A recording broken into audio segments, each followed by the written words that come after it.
Ding Shuo, this is Savannah. Are you free tonight? Tomorrow is awakening day, and I'm feeling quite anxious. Can we meet? Upon reading the message on his phone, Ding Shuo sprang upright from his bed in the dormitory. If we're discussing this, I'm certainly no longer sleepy. Savannah, the stunning campus belle.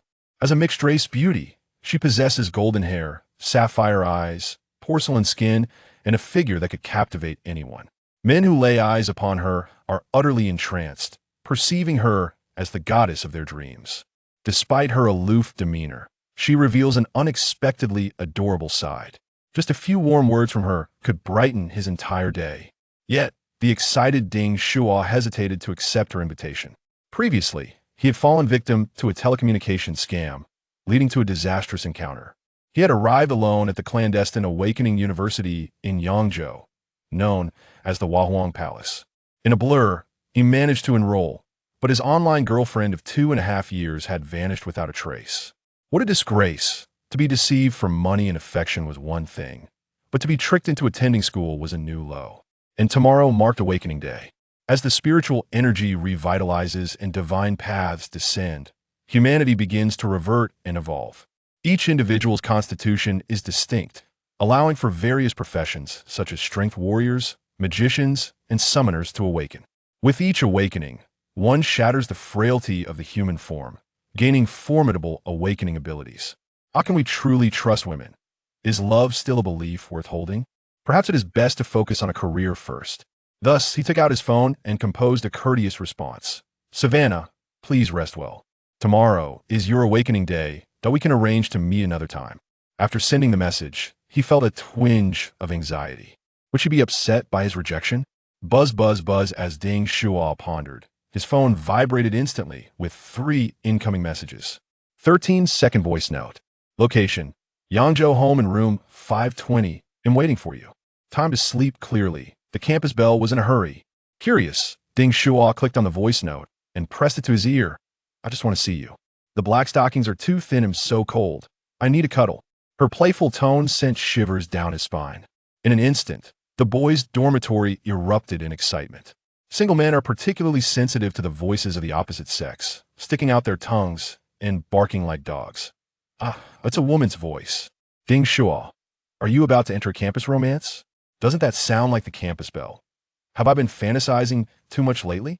Dog King Ding Shuo, you are quite the charmer. She's truly cold. It's as if she needs to start a fire. His close friend, Lu Wei, clapped a hand on Ding Shuo's shoulder and cautioned. Shuo, as your older brother, I must remind you.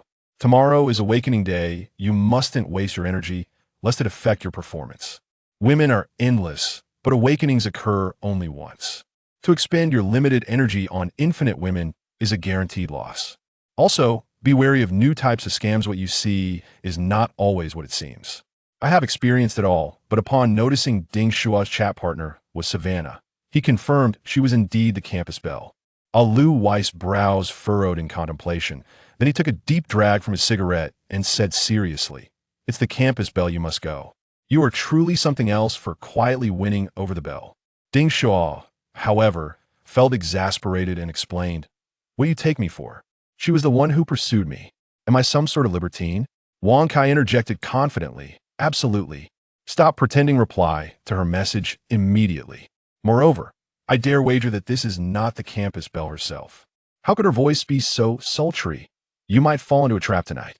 The two of them gazed at Ding Shuo, filled with anticipation, more excited than if it were their own romantic endeavors. Ding Shuo pressed the screen, cleared his throat, and replied with a charming tone. "Darling, we'll be there shortly." In the dormitory, Wei and Kai howled again. Aho tonight was destined to be a sleepless night. Ah, the joys of university life. Ding Shuo hurriedly hailed a taxi to the hotel, thoughtfully bringing along a box of hometown chicken and some safety supplies, fearing he might get hungry from staying up late. Standing before the door of room 520, he tidied his hair and pressed the doorbell. "Ding dong, I'm coming." The voice that greeted him from behind the door was that of the campus belle, and soon the door swung open. She was breathtaking. Yet, as Ding Shuo beheld her, he was momentarily entranced. Savannah's once sapphire eyes had inexplicably transformed into a striking purple. She scrutinized Ding Shuo from head to toe, licked her alluring red lips, and exclaimed joyfully, "Indeed, you're the most handsome in the school. Please come in." Ding Shuo, touching his own handsome visage, felt a surge of delight within. Indeed, handsome individuals often enjoy favorable fortunes.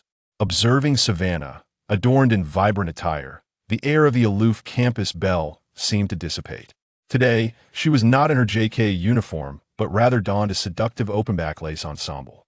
Curious, he inquired, "Savannah, why are you dressed like this?" Casting his gaze towards the bed, he spotted a small leather whip, leaving him astounded. "Wait, are you serious?" Savannah playfully lifted his chin, teasing, "Oh, just a moment ago, you were calling me darling, and now it's classmate. This is cosplay. You boys adore role-playing guess which game character I am, and there's a reward if you guess right." With that, she swayed her body and recited a line. "It's all right, everyone has their off days. I once yearned for life to cease, but now I cannot help but crave more." Hearing the mention of cosplay heightened Ding Shuo's excitement, and he replied, "This is the embrace of pain. Evelyn, your cosplay is spot on." Savannah pushed Ding Shuo onto the bed, laughing. "You guessed correctly, I shall reward you." Ding Shuo found himself pinned to the bed. This was all happening far too quickly.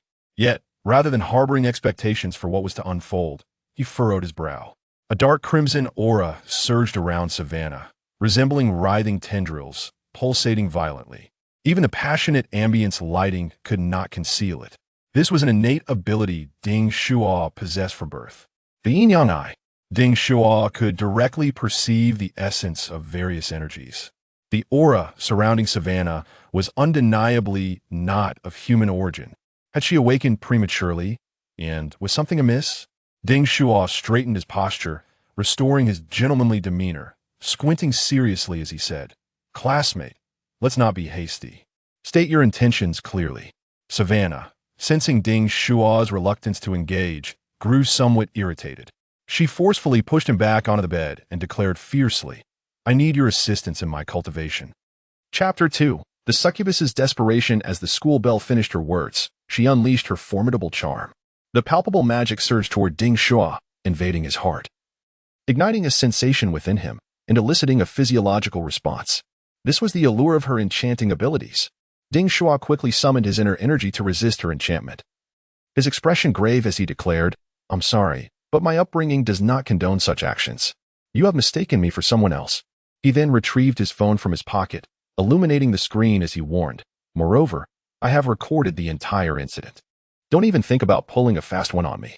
Savannah was momentarily speechless. How could this be? Am I not alluring enough? That can end oppos. T be true. Observing the school beauty seemingly at his mercy, her expression one of frustration, he continued with his playful threat. "Hey there. Wouldn't you prefer that your classmates and teachers remain unaware of your true nature?" Savannah stepped back, her heart racing in disbelief. "What? The enchantment has failed? This man feels nothing for me? How could this be? This is the disgrace of a succubus." Unwilling to accept that her allure had waned, she resolved to conquer him today. With a graceful twist of her legs upon the bed, she showcased her figure, delicately revealing her assets while pleading, "Can you truly bear to refuse me?" "Oh dear." Ding Shuo, entranced by her voluptuous form, nearly succumbed to a nosebleed. This was his Achilles and amp, oppos, heel. Instantly shifting his demeanor, he chuckled, "You have an exceptional eye for people." Taking a deep breath, he leaned in, only to be yanked back by Savannah. Aha! A mere man, easily subdued. As Ding Shuo fell prey to her beauty, a pink heart symbol manifested above him, marking him as her target. This was her awakening skill. Love slave training, successfully cast. Anyone ensnared by this spell would find themselves utterly obedient to her will. Savannah relished the moment, exclaiming joyously, "Foolish man, become my love slave." With a leap, she sprouted a pair of black bat-like wings, ascending to the ceiling, where she clung to the surface. A dark tail emerged behind her, ending in a heart shape, resembling a small whip, which she playfully lashed against the wall. 2 goat horns sprouted from her head, an oddity indeed. In Western culture, goats symbolize lust, and even deities of life and fertility are often associated with them, bearing goat heads and horns. Her crimson lips revealed sharp fangs, akin to tiny tiger teeth. As Savannah's slender fingers caressed her lips, she gazed at Ding Shuo with a predatory glint, reminiscent of a tiger eyeing its prey. Ding Shuo, immobilized on the bed, could not help but exclaim in disbelief, "Wow, a monster transformation." Savannah, now more exhilarated, introduced herself passionately. Ignorant fool. I am the most noble succubus from the depths of hell, the epitome of perfection. Rather than slaying Ding Shuo, she fully unleashed her demonic power. Intending to use his body for her own training, Ding Shuo recalled a dark legend discussed in class regarding succubi in medieval Europe, who would engage in intimate acts with men in their dreams to gain strength, often leaving their victims utterly drained. Terrified, he shouted, "You're a succubus? You intend to sleep with me? Help?" The enchanting succubus licked her lips, a wicked smile forming as she remarked, "Oh, you're still conscious after being ensnared by my spell? How delightful." She taunted, "Shout as you will, it won't matter. The louder you scream, the more excited I become." Ding Shuo, growing desperate, pondered whether to submit to the succubus or to resist. Faced with this hellish temptress, he chose defiance. He began to absorb the surrounding energies, unselective about their purity. Initially, he had planned to awaken his potential during the upcoming awakening ceremony at the Hua Huang Palace's altar. But now he could only hastily draw upon any energy available to him, for his survival was at stake. Seeing Ding Shuo's resistance, Savannah's excitement only grew. She descended from the ceiling, straddling him, her violet eyes scanning him with intrigue as she mused, "You're absorbing my power? How fascinating. But you're quite bold to dare touch the forces of hell. Seeking awakening? Attempting to defy me? How exhilarating." This succubus, undeterred by the insignificance of mere mortals, began feeding her power to Ding Shuo, akin to humans nourishing pets with premium dog food. The two embraced as if they were desperate lovers. Yet, despite drawing energy from the air and the strange power released from Savannah, Ding Shuo sensed he was still far from reaching his threshold. Frantic, he uttered, "It's not enough. My body cannot yet satisfy." Savannah, reaching the peak of her fervor, teased him, "Oh, my demanding man, quite the stamina. Very well. I shall indulge you with the purest essence of hell." With that, she closed her enchanting eyes and leaned in for a passionate kiss. Ding Shuo, entranced by her crimson lips, seized the moment, pouring all his strength into the kiss. The two engaged in a fervent struggle, drawing forth immense energy from Savannah, which he began to devour. He could not afford to stop. Without sufficient power, he risked failure in his awakening, potentially resulting in a mere mediocre outcome. Remarkable. This human possesses great potential. I shall cherish him well. After a while, Savannah gasped, "Why does it not cease? My tongue feels numb, you insatiable man." As time passed, she realized something was amiss. He was absorbing more than even demons could. Alarmed, she thought, could he be a fellow succubus from Huaxiao? "Oh no, release me." Savannah began to resist, struggling fiercely. Her long nails left crimson trails on Ding Shuo's skin, while her heart-shaped tail lashed at his back, leaving marks that resembled love bites. They tumbled from the bed to the floor, rolling in a chaotic embrace. Ding Shuo winced in pain as his back bore the brunt of her claws, yet his hands gripped her tightly, drawing her power into himself. Savannah felt her strength waning rapidly. His grip was too strong, too relentless. With wide eyes, she pounded weakly on his chest, akin to a reluctant bride being forced against her will. In mere moments, this once mighty royal succubus, newly arrived in the human realm, was reduced to a swirl of purple energy, consumed by Ding Shuo. Only the unconscious campus belle, Savannah, lay abandoned on the floor. Ding Shuo began to awaken. Chapter 3. The ferocious undead sovereign. A swirling mass of obsidian energy coalesced around Ding Shuo, contracting to an infinitesimal point before bursting forth in all directions. This was not the power of the deities from Huaxia. Should he accept it? No, there was no turning back. To refuse would mean the debilitating loss of his awakened talent. Ding Shuo raised his head and let out a thunderous roar, the surging black energy converging and crashing against the ceiling with a deafening explosion, obliterating the hotel roof and consuming even the luminous moonlight. Awakened by the commotion, the surrounding residents craned their necks to peer outside, some indignantly shouting, "Do you have no sense of public decency? It's so noisy. Can't we get some sleep? Some of us have work tomorrow." Yet, upon witnessing a stark, naked figure against the moonlight, with a lithe woman sprawled on the floor beneath the bed, they were taken aback. Goodness. The youth of today have become so unrestrained after their awakenings. Must they engage in such antics in a hotel? This bombardment, it resembled artillery fire, piercing through the roof. Was that a crescent moon strike? Such a spectacle was extraordinary, and the girl lying on the ground appeared to be unconscious. Would she survive this?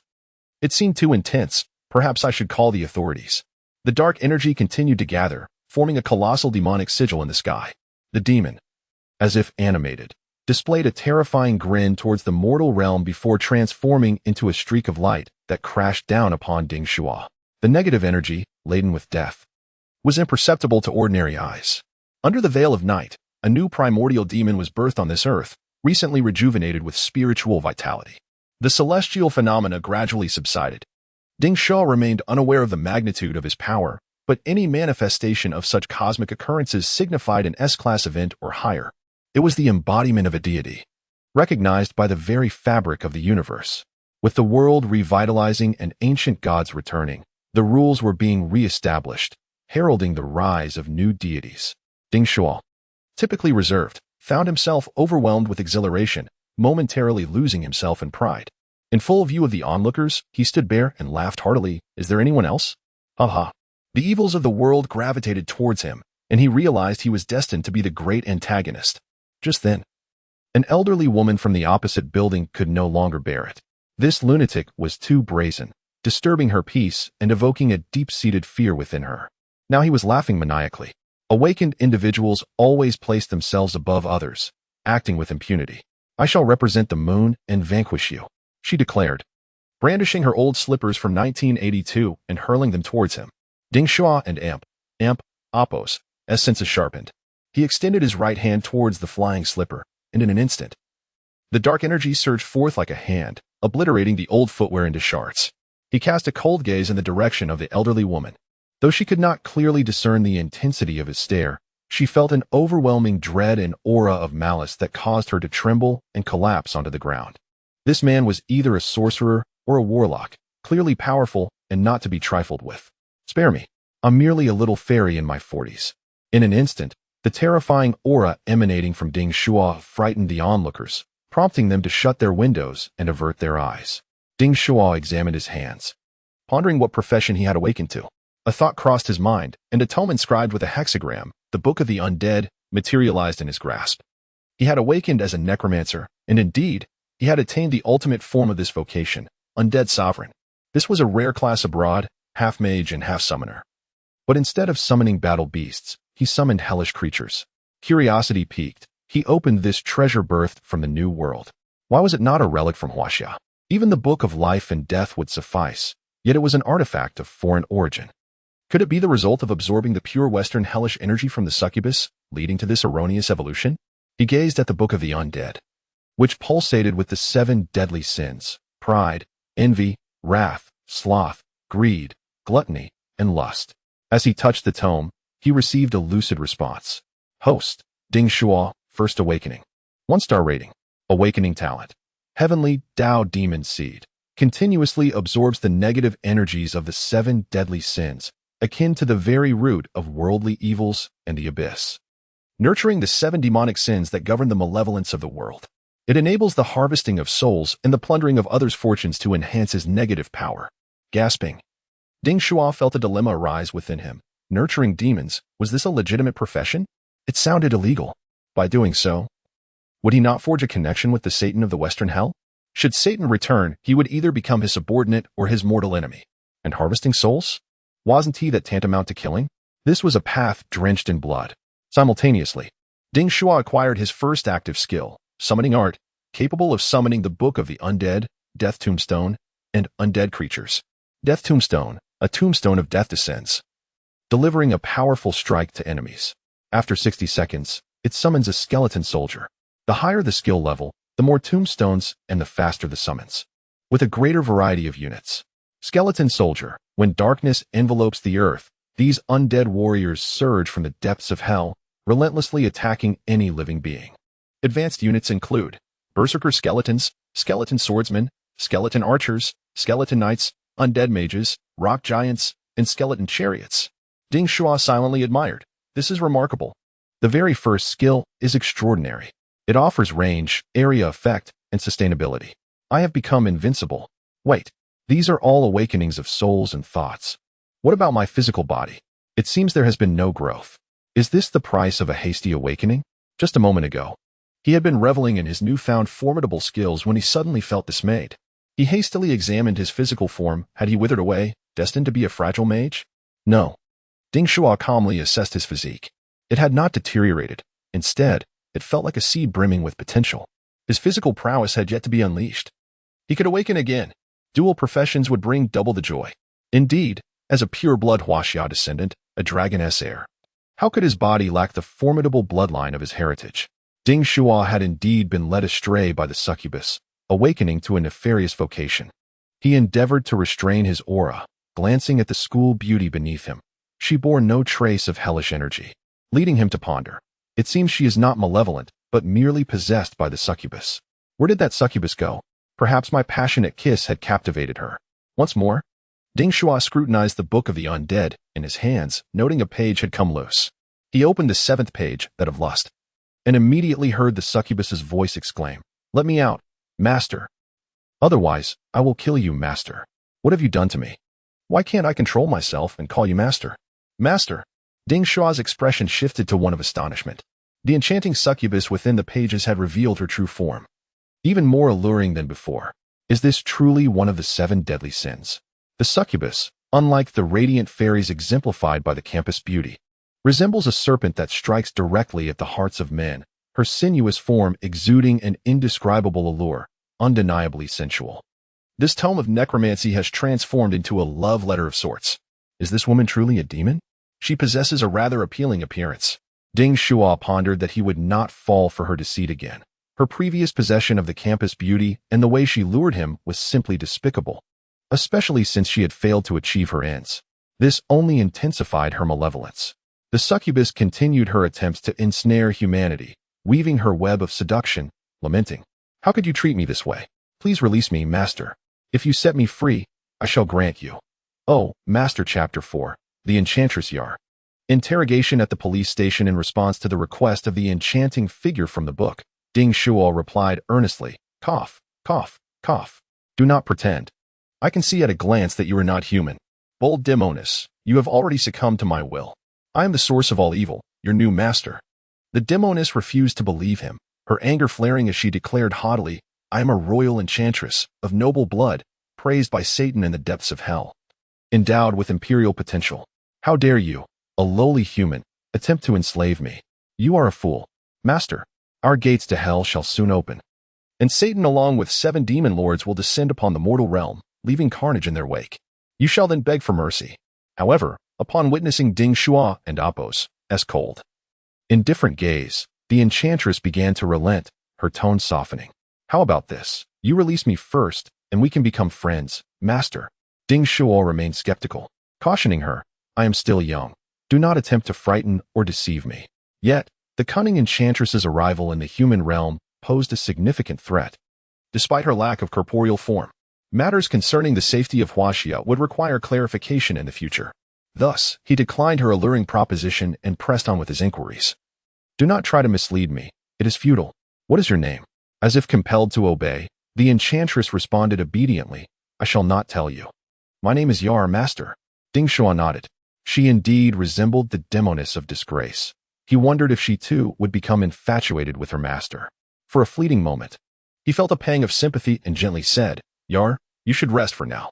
Once I have sorted out my affairs and awakened, I will return for you." Yar seemed reluctant to comply, yet her words were honest. "In your dreams. Let me out at once. I shall not heed your commands." "Understood, master.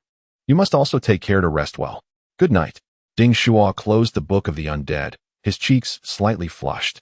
The book was rather provocative. Examining the demoness felt akin to watching a captivating live stream. If he could gather 7 such uniquely characterized witches, the thrill would be unparalleled. A sight far beyond the 7 fairies. Wiping away his drool, Ding Shuo halted his daydreaming and turned to the task at hand. First, he needed to check on the campus beauty. She was likely merely parasitized, and he wondered if she could still be saved. It puzzled him how she had become entangled with Western hell. The situation was perilous.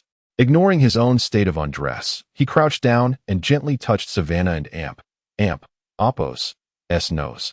Observing her complexion, he noticed Savannah's brow furrow slightly, indicating she was on the verge of awakening. Ding Shuo felt a surge of joy as he lightly tapped her lips, urging, "Savannah, are you all right? Wake up." Savannah slowly opened her eyes, taking in the aftermath of the battle and the sight of the unclothed Ding Shuo crouching beside her. The shock was too much, and she fainted once again. When Savannah awoke again, it was already 8 in the morning. They had been reported for disturbing the peace and brought to the police station, where the interrogation commenced. Ding Shuo explained earnestly, I was kidnapped by a demoness last night. You know, the kind with horns and a tail, irresistibly alluring, hailing from Western Hell, understand? The two officers, with their thick accents, pulled out their phones to look up images of the demoness, captivated by the thrilling visuals. They exchanged knowing glances, struggling to suppress their laughter, and nodded vigorously, understood. Please continue. Ding Shuo pressed on with his account. She sent me provocative messages, wildly suggesting that I was handsome. Who doesn't know that? Then she pinned me to the bed, relentlessly assaulting me. Her tail was so long, it kept slapping me. What are you laughing at? Ding Shuo inquired, noticing their amusement. One officer explained. I just recalled something amusing. My wife is having a baby. Returning to the matter at hand, one officer asked, So, is the demoness beautiful? Ding Shuo pondered for a moment before replying earnestly, It and oppos. It's not merely a question of beauty. She is the rarest kind, with purple eyes and sharp teeth. Quite adorable and enticing. Unfortunately, the room was too dark to see her clearly. The officers could no longer contain their laughter, erupting into fits of giggles. Ding Shuo slammed the table. You are clearly mocking me. You haven't stopped laughing. The officer attempted to maintain composure. Mr. Yin, we are professionally trained, no matter how amusing. We do not laugh, unless we cannot help it. Turning to Savannah, he queried, Savannah, does your classmate have any mental health issues? Could it be that something went awry during his awakening, causing him to lose his mind? Savannah shook her head in response. The officer continued, Do you accept your classmate's account, or will you continue to accuse him of harassment and attempted violation? Savannah regained her icy demeanor, her azure gaze flickering. Reflecting on Ding Shuo's recounting of events and her own previous experiences, she found herself inclined to believe him. Indeed, the key was problematic. She should not have engaged with it so recklessly, inviting the demoness' possession and nearly losing herself. This key was a cursed artifact capable of summoning demons. It was no wonder that awakened individuals in the West placed such importance on it. She worried whether her rash use of it would attract the attention of American awakened beings. Rubbing her chest, she felt relieved that the S-class relic remained with her, untouched. However, how to handle such a powerful artifact? Who could resist its allure? She resolved to wait until her strength had grown before attempting to wield it again. Yet, how had Ding Shuo managed to confront a demoness of at least the 4th awakening level? Savannah recalled her previous impressions of Ding Shuo. Aside from his striking looks and the moniker Dog King, she had little other interaction with him. The memory of the scene from yesterday flushed her cheeks with a frost-like hue, but she chose to prioritize the larger picture, responding, Today, we must participate in the awakening ceremony held at our school. We can discuss everything else later. She then coldly instructed Ding Shuo, Do not speak of this to anyone, or I shall take drastic measures against you. Do not harbor any illusions about me. My life is destined to pursue the limits of humanity. Solitude is my ultimate fate. As for the damage to the roof you caused, I will compensate. Ding Shuo dared not utter a word, his thoughts swirling. As they exited the interrogation room, the sound of 2 officers bursting into laughter echoed behind them. Ha ha ha. We shall discuss this later. The demoness whipped me. The energy within me broke the roof. The youth of today certainly know how to have fun. We should escort them back to school. Let us see what kind of talent emerged from the Huahuang Palace this time, perhaps an S-class? The Huahuang Palace is among the top 10 schools in Huaxia, a beacon of hope for the future. Ding Shuo and Oppos, as thoughts drifted to his 2 good friends, Wei Ge and Kai Ge, who were currently undergoing their awakenings, an event more significant than the college entrance examination, determining their destinies. Chapter 5 Report to the Teacher. Ding Shuo and the campus bell have checked into a room at the altar of Nuwa Palace University, beneath the colossal statue of Nuwa. A myriad of spiritual objects was piled up, and the spiritual energy was elevated to more than 10 times its usual level. This was the effect of the Qiankuan Great Formation, which could fully awaken the long-dormant talents of humanity through abundant spiritual energy. The line had already reached Ding Shuo's dormitory. His roommate, Wang Kai, stood at the altar, beginning to absorb the pure spiritual power. He shivered, accompanied by a flash of light, signaling the completion of his awakening. The teacher announced the result. Wang Kai, awakened as a gunner, with a sea-level water system talent as a shrimp soldier. Lu Wei patted his shoulder, encouragingly stating, Kai Ge. A sea-level, indeed. Shrimp soldiers and crab generals belong to the Dragon Palace. The impact will undoubtedly be the strongest. As the fastest person from the Dragon Palace, you can win with a single shot. A hint of cold light arrives first, followed by the swift emergence of a shrimp. You can also learn water magic. Perhaps you could upgrade to a crab general. Wang Kai was already satisfied and replied to Lu Wei, I and Apos am fine, Lu Leoi. You must give it your all. The most outrageous was Ding Shuo. Could it be that he had perished in the company of the campus belle and had not returned to participate in the awakening? Had he exhausted himself? Lu Wei playfully smacked Wang Kai and Apos' head. What are you saying? With me, Wei Gu, around, he will surely be fine. A man cannot falter. Lu Wei was evidently filled with confidence. Stopping the idle chatter, he ascended the altar. Before his awakening, he did not forget to show off. Waving his arm and calling out to the audience below, ladies and gentlemen, from now on, this place shall be known as Lu Wei Square. Everyone, please rise. Lu Wei's oratory was indeed commanding, and all the faculty and students turned their curious gazes toward him. He absorbed the spiritual power with all his might, becoming a vortex as the air around him flowed rapidly. When it was time for awakening, he shouted loudly to the heavens, Gaia. In an instant, a red beam of light enveloped Lu Wei, soaring into the sky, coalescing into a sword that hung high above, as if poised to slay the living. The teacher, exhilarated, announced Lu Wei, awakened as a swordsman, with an A-level talent as a pure yang sword immortal. The students below erupted in astonishment. Another A-level. Our school now boasts 2 A-level talents. This is a pinnacle of aptitude. Even the nearby teachers nodded in congratulations, while the principal seated in a chair proclaimed, Congratulations. With an A-level talent awakened, I, on behalf of the school, advance you a grade F long sword, allowing you to grasp the sword path sooner. Go and claim it. From now on, he must diligently practice swordsmanship, striving for unity between man and sword to become a true swordsman. Lu Wei looked toward the bottom of the altar, where a plethora of weapons were planted. Not fully understanding, he simply selected the largest sword and drew it out, gazing at the gleaming blade. A peculiar sensation surged within him. Having never wielded a treasured sword, he felt as if he were meeting an old friend after many years. A fine sword indeed. Wang Kai, exhilarated, embraced him from behind, exclaiming, Lu Leoi, you're amazing. This F-grade sword is worth at least 300,000. It's like holding a small car. Currently, only you and that Zhu Tao possess A-level talents. There are only 10 B-level talents. Just as they were reveling in their conversation, a young man approached, resembling a star surrounded by the moon. He scrutinized Lu Wei with a hint of displeasure in his eyes, but managed to speak politely, Congratulations, Lu Wei, on achieving A-level talent. That is sufficient to enter high society. I am Zhu Tao. Lu Wei responded courteously, Hello, Zhu. Congratulations to you too. After Zhu Tao and Amp, Apos' perfunctory compliment, he seemed disinterested in further conversation, his gaze shifting toward the altar. The teacher organizing the promotion ceremony began to urge, Next, Ding Shuo. However, no one stepped forward. Where is Ding Shuo? Where are they? Wang Kai shouted from the audience. Report, teacher, his phone is unreachable. Ding Shuo and Savannah went to a hotel last night. Could we wait a bit longer? Upon hearing this, the entire school erupted in chaos, some nearly in tears. What? Ding Shuo and the campus belle have checked into her room. My heavens, she is my goddess. I never imagined Ding Shuo would snatch the peach. Even the female principal was taken aback, rising from her seat. What? He went to a hotel? He didn't even participate in the awakening ceremony. This is utterly detestable. I never expected he would be so lecherous. I must educate him more in the future. The most devastated was Yu Tao, who stood petrified. Today, he had borrowed a commemorative Lamborghini, the Poison, intending to express his affection after awakening. The car was parked prominently at the school gate, adorned with 99 roses. Zhu Tao and Apos' original plan was to awaken his extraordinary talent, shocking the entire school, then take Savannah for a spin in the $200 million sports car, followed by dinner and a hotel stay, truly the pinnacle of life.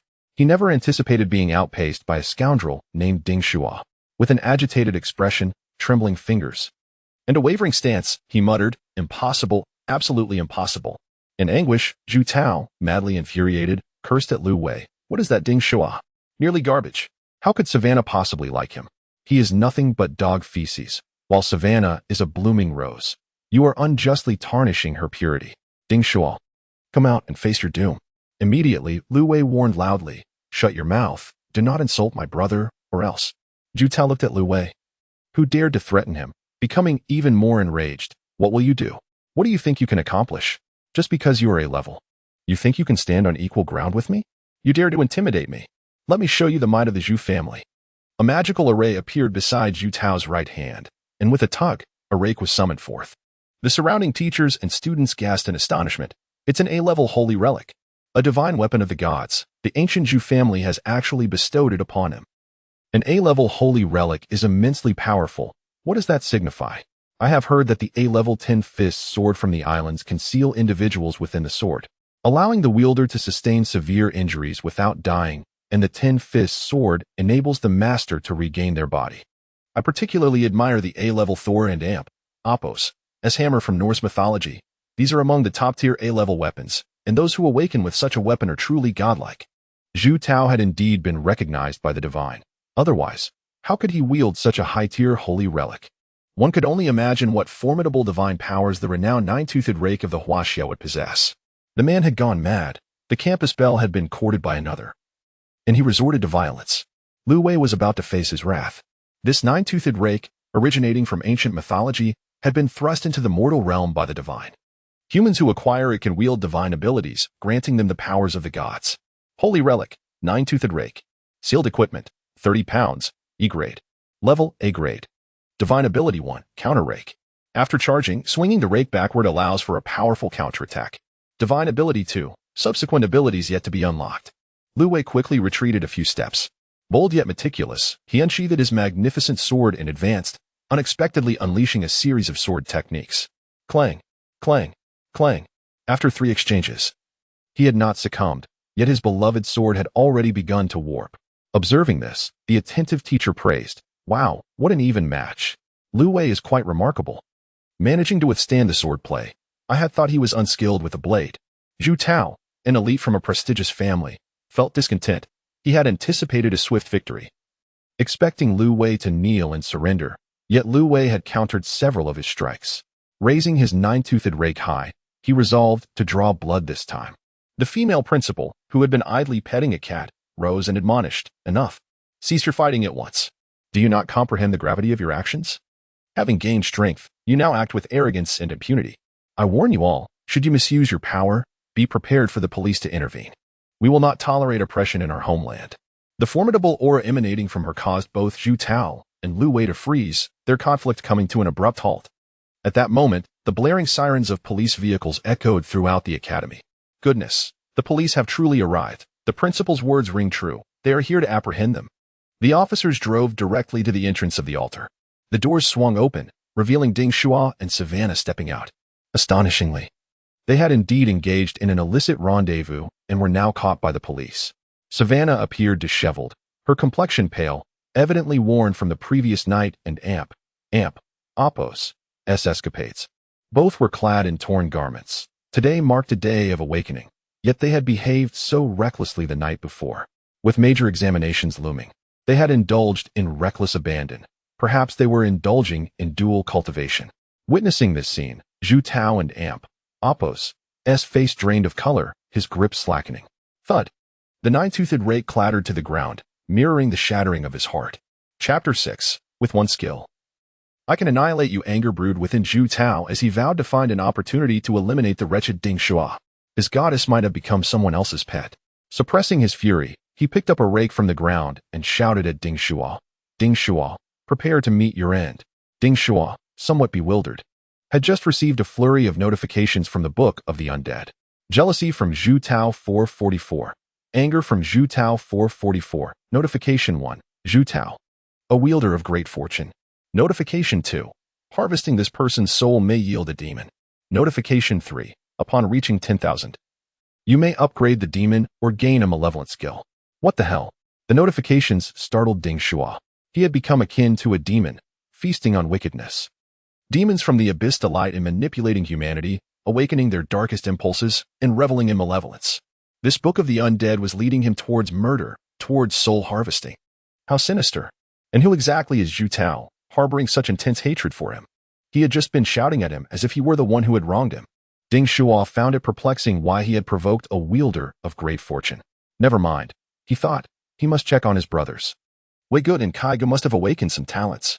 He spotted Lu Wei supported by Wang Kai, his face flushed, holding a somewhat damaged large sword, clearly having sustained injuries. Ding Shuo rushed over, demanding in anger, "Wei Gu, what happened?" Wang Kai explained. That guy with the rake is Zhu Tao from the ancient Zhu family of Jiang province. He is the school flower as sycophant. He insulted you after hearing you were with her and even threatened to kill you. Lu Wei defended you and got into a scuffle with him. But thankfully the principal intervened. Ding Sha understood now why the animosity was so profound. Zhu Tao was indeed a ruthless character, daring to inflict harm on his brother. Such a person could not be allowed to live. Furthermore, hailing from a prominent family and possessing great fortune, he might truly succeed in winning over the school flower and seeking revenge against him. Since trouble had found him, he might as well confront it head-on. With a raised middle finger, he declared to Zhu Tao, "You pig, still dreaming of being a sycophant. If you can't lick her boots, then don't bark. We are a match made in heaven. It's south not your place to oppose us. You dared to harm my brother, and now you shall pay." Zhu Tao felt the sting of Ding Shuo's words, and with a swift motion, he prepared to strike back, muttering, "You're seeking death." Anger from Zhu Tao 144, Ding Shuo felt a surge of satisfaction. This was more like it. Watching Zhu Tao ready to attack only fueled his excitement. He ran towards Savannah, shouting, "Savannah, save me. Your sycophant, no, your pig, is about to harm me." Anger from Zhu Tao 111, Zhu Tao caught up to him. Brandishing his nine-toothed rake, momentarily shy in front of the increasingly dignified Savannah. "Savannah, this person is tarnishing your reputation. Allow me to teach him a lesson." Savannah had just arrived at the school and heard the rumors about her and Ding Shuo. Now, with Zhu Tao pursuing her, she felt somewhat exasperated and coldly replied, "My affairs are none of your concern. There is nothing between Ding Shuo and me." Zhu Tao, blinded by infatuation, persisted, "I'm only concerned for you." He turned to Ding Shuo, "Dare you battle me? Hiding behind a woman? What kind of coward are you?" Ding Shuo chuckled lightly, "Come on. With just one skill, I can obliterate you." The crowd erupted in laughter. Ding Shuo is truly boastful, claiming he can take someone down with one skill. Does he think himself a master? No wonder he could pursue the school flower. He certainly knows how to boast. Zhu Tao's sour expression transformed into a sinister grin. "You can annihilate me? If you can truly defeat me today, I shall eat this rake right here."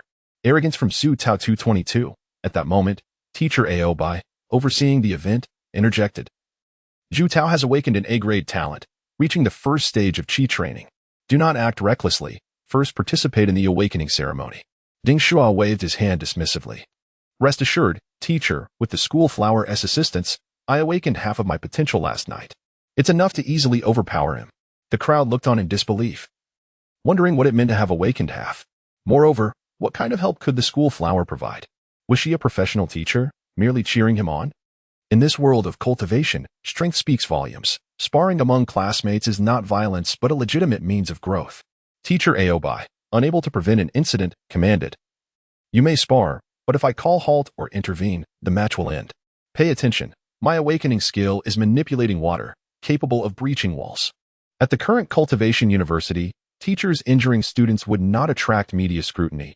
It wouldn't even be considered corporal punishment. Other teachers did not intervene. Their interest piqued by Zhu Tao's A-grade talent. A rarity indeed, they were eager to witness the newly awakened Zhu Tao's performance, allowing this latecomer to test his mettle. Zhu Tao had been cultivating for a long time, and his family possessed some lineage. The relic he wielded was a treasured family heirloom. Its divine prowess a point of pride. Ding Shuo was likely to suffer a severe beating. They would be ready to intervene if necessary. However, Zhu Tao had already lost in the realm of romance. His methods were likely to be ruthless, prompting caution among all. Even Lu Wei expressed concern. Ding Shuo probably knows nothing. He just started cultivating recently. How can he compete? This is reckless. Zhu Tao brandished the relic, the nine-toothed rake, advancing step by step. Truly. From a prestigious family, he began with a classic phrase. "Martial arts are for killing. Once you witness my prowess, you will realize how foolish you are. You want to withstand even a single blow from me, and you will be obliterated." Ding Shuo remained unfazed, moving to Lu Wei's side. "Wei Ge, may I borrow your large sword?" Lu Wei relinquished it without hesitation. "Be careful."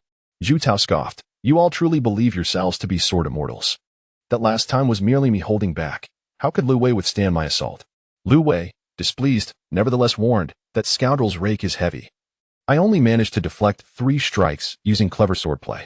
Ding Shuo, be cautious, don't get hurt." The other students, oblivious to their safety, cheered loudly. Ding Shuo, the Dog King, Zhu Tao of the Zhu family. The epic battle begins. Chapter 7. The Battle of the Pigs and Dogs. The terror of the undead Ding Shuo arrived at the center of the clearing and thrust his great sword into the ground, leaving the onlookers in dismay. Was he simply giving up? He then extended his palm and gently waved it, revealing the Book of the Undead in his grasp. The faculty and students of the entire school were once again taken aback. This fellow had truly awakened ahead of time and was a foreign mage to boot. Was that a magic tome? No, something felt amiss. Within it was not the rhythmic pulse of life, but rather the essence of malevolence. At this moment, Zhu Tao, brimming with confidence, felt a twinge of concern. So this guy had awakened early. No wonder he was so arrogant. However, I, Zhu Tao, hail from the Zhu family, and no flashy tricks can rival my prowess.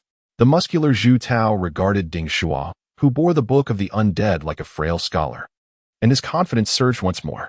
With his nine-toothed rake gripped tightly, he charged forward with all his might, launching his attack. He unleashed a martial technique he had diligently honed since childhood, the barbaric charge, a powerful offensive maneuver that could send an enemy flying with a weapon and Oppos, S-strike. As he closed the distance, he thought a weaponless mage was nothing but trash, easily vanquished with a single blow. The audience collectively held their breath. Indeed, the scions of noble families had long since mastered their skills, far surpassing the rest of us. Zhu Tao aimed to eliminate Ding Shuo in an instant. Oh no! Ding Shuo had been bragging just moments ago, and now he was on the verge of being obliterated. He might even lose his life. But Ding Shuo was well prepared. He did not chant naturally, but rather whispered incantations like a dark sorceress. A pentagram suddenly materialized before him. This was no benign symbol. In ancient Egypt, it represented the realm of the dead, and in the West, it was a common motif in demonic grimoires, a sigil for summoning demons and forging pacts with hell. Zhu Tao slammed to a halt, abruptly ceasing his charged attack.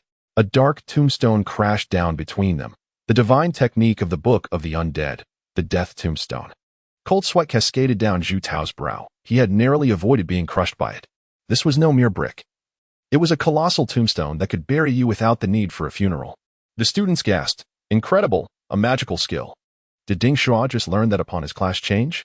The teachers exchanged glances. This is the ability of a necromancer. The Book of the Undead is a clear indicator.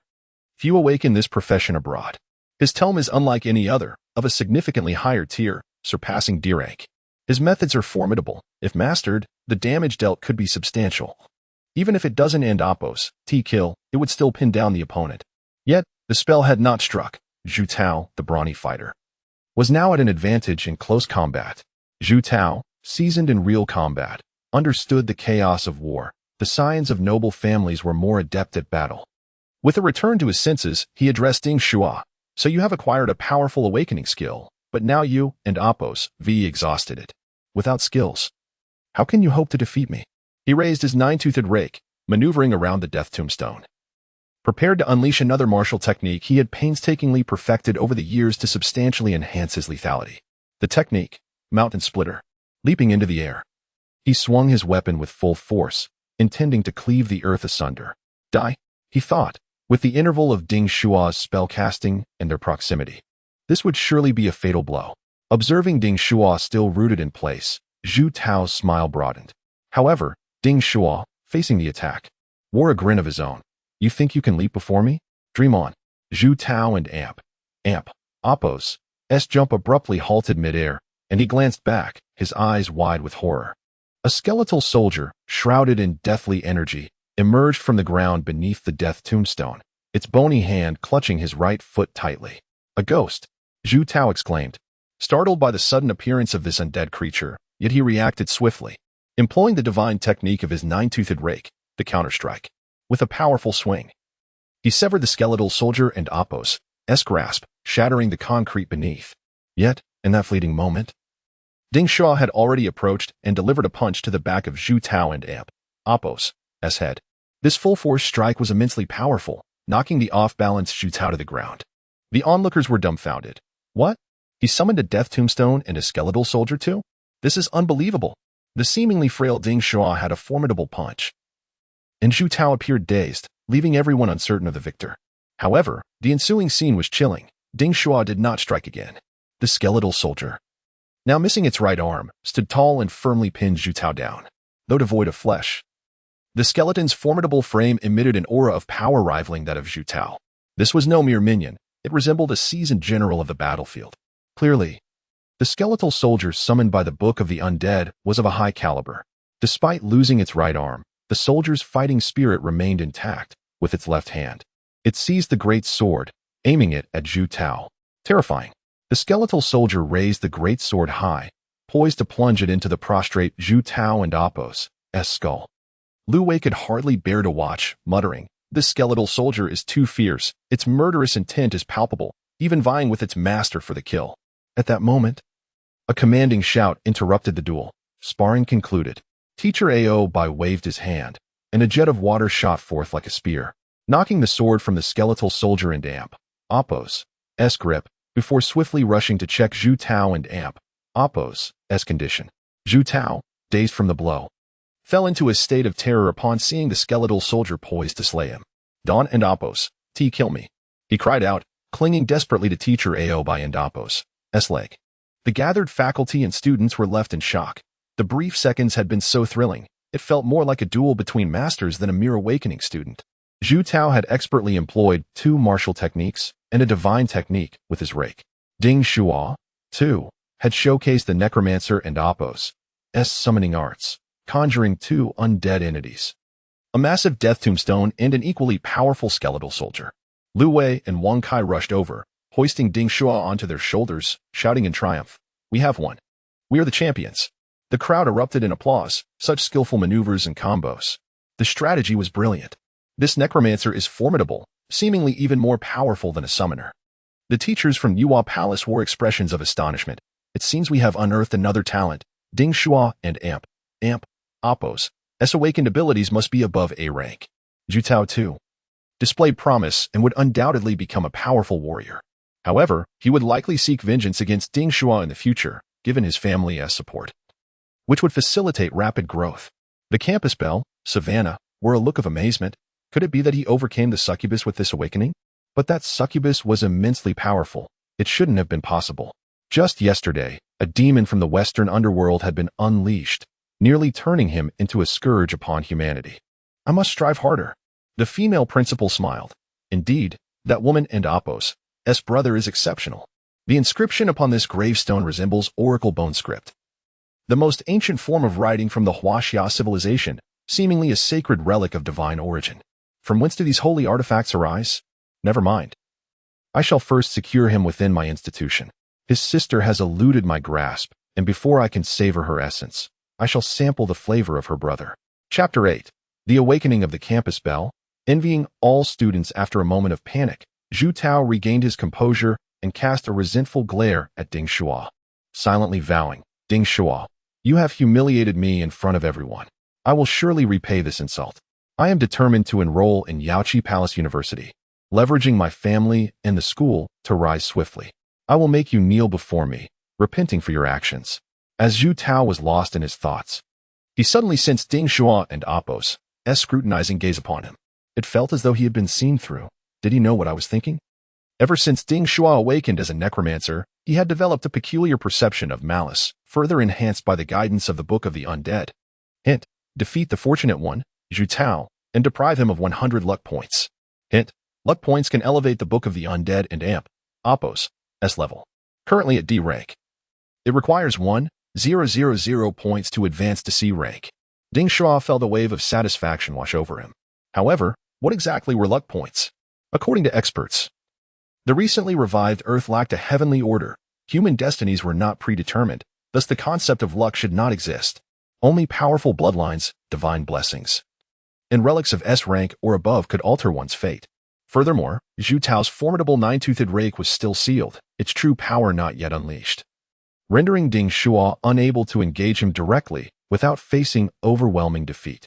This was indeed frustrating. Possessing such a mighty relic was undeniably exhilarating. Yet, Ding Shuo, ever audacious, called out to Zhu Tao, "If you dare, come and challenge me again, and I shall defeat you in an instant." Zhu Tao, gazing at the fearless Ding Shuo, felt a flicker of uncertainty. He stammered, attempting to retort, but was interrupted by Teacher Ao, who declared, "This matter ends here. No more idle chatter. Let us proceed with the awakening ceremony. The Qiankuan Grand Array is about to commence." In an instant, the spiritual energy beneath the Yuhua altar thickened, activating the most renowned spirit-gathering array in China. Wang Kai, an avid gamer, adjusted at Ding Shuo. The previous students have completed their awakenings, and none achieved S rank. They were merely stepping stones, and now the stage is set for you. I have a feeling you will definitely attain S rank. Ding Shuo responded. Indeed, I too sense that the next one will surely be S rank. Beside them, the campus belle, Savannah, observed the confident exchange and remarked, "Allow me to go first." Ding Shuo chuckled, thinking how naive she was, and graciously replied, "You go ahead. I shall serve as an additional stepping stone to enhance the probability." At that moment, all eyes were drawn to the enchanting mixed-race belle on the stage. Her beauty promised exceptional talent. With a bold leap, she ascended the altar, eliciting cheers of admiration. What agility! What legs! Savannah closed her eyes, extending her delicate arms to absorb the rich spiritual energy emanating from the altar, drawing life force from the earth toward her. Even the ill-fated Zhu Tao began to take notice, exclaiming, "Savannah and Apos, S physique is truly remarkable. Even if her talent ISN and Apos, TA rank, it must be B or C rank. She is an elite among humanity. If Savannah were to realize her mistakes, I might still forgive her. She is simply too beautiful." Lost in his thoughts, Zhu Tao suddenly froze in disbelief. What is happening? Why is my head turning green? Is this a symbolic gesture of forgiveness? Has the campus belle shamed me with a green hat? No. Why is the entire world turning green? Lu Wei Kuden and Apos. T help but curse. Damn it. This must be S rank. One person has turned an entire city green. It was all the fault of the students who frequently referred to the campus belle as their wife. Now all the boys in the school had been shamed by Ding Shuo. The green energy intensified, swirling like luminous orbs toward the campus belle, tinting the sky emerald. Even the clouds succumbed to the verdant hue. Savannah was lifted by the green energy, her form transforming. Her ears elongated, and she radiated a brilliant glow. A soft gasp escaped her lips as she began to sing, her voice a melodious symphony, akin to an innate poet and dancer. The principal, who had been preoccupied with her cat, was now astonished. Previously, she had merely nodded in acknowledgement when 2A ranks awakened. Now, witnessing a student awaken with godly talent, an S rank, she stepped forward to preside over the proceedings. This student is an S rank. What a treasure we have found. It was not to say that A ranks lacked strength. Their innate abilities were undeniably sufficient. Given ample time and resources, they could become top-tier divine generals in China. However, S ranks were altogether different. S ranks transcended the human classification, and in fact, could be subdivided into S, SS, and SSS ranks. Even the most knowledgeable and experienced experts could not discern these distinctions. Only divine beings could differentiate and bestow blessings. The principal gazed upon the awakened Savannah, who was now capable of flight, hovering gracefully above the altar, her feet entwined with the gentle breeze. Her garments and golden hair danced in the air. The principal announced loudly, "Savannah, awakened as an archer, possesses S-rank talent and is the envoy of the Elven Queen." The students erupted in excitement, shouting, "Wow! S-rank! This is monumental news. She is the little cow of Class 3, not just ordinary." Savannah, however, displayed neither surprise nor astonishment at the commotion. With resplendent wings unfurling from her back, she ascended, declaring with divine pride, "I heed the voices of all beings. I channel the forces of nature and command the future. The truth shall guide my arrows." As the students gazed upon the campus belle transformed into a goddess, admiration and reverence swelled within them, yearning to worship her. In that moment, echoes of the past resonated. The birth of the Buddha, who pointed to heaven with one hand and to earth with the other, proclaiming, "In heaven and on earth, I alone am supreme." Such was the grandeur of his presence. Savannah's words were divine revelations, an affirmation of her personal vow. Ding Shuo silently applauded. The campus belle was indeed extraordinary. He wondered what insights he might glean from this moment. However, at that very instant, the Book of the Undead chimed with an alert. Alert! Identified a candidate for the 7 deadly sins. Pride, Savannah. The host may enslave her to unlock the cultivation of ultimate demons. What? Enslave the campus belle? Is this necromancer's path legitimate? Ding Shuo exclaimed, horrified by the darkness of it all. She speaks for all living beings, seeking to protect and save the world. And yet, my relic compels me to enslave her. Am I to become the villain? Thanos too. 0? Furthermore, is Savannah truly proud? At worst, she is merely tsundere. How can that be classified as one of the 7 deadly sins? She is chosen by the divine, an envoy of the gods. To enslave her would be a grave risk. As Ding Shuo wrestled with his thoughts, the principal and Apos' voice resonated once more, Lastly, Ding Shuo, do you wish to awaken? Ding Shuo replied, yes, teacher, I have not fully awakened yet. I require another opportunity. The female principal nodded in acquiescence, yet internally, she felt a sense of incredulity. She had only ever heard of awakenings that encountered difficulties midway, resulting in failure. Never had she come across a case where one could continue their awakening the following day. Lu Wei and Wang Kai, devoid of any doubts, cheered enthusiastically from the sidelines.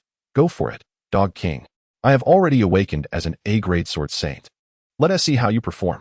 Shuo, you must awaken to an S-grade, or else your girl might run off. Be wary of wearing a green hat. The fool will be none other than yourself. It was at this moment that Ding Shuo came to his senses, ceasing his contemplation of that twisted necromantic tome. At last, it was his turn. Awaken, the bloodline of Huaxiao within me. Chapter 9. The mysterious ancient deity of Huaxiao and her dragon hairpin beside him. Zhu Tao, astonished, now looked at Ding Shuo with renewed fervor. Classmate Xia is truly exceptional. She deserves forgiveness. In typical narratives, the female protagonist and Oppo's talents often surpass those of the male lead, allowing an A rank like him to still pursue the school beauty. No matter how outstanding she may be, she remains Zhu Tao's wife. To live a fulfilling life, one must accept a little envy. Little Dragon Girl also has her allure.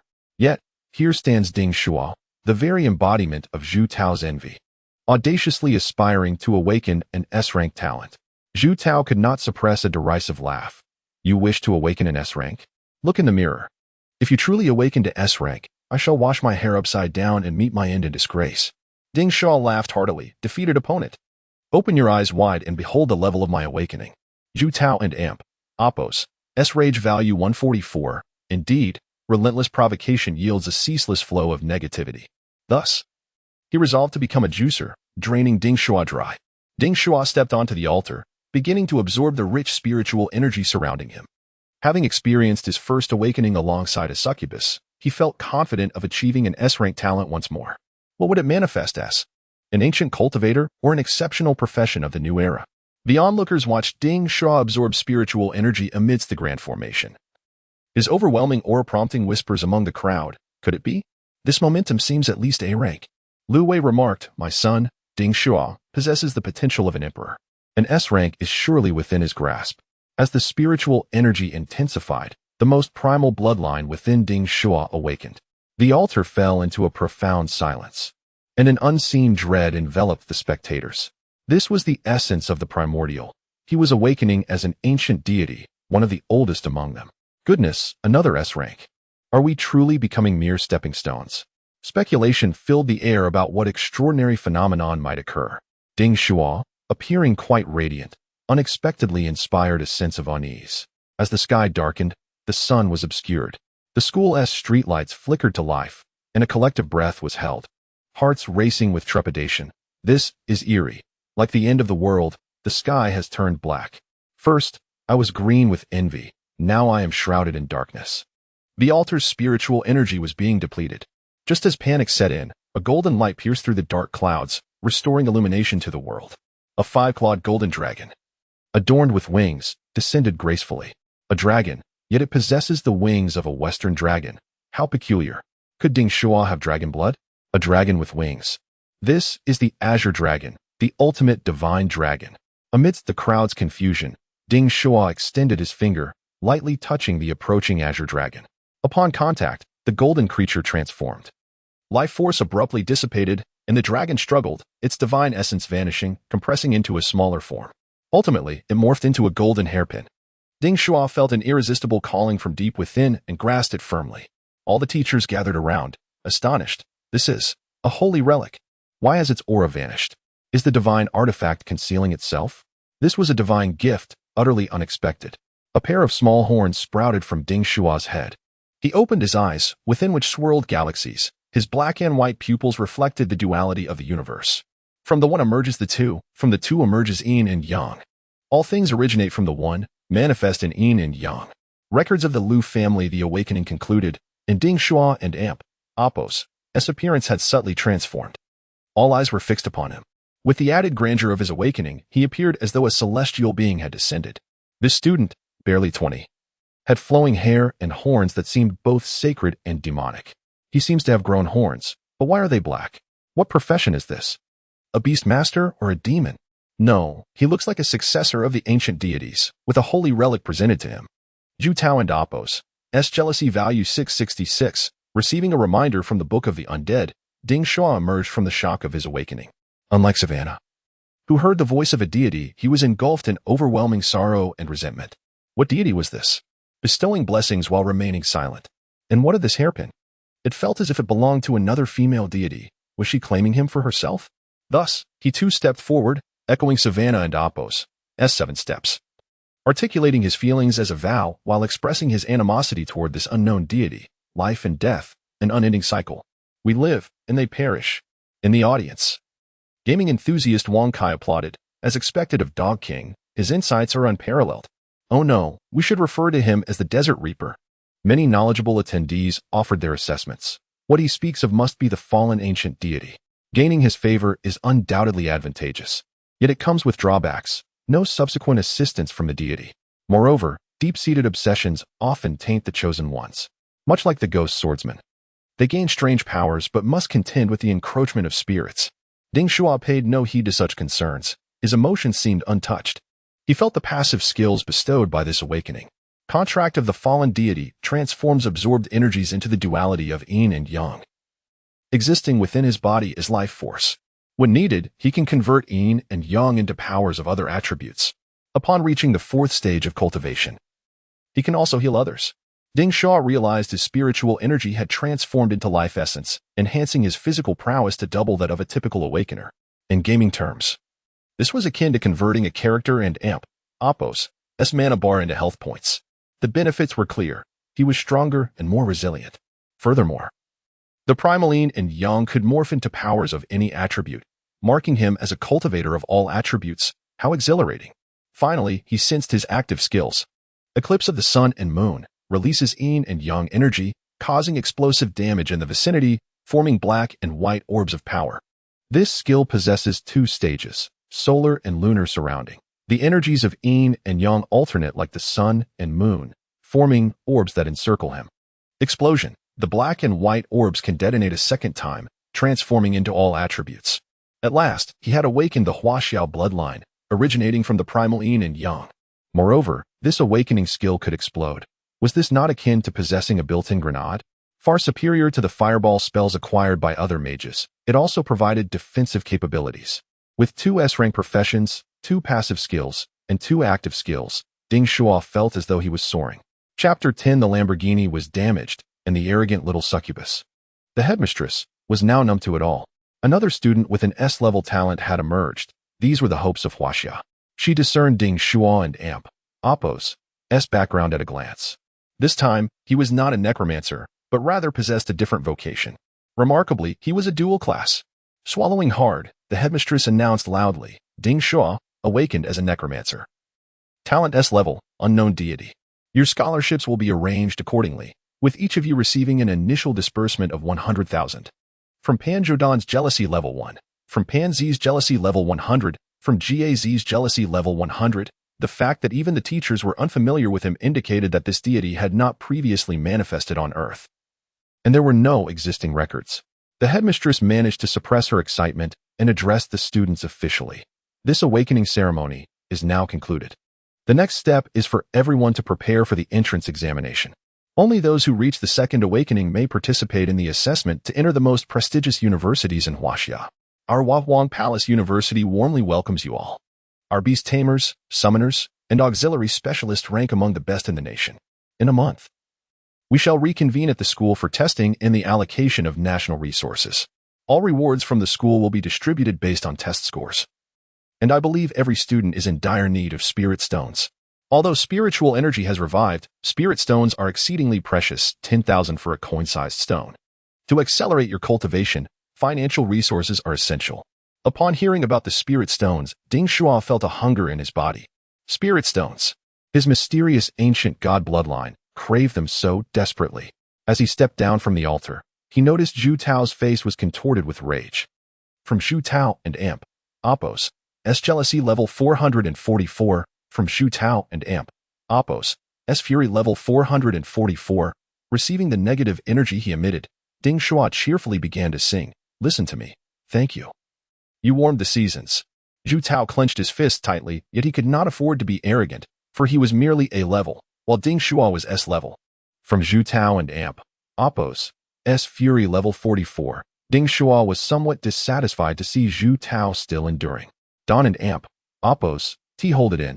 If you break, that S on you. I have no negative energy. He then shouted gleefully, oh, how happy I am. Unintentionally awakened in S level. Of course, this was and Amp, Oppos, T particularly remarkable. He was far more interested in seeing Zhu Tao perform a handstand while washing his hair than ingesting excrement to meet his demise. Now that would be spectacular. Please, Zhu Tao. Showcase your unique skills. You wouldn't want to disappoint everyone, would you? From Zhu Tao's Fury level 666, Zhu Tao stubbornly retorted, you merely stumbled upon good luck. What are you being arrogant about? It is nothing more than a garbage vocation from the Western underworld, a mere trifle compared to my strength as a Huaxia warrior. Talent does not determine the future. The universe is still uncertain, and we are all just cattle and horses. Ding Shuo refused to concede. You make a fair point. But what does being cattle or horses have to do with your handstand hair washing and excrement ingestion? You wouldn't be trying to change the subject, would you? From Zhu Tao and Amp, Oppos, S Fury level 100, Zhu Tao was taken aback. He had just blackened his own reputation more viciously than Ding Shuo had. His fingers trembled as he pointed at Ding Shuo and demanded, just you wait. We shall meet again in a month. Ding Shuo, eager not to miss this opportunity, extended his right hand and waved his fingers, boasting, next time, I'll shatter you. The aloof campus belle, Shavana, approached and whispered to Ding Shuo, so, you possess the power of a demon. No wonder that succubus sought you out. You two truly are kindred spirits, and she has a keen eye. If you engage in any trifling affairs, I will ensure you regret it. Ding Shuo was bewildered. Why? If you are indifferent to my affairs, would you warn me? After all, we are comrades in adversity, both possessing S-level talents. But why should my personal matters concern you? Are you still harboring resentment over yesterday's hotel escapade? I am the victim, the succubus is the perpetrator, and you, Shavana, are merely an accomplice. Women's thoughts are truly perplexing. Just as Ding Shuo pondered this, Lu Wei and others approached, curious. What did the campus belle say to you? Did you two engage in some romantic escapade? You both being S-levels, surely you should celebrate. Ding Shuo did not hide the truth and replied, she warned me not to harbor any impure thoughts. Lu Wei clapped his hands together, saying, it seems your relationship is progressing well. You're already under her thumb. Tonight, let us celebrate.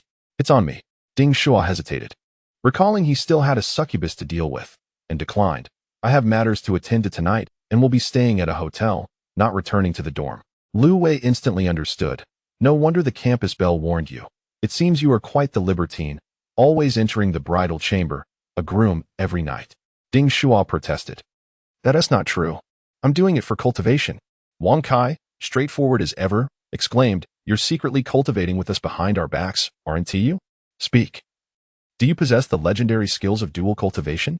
From Zhu Tao and Amp, Oppos, S Jealousy level 888, from Zhu Tao and Amp, Oppos, S Fury level 888, Zhu Tao overheard their conversation and spat out a mouthful of blood. No way. I must eliminate him. Otherwise, he'll continue to overshadow me and steal my women. Shavana, how could you still converse with him? Do you wish to betray me? How can I ever forgive you unless you? Zhu Tao's mindset shifted unexpectedly. He found himself indulging in fantasies while chuckling softly.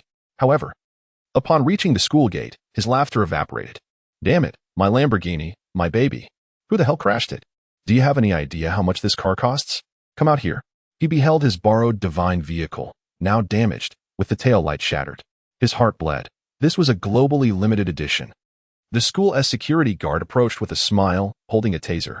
This student, your car was hit by a police vehicle. They were in a hurry, reportedly escorting 2 students for their awakening. Zhu Tao's temper flared as he roared. So it was those 2 officers who were escorting Ding Shuo. Do they understand the value of this car? 200 million. A global limited edition with only 14 units. It's a privilege to acquire one. They must pay. They must pay. I will see those officers bankrupt. The security guard continued. Student, the officer named Zhang, when said you were parked illegally. You may address it with the traffic department. He has no objections, and this incident will be considered work-related. However, he expressed doubts about the origins of your vehicle. stating that if you go, he will thoroughly investigate and issue a ticket for the parking violation. Zhu Tao was dumbstruck, realizing it meant going to the police station to seek trouble, and he would also receive a ticket, while his cousin's car would undergo scrutiny. How could he do that? The origins of this car were indeed questionable, but repairing it would cost at least several million. Moreover, his cousin cherished this sports car as a symbol of wealth. That 200 million in cash could buy a powerful D-level relic, a significant investment from his cousin. What should he do?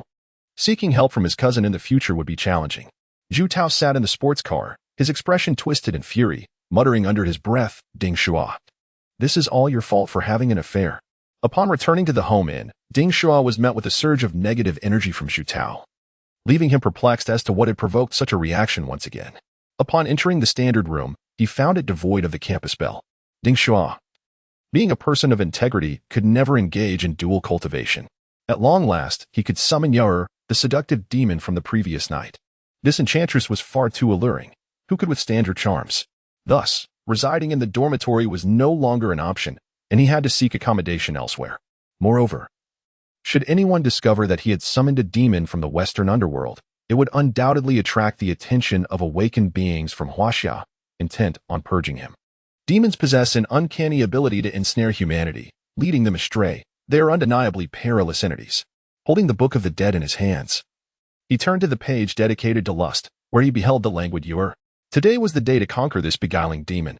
However, at present, Ding Shuo possessed nothing but his wits, resorting to negotiation and intimidation to compel her submission. Without prior warning, he pressed his finger down and softly declared, "It is you who shall be chosen." In an instant, Yaor was summoned. "Where am I? I've been summoned?" She turned to see Ding Shuo grinning at her. Instantly, her demeanor shifted, her voice reaching a peak of arrogance. "Ha ha ha. I am finally free. I shall kill you, master." With that, she extended her delicate hands, lunging towards him, intent on strangling this human male. Yet, whose adorable hands were these? What has happened to me? Why do my hands look like this? Where are our manicures, master? Chapter 11. The Secret of the School Bell. Contracted succubus Ding Shuo produced a mirror and held it before her. A small purple specter floated in the air. Observing Ya and Amp, Oppos, or lost in thought, he glanced at the information displayed in the Book of the Dead. Succubus, Ya and Amp, Oppos, Level, First Awakening, 1 star. Status, Spectre. Awakening Skill 1, Frightening Grimace. Transformation technique that allows her to morph into other objects, simulate presence, and cast illusions to instill fear in enemies, enabling temporary control. At this moment, Yaor realized her predicament. Her expression shifted rapidly, and she began to speak in a sweet voice. "I apologize for my earlier tone, master. I intended to lighten the mood. Do you have any commands for me, master?" Ding Shuo playfully rubbed the small purple specter. "Oh, it feels rather delightful, round and bouncy. About the size of a pineapple. The more I touch it, the more enjoyable it becomes," he remarked, although he chastised, "Little brat, what good are you? You possess no combat prowess. Killing a mere insect would be a challenge for you. I must seek another demon to cultivate. You are a waste of a slot. I can only nurture 7 ultimate demons, not a useless creature that merely consumes resources." Ya and Amp, Oppos, had never encountered a human superior employing such exploitative tactics. Being called worthless ignited her fury. "What are you barking about? I am of the purest bloodline of succubi, master. You simply do not understand demons. Look at my horns. Aren't they cool? We demons can ascertain our lineage just by examining our horns. You clearly lack discernment, master." "Wait, you have horns too? What breed of demon are you? No wonder you can siphon my energy." Ding Shuo felt insulted and touched the small horns that had sprouted on his head, smugly declaring, "These are the horns of a Chinese dragon. I am no mere trash demon." Ya and Amp, Oppos, flew up to his head, embracing his horns, her small hands rubbing them incessantly as she muttered, "My goodness, what breed is this? I've never seen anything like it. Are the dragons of China this powerful? Impossible. Absolutely impossible. There cannot be beings stronger than demons." As she spoke, she began to nibble on them. "Wow, so hard. I thought they were crispy snacks." Ding Shuo lifted Ya and Amp, Oppos, off his head, holding her like a cat. With a cold gaze, akin to a lofty judge, he threatened, "Enough of this nonsense. I will replace you. You are utterly useless. I seek a death knight or a hellhound. I do not know how to sever our bond. So perhaps I should just eliminate you. That should release me." Ya and Oppos, was bewildered. Ding Shuo and Apos. SPA training had officially commenced. Ya and Apos, trembled, reflecting on how all men were like pigs. After a passionate night of kissing and rolling on the hotel bed, he now intended to kill her. Human society was more cunning than demons in hell, changing hearts too swiftly. She even thought herself inferior to a hellhound, reduced to tears as she pleaded, "Master, I am not worthless. I can become powerful. Once I regain my strength, you will see how formidable I can be. You likely drained me during your awakening. I was subsequently consumed by some powerful entity." Ding Shuo slammed the Book of the Dead against her face. Yura's petite face bounced slightly before her small hands caught it and cradled it closely. "What is this? Why does it emanate the primal essence of demons? Was I trapped within this book all along? Such a treasure. Could this be the new scripture arising from the world's revival?" Ding Shuo smiled, instilling fear in demons as he spoke slowly. "Now you comprehend your situation, do you not? I lack any need for a demon of your caliber. If you fail to satisfy me, I shall dispose of you."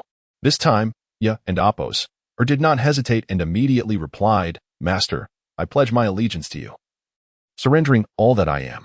I am exceptionally capable and will surely be of great use in the future." Ding Shuo, unimpressed by empty words, pressed. "What more do you have?" Ya and Apos, continued, "Do not judge me by my current strength as a mere specter.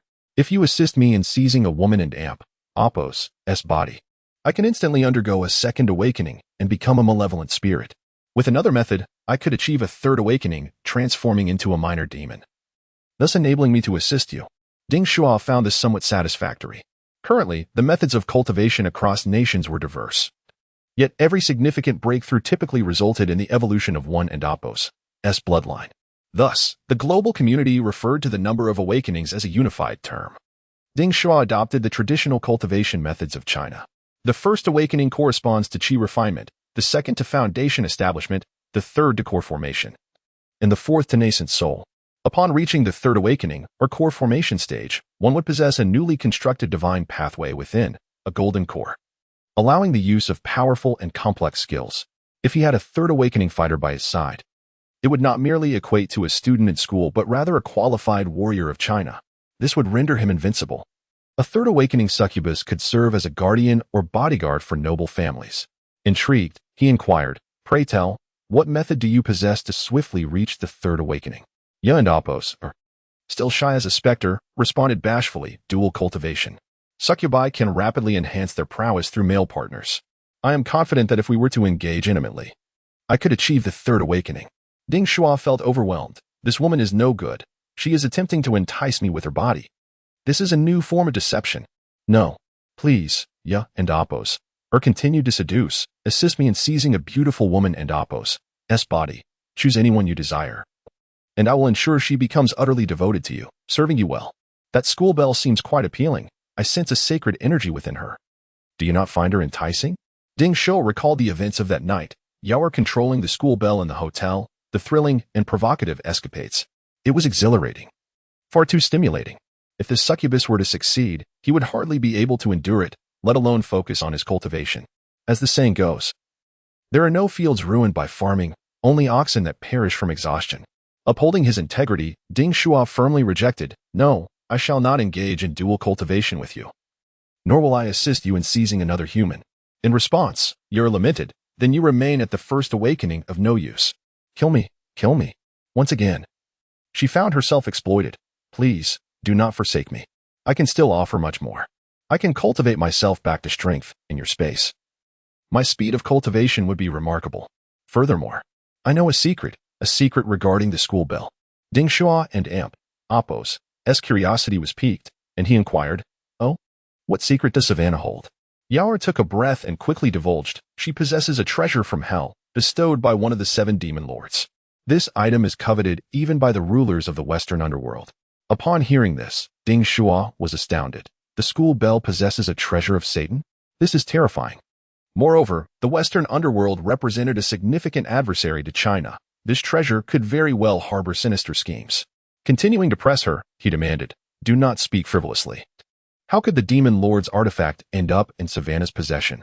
Yer gazed at Ding Shuo's form in the tome titled Book of the Dead, and after a moment of contemplation, she revealed the truth. "I was summoned by her using that artifact. It undoubtedly possesses the power of the Lord of Hell. She unlocked the connection between the present world and the old world with a golden key, a mere aperture through which I, driven by curiosity and audacity, emerged. However, it was a perilous endeavor, as my original body was annihilated. Upon entering her vessel, I found myself unable to wield that key, as if it were meant solely for human use. Yet, how could a mere mortal withstand the demonic energy it emanates, let alone utilize it? Until I encountered you. Ding Shuo listened, puzzled. Me? What does this have to do with me? And what manner of key possesses such potency to bridge the realms of hell? That is an artifact of divine caliber, an S-grade treasure. Your eyes sparkled with admiration. You are human. Yet you command the primordial essence of demonic power and possess the formidable artifact, Book of the Dead. Perhaps you could wield that treasure. You should engage with the campus belle. It would be best to ensnare her. In doing so, you might acquire that key, and you stand a substantial chance of being able to utilize it. I can assist you in making her utterly captivated by you, master. Ding Shuo furrowed his brow. No, you cannot bring the ways of hell into the realm of mortals. Humanity cannot be subjugated. You rephrased her proposition. Then allow me to make her fall in love with you, and she will willingly offer you that sacred relic. Why do you stare in disbelief? Is it not true that your kind often equates lust with love, master? Seeing that the secrets had nearly been exhausted, Ding Shuo activated the contract. So be it. I shall accept you. I have only just awakened, and should an urgent situation arise, you must aid me in battle. Furthermore, you have witnessed the Book of the Dead. Do you wish to become the mistress of desire? You're readily agreed. Having once aspired to reach the echelons of the 7 demon lords in the depths of hell, although the fortunes of the old world had been completely divided, this revived realm offered new opportunities. I am willing, master. Also, you must not confine me within the Book of the Dead. I require a semblance of freedom. And could we converse daily? It becomes rather dull within. Moreover, please refrain from being harsh. She is a girl. Additionally, when you dream, might you take me along? We succubi can join you in your dreams. He. Ding Shuo and Amp. Apos. S mind buzzed with confusion. This is akin to treating oneself as a boyfriend. With so many demands. He promptly interrupted her. Stop. Cease your prattle. I have contracted a demon, not taken a wife. Present no further conditions, or you shall be dismissed. Yer then smiled and fell silent. Oh, master, I shall become a worthy queen. Oh no, a demonic servant. Chapter 12. The Grand Celestial Immortal Technique. Invaders from the island nation Ding Shuo refrained from discussing further terms with her and closed the Book of the Dead. Summoning Ya and Apos, or within, he intended to cultivate this powerful sorceress, for such a formidable demon was a rare find in the world, and currently, he was in dire need of combat strength. Having offended the wealthy Zhu Tao today, he wondered if retaliation would follow. Perhaps assassins were already on their way. Inside the Book of the Dead, primal energies coalesced into a pentagram, marking the enchanting demon Yer bed at her ankle, radiating a phosphorescent glow. Embracing her delicate foot, she neither resisted nor felt disheartened, instead laughing wantonly within the confines of the book. You may enslave my body, but I shall enslave your heart. She then danced joyfully in the space, exclaiming, this time, I shall make a grand spectacle. As the first demon to return to the mortal realm, I shall become the new queen. When those infernal beings descend upon the earth, I will already reign as the queen of this new world. And they will bow before me. How delightful it will be. While men conquer the world through sacred relics and divine positions, women gain everything by conquering men. I aspire to be the woman behind the king. No, I shall be the woman upon the king. All I need to do is win over this human lad. Studying closely what type of woman he favors. Thus, each harbored ulterior motives, unaware of who might ultimately conquer whom. After arranging matters with the succubus, Ding Shuo retrieved the golden hairpin that had descended from the heavens. As his teachers had noted, he had never heard of any treasure resembling a hairpin, and he did not recognize this object. It appeared lifeless, devoid of the spiritual energy characteristic of other sacred relics. His fingers brushed against it, sensing no divine will. Only an overwhelming sorrow. It bore no divine technique that could aid Ding Shuo in battle. He pondered its rank, if it were an A or B grade. It would be a tremendous fortune, valued in the billions. How could he utilize it? Was it merely to be worn as an adornment? Proclaiming himself a ruler of the dragon lineage? But he was not a woman. How could he don a hairpin? He was no cross-dresser. Regardless, he resolved to train diligently. Perhaps with elevated cultivation, he might unveil its secrets. Ding Shuo began practicing the core techniques of the youth of Huaxia, the Grand Celestial Immortal Technique. This was the supreme art crafted by Master Bodhi to forge Sun Wukong. Master Bodhi, well-versed in Confucianism, Buddhism, and Taoism, had fused the essence of Huaxia and Apos, S3 most potent sections, as the most esteemed cultivation method in Huaxia. It was designated as the introductory practice for middle and primary school students. Consequently, the children of Huaxia would possess a slight edge over practitioners from other nations. However, this remarkable grand celestial immortal technique bore a significant flaw. It seized the creation of heaven and earth and infringed upon the mysteries of the sun and moon. Thus, it was loathed by spirits and deities, facing tribulations every 5 centuries. Fortunately, on earth, there were no gods, and the heavenly order was absent, leaving no barriers for rising talents. Hence, this grand celestial immortal technique, endorsed by Sun Wukong, became the favorite of the children of Huaxia. Ding Shuo commenced his training. Reciting the incantation, manifest the profound and circular true marvelous formula, cherish the cultivation of life without his words. His awakened physique adapted more readily to cultivation, and his speed improved significantly. Furthermore, after refining his body, he transformed the yin and yang energies, storing them within his flesh. Meanwhile, in the adjacent room, calamity had silently descended upon Yangzhou City. 5 unfamiliar figures appeared in the hotel, all hailing from the awakening practitioners of the Cherry Blossom Island. Leading them was a hunched elder named Tony Daiki. His bald head appeared comical, yet his frail right hand clutched a formidable B-grade sacred relic, the 5-faced human head staff. This staff, gnarled like a dead tree, bore the visages of a blood demon, a young girl, a specter, a fierce spirit, and a woman, each head contorted in pain, struggling as if alive. At the base of the staff, a sharp bone spike glimmered ominously. It was an unequivocally malevolent object. Tony Daiki surveyed the gathered assembly and began to speak. For the task of eliminating Feng Chao, I trust you will all cooperate well, aiming for a swift and decisive victory. Though we hail from different factions of the island nation, our purpose is united. Follow my lead. This hunched elder, adept in sorcery, had undergone 4 awakenings. Beside him stood a voluptuous woman clad in black stealth attire, a ninja named Mei Mingzi, with a cultivation of 3 awakenings. She wielded a renowned B-grade sacred relic, the Demon Slayer, its dark hilt emanating a palpable aura of death. Mei Mingzi, clearly aligned with Daiki, responded, I am a ninja from the shogunate, Mei Mingzi. I will follow Lord Daiki and Apos' directives.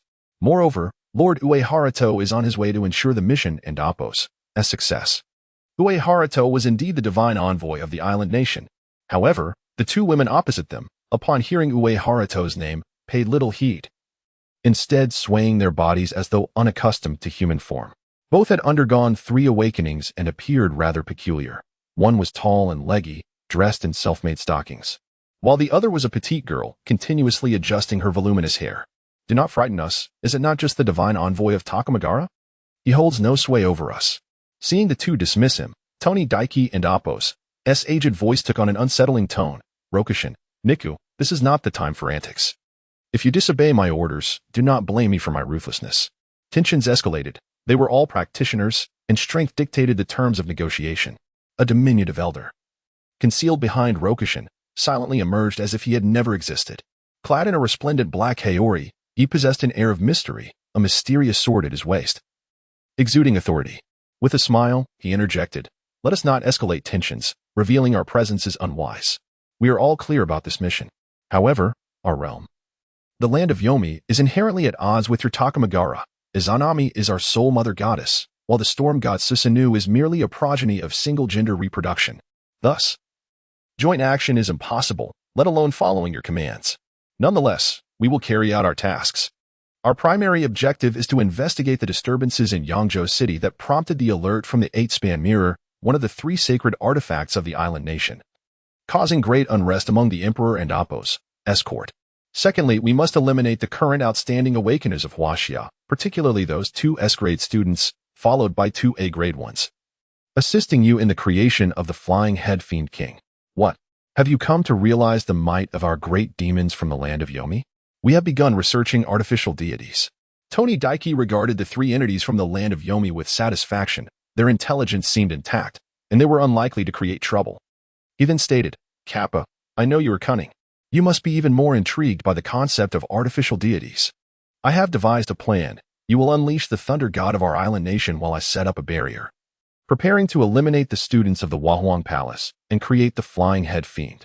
The Kappa chuckled. It is time for the people of Huaxia to witness the might of my arrival in the Cherry Blossom Island. A young master, a ninja, and 3 formidable island demons form an exceptionally powerful ensemble. At this moment, they are conspiring to launch a sinister attack on the palace of Huahuan. Chapter 13. Dancing at the Bar. Encountering Zhu Tao after 7 days of diligent practice, Ding Shuo had achieved a remarkable 3-star level in his slumber. He felt his physique had strengthened considerably. Both the casting speed of his summoning skill, Death Tombstone, and his spell skill, Eclipse Moon Carving, had significantly improved. Tonight was a full moon, with the moonlight shimmering faintly. Ding Shuo decided to venture out for a reprieve, largely due to the relentless insistence of the succubus. Yar, my dear master, you've been cooped up at home for 7 days. Aren't you bored? I've seen the human world on television and through my phone. It's simply marvelous. The food, the bars, the fashion, and the internet celebrities dancing away. Look at me dance. Aren't I captivating? Take me out for a night of fun. You humans are so greedy and heartless, always exploiting labor. Boo-hoo. I shall expose you online with titles like I worked like a beast among humans, my overbearing male master, and stuck in a hotel with my male master for 7 days. Ding Shuo watched the little succubus cry and fuss daily, utterly speechless. It seemed that women, regardless of their origin, could be equally bothersome. Clearly, they would only impede his cultivation speed. He gently patted her round, soft body and said, all right, I'll take you out today. But you must not cause any trouble. You must remain by my side at all times. However, with your diminished magical essence, how can you enjoy yourself? You're perked up. Nuzzling Ding Shuo's cheek with her head, I promise to be good. Let us go dancing at a nightclub. I've recently learned how to dance. Music. Dance, dance. Dance 857, 85, 857, 85, 857, 857. Ding Shuo lifted the wiggly little succubus, who resembled an energetic kitten, and felt a slight headache. Please. Didn't you claim to be over 1,000 years old? Why do you act like a child? What is so fun about dancing?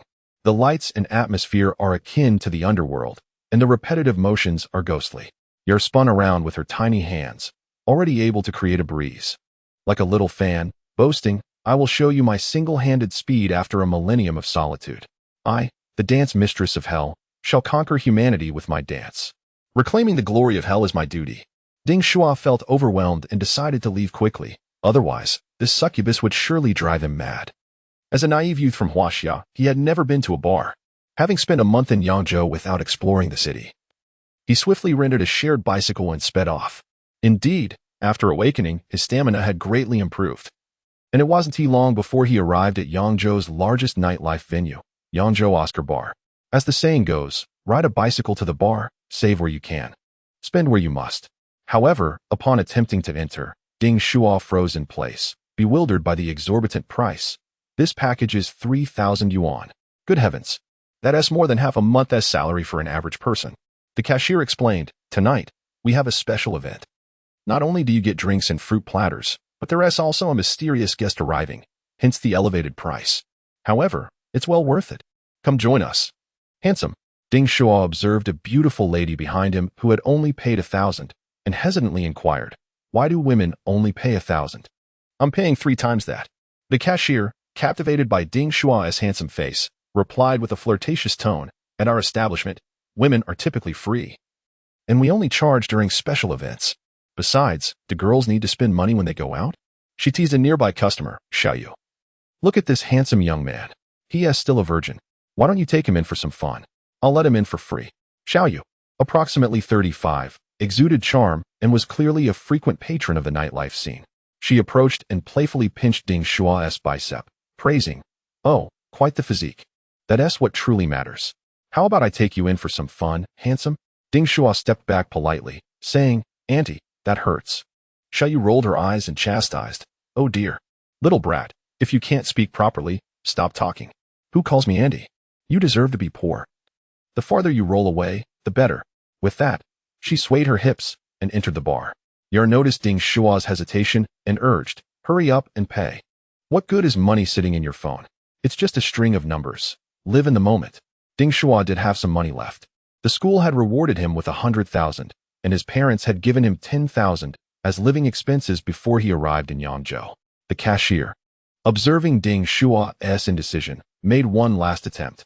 Tonight's special guest hails from the islands, a super tall goddess and a golden-haired lowly, an absolutely explosive DJ.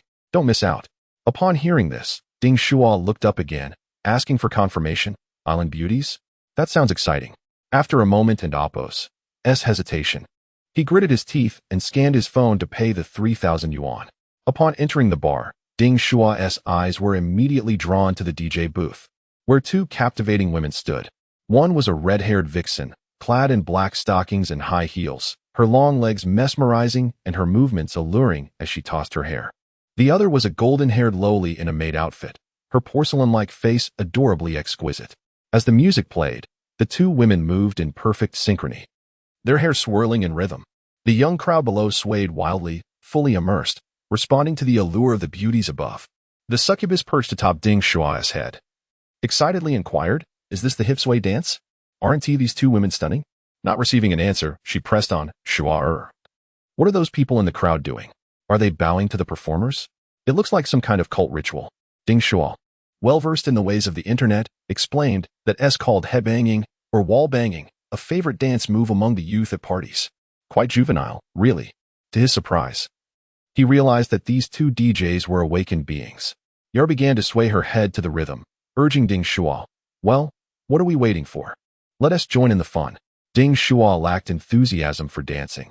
His gaze had already discerned the mixed energies within the bar. Especially the two DJs, though beautiful, they exuded danger. The sensation was akin to the first time one might engage with a school beauty. It was a darkly alluring power that filled him with a profound sense of unease. Other monsters and demons could be lethal, unlike Yar, who merely sought to seduce. The world was indeed perilous. After sipping the champagne in his hand, Ding Shuo found its taste quite ordinary, internally grumbling. This bar is just a scam to fleece the unsuspecting. It's pure profit. Just then, a booming voice elevated the atmosphere within the bar. "Ladies and gentlemen, in VIP room 8, young Master Zhu has ordered the Divine Dragon set. Please welcome the Icebound Divine Dragon set." The Divine Dragon set consisted of 5 bottles of different colored Ace of Spades, a premium offering in domestic bars, priced at a staggering 88,000. 13 stunningly attractive women raised illuminated signs while hoisting 5 bottles of liquor, gracefully weaving through the crowd towards a man situated at the center of the bar. Such a display of extravagance is truly remarkable. Spending 88,000 is equivalent to an average person and Appo's annual salary, all at once. Even Ding Shuo could not resist glancing towards the heart of the gathering, intrigued to discover which affluent individual had chosen to revel in the bar and Appo's ambience. To his astonishment, it was none other than Zhu Tao. The joy of the wealthy is an experience beyond my imagination. Chapter 14, The Blood-Soaked Ritual.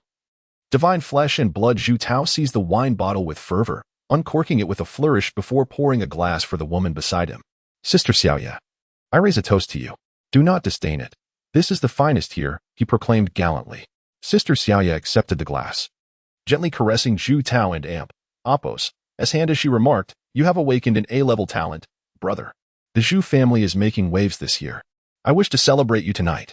Zhu Tao, observing the mature allure of Sister Xiaoya, found himself momentarily tempted. However, his gaze had shifted to a new target for the evening. "Perhaps another day, tonight. I have an engagement," he replied with a smile. He then gestured to the server, who brought 5 bottles of exquisite wine to the DJ stage.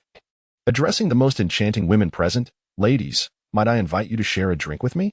The alluring woman looked at Zhu Tao, her gaze captivating enough to ensnare his very soul. She responded in halting Mandarin, "No, we have a mission tonight."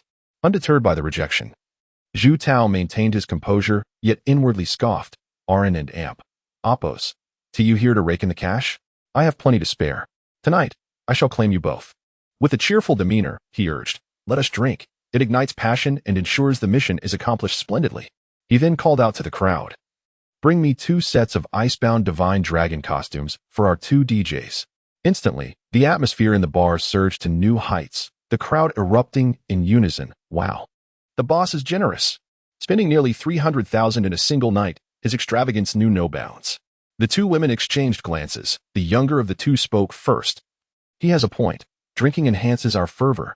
The alluring woman nodded in agreement. "It's time to get started. Let us indulge a little to heighten the excitement." Turning to the audience, they sang, "If I were a DJ, would you love me?" The crowd responded fervently, yes. With that, the two began to sway and approached Zhu Tao, sending his heart racing. Finally, beautiful women were in his grasp after losing the campus belle just a week prior. And he felt compensated with two stunning ladies this evening. Observing their figures, he felt he had struck gold. However, instead of accepting the drinks he offered, they took bottles from the server behind him and shouted to the crowd, "Today is a splendid day, everyone. Drink to your heart's content. Dance with abandon." They leaned back, chugging the drinks, and the bar erupted in a frenzy, the atmosphere reaching a fever pitch as confetti flew and lights flashed. Even Ding Shuo stood up, joining in the revelry. No wonder the wealthy enjoyed such festivities. It was indeed exhilarating. Even Zhu Tao, a scion of a prominent family, was taken aback by the boldness of these women. He stepped between them, wrapping his arms around their waists, pulling them close. The golden-haired girl gasped, exclaiming in a foreign tongue, "Oh my!" With a grin, Zhu Tao reveled in his conquest, thinking, while Ding Shuo has secured one foreign beauty, tonight I have two. He felt a surge of pride, yet a twinge of envy crept in as he sighed. If only Ding Shuo were here, he would be so envious. Zhu Tao's lust value 666. Ding Shuo, mingling in the crowd, sensed Zhu Tao's malice and emotions through his necromantic tome. He immediately raised his hand and shouted, "Zhu Tao, I'm right here. I'm about to burst with envy. Come on, let us celebrate." Upon hearing the voice, Zhu Tao fixed his gaze and indeed spotted Ding Shuo bouncing below. Suddenly, concern washed over him. He tightened his embrace, fearing his newfound companions might be snatched away by Ding Shuo. "Get lost, you," he shouted, cursing. The bar staff promptly understood, shoving Ding Shuo to the side. How dare he displease the benefactor? Ding Shuo, cornered and speechless, wondered, "I merely greeted you to share in your joy. Why are you unhappy?" Seeing the atmosphere reach a zenith, the two women slipped from Zhu Tao and Appo's grasp, gracefully perching atop a light pole, microphone in hand. "Dear audience, we have prepared treasures from our homeland." The crowd erupted in excitement. Wow, are they awakened ones? How thrilling. What treasures await? Is there a performance of magic? As the attendees remained oblivious, the women revealed cruel smiles. The alluring woman brushed her leg, releasing strands of white silk that sprayed around. She began to weave the silk, dancing in the air as her legs spun a web.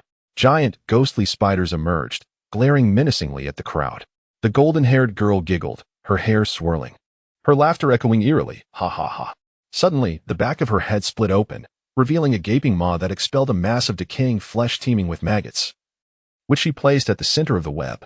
Some in the audience, still in disbelief, murmured, "Is this a terrifying display from Awakened Ones? This bar and Appo's theme is so novel." Zhu Tao, horrified, recognized the danger. These two were at least third awakening level beings. He had just flirted with them. What a grave mistake. He hastily retreated. The demoness warned Ding Shuo, "Be cautious, that flesh comes from a deity." The aura they exuded was unmistakably formidable. Ding Shuo, witnessing the grotesque flesh, understood its power. It was indeed the remains of a divine being. Observing the ordinary patrons, many had already succumbed to the overwhelming aura, collapsing in fear of the divine. He quickly shouted to the crowd, "Everyone, run. They are creatures from the island nation." But it was too late. The entrance staff had been swiftly slaughtered by the giant spiders, sealing the exits with webs. As blood was spilled, chaos erupted. People scrambled toward the door. Yet the divine aura suffocated them. The two women revealed their true forms, transforming into human harvesting machines, systematically slaughtering the masses. The alluring woman sprouted 8 beautiful legs, slicing through the crowd with silk as one would harvest wheat.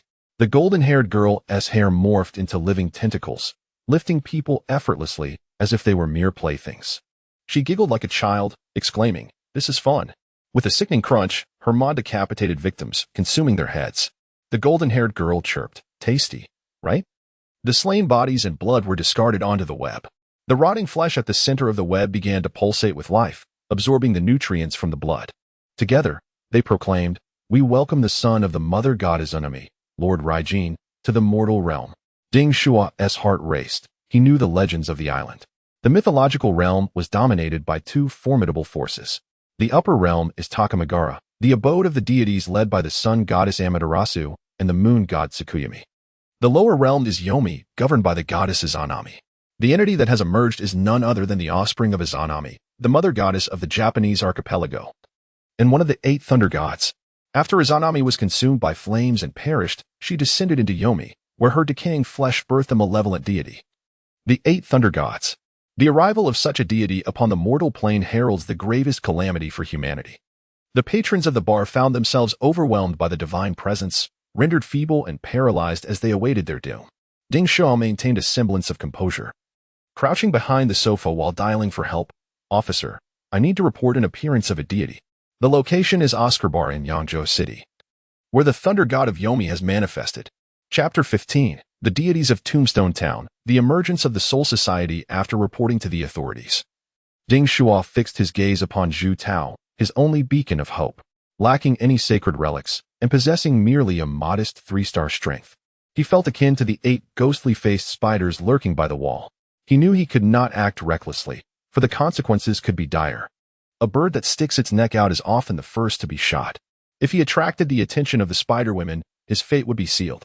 Little Yu shared similar sentiments, desperately crawling to Zhu Tao's side, weeping, "Young Master Zhu, please save me."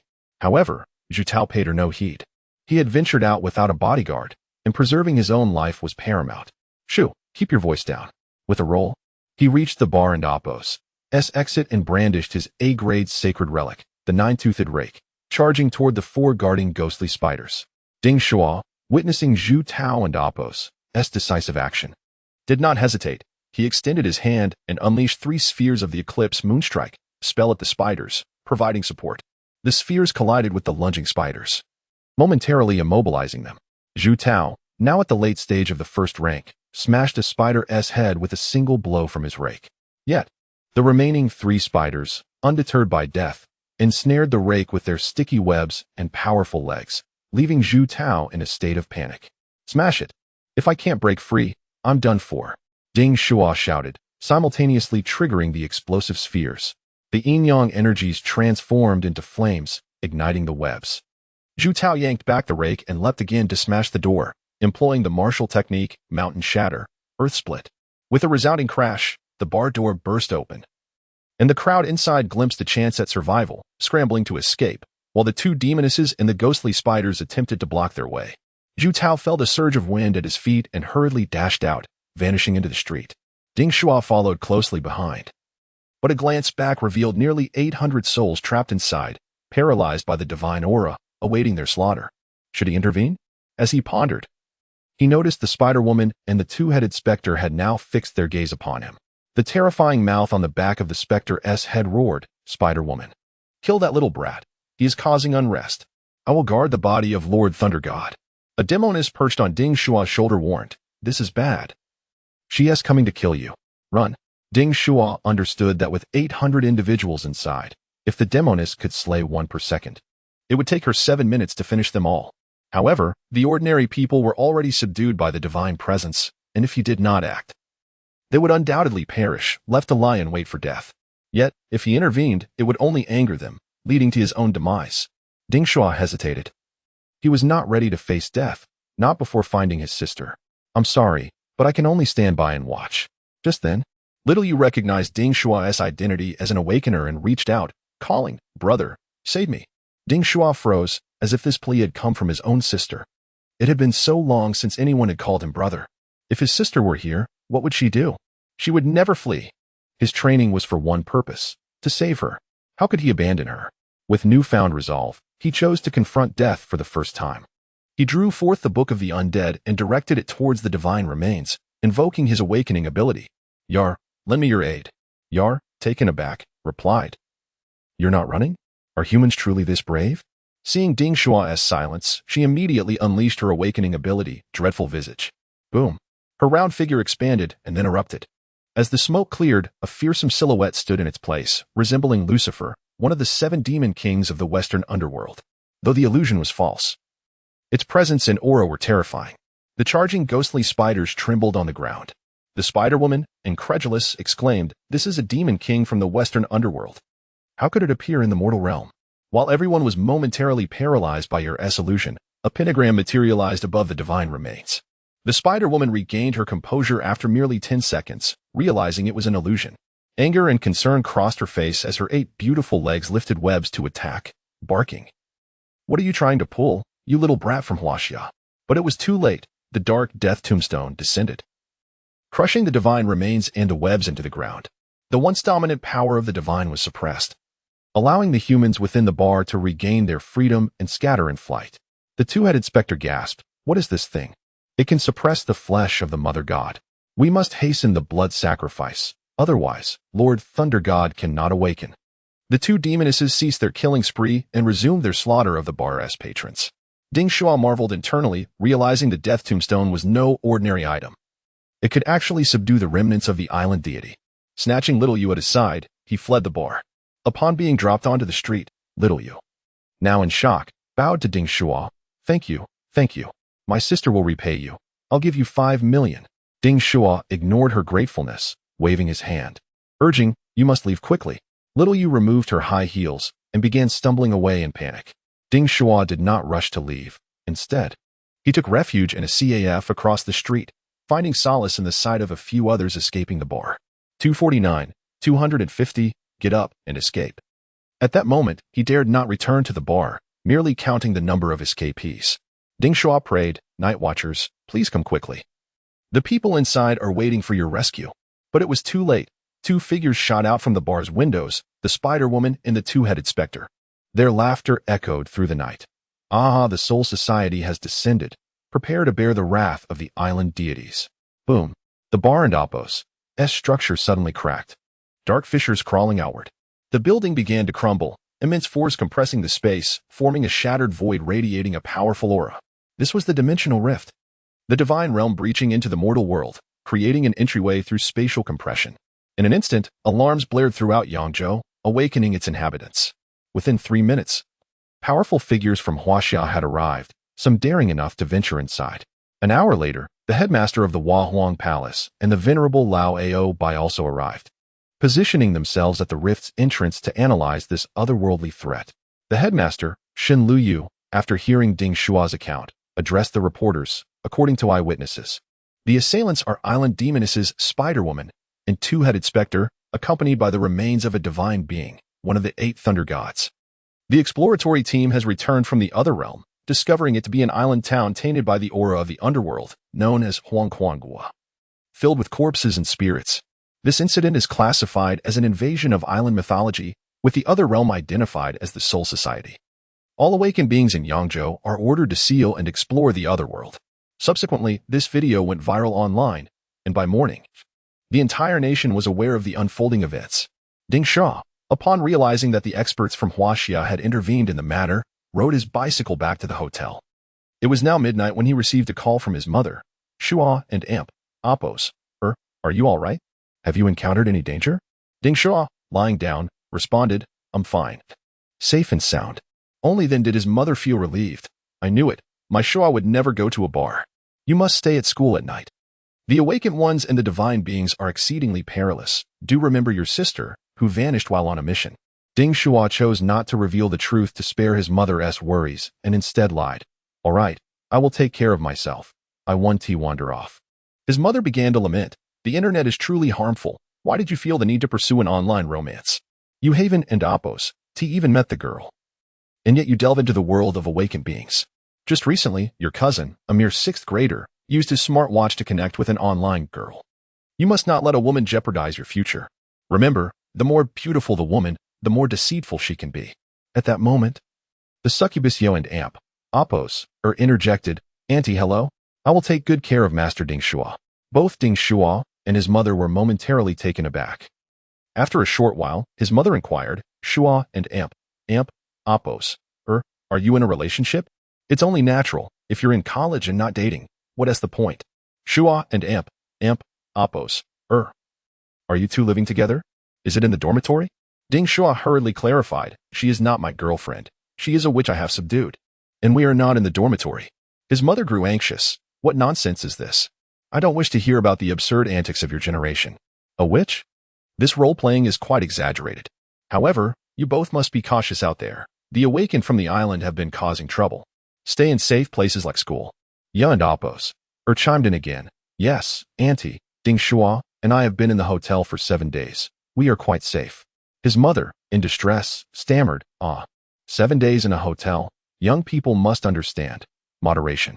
Ding Shuo quickly ended the call, fearing further misunderstandings. Lying on his bed, he rubbed his temples and began to console himself. Rest well. Tonight has been utterly terrifying. Chapter 16. Seeking the Tombstone. Exploring the realm of souls after a night and amp. Appos. Rest. Ding Shuo awoke in the morning and began scrolling through short videos to gather information. He observed the various reports about the bar incident from the previous night. Influencers and commentators were discussing the mythological figures of the island nation, analyzing their sinister plots. Although the nation is small, its mythology includes entities akin to the Great Pangu. The island's father god, Izanagi, and mother goddess, Izanami, are siblings, and despite the chaotic ethics surrounding their relationship, they birthed the island's pantheon of deities.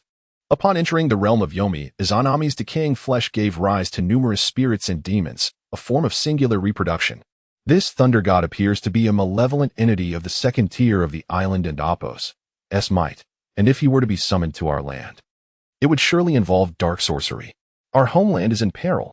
As he delved into the comments section, he encountered fervent voices. Awakened ones, we must mobilize. We cannot allow such transcendent deities to resurrect on Earth. The awakened individuals of the island nation seem to have fallen into depravity, consorting with demons and wreaking havoc upon the innocent. Those who offend our land shall face retribution, no matter the distance. Echoed through the comments. There were also heartfelt lamentations from victims' families. My girlfriend went out to unwind last night, and I never expected her life would be lost. I am devastated, my heart shattered. Other comments included unsympathetic remarks. They are all adults. They know what they are doing. Everyone understands the mindset of girls who frequent bars. One particularly poignant remark stated, "Last night, I was at the bar with friends and saw a couple at the next table. The girl kept shielding her boyfriend from drinks. I thought to myself how wonderful it would be if that were my girlfriend. As I passed by the restroom, I glanced over, and it truly was my girlfriend. Woe is me." Another user replied, "Be careful what you wish for." Bad news, I was heartbroken and cried all night. Good news, my girlfriend's phone is unreachable. Those two wretches were slain by the island and Appos' demons. The genuinely bereaved were mourning in silence, rarely posting videos, while the internet seemed filled with young people seeking to capitalize on the chaos. After watching several clips, Ding Shuo learned that Ding Shuo candidly confessed, "I merely activated one awakening skill and did not exert myself to rescue others at all. I felt ashamed for an entire night, leaving no room for self-congratulation." As for the words on the tombstone, I remain perplexed. Could it be that my ancestors possessed divine prowess? Chapter 17. The ghoul of the island. As the two engaged in casual conversation over coffee, Master Ao Bai from the Hua Huang Palace made his appearance, assigning a task to everyone. "Dear students, I am delighted that you have conquered your fears to participate in this mission. Remember, we, the awakened ones, do not have dress rehearsals. We must confront battles at any moment. I will now distribute tactical watches and headsets to you. The Earth's satellite signals cannot penetrate the other world, but our signal vehicle will establish a signal tower within, allowing you to communicate solely through these devices. Your mission this time is as sentinels, guarding the periphery of the soul realm. Report any occurrences immediately. Any low-tier monsters attempting to cross the boundary must be eliminated without hesitation. For the few newcomers without weapons, you may collect an F-grade weapon, valued at 300,000, and can exchange it for cash afterward." Ding Shuo selected a Tang Dao, pondering to himself, "I have yet to engage in combat with a weapon." With supplies secured in his backpack, they set forth. At the command, Ding Shuo and the other awakened students formed a line to enter the soul realm. Touching the fissure of the other world, Ding Shuo could not discern the sights within, yet he stepped forward steadily. Suddenly, he felt a force pulling him in, and he was drawn into the soul realm. Thud! Ding Shuo landed face first on the ground, quickly rising to survey his surroundings. He found himself in a district of the island nation. Goodness, this entrance was in the sky. I nearly ruined my handsome face. Is this truly the soul realm? Why is it so dark in broad daylight? Gazing at the gray, overcast sky, he sensed unease and swiftly checked his tactical watch. Position coordinates, 23,730. Ding Shuo exhaled in relief. Fortunately, I am at the edge of the soul realm. It is relatively safe. He hastily sought a place to conceal himself. With a flick of his left hand, he produced the Book of the Undead. As Ding Shuo whispered, the succubus Yar emerged. "Scout Yar, ready for action." "Ah, the long-lost sin of hell." She then soared above Ding Shuo's head, scouting for enemies. Ding Shuo proceeded cautiously down the street, noting that the island's thoroughfare had long since fallen into decay. The corpses littering the ground had rotted away, leaving only scattered bones. However, most of these bones were mangled, suggesting they had been preyed upon by some monstrous entity. Soon, he entered the mission area indicated on his tactical watch. Familiar with the school environment, he decided to establish his position there. Upon entering the campus, he was struck by the sight of skeletons sprawled on the ground, still clad in school uniforms. A wave of emotion washed over him. Although I harbor disdain for the islanders, these students are truly pitiable. I can only imagine the torment they endured before their demise. Drawing his F-grade Tang Dao, Ding Shuo gripped it tightly. Let us scour the school first and confirm if any man-eating monsters remain. You're perched atop Ding Shuo and Apos' head. Nodding in agreement, but suddenly cautioned. Huh? Something is approaching. As they neared the office, a ferocious, beastly roar erupted. The office door burst open, and a putrid stench assailed them as a swift figure emerged. Locking eyes with Ding Shuo for less than a second, the figure lunged at him like a leopard, its claws slicing through the air with a tearing sound. Ding Shuo raised his right hand, unleashing a barrage of firepower against the creature. Boom, boom, boom. 3 blasts of Eclipse Moonstone detonated, preventing the beast from pouncing on him. It was a humanoid ghoul, its body decaying, with a bloated abdomen and a tail that writhed incessantly. You urged him. What are you doing? Quickly, go and slay it. This ghoul is still alive. Ding Shuo gripped his knife once more, delivering a decisive strike at the ghoul and amp, Apos' neck. The ghoul and amp, Apos' body separated instantly. Book of the Undead notification, successfully killed a first-tier ghoul. Soul capture successful. This was Ding Shuo's inaugural kill, and he glanced at the tip of his blade, attempting to steady his racing heart. Disregarding the Book of the Undead and Apos' notification, Yar, however, scolded him. Stop dawdling. Quickly pierce its abdomen and extract its ghostly orb. We must make our escape. Creating such a ruckus will attract monsters to you. Hurry. Ding Shuo realized that his wild instincts were lacking, and without the ways of the beast, he was perilously unprepared in this realm of slaughter. Stifling his nausea, he plunged his Tang Dao into the ghoul's belly, extracting the pulsating orb of power. They then fled the battlefield, seeking refuge in a classroom. Indeed, within a minute, 3 more ghouls crawled in, initially surveying the surroundings with caution before commencing a frenzied feast on the corpse of their fallen kin. Yar observed Ding Shuo's anxious demeanor, pinching his ear and admonishing, Shuo, you really are hopeless. If it weren't for me guiding you, you'd be toast. You're quite foolish, exhausting your spiritual energy right away. Ding Shuo, aware of his predicament, shook his head and replied, I have not trained in martial skills. I possess only an awakening ability, making combat exceedingly challenging. Moreover, that ghoul and Apos' tail resembled a sword. I had to be cautious. Yar, hands on her hips, adopted a confident demeanor and teased, a weakling is indeed a weakling. Just follow my lead from now on. Hand over that ghostly orb. I need to recover my strength. Ding Shuo pulled Yar into his embrace, giving her a gentle squeeze. Please, succubus teacher. I sense the general location of the death tombstone. We must retrieve it swiftly to suppress these ghouls. Yar wriggled free from Ding Shuo and amp, Apos' grasp and began absorbing the energy from the ghostly orb, reminding him, you should restore your strength as well. There's movement outside. Ding Shuo crouched by the window to observe, his naturally unique eyes granting him superior vision compared to the monsters, unaffected by the gloom of the soul realm. A group had entered the school. A bespectacled boy crouched to inspect the scene, stating, There's a ghoul here, freshly slain and devoured by its kin. Could it be infighting? A robust man, seeming rather carefree, retorted, Damn, do the island ghouls even wield magic? Those 3 explosions were undoubtedly man-made. He then shouted into the surroundings, Is anyone here? Our team intends to take control of this school. We're just here to say hello. A girl in red was also scanning the area, evidently nervous. The tall man issued another loud warning. We have taken over this place. Anyone attempting to seize it shall meet their end. Ding Shuo activated the intercom feature on his tactical watch, addressing them. Greetings, fellow students. I have just slain a first-tier ghoul, and 3 more have recently arrived, heading east. I shall refrain from further involvement. Upon hearing Ding Shuo's voice through the watch, the trio began to advance, heading towards the school cafeteria. Yet Yar pressed him. We must follow. Those 3 are likely to perish. Ding Shuo, alarmed, pondered, more deaths? But they are stronger than I. If they cannot triumph, what can I do? Yar smirked wickedly. Once ghouls consume enough corpses, they undergo a breakthrough and subsequently enter a dormant state, their strength waning. Thus, we shall slay them. Let us pursue, defeat the ghouls, and seize their ghostly orbs. Chapter 18. The Slide Tackle. A quintuple kill. Ding Shuo quietly arrived at the cafeteria, opting to enter through the back kitchen rather than the main entrance. The dual energies within him contracted, causing his aura to diminish abruptly as he entered a state of invisibility. Within the dimly lit cafeteria, sounds of combat echoed.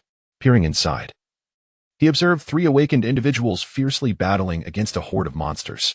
The girl in the center, visibly frightened, clutched a staff and chanted incessantly. Awakening technique. Greatwood fireball technique. A flame ignited upon the wooden staff, illuminating the surroundings. Damn it. We must engage. They are too agile. Don't be afraid, Liener, exclaimed the bespectacled man, wielding dual swords as he analyzed the situation. The 3 ghouls, akin to wildcats, leaped and clambered over the student tables, relentlessly attacking the trio. The tall man, their primary combatant, faced the oncoming ghoul with unwavering resolve, charging forth. Martial technique. Sliding tackle. He executed a slide beneath the ghoul, wielding his longsword to slice open its rotund belly, causing its recent meal to spill onto the floor. With a powerful push off the ground, he leapt onto the ghoul and Appos' back, stabbing downwards and pinning it to the table. The girl gasped in delight. Wusong, you and Appos, incredible. Hope flickered among the group. Even Ding Shuo couldn't help but inquire of Yar. This is fantastic. Wusong's martial prowess can surely vanquish these ferocious ghouls. Yar placed a finger over Ding Shuo's lips, whispering, do not get too complacent. Look at the ceiling. Observe the tails. Ding Shuo craned his neck to gaze above, spotting a larger ghoul suspended from the ceiling fan. Motionless. Through his unique vision, he discerned 2 tails writhing. Is that a second awakening ghoul? Yar nodded. Indeed, it was merely spectating. Now that its minions are in peril, it will strike. No sooner had she spoken, the second awakened ghoul descended, its 300-pound mass shaking the ground as it lunged towards Wusong like a beast. Everyone, attack together, Wusong shouted. Lien and Appos, her unleashed her fireball, while the bespectacled man leapt into the air, poised to deliver a backstab. However, the ghoul caught Wusong's great sword with its hands. 2 tails writhed, ensnaring the bespectacled man in a deadly grip. Roar, roar, roar. The thrashing tails tightened around him, constricting life from his body. Lien and Appos, wielding her staff, released another fireball, but its flames were too feeble to inflict any significant damage. The ghoul unleashed its second awakening skill, bone spikes. White bone spikes erupted from its massive form like blades, instantaneously slaying the trio. The remaining 3 ghouls approached their leader, bowing their heads in a fervent roar, celebrating their master's prowess before retreating from the cafeteria. Seeing its minions withdraw, the ghoul leader began devouring the spoils of battle. The scene was gruesome as it tore apart the bodies of the 3, consuming them without mercy. By the time it devoured the second, its belly bulged. Yet it showed no signs of stopping until all 3 were consumed. Weighing 500 pounds, it slowly crawled atop the enormous ceiling fan. Its corpulent belly pressed against the blades as it entered a state of slumber. In less than an hour, Ding Shuo was bewildered. Is it merely eating and sleeping? Yar, well-versed in the lore of such creatures, explained, the first awakening skill of ghouls is feast. By consuming the corpses of their enemies, they can sleep and absorb the strength and flesh of the dead. This is their upgrade skill. Ding Shuo felt a tinge of envy. To grow stronger simply by eating, how exhilarating. With enough corpses, they would be invincible. Yar assessed. Yet, they must be able to consume and digest them, akin to how humans cultivate to absorb power. However, ghouls awaken at a much faster rate than humans. Yet, they are limited to physical growth and crude enhancements, often stalling before the 4th awakening. The 5th awakening is the pinnacle for such beings. Understanding the nature of this mythical creature, Ding Shuo resolved, if it is asleep now, we shall launch a surprise attack and strike it down. Yar tapped Ding Shuo's head, admonishing, aim for the head. It has already reached its 2nd awakening. Its 2nd awakening skill is Fierce Bone, rendering its bones incredibly hard. Currently, it is curled up, protecting its belly and head, in a state of Fierce Bone defense. You would merely slice through its outer flesh, unable to deliver a fatal blow. Ding Shuo questioned, if I had a death tombstone, I could crush it while it sleeps. Especially after it devoured our compatriots. What should I do now? Should I merely observe while it feasts? You replied, having absorbed the ghoul's essence. I am now at 5-star awakening and can suppress it with illusions. You only need to collect its head, no, its ghoul head. Let us proceed. Ding Shuo stealthily activated the ceiling fan, the school and Appos' backup power still functional. Roar, roar, roar. When the ghoul awakened, it was bewildered to find itself spinning rapidly. It hastily released its fierce bone defense and fell to the ground, feeling dizzy and nauseous, even expelling a severed head. Yet, being a creature of the abyss, it quickly regained its composure and entered a combat stance, its ghastly eyes scanning the surroundings. Upon looking up, it beheld a terrifying figure before it, one of the 7 demon kings, the lord of gluttony, Beelzebub. The horror beneath the wings of flies caused the ghoul to collapse in submission. The demon king bent down, opening its maw wide. The ghoul, realizing it was to be devoured, offered its most vulnerable belly without resistance, lying down to await its demise. Previously, in the bar, 2 enchanting beings from the islands could only gaze at the shadow of a demon king, paralyzed with fear. This time, Yer was even stronger and stood atop the dazed, recently awakened ghoul. As Ding Shuo watched the ghoul resign to its fate, he seized a tang knife and delivered a powerful strike to its neck, severing the head of the second awakened ghoul. Book of the Undead notification. Successfully killed a second awakened ghoul.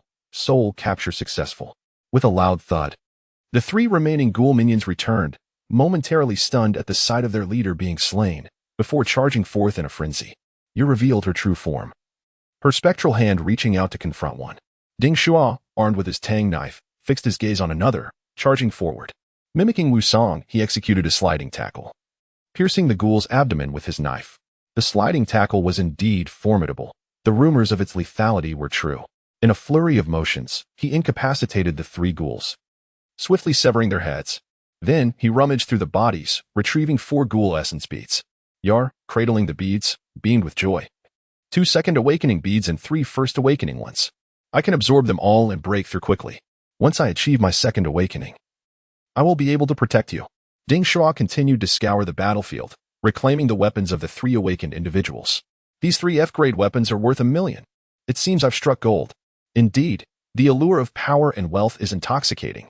Elated, I departed from the cafeteria and sought out a pristine classroom, establishing my base as I awaited the conclusion of the first day of my sentinel duties. Chapter 19. The Succubus War with the Pen Spirit as night descended. The atmosphere grew increasingly oppressive. Ding Shuo remained vigilant within the classroom, pondering, it seems this school is plagued only by ghouls. We should be safe.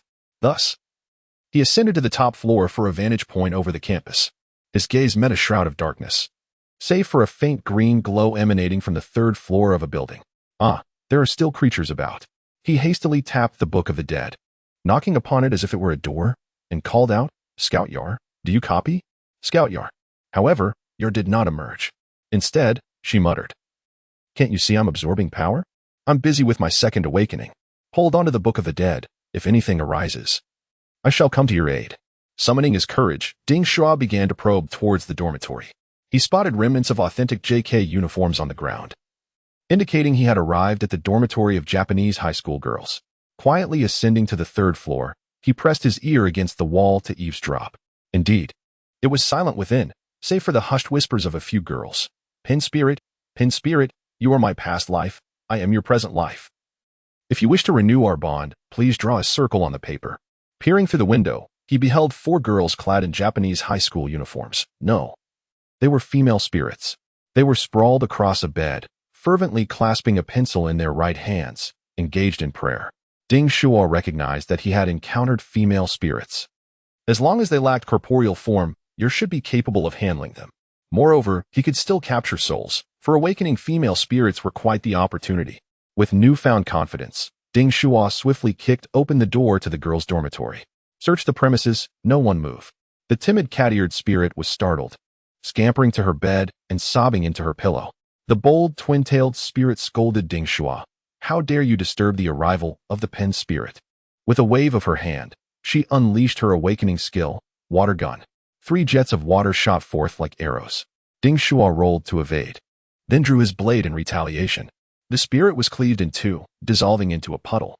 Seeing Ding Shuo and Appos as ferocity, the long-haired spirit raised her hands, pleading for mercy. Big brother, please don't kill us. We are merely students. Ding Shuo continued to search through the girls' and Appos' dormitory for any hazardous items. Suddenly, he spotted a short-haired, round-faced spirit clutching a small table, atop which stood a 2B pencil. Pointing his knife at the short-haired spirit, he interrogated, What are you doing? How did you become a spirit? The short-haired spirit screamed in fright. I'll tell you. On that day, a deity descended, and everyone fell into terror, willingly becoming sacrifices. It was the pin spirit who saved us. The puddle of the cleaved spirit began to rise again, reconstituting itself. Half of its form sprawled on the floor, exclaiming, "What are we afraid of? He and Apos, as just one person, we can take him down." The twin-tailed water spirit invoked her awakening skill once more, and a water gun shot forth. The long-haired spirit and Apos' hair swirled like tendrils, reaching for Ding Shuo. He could only evade, dashing out of the dormitory, astonished at how smoothly these seemingly frail spirits executed their awakening skills. "Ha ha ha, sisters, let us play and take him down." The cat-eared spirit released a black cat from her embrace, which lunged for Ding Shuo and Apos' thigh. The short-haired spirit waved her hand, sending a burst of green ghostly fire towards him. Ding Shuo, undeterred, unleashed his awakening skill, Eclipse Moon Jewel. One by one, orbs of energy bombarded the spirits, the balance of yin and yang striking their ethereal forms, eliciting cries of pain. "Ah, it hurts. This wretched man only bullies girls." We summon the pin spirit. The four spirits huddled together, grasping the 2B pencil with their right hands, raising a sheet of white paper as they prayed anew. Pin spirit, you are my past life. I am your present life. If you wish to renew our bond, please draw a circle on the paper. Ding Shuo, unperturbed, drew forth the Book of the Dead and began to chant. "Yar, Yar, you are my succubus. I am your master.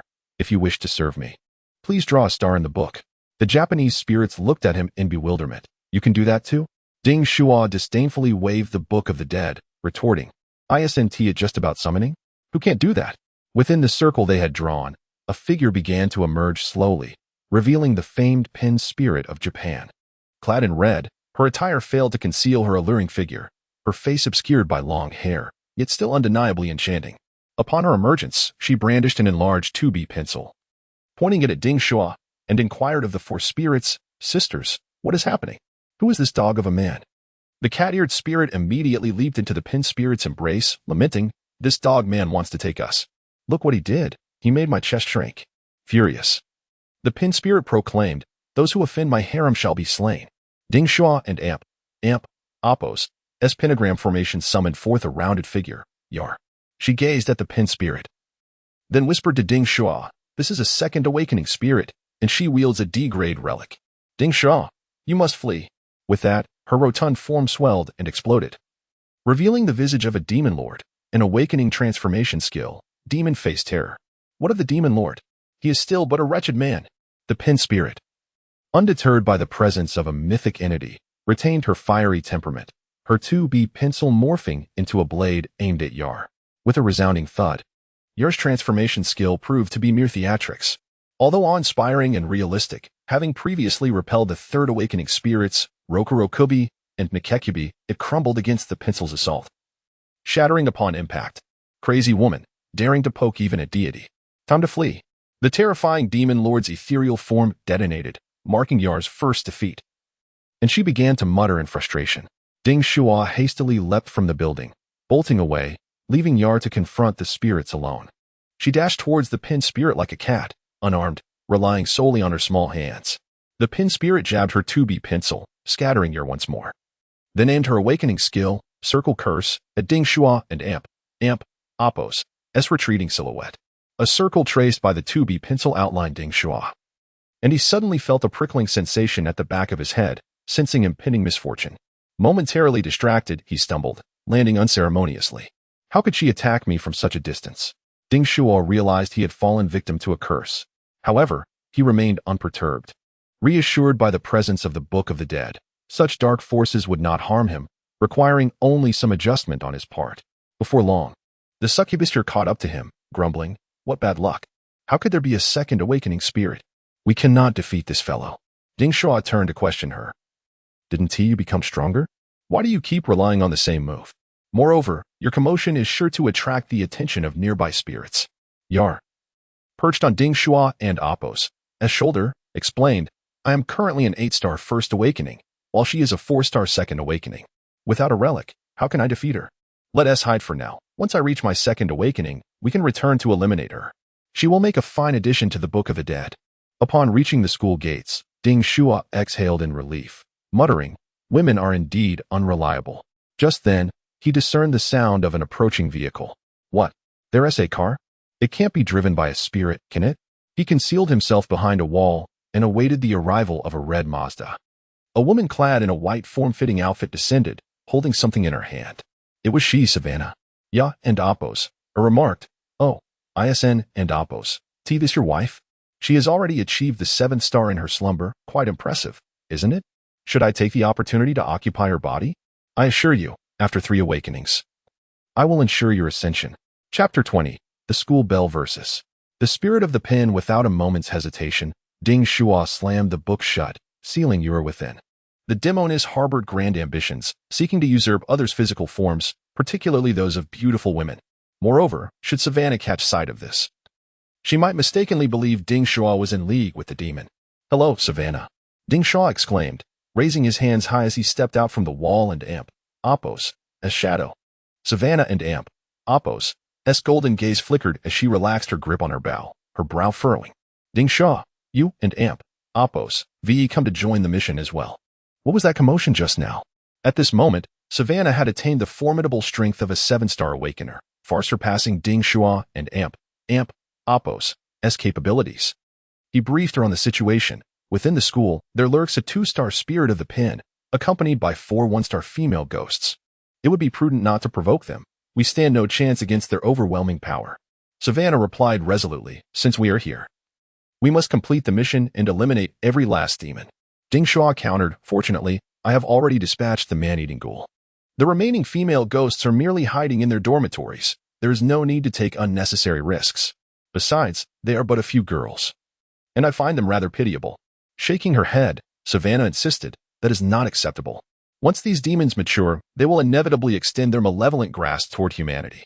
They must be eradicated. Just take me to them. I possess the means to vanquish them. My star extreme recurve bow is of C rank, capable of unleashing powerful divine techniques to defeat the 2-star ghost. Ding Shuo gulped at the sight of the C rank divine bow. Was this not a weapon of the affluent? F-rank weapons reached peak hardness, crafted from extraordinary materials, starting at 100,000. His Tang Dao and Lu Wei and Amp, Apos, S grand sword were valued at 300,000. E-rank weapons could harness spiritual energy, enabling awakeners to unleash their martial techniques, beginning at 1 million. D-rank weapons possessed sentience, allowing awakeners to interact with them and amplify their skills, starting at 10 million. C-rank weapons were extraordinarily powerful, previously wielded by deities, capable of employing innate divine techniques, commencing at 1 billion. A and B-rank weapons were beyond the reach of ordinary awakeners, typically traded between nations or families. The least expensive were small daggers and throwing darts. Yet the C-rank star extreme recurve bow, along with arrows, would cost at least 2 billion. Ding Shuo was astonished to discover that the school bell was a veritable warrior of wealth. Unable to restrain his curiosity, Ding Shuo asked, Are you a wealthy heiress? Your family is quite affluent. Savannah paused, replying, My family is decent. We run a business. This bow was a heartfelt gift from my parents. Besides, celebrities face fines in the billions. Can my family truly be considered wealthy? Ding Shuo glanced at his F-rank Tang Dao, suddenly feeling its allure diminish. Savannah, noticing Ding Shuo and Apos, as financial constraints, extended a friendly invitation. Join me, and whatever we acquire from vanquishing the spirits shall be yours. Ding Shuo declined. No, thank you. These high school girls are already unfortunate. Now they have become spirits. In time, I will find a way to redeem them. Leave this to me. Savannah, puzzled, probed further. A spirit is merely a spirit. It must be dispersed to allow for reincarnation. What purpose is served by keeping them close? You haven't fallen under their spell, have you? First, it was the enchanting demoness, and now it and Apos, a ghostly high school girl. Your interests appear somewhat questionable. No, I must eradicate these beguiling spirits that threaten humanity. With that, Savannah hopped into the car and sped toward the school. Ding Shuo watched as the taillights faded, feeling utterly powerless. Indeed, Savannah was exceedingly proud. His attempts to persuade her were in vain, and she seemed determined to pursue her own agenda without hesitation, opting to eliminate the fallen high school girls without a second thought. Rushing to catch up, Ding Shuo realized that Savannah would not retreat easily. A fierce battle was inevitable. Upon reaching the girls' dormitory, he found Savannah already perched atop a great tree, drawing her bow to full tension. In the dim, desolate realm of the spirit world, devoid of stars, the sky shimmered with scattered starlight. Divine technique, demon-breaking arrow. The arrow soared like a shooting star, piercing through the window and into the third-floor ghost dormitory. Boom! An explosion resonated, scattering starlight everywhere, engulfing an entire dormitory in its brilliance. No! Who dares to harm my girls? A flash, and the red-clad spirit of the pen appeared on the balcony, locking eyes with Savannah below. You shall perish. Savannah, undaunted by the two-star adversary, retorted fiercely. You are the one who should die. You refuse to return to the cycle of reincarnation, practicing the arts of ghostly transformation, ultimately nurturing wickedness. Women are peculiar. Even when prepared to fight to the death, they indulge in idle chatter and insults. The red-clad spirit of the pen raised a 2B pencil high, declaring to the heavens, in this current earth, burdened by the struggles of life, I heed your innermost words. I have come at your summons, a new deity of this earth. Spirit of the pen, you are my past life. I am your present. If you wish to renew our bond, draw a circle upon the paper. Only the truly afflicted can empathize. With that, she drew a circle aimed at Savannah and Apos' figure. The one-star skill, Circle Curse, wielded incredible power with the pencil and Apos' enhancement. Savannah was astonished. This remarkable attack was the pinnacle of two-star techniques. With her demon-breaking arrow fully charged, Savannah released it rapidly. Bayou, the arrow, imbued with starlight, failed to penetrate the circle. It remained looming ominously. Savannah leaped to the ground, rolling twice to evade the oncoming attack, realizing with dismay it was futile. This spirit could not be slain. No, if I can hit her, I still have a chance. 3 arrows, no, 4 arrows, and I can defeat her. Ding Shuo, witnessing Savannah's evident struggle, was taken aback. Why did she persist in this losing battle? Was she out of her mind? Wouldn't she seek refuge in the face of danger? He shouted urgently, Savannah, get in the car and escape. Her form is elusive, and her methods are treacherous. It will be nearly impossible to strike her down. Only then did Savannah react, leaping into the vehicle and starting the engine. Ding Shuo raised his right hand, invoking the Eclipse Moon's Jewel spell. The dual energies of Yin and Yang surged forth, and with the speed of a gunshot, 3 magical orbs shot out. Bang, bang, bang. The damage was insufficient. Yet the peculiar energies instilled a hint of trepidation in the spirit of the pen. As Savannah's vehicle roared to life, she leaned out, calling, hurry, get in. Ding Shuo, seeing the red-clad spirit descending from the 3rd floor, dared not dawdle. He leaped onto the car and Apos' hood, standing atop it. Drawing his Tang Dao with one hand while summoning the Book of the Undead with the other, fixated on the approaching spirit. Upon witnessing the Book of the Undead, the spirit felt a flicker of fear deep within. Again, she brandished her 2B pencil, sketching another circle directed at the vehicle. The car suddenly screeched to a halt, nearly throwing Ding Shuo off the roof. Savannah, what are you doing? Are you trying to get me killed? Savannah took a deep breath. I have just been ensnared by a spell. My body and spirit are in disarray, and I slammed on the brakes. Hold on tight, for I am about to accelerate. Chapter 21. Divergence and the reawakening of the succubus. Savannah executed a deft drift as she sped away from the school. After 5 minutes, having confirmed that no one was in pursuit, she halted by a nearby supermarket. Ding Shuo then descended from the roof of the car, relieved. Thank goodness. We're finally safe. You really are something. You resort to violence at the slightest disagreement. Savannah opened the car door, her expression grave as she replied, if we do not eliminate her, such malevolent beings will wreak havoc upon the world. She is obstinately unrepentant, harboring such intense resentment that she has even transformed others into wretched spirits. I must deliver judgment upon her. Ding Shuo felt a surge of irritation. This woman was rather stubborn. Were it not for him, Savannah would have perished at the hands of the second awakened spirit medium. Thus, he cautioned her. We must act within our means. Do you really intend to challenge a second awakening while you are still at the first? Savannah brandished her celestial recurve bow and replied nonchalantly, what do you think I carry this C-class relic for? This bow, a weapon of the elves in Norse mythology, is meant to vanquish evil. Would you care to join me in this endeavor? Ding Shuo had no desire to risk his life alongside such an arrogant individual. He had yet to enter the Awakener University. He was hardly even a novice. For him, prudence was paramount. Moreover, he sought to retrieve the Death Tombstone, an artifact of a higher caliber than this C-class bow. Therefore, he declined. No, I have matters to attend to and prefer to avoid danger. Please be careful. There is no need for such extremism. The spirit medium transformed those 4 female students into spirits, effectively saving them. Savannah, cold on the outside but fiery within, was taken aback by the rejection of her first invitation to a male. Turning away, her icy demeanor faltered as she bit her lip, her eyes glistening with unshed tears. As if she bore the weight of the world alone, unappreciated. She choked back her emotions and declared, "They have already become monsters. There is no need for mercy. I will not allow any creature to set foot in the human realm. Coward. I shall proceed alone." She huffed, before once more climbing into her red Mazda and vanishing into the streets of the island nation. Ding Shuo found the entire situation baffling.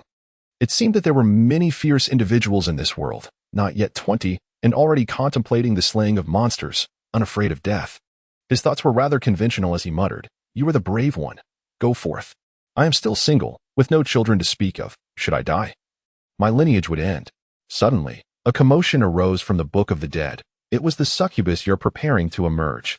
With a mere command, Ding Shuo summoned her forth.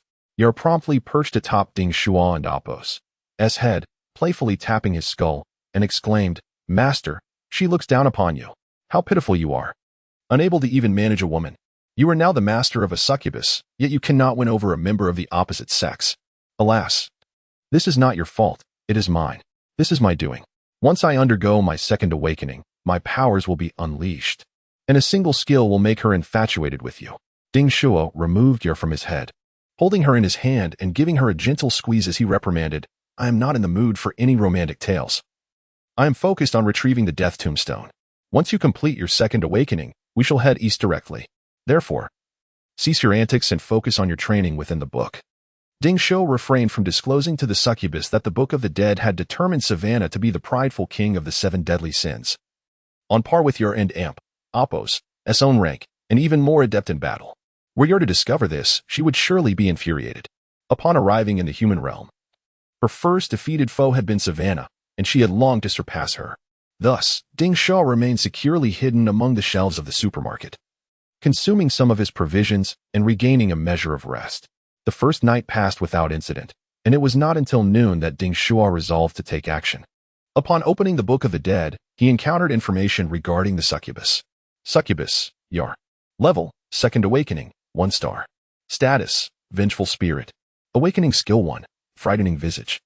A transformation ability that allows her to mimic other forms, simulating their essence to create illusions and deceive enemies, inducing a state of fear for brief control. Awakening Skill 2, Seduction. An illusionary skill that can ensnare enemies, forcing them into a state of infatuation, causing their spirits to be stirred and their bodies to react physiologically. Yer sprang from the Book of the Dead, immediately boasting about her new form. "I am no longer just a sphere. I am now 4 spheres. I have returned. And I am voluptuous. However, I am still too small. I am a 36D. Surely, this is the size of 2 oranges." Ding Shuo observed her transformation, noting that she now resembled the female ghost he had encountered last night. However, her form was diminutive, shorter than himself, akin to a little sister or daughter. Curiosity piqued. He inquired, "How is it that you have reached your second awakening yet have not regained your original form? I wonder how many awakenings it takes to achieve corporeality." The female spirits in this island nation typically retain their souls after their first awakening. Though Yer was dissatisfied with her form, she replied with pride, "I have stated that I am a royal succubus of noble lineage. I underwent my first awakening while still in the womb, then my second upon my birth as a child. After 2 years of training, I achieved my 4th awakening. I suspect I shall regain my female form after my 3rd awakening." "What are you anxious?" Ding Shuo, puzzled, retorted, "What do I have to be anxious about? I merely worry that you will not recover your original form and thus lack combat prowess." Yer leaned in closer, whispering, "Actually, I can already. I am just small. My skills are not lacking." Ding Shuo immediately halted her, covering her mouth. Further discussion would lead to trouble, and he would end up in a predicament. He quickly admonished, "Silence. We must set forth." Ding Shuo rummaged through a nearby bicycle shop, discovering a well-preserved bicycle and applying some lubricant. He then sped off in the direction of the death tombstone. Suddenly, his tactical watch buzzed with a message. Ding Shuo tapped to receive the notification, "Greetings, Awakeners. The Soul Society communication device has been connected. You may now enable the map and location sharing functions. Combat information is also being relayed. Currently, 21 Awakeners watches have lost their host life signs. Location coordinates 420, 500. Ding Shuo glanced at the partial map of the Soul Society displayed on the watch. The divine power here did not entirely disrupt the signal. Upon examining the deceased Awakeners, He noted that 3 of their watches were located within the very school from which he had just escaped. Due to the tactical watch's wearer lacking a pulse, spiritual energy, and body heat, their locations had been carelessly revealed, warning other awakeners that danger lurked nearby. Additionally, the tactical watch possessed an anti-eavesdropping feature. Upon the host's death, the watch would lock down. Ding Shuo uploaded useful information for others to share. Location coordinates, 25,690. A second awakened spirit medium resides within the school, and 5 first awakened ghouls have been eliminated. 3 awakeners from the school perished at their hands. Before long, the school on the map was marked with a red skull and 2 stars of danger. Clicking on it revealed the detailed information Ding Shuo had reported. Just like that, he could avoid peril, ensuring greater safety. Next time, he would purchase a tactical site from Huawei, allowing for direct map projection. Ding Shuo, guided by his wristwatch map and his intuition regarding the gravestones of the deceased, navigated smoothly to his destination. As he gazed upon the desolate mountain village ahead, he refrained from rushing in. Instead, he consulted the map, which marked the area with a red skull icon, indicating a 2-star danger level. This suggested that others had ventured here before and reported the perilous nature of the locale. After securing his bicycle, he accessed the details on his watch, revealing crucial information about the village. Dangerous mountain village. Danger index, 2, 5 stars. October 3rd, 2025, 6 awakened individuals perished. 3 2 stars, 1 9 star, 1 8 star. Information 1. The village harbors entities of at least 2-star awakening, with an unknown quantity. Information 2. The entities are suspected to reside within a dry well, exhibiting tremendous strength and the ability to drag individuals inside. All awakened individuals are advised to exercise caution. The situation was indeed precarious. Yet the gravestone of the deceased lay within. Thus, the risk was unavoidable. Chapter 22. The ammunition expert Kaiser Ding Shuo summoned Yar, revealing to her the information about the village ahead. Eager to form an alliance, he politely inquired, "What do you think? Do you have confidence in leading me to victory? If all else fails, we can always retrieve the death tombstone." Yar tilted her head and replied, "Oh dear, master, have you lost your courage?" Ding Shuo, observing Yar's childlike demeanor as she teased him, gently patted her head and retorted, "Isn't it your unreliability that is to blame? What on earth is your second awakening skill? What a useless ability. Can it even affect ghosts?"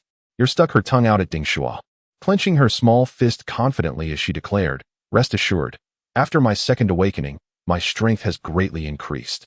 Although I lack formidable physical attack methods, my overall abilities surpass those of these ghostly entities. Moreover, my illusion magic is quite powerful. Even if it cannot deceive the monsters, it can certainly mesmerize them, allowing us to escape with ease. I can even carry you while flying. These undead creatures surely cannot take to the skies."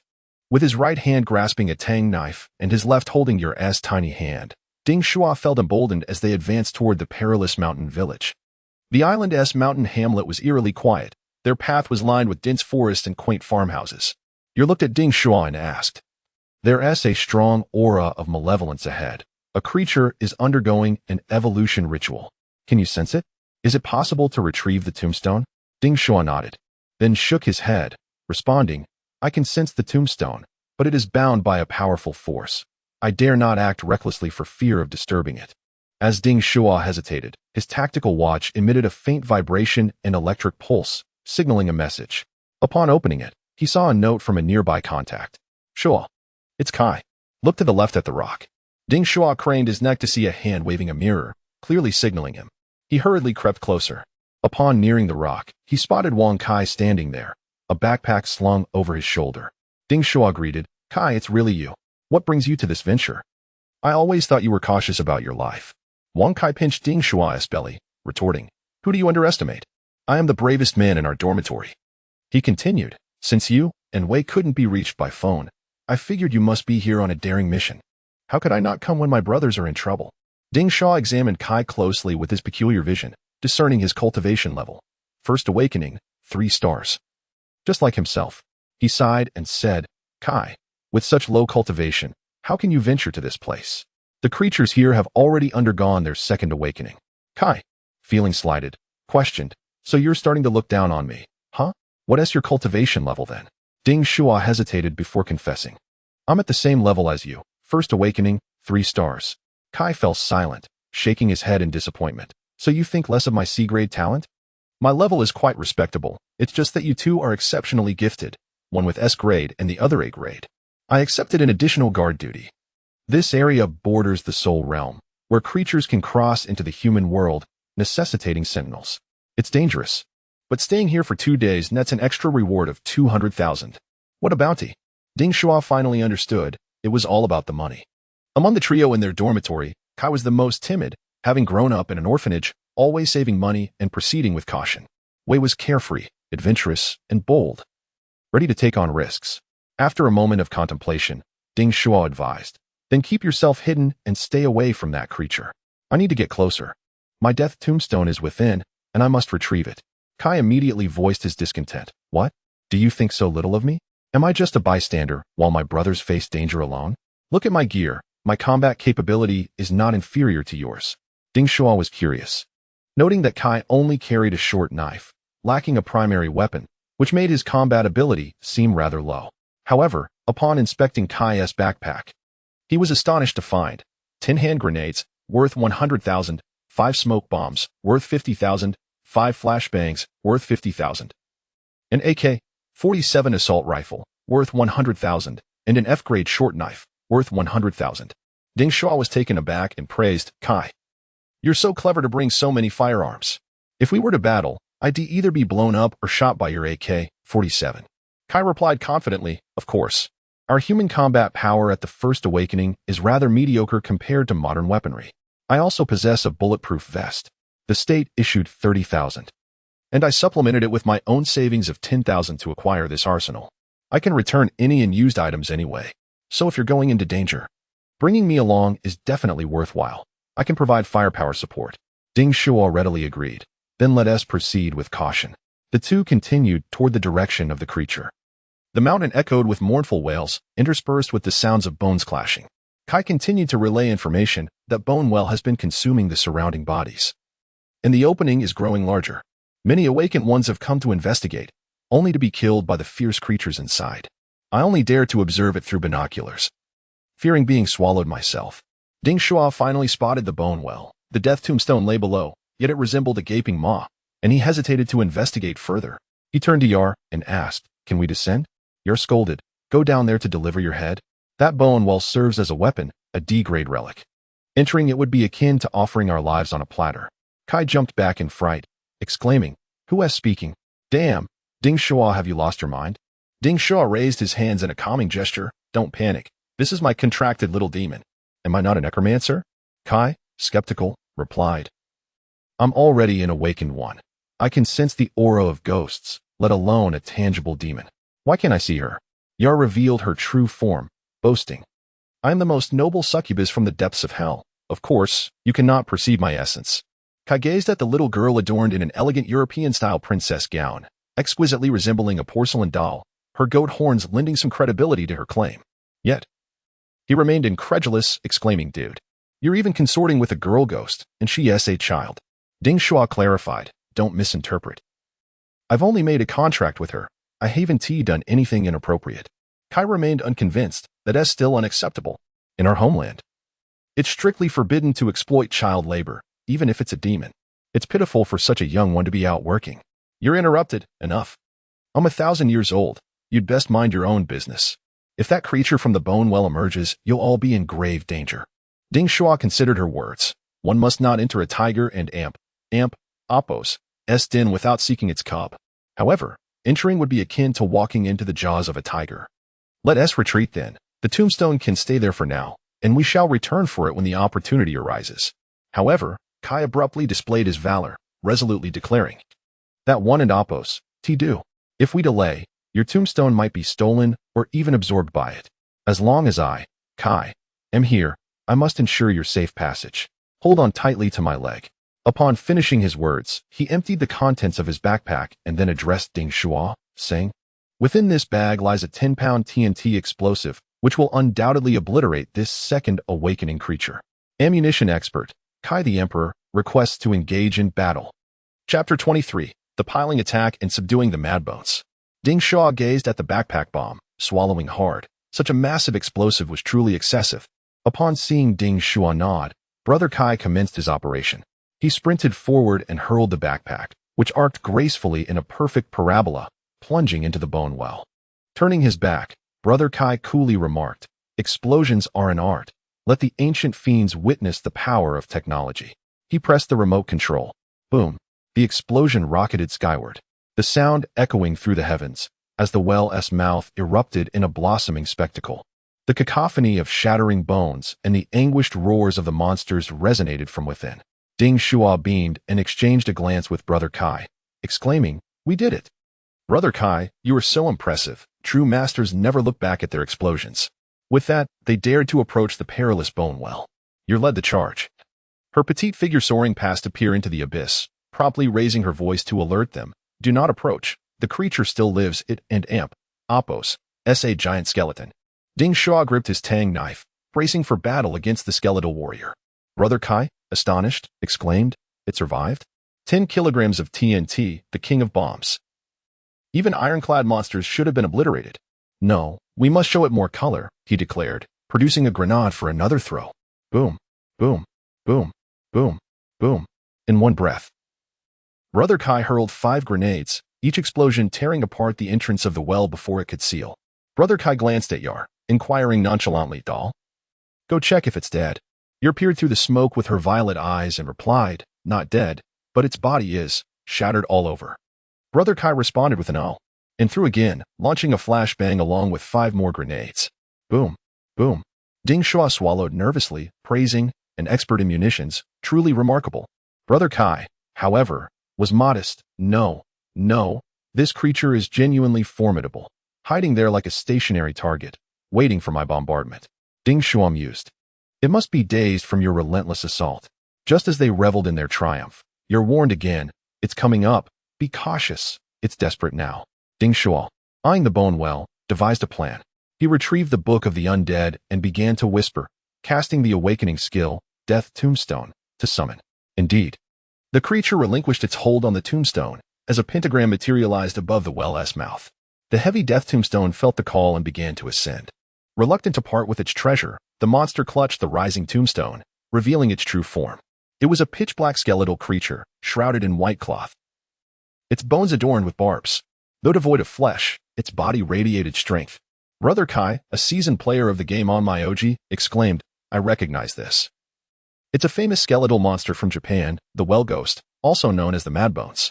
It resides in ancient wells and emerges at night to ask passers-by if they wish to drink water. Should one comply and consume its bodily fluid, it taunts the mortal before vanishing. If one refuses, it dances madly, driving onlookers to madness and death in the well, becoming its meal. It seems there's a choice. But who would dare drink from the well? It's a dead end. Its awakening skill is likely Frenzied Dance, a combat maneuver that combines powerful physical and mental attacks." Upon hearing this, Ding Shuo understood that they must not allow it to strike. This creature was a melee slaughter machine, ready to cleave them as soon as it surfaced. He unleashed the awakening skill, Death Tombstone. Once more, the tombstone that had yet to return to the void crashed down again, plummeting to the bottom of the well. Thud. The bone well began to collapse, and the skeletal monster howled in response. Ding Shuo invoked and released the tombstone again, as it ascended to the well's mouth. It crashed down once more. The Death Tombstone functioned like a piling machine, striking up and down within the well 3 times, finally subduing the Madbones. Yer cried out. "We've succeeded. You've subdued the second awakening Madbones. It has lost its capacity to resist. Let us seize the opportunity." Ding Shuo re-established communication with the Death Tombstone. Death Tombstone, skeletal soldier count, 110, currently suppressing 1 enemy, can refine into a first awakening skeletal berserker. Suppressed target, Madbones, second awakening, 5 stars. So it was. This tombstone could summon skeletal soldiers, but it did not create them from thin air. It required preemptive infusion of the unit type. The tombstone itself harbored a space within, or it functioned as a portal to another realm, allowing skeletal soldiers to be released during combat. The method of infusing skeletal soldiers was to suppress an enemy, forcibly refining them. Regrettably, he had yet to unlock the skeletal berserker. Observing from the sidelines, Brother Kai suddenly exclaimed, "Something's amiss. The skeleton beneath the tombstone is moving. Goodness. It's trying to break free." Ding Shuo reassured him, "No, my tombstone merely intends to engulf it. I plan to recruit it as a subordinate." "My piling attack was quite impressive, wasn't it?" Brother Kai paused, then nodded approvingly. "Indeed, You truly are embarking on the path of the necromancer. I was previously concerned you wouldn't find guidance or the materials for necromancy, ultimately falling into those wicked spells. Fortunately, this is a city in Japan. Corpses are plentiful for your use. You must not leave until you've gathered enough. Ding Shuo concurred. Yes, I must fill my quota. The corpses of these Japanese are a resource to be utilized. Alas, I am only at the first awakening. I can only create 10 skeletal soldiers. If I reach the second awakening, I could amass 100 skeletal soldiers. Brother Kai imagined this. Envious. Wow. Wouldn't that mean you could summon a horde of skeletal soldiers to gang up on others? After conversing with Brother Kai for a minute, the death tombstone signaled that it had absorbed the mad bones, allowing him to summon it back. Once they had tidied the battlefield, they parted ways. Brother Kai cautioned, "Be safe. Return when your strength has grown before taking further risks. I intend to remain here for a couple of days to earn the 200,000. Since this creature has been subdued by you, it should be a safe location." Ding Shuo bid farewell. "I must thank you for your assistance. It went so smoothly because of you. Once I'm out, I'll transfer your demolition fees. Do not refuse, otherwise I might meet my end at the hands of this mad bones. You are truly a loyal brother. You spared no expense in explosives and grenades. Now, I too shall find a place to stake out, complete the sentry task, earn some extra money, and purchase a few grenades. I also need to collect a few more monster corpses. Ordinary corpses won't suffice, as they yield low-quality skeletal soldiers." Retrieving his bicycle, Ding Shuo resolved to find another task location to guard for a day, concluding this journey through the realm of the dead.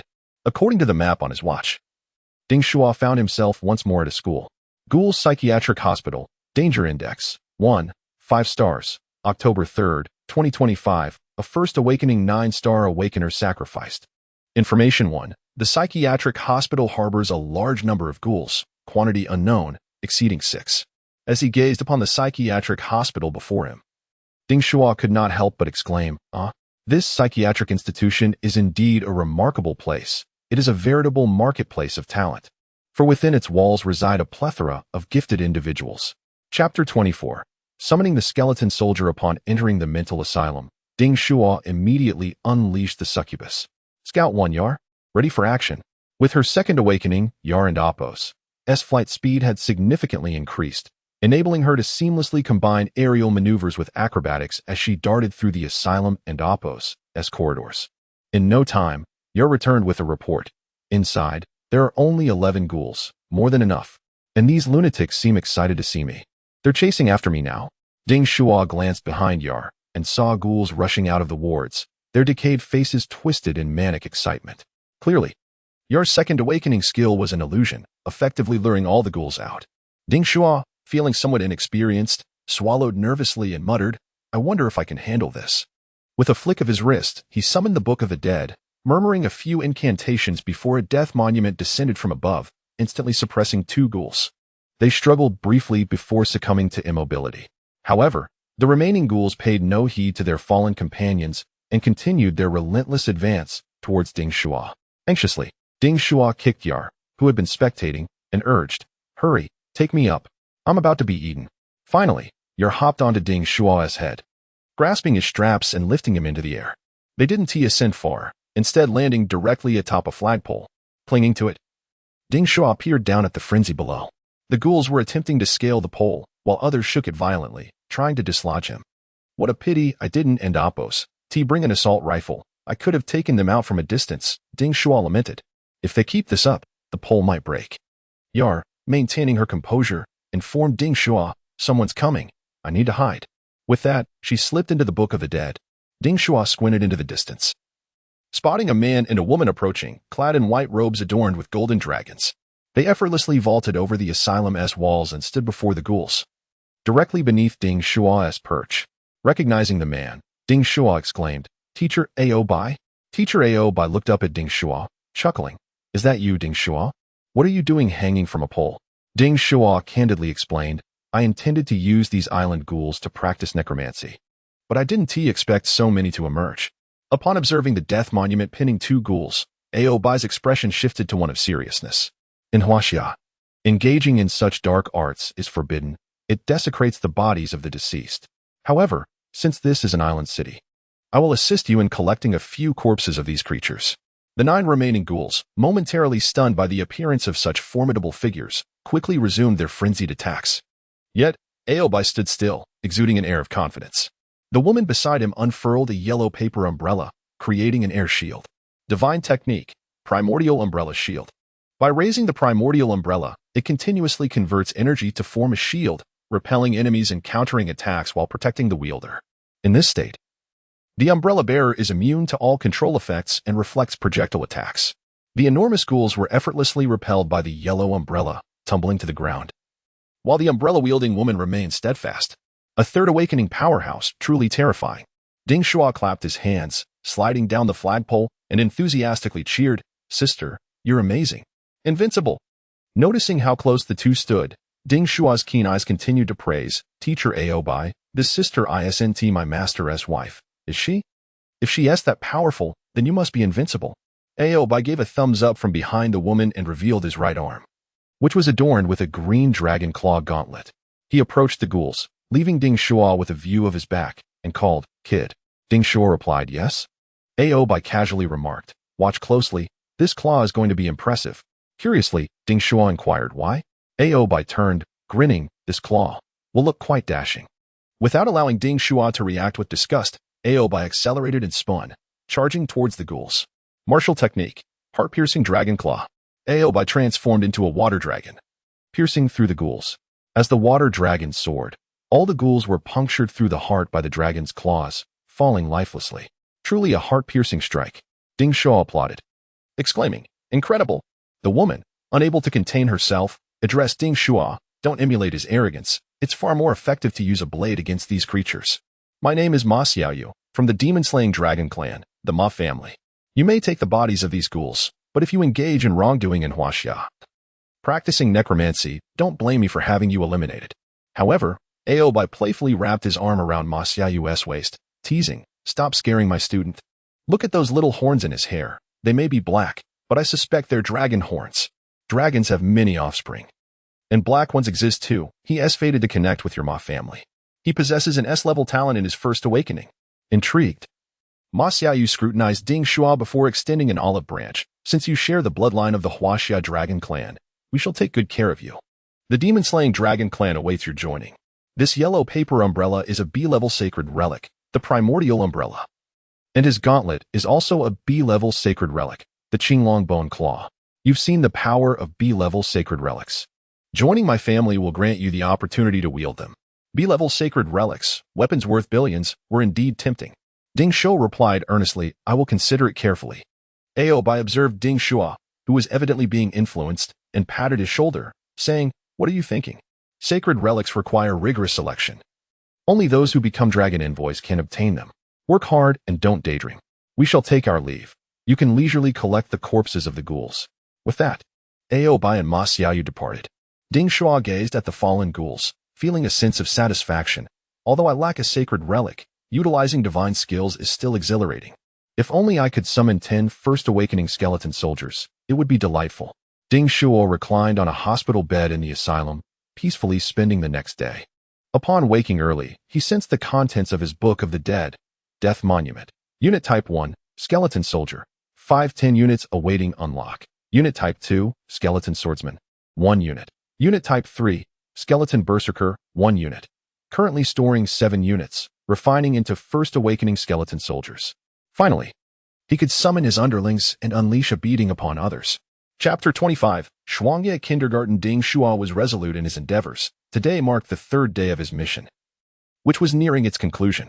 Early in the morning, he hastened towards the next gathering point of monstrous entities. Shuangye Kindergarten, Danger Level, 2 stars on October 3rd, 2025. An awakened individual was injured, having attained a 7-star awakening. Intelligence 1. 6 small, low-level ghouls inhabit the school, alongside a singular terrifying ghoul clad in yellow. Intelligence 2. Despite their lack of strength and combat prowess, the small ghouls possess remarkable agility.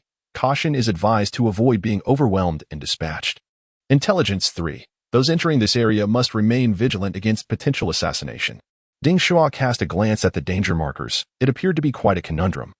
Presenting highly intelligent ghouls, yet they posed no threat to him. He raised his left hand, summoning the Book of the Undead. while his right finger traced the pages as he murmured incantations. A constellation of starry light materialized in the sky. Scout 1, you're prepared.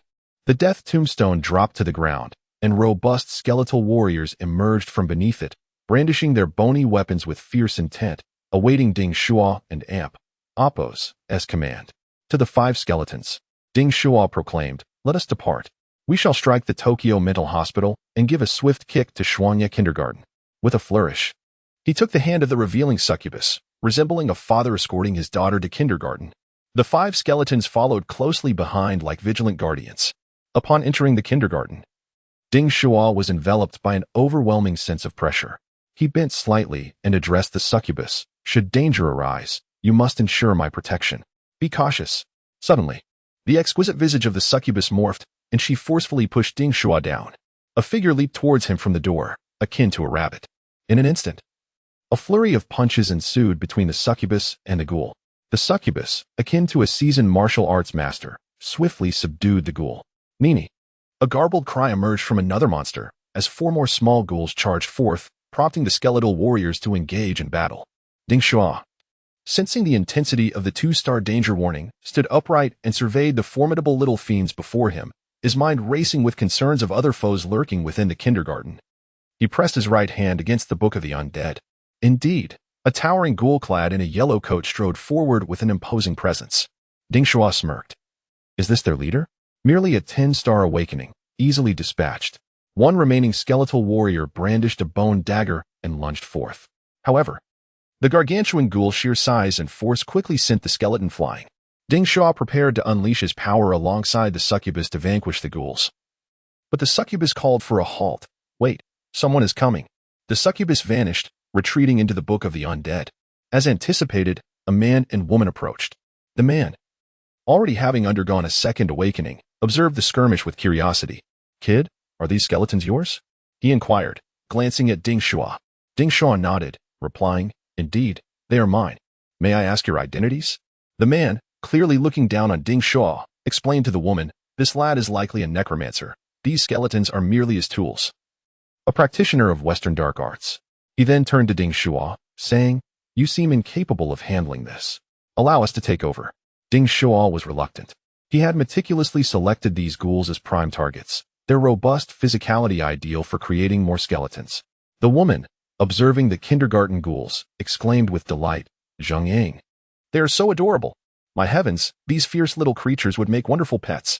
Zheng Ying, of course, was eager to oblige the beautiful woman's request, boasting, "Sister Lin Qing, we are the foremost in crafting zombies at Maoshan. Let me subdue them and transform them into 7 killing children as a gift for your enrollment." Lin Qing grasped Zheng Ying's right hand, shaking it with glee. "Thank you, senior brother." Zheng Ying placed his left hand on Lin Qing's shoulder, leaning down to softly say, "No need for thanks. It is my duty as your senior." Meanwhile, Ding Shuo's skeletal warriors continued their fierce battle with the ghouls, while the two indulged in their affectionate banter. Finding their display of affection repugnant, Ding Shuo interjected, "Hold on, are you two planning to steal my kills and loot the corpses?" Zheng Ying inquired with a hint of challenge. "And if we are, which school do you belong to?" Ding Shuo retorted, "ISNT Maoshan, merely a vocational college. What is so impressive about that?" Taken aback by the belittlement of his school, Zheng Ying and Appo's temper flared. As a B-grade awakened individual, he had not been admitted to a traditional university and had instead enrolled in the privately run Maoshan Technical Institute. His demeanor shifted abruptly as he angrily queried, "What about you? You don't seem to have even undergone a second awakening yet, have you? Even if we're a vocational school, we are elite among them. Without a D-grade talent, the chances of admission are nearly zero. I am a B-grade powerhouse, a rare find." In an instant, his aura erupted, imposing a sense of pressure upon Ding Shuo. The man was a 7-star second awakening. He was not to be trifled with. Upon receiving a prompt from the succubus within the Book of the Undead, Ding Shuo quickly yielded, bowing his head in deference. "My apologies, esteemed B-grade individual. I recognize my folly. I shall withdraw this instant." With that, he summoned back his skeletal warriors and fled the scene. Observing Ding Shuo and Amp Appo's sudden retreat, Zheng Ying's anger dissipated, realizing the power of his B-grade talent had intimidated the other into flight. "Indeed, it seems he is a coward. Hearing of my B-grade talent frightened him into retreat," he mused, relaxing his muscles and confidently embracing Lin Qing. The caliber of one's talent is a reflection of an awakened individual's cultivation capacity. Those of lower tier are deemed insignificant. Lin Qing's body quivered slightly. Her small fists clenched tightly in response. With his heightened perception, Zheng Ying sensed her reaction and clarified, "No, do not misunderstand. I am not referring to you. I mean other awakened individuals." Meanwhile, Ding Shuo, having distanced himself from the fray, peeked from behind a wall to observe. To his astonishment, Zheng Ying had become surrounded by ghouls, yet remained unfazed, nonchalantly flirting. In that moment, Ding Shuo was compelled to discern where he had faltered, questioning whether Zheng Ying was indeed capable of combat. As the kindergarten ghouls launched their assault, 5 small ones and 1 large ghoul charged at Zheng Ying. He drew forth a sword with one hand, revealing it to be a peachwood sword. Ding Shuo was taken aback, perplexed. Is this fool truly offering himself up? A wooden sword against monsters? Yar, echoing Ding Shuo's sentiments, popped her head out and replied, "That wooden sword is a C-grade relic. Let him show off." With a flourish, Zheng Ying embraced Lin Qing with his left arm while wielding the sword in his right, delivering a decisive strike against evil. To Ding Shuo's astonishment, the peachwood sword unleashed a blade of light, its piercing energy surpassing Ding Shuo and Apos' own spiritual force, cleaving through the 6 ghouls and emitting a sound of scorching flames. Lin Qing, captivated, exclaimed, "Senior Zheng, you are so handsome." Her admiration was palpable, as if she were about to declare her desire to bear his children. Zheng Ying felt a secret delight within, yet she maintained her composure, refraining from delivering the finishing blow as she systematically eliminated the ghouls. Ding Shuo sighed in envy, remarking on how effortlessly he had outsmarted them, lamenting the loss of the 5 diminutive ghouls. However, the succubus below countered, stating he is risking his life. What purpose does flaunting skill serve? The true spectacle was about to commence, as an aura reminiscent of a deity from an island nation emanated from the slide. Chapter 26. A large maggot. Ding Shuo gazed towards the slide at the kindergarten, wondering if it was once again the aura of a deity. The memory of the last encounter at the bar lingered vividly. Even a fragment of divine flesh had instilled a sense of dominance akin to that of the apex of the food chain. Meanwhile, the ghouls engaged in battle began to chant loudly, "Shao Xian! Shao Xian! Shao Xian!" A small child tumbled down the slide, his adorably round potato-like face displaying an impish grin as he chanted, "Big sister, hee hee," clutching a white creature in his arms. Lin Qing exclaimed in astonishment. This is the authentic Crayon Shinchan. And there and Apos' Shiro. How cute. Senior Zheng Ying pointed to his eyes, employing the secret technique of Maoshan, the eye-opening spell. With a sweep of his fingers before his eyes, Zheng Ying and Apos' gaze glittered with golden light as he activated his divine sight. He immediately discerned that the potato-headed ghoul, having just awakened, was now posturing arrogantly. It addressed Lin Qing, overflowing with maternal affection, declaring, "Watch me incapacitate him first. I will capture all 6 of these kindergarten ghouls for you." With a decisive gesture, he directed his sword at the potato-headed ghoul and soared into action. The ghoul raised the white creature in its arms, which was not the cute Shiro, but rather a plump maggot. This grotesque sight revolted Zheng Ying, yet he did not falter in his attack, thrusting his sword forward. However, the maggot suddenly surged forth. The peachwood sword meant to suppress evil, failing to fully contain it. Like a serpent, it slithered through Zheng Ying and Apos' assault, opening its large, fang-riddled mouth to bite. Ding Shuo, who was watching from a distance, gasped, "A maggot with teeth? This island nation truly is bizarre. Even its monsters are outrageous. That show-off is about to be taken down by a maggot." In a moment of crisis, Zheng Ying shouted, "Bagua mirror, activate." A beam of yellow light erupted from his chest, colliding with the maggot, causing both to recoil. Yar, beneath him, marveled. The artifacts of Huaxia's cultivators are indeed wondrous, capable of contending with the deities of this island nation. This Bagua mirror must be a C-class holy relic, given its extraordinary exorcism properties. Realizing the urgency of the situation, Zheng Ying swiftly lifted his junior and fled. With a large maggot began to howl like a wolf king, inciting a riot among the ghouls throughout the city. Goodness, the island's monsters are convening. Ding Shuo hurriedly sought refuge, hoping to find a suitable place to rest before nightfall.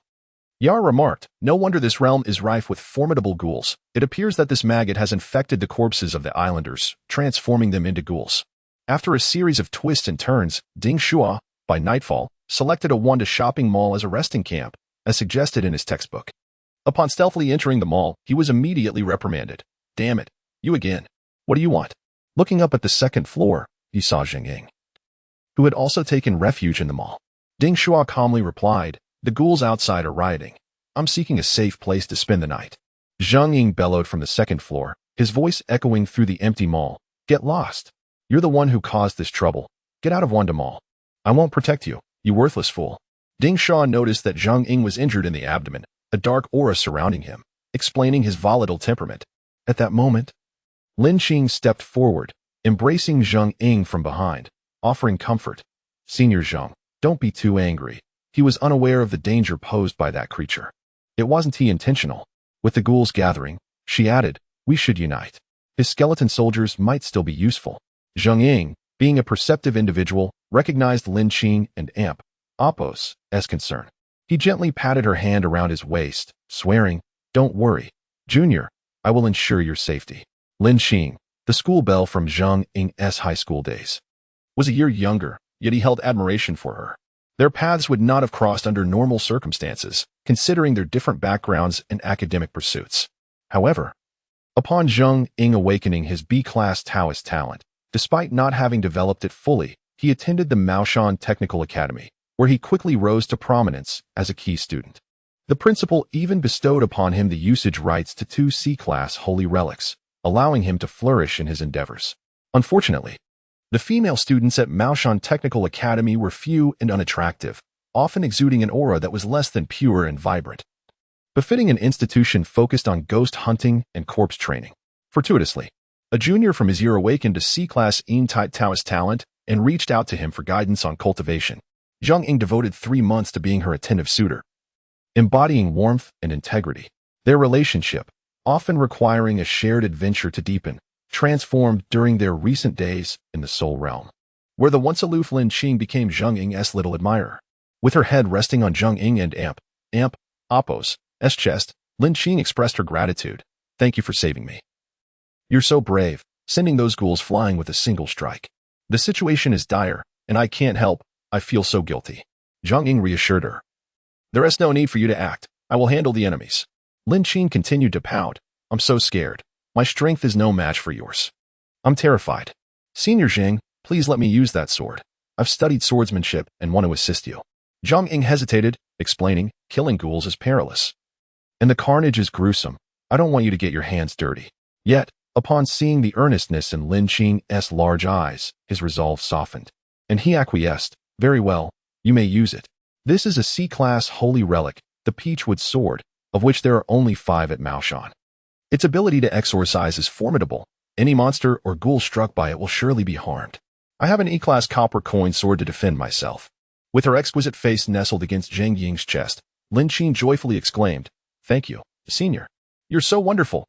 Ding Shuo, observing the affectionate exchange between the two on the upper floor, internally scoffed. One of the 3 great laws of social media: show off your love, and you'll meet an untimely end.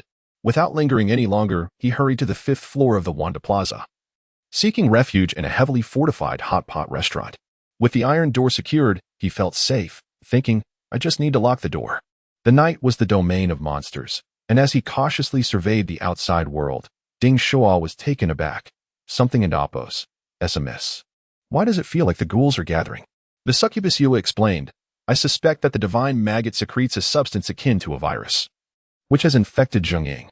While it hasn't killed him, it has likely marked him for tracking. Ding Shuo sighed while seated at the hot pot table. So I've effectively walked into a trap by choosing such a prime location to spend the night. If it comes to it, you'll have to carry me away. Yar, remaining composed, replied, Let us observe first. We shouldn't flee at the first sign of trouble. Ding Shuo found her reasoning sound and turned his gaze outside. The ghouls were pursuing Zheng Ying, who was struggling to cope with the situation. Before long, they arrived at Ding Shuo and Appos' door, where the girl Lin Qing began to knock. Open the door quickly, let us in. Together, we possess great strength.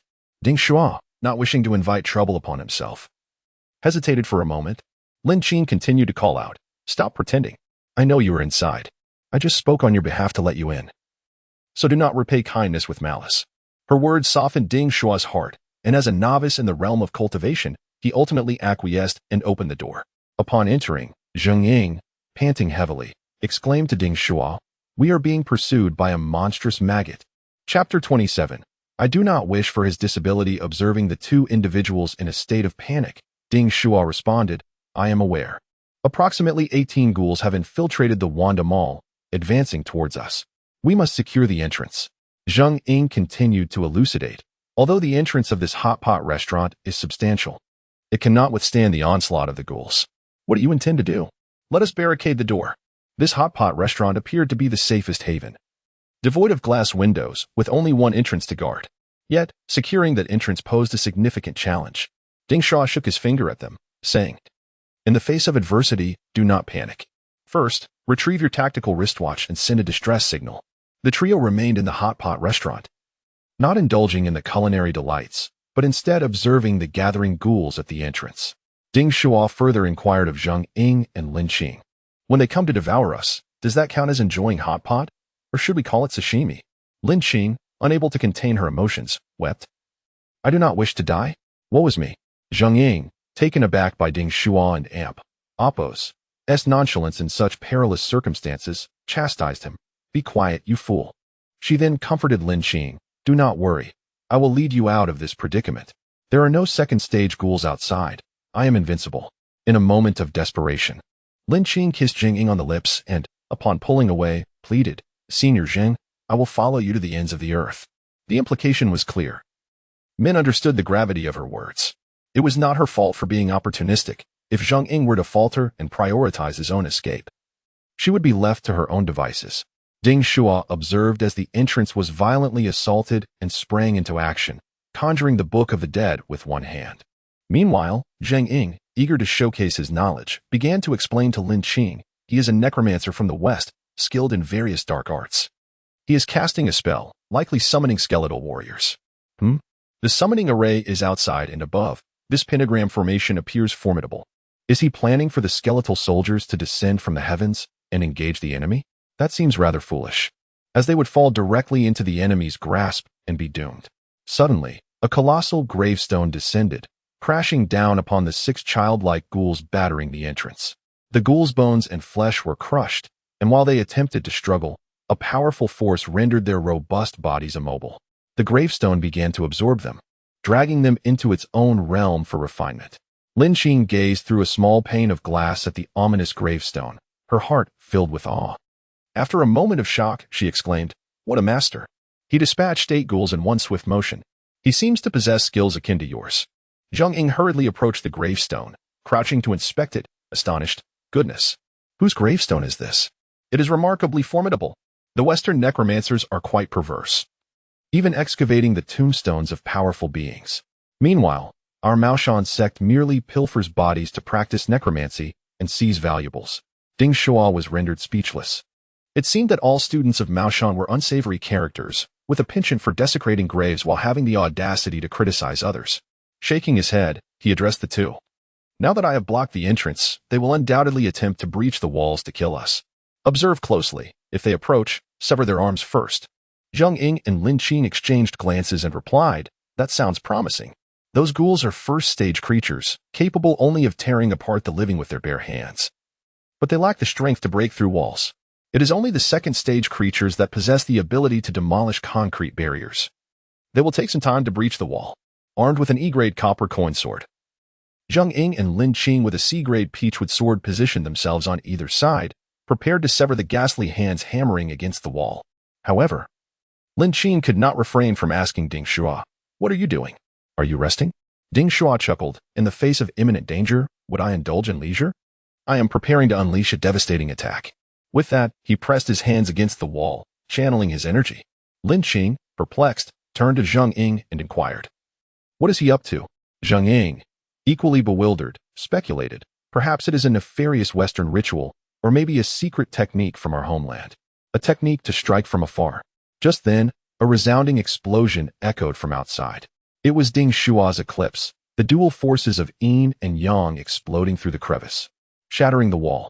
Lin Qing stood dumbfounded, exclaiming, Such a remarkable secret art. I must learn to strike from afar once I exit. I wonder which school teaches this technique. Zheng Ying, in disbelief, responded, The Tang family. He then respectfully addressed Ding Shuo, So you are a scion of a prestigious family. I apologize for my previous offenses. It was my failure to recognize greatness.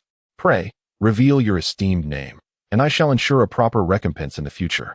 Ding Shuo found such base individuals beneath his notice. As an ordinary person, he would not earn their respect upon exiting, and any association with them would only complicate matters. Thus, he opted for a pseudonym, replying, I am Tangyo. Lin Qing immediately extolled, Tangyo is the true god of war. Ding Shuo stood resolutely, having first used the gravestone to blockade the entrance, and now detonating his attack to deter the ghouls from recklessly charging. Just as they were celebrating, a powerful assault struck the wall, creating a breach. It was a colossal maggot. Jingying raised his copper coin sword and struck down. But the massive white maggot was not decapitated. It merely writhed in pain before lunging at Zhang Ying's right arm.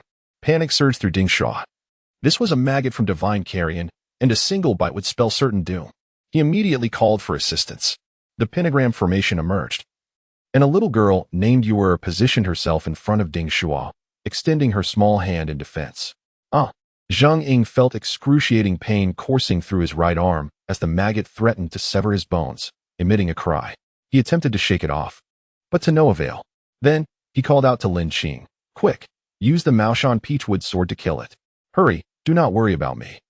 Lin Qing did not hesitate, launching a flurry of 5 strikes in rapid succession. Not only was the maggot targeted, but Zhang Ying's right arm was also at risk of being cleaved. The maggot severed into smaller segments, wriggling towards Zhang Ying. Zhang Ying screamed, Lin, save me. Yar declared. It is over. This creature will transform into a ghoul, and if we are not careful, it may become a second-stage ghoul. We must eliminate it now, or it will undergo a transformation. Ding Shuo, an ordinary person, felt a deep moral conflict. Had it not been for his online romance deception, he would never have joined the ranks of the awakened. Now, being urged to take a life was beyond his capacity for compassion. Yet, Lin Qing, who was in the same predicament and had not formally enrolled, acted without hesitation. She kicked Jingying over, positioning him face up, and plunged her sword towards his heart. The blow was not thwarted by the Maoshan Bagua mirror, and Zhang Ying perished on the spot, with Lin Qing subsequently severing his right arm entirely. Lin Qing unleashed a frenzy of strikes upon the small maggot on Zhang Ying and Amp, Apos' severed arm, desperate to slay this monstrous creature from the islands using the Maoshan Peachwood sword. Ding Shuo stood in stunned silence, too shocked to breathe, feeling as though Lin Qing had lost her sanity in her struggle for survival, ready to lash out at anyone in her path.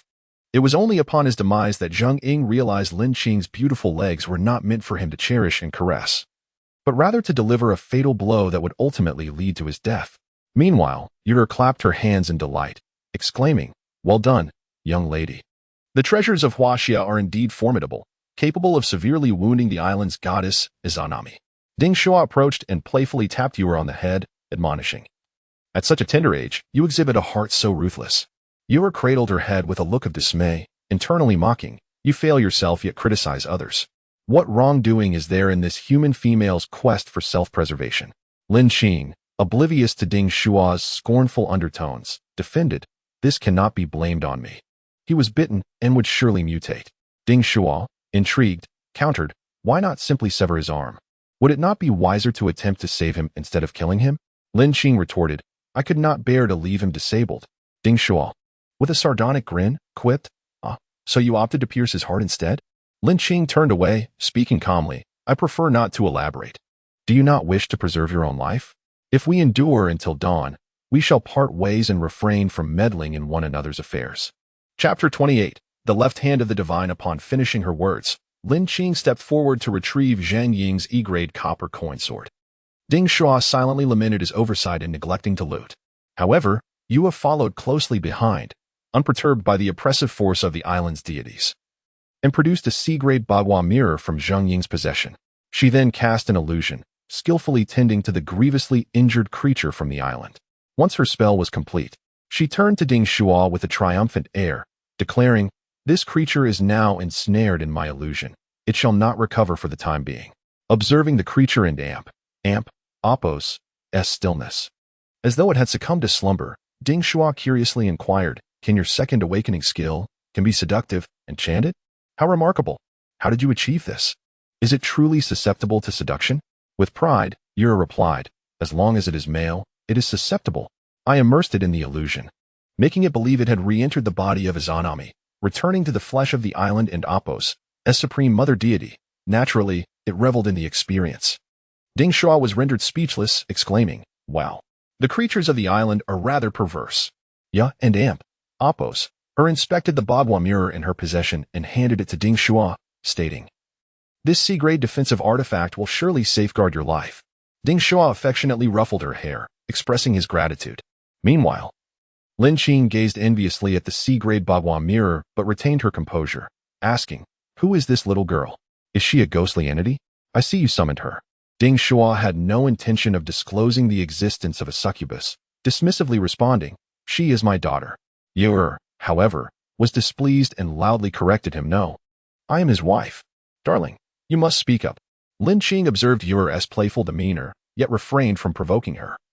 Instead, brazenly proposing her request, "I wish to exchange a sacred relic, this peachwood sword, for your Bagua mirror. Both are C-grade. And the peachwood sword is certainly of higher value. You would not be at a loss.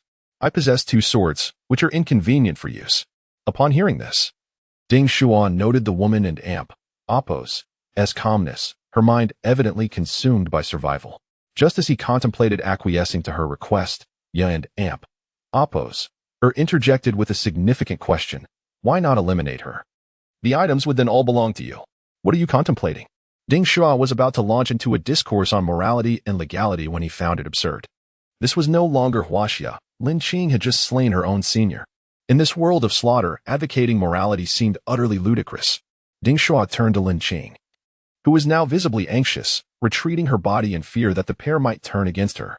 She began to plead, "Given the perilous nature of the soul world, it would be wise for us to collaborate. If we can escape, I shall comply with all your demands, even relinquish my body. Dawn is approaching. The exit to the soul world will soon open. Please, do not act rashly." Ultimately, Ding Shuo refrained from taking lethal action, agreeing to the exchange of the Bagua mirror. Lin Qing scrutinized Ding Shuo closely, deducing his character, and flatteringly suggested, "Let us cooperate once more, enduring until the end." Ding Shuo, however, was not inclined to accept the serpent-hearted beauty's invitation, firmly refusing, "Let us flee the marketplace, then part ways. Sooner or later, this creature from the island will awaken." Having spoken, Ding Shuo began summoning skeleton soldiers. A 5-pointed star formation appeared upon the ground, and 6 skeleton warriors rose from the earth, making their dazzling entrance. Ding Shuo seized the opportunity to summon the death monument outside, flinging open the door to the hot pot restaurant, and, wielding the peachwood sword, he led the skeleton soldiers in their breakout. The ghouls surged towards their main target, the creature from the island, without engaging Ding Shuo's group for long. Both Ding Shuo and Lin Qing swiftly burst forth from the marketplace. Upon leaving Wanda Square, Lin Qing exclaimed to Ding Shuo, "We did it. Let us await the sunrise together." They prepared to depart the soul world. Ding Shuo offered no response to Lin Qing, plunging alone into the darkness. With the conclusion of the 3rd day, the mission was finally complete, and he could return home for a well-deserved rest. Climbing atop a billboard, he felt utterly fatigued. After 3 days of intense combat, and his first encounter with mythological beings, the pressure had been immense. Moreover, Ding Shuo's mood had grown heavy. This experience had been merciless. Even Lin Qing, a fellow human ally, left him feeling cold. Fortunately, Ding Shuo was still a student, able to linger in school for a few more years before confronting the harsh realities of society and the divine. Yer, seemingly less exhilarated by their adventure, urged, "We can return to the human world. I wish to revel." The two quietly awaited the dawn, eager to conclude this perilous task.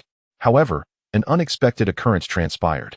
The soul world trembled violently, causing Ding Shuo to nearly lose his footing as he clung tightly to the billboard. Observing the fissured ground, he hastily inquired, "What is happening?" Ya and Apos, alert, responded, "It is the oppressive aura of the island and Apos' deities. The decayed flesh of that deity is stirring. The island and Apos' thunder god is awakening prematurely." The soul world began to contract. The ground in the distance rose as if gripped by a colossal hand. The earth compressed, and the surrounding ghouls emitted howls of terror. Ding Shuo glanced at his Huai tactical watch, and indeed, a message arrived. "Disaster alert. B-grade. The master of the soul world has awakened. It is one of the 8 thunder gods of the island, Child Thunder. Warning. The thunder gods of the island are utterly malevolent, mercilessly slaying.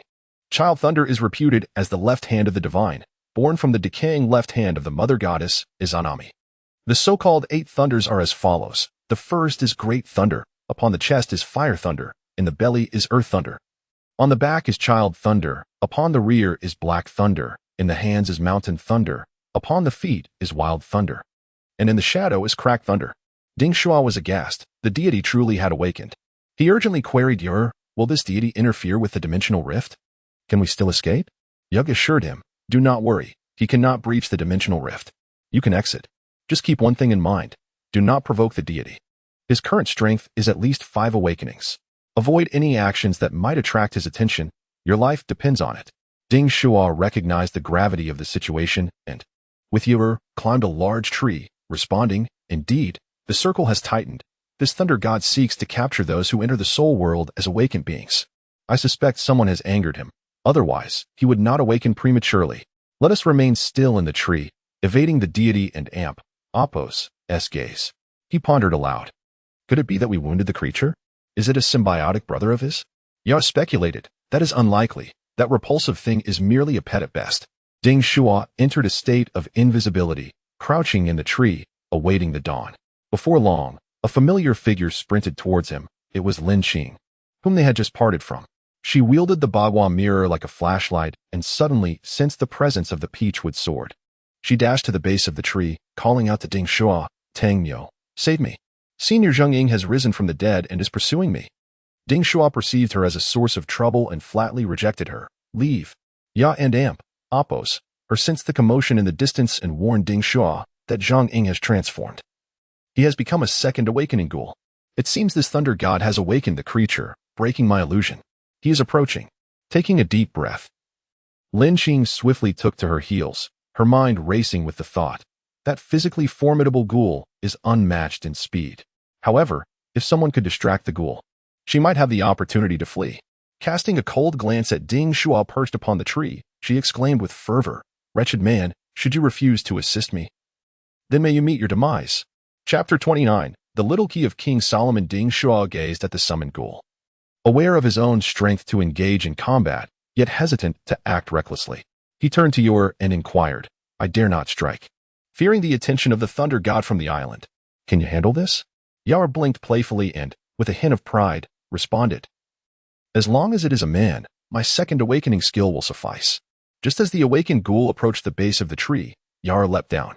She extended her small hand towards the ghoul, adorably chiding, no eating people, okay? But it and Apos, as permissible to be flirtatious.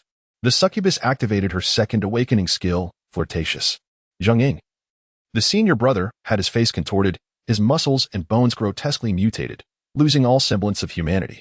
Yet, his movements began to slow. Regaining a hint of his former self, even uttering coherent words, Lin Qing, junior sister, I love you. Lin Qing, why did you stab me? It hurts so much. It hurts, yet I still wish to kiss you, Lin Qing. After a fervent roar, the ghoul Zheng Ying dashed off in the direction Lin Qing had departed. Ding Shuo watched Lin Qing and Zheng Ying retreat and mused, oh, Lin Qing, do you think running faster than me will suffice? Zheng Ying cherishes you so deeply. He will pursue you with all his might until he catches you and devours you. He then complimented Yer, who had returned to the tree, impressive, succubus. Your illusion is not only silent and undetectable but has also altered the ghoul and amp, Apos, as thoughts, ensnaring him in a pursuit of love.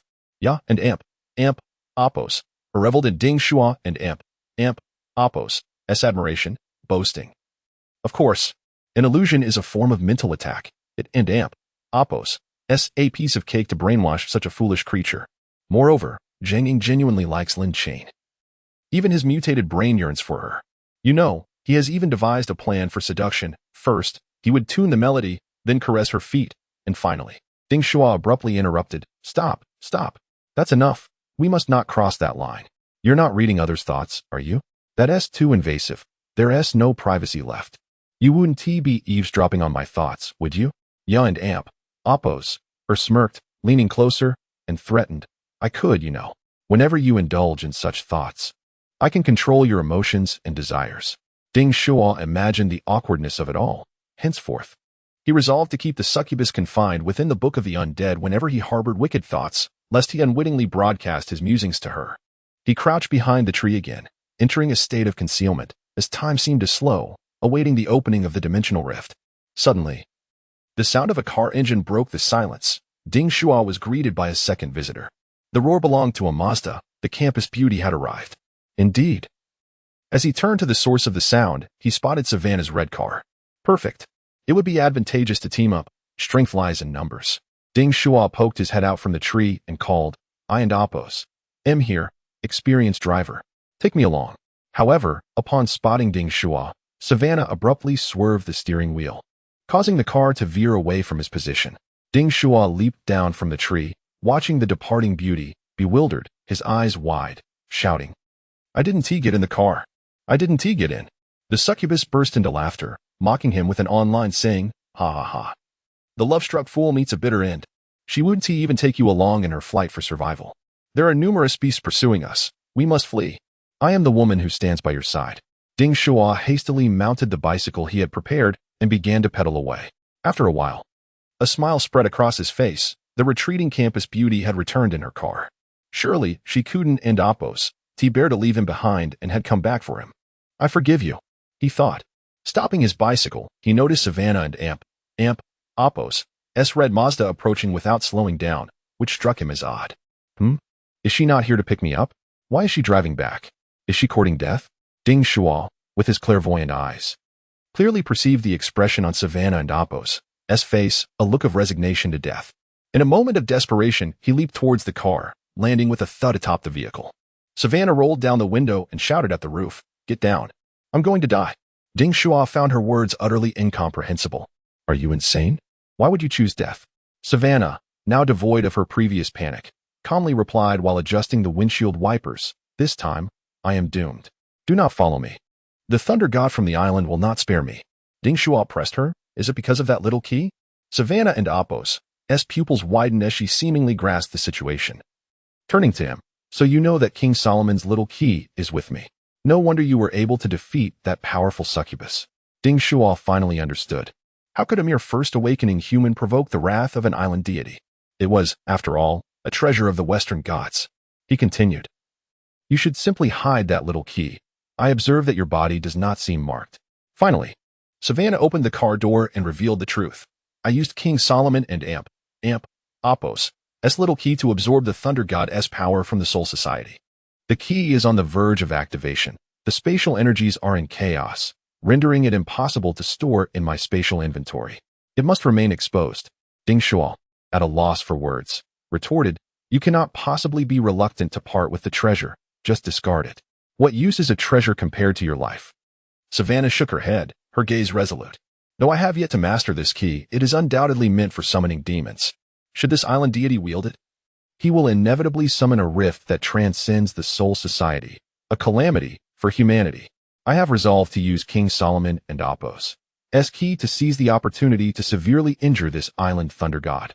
Even if I fail, the energy of the key will be exhausted, thereby preventing the island deity from utilizing it. For the peace of the world, this is the best choice. And I will not retreat. Ding Shuo looked at the young university student beside him, feeling an unyielding spirit emanating from her.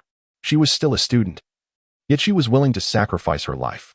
Recognizing her pride, he did not challenge her resolve, but rather, with benevolent deceit, said, I am an expert in demonology. If you show me the key, I am confident I can decipher its use.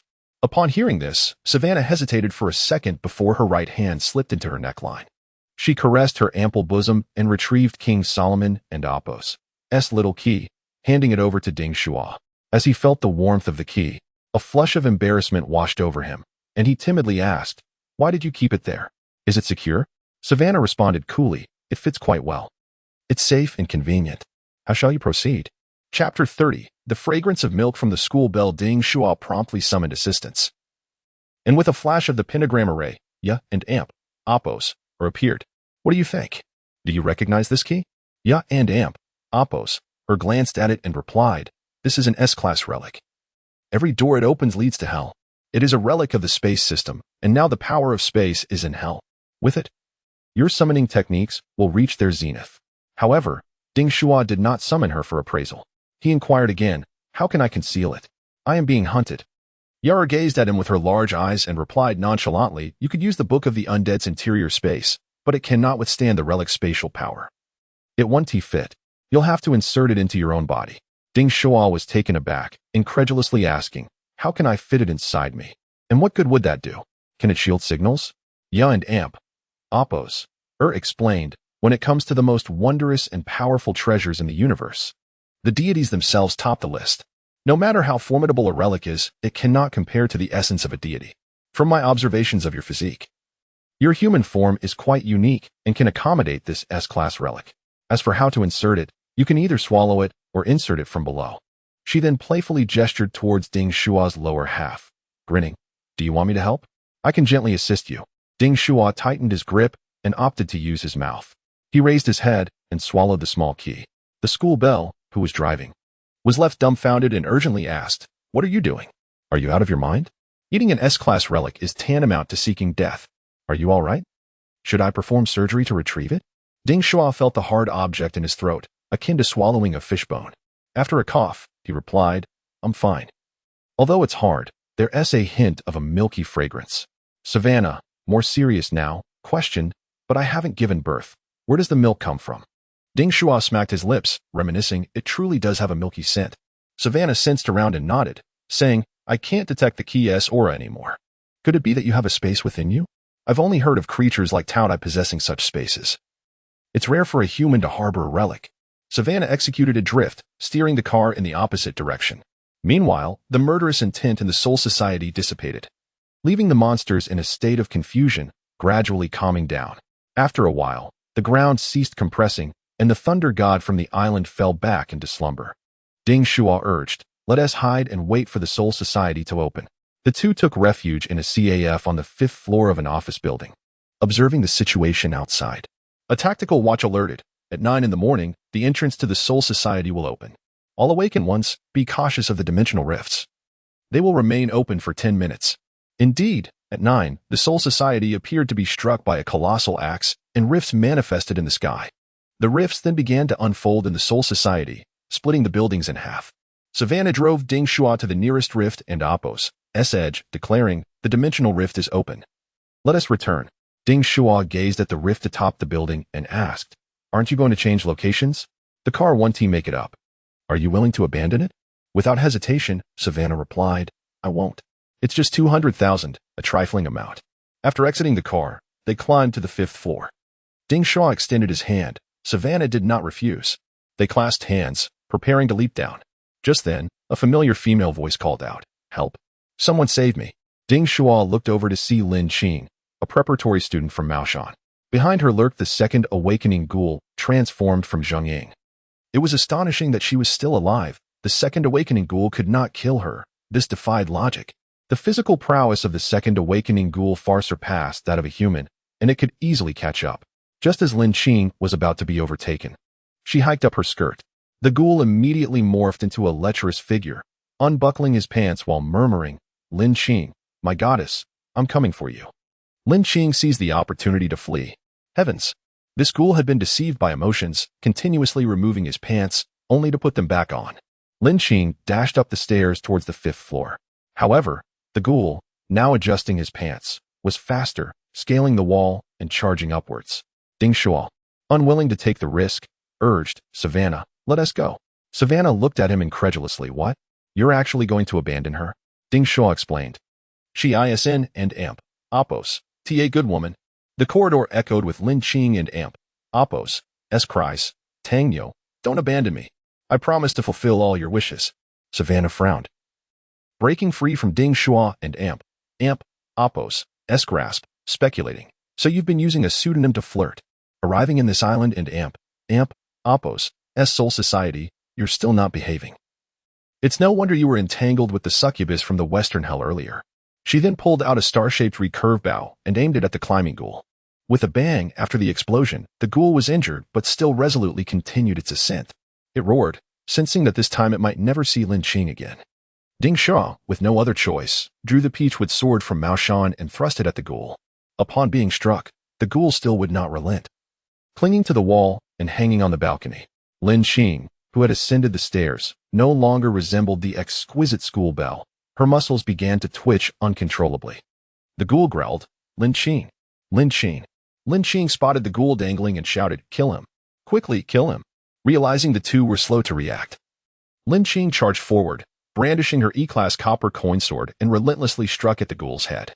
Die already, I beg you, Jing. Please die. Despair overwhelmed Zheng Ying, the ghoul, as his body and spirit crumbled entirely, ultimately letting go of the wall and plummeting down. The ghoul, now transformed, left behind the tears of a human. My beloved Lin Qing, farewell. Yet Lin Qing felt no sorrow. She joyfully exclaimed, my nightmare. Zheng Ying, you have finally died. I can return to the human realm. With that, she disregarded the two behind her and leaped into the dimensional rift. Ding Shuo and Savannah exchanged glances, joking. Perhaps this is love, a tale of passionate conflict. Savannah replied coolly, indeed. If you were to become a demon from the western hell, I would kill you. Ding Shuo imagined such an ending and found it unfavorable.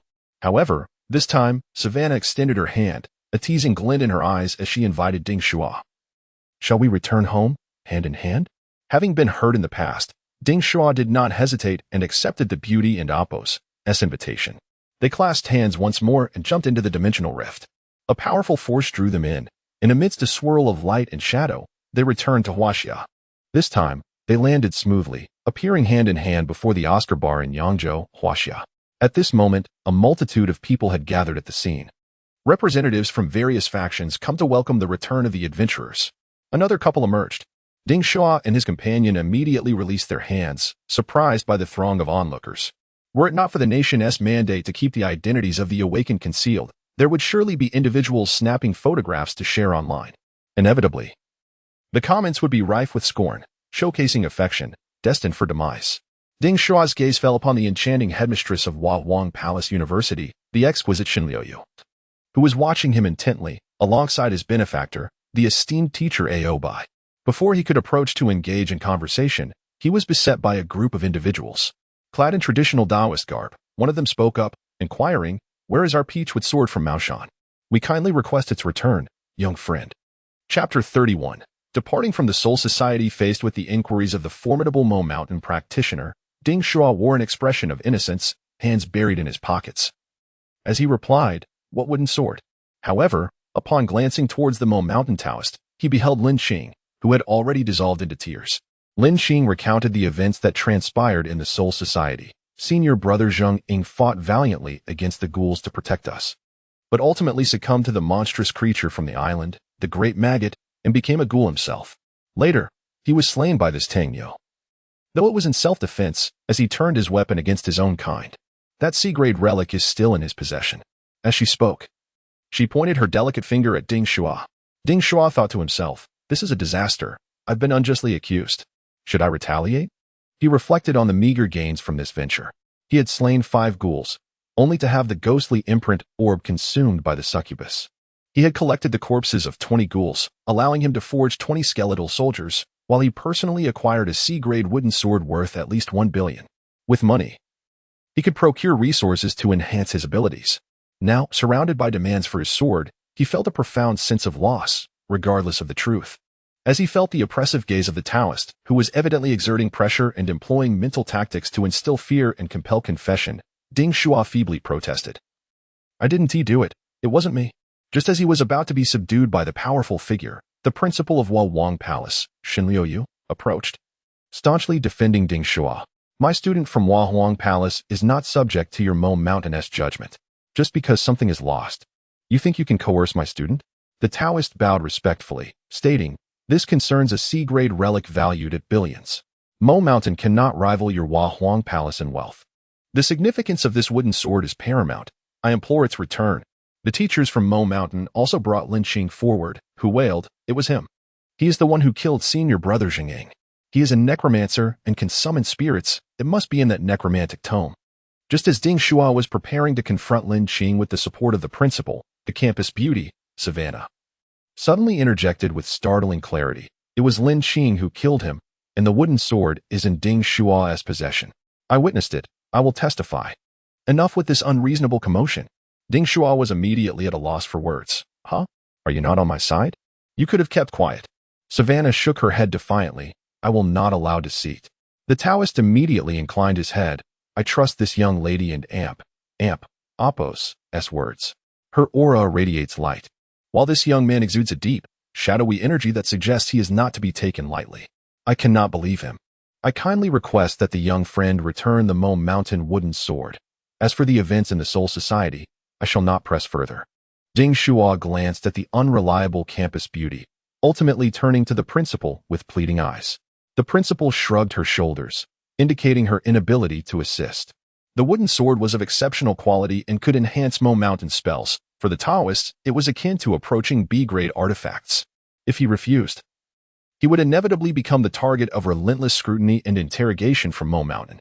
Reluctantly, Ding Shuo summoned the necromantic tome and extracted the wooden sword. I just remembered.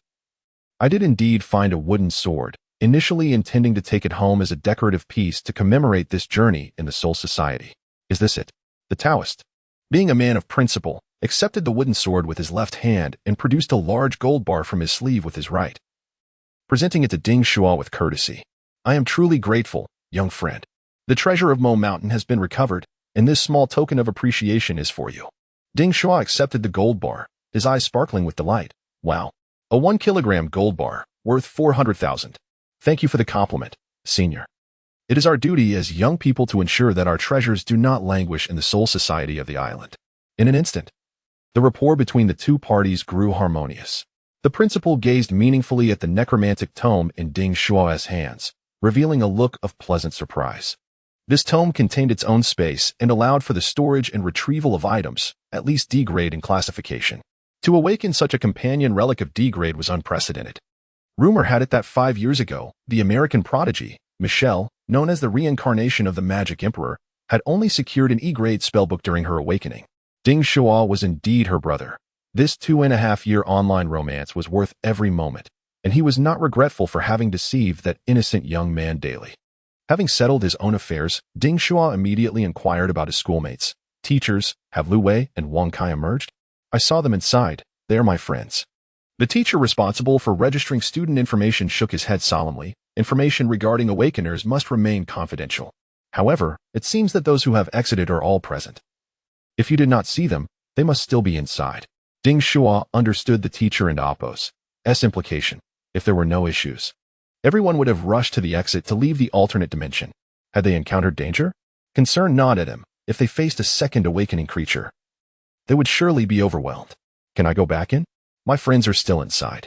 Seeing Ding Shuo and Appo's impulsive demeanor, Shen Liuyu felt a sense of admiration. He truly possesses the same character as his sister, showing a bit of responsibility. Internally approving, she outwardly declined. Such actions are not permitted, and it would be challenging to locate your friends quickly. Entering would be futile. However, rest assured, our third and fourth awakening experts from Huaxia are guarding within. Should a distress signal arise, they will provide timely assistance. 3 minutes remain until the exit of the Soul Society closes. This mission is to gather intelligence on this alternate dimension, laying the groundwork for future plans. Ding Shuo gazed at the yawning rift, increasingly agitated, silently praying, please release my brothers. As the countdown to closure commenced, the number of people exiting dwindled. 10, 9, 8, 7, 6. Just as the exit formation was about to seal, 3 figures sprang forth from the rift. Brother Wei, Brother Kai, Lu Wei, and Wang Kai emerged, hand in hand, while a creature with black wings pursued them. Though humanoid, its elongated fangs protruded forward, resembling a bird and Appo's beak. Its second awakening aura blazed like flames as it swung a long sword at Lu Wei. This ghoul was a Yatagarasu, a subordinate of Japan's great demon, the Tengu. How intriguing.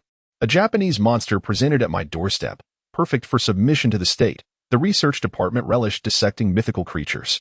The onlookers refrained from intervening, instead opting to observe the creature's prowess and aura. Ding Shuo rushed to Lu Wei and Wang Kai and Appo's side, ready to protect them, shouting, I will slay it. How dare it pursue my brothers? Lu Wei pushed the weak-legged Wang Kai into Ding Shuo's arms, spitting out a mouthful of bloody phlegm. His gaze sharp as he turned towards the monstrous creature. Earlier, I was preoccupied with fleeing. Now, come forth, let us engage in a duel. With that, he grasped the tattered F-grade sword and advanced. The onlookers, including the staff and various awakened beings, were left in a state of astonishment, incredulously exclaiming, this young man. Good heavens, his audacity is remarkable. He dares to challenge a second awakening Yatengu. I had thought my own boldness was unparalleled, yet here were individuals braver than I. Whose student is this? Shinliu Yu proudly declared, "You have not misjudged. Such ferocity belongs to our preparatory student from the Huang Palace. Of course.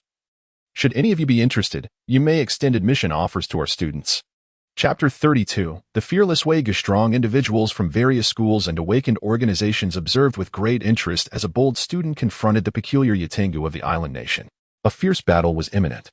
The black feathers of the Yatengu scattered, mingling with flashes of light from its blades, flying in all directions.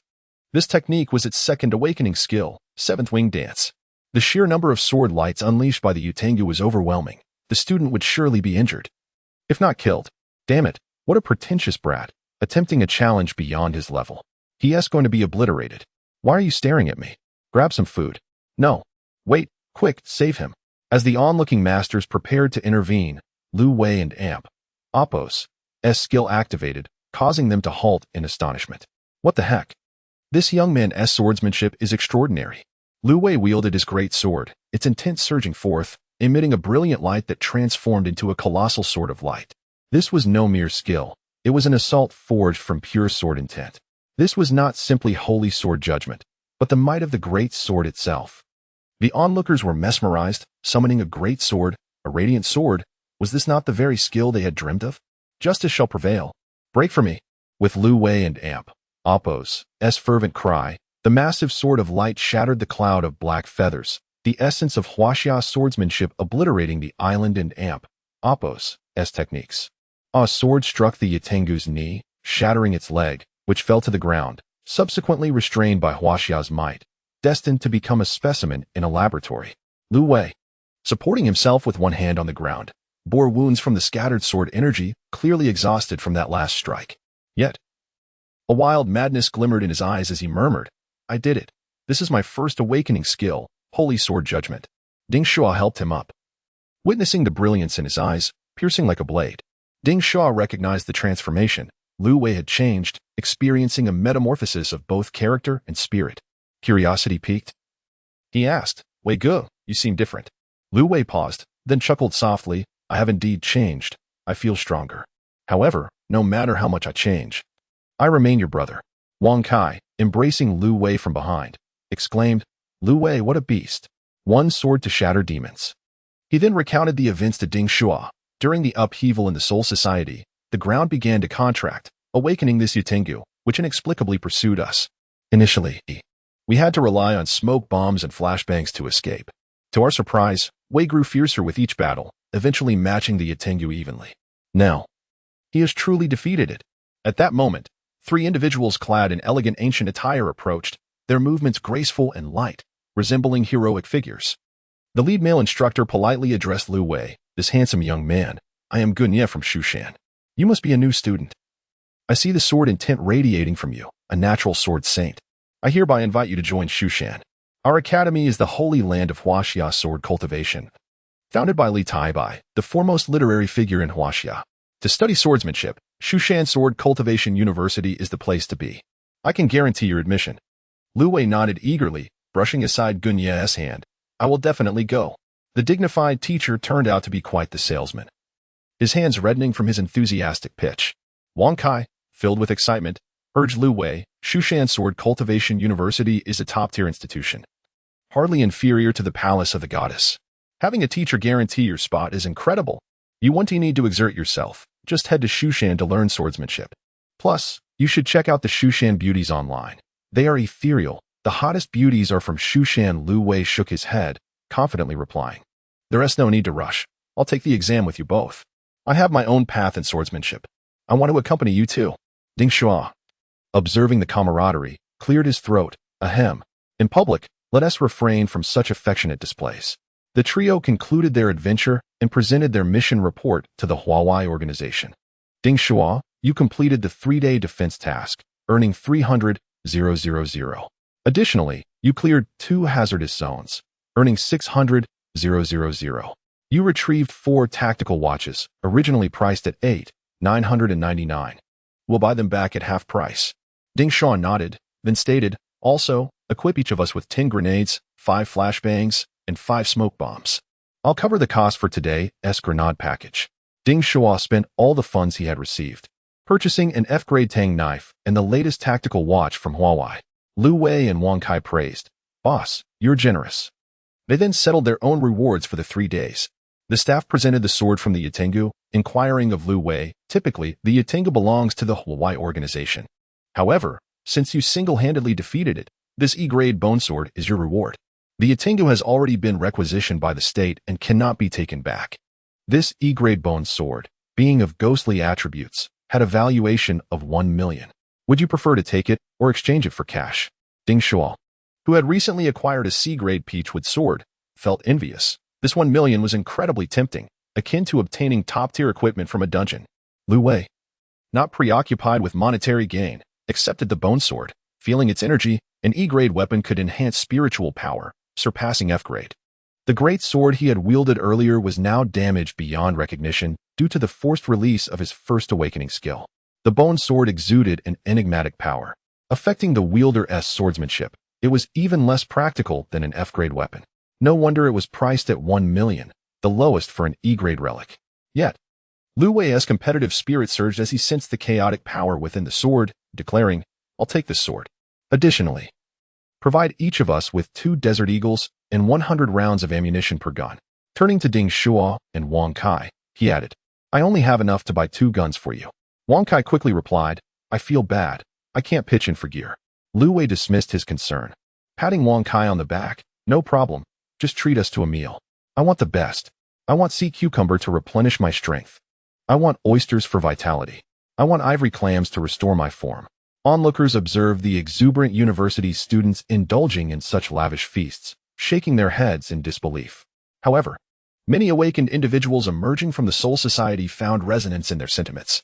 With the adventure concluded, some began to revel in their freedom, calling friends to join them. The Soul Society of the island nation was absolutely treacherous. I felt utterly drained in there. Indeed, I nearly lost my life. So I must seize the moment and indulge in the pleasures of existence. I shall feast on kidneys. I shall savor beef tendons. Then, Savannah approached Ding Shuo and remarked, "Eat plenty, and then share the results with me."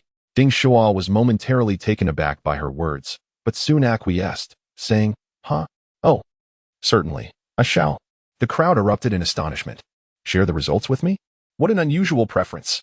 Who would have anticipated that the campus belle would request such a thing from him? Chapter 33. A mother's warning. Once more, there are individuals whose voices are shallow, and upon hearing certain remarks, they are compelled to retch. Such a stunning woman, yet she utters such words. Savannah paid no heed to the gazes and whispers of the crowd as she strode away from the entrance of the soul realm. Wang Kai, unable to suppress his curiosity, turned to Ding Shuo and inquired, "Do you still engage in clandestine dealings? Surely, that cannot be true?" Ding Shuo rolled his eyes but refrained from divulging the truth. After all, this concerned Savannah and Appo's secret. To avoid revealing the existence of the Solomon and Appo's little key, he evasively replied, "You guessed correctly. Savannah and I indeed have a rather peculiar transaction. Later, I shall indulge in more of those special meals to stimulate my digestion." Lu Wei, his eyes gleaming with determination, interrupted Ding Shuo, saying, "Cease your chatter. The more you speak, the less appetite I have for a grand feast." After leaving the entrance of the Soul Realm, the trio arrived at an upscale seafood hot pot restaurant for lunch. Half an hour later, Ding Shuo and his companions were slumped in their seats within a private room. So, it turns out that geoduck is meant to be enjoyed as sashimi and in kanji. This is my first experience with it. It's incredibly crunchy. I must have another serving. Once we finish this meal, let us return and diligently practice. The first assessment is merely 10 days away, akin to a significant awakening, and it must be documented. Everyone, let us strive to gain admission to a prestigious institution. Otherwise, we shall lack resources, and our growth will be painfully slow. Indeed, this adventure has proven perilous. I heard that 53 awakeners perished during the expedition, one remarked. What a dire situation. Good heavens, I just checked my phone. There are reports confirming that this thunder god is the genuine deity descended to earth. Not merely a divine representative or a follower, but an authentic god from the islands. My word, the emperor of the islands has truly invested heavily in this endeavor. This deity breached the dimensional barrier to arrive in our realm, sustaining injuries, and through the sacrifice of an entire city from the islands, they were revived. Yet, they were not afforded the time to recuperate and were cast into our land. What could their intentions be? Indeed, Sacrificing a deity to stir trouble in our land is no trivial matter. Ding Shuo felt a twinge of concern. Previously, the succubus here had descended through Solomon's little key, ultimately suffering the loss of her corporeal form and possessing only a fourth awakening. This island deity and Apos, S arrival must surely be of a similar magnitude. Classified as a catastrophe of A grade by the Huawei organization, on par with city annihilation. Lu Wei, brimming with confidence, glanced at the bone sword resting on the floor and calmly stated, "What is there to worry about? It is merely a deity from the islands. We shall slay it. This is Huaxia, where deities are forbidden." After consuming an entire bottle of 1982 Lafite, their bravado remained unfulfilled, yet the three concluded their dinner and returned home. Ding Shuo arrived at his hotel and dialed his mother. Due to the peculiar signal in the soul realm, his phone had been left outside. And over the past 3 days, his mother had made countless calls. "Hello? Is this Ding Shuo?" His mother inquired, her voice tinged with worry. Ding Shuo, reclining on his bed, replied, "Yes, Mom, it and Apos. S me." Upon hearing her son and Apos' voice, she burst into tears and began to scold him. "You scamp. It and Amp, Apos, been 3 days. 3 days since you last called me. Have you entered that dimensional rift to explore the soul realm?" As she shouted, her voice broke into sobs. Ding Shuo reassured her, "But I have returned, and I even came into some fortune. Quickly claim my generous red envelope, 52,000. Use it to buy yourself a splendid gold chain." However, his mother remained unfazed by the monetary allure and continued, "Your sister vanished after undertaking some mission. You must not be careless." She persisted, "I thought you had a girlfriend when you last called. Staying in a hotel should keep you safe, but girls only bring heartache. And adventures can lead to death. By the way, how is that girl? Is she all right?" "Things are quite unsettled in Yangzhou," Ding Shuo assured her. "She is fine. Very well, in fact." "What is it, Mom? Are you yearning for a daughter-in-law? Would you like to speak with her?" Upon hearing this, his mother transitioned from tears to laughter, cheerfully agreeing, Yes. Let me have a word with her." Witnessing his mother smile for the first time, Ding Shuo summoned the succubus Yar and instructed, "My mother wishes to speak with you. Be careful with your words. Do not cause her any undue worry." Yar, who had been absorbing energy from the ghost ink pearl and diligently cultivating, was momentarily displeased by the sudden summons. "Interrupting my training. How rude." Yet, upon learning it was Ding Shuo's mother, she swiftly answered the phone, adopting a sweet tone. "Hello, Auntie. I am Yar. Do you remember me?" His mother's tone softened significantly. "Ah, Yar, hello. I am Ding Shuo's mother, Huang Yi. How old are you? Your voice is reminiscent of a little girl. It is delightful." The moment paused before she erupted. "Ding Shuo, is that not the voice of a primary school student? What are you playing at? This is a serious offense in Huaxia. Do you wish to end up in jail for this?" Ding Shuo began to explain, stating the truth. "Mom, it and Amp, Apos, that's not what you think. She is a witch that I have tamed. I am now a necromancer, the future ruler of the undead. She is in a childlike state due to physical damage, and she is currently recovering." Yet, his mother remained unconvinced, scolding him, "Are you telling tales? I do not care if she is a witch, a fairy, or a beast. If she is a child, you must not proceed. Do not make any reckless moves, or I may have to take drastic measures. I will call the police." As she threatened to report him, she continued, "Hello, is this the police station? I wish to report that my son may be deceiving a little girl." Ding Shuo felt a sense of helplessness.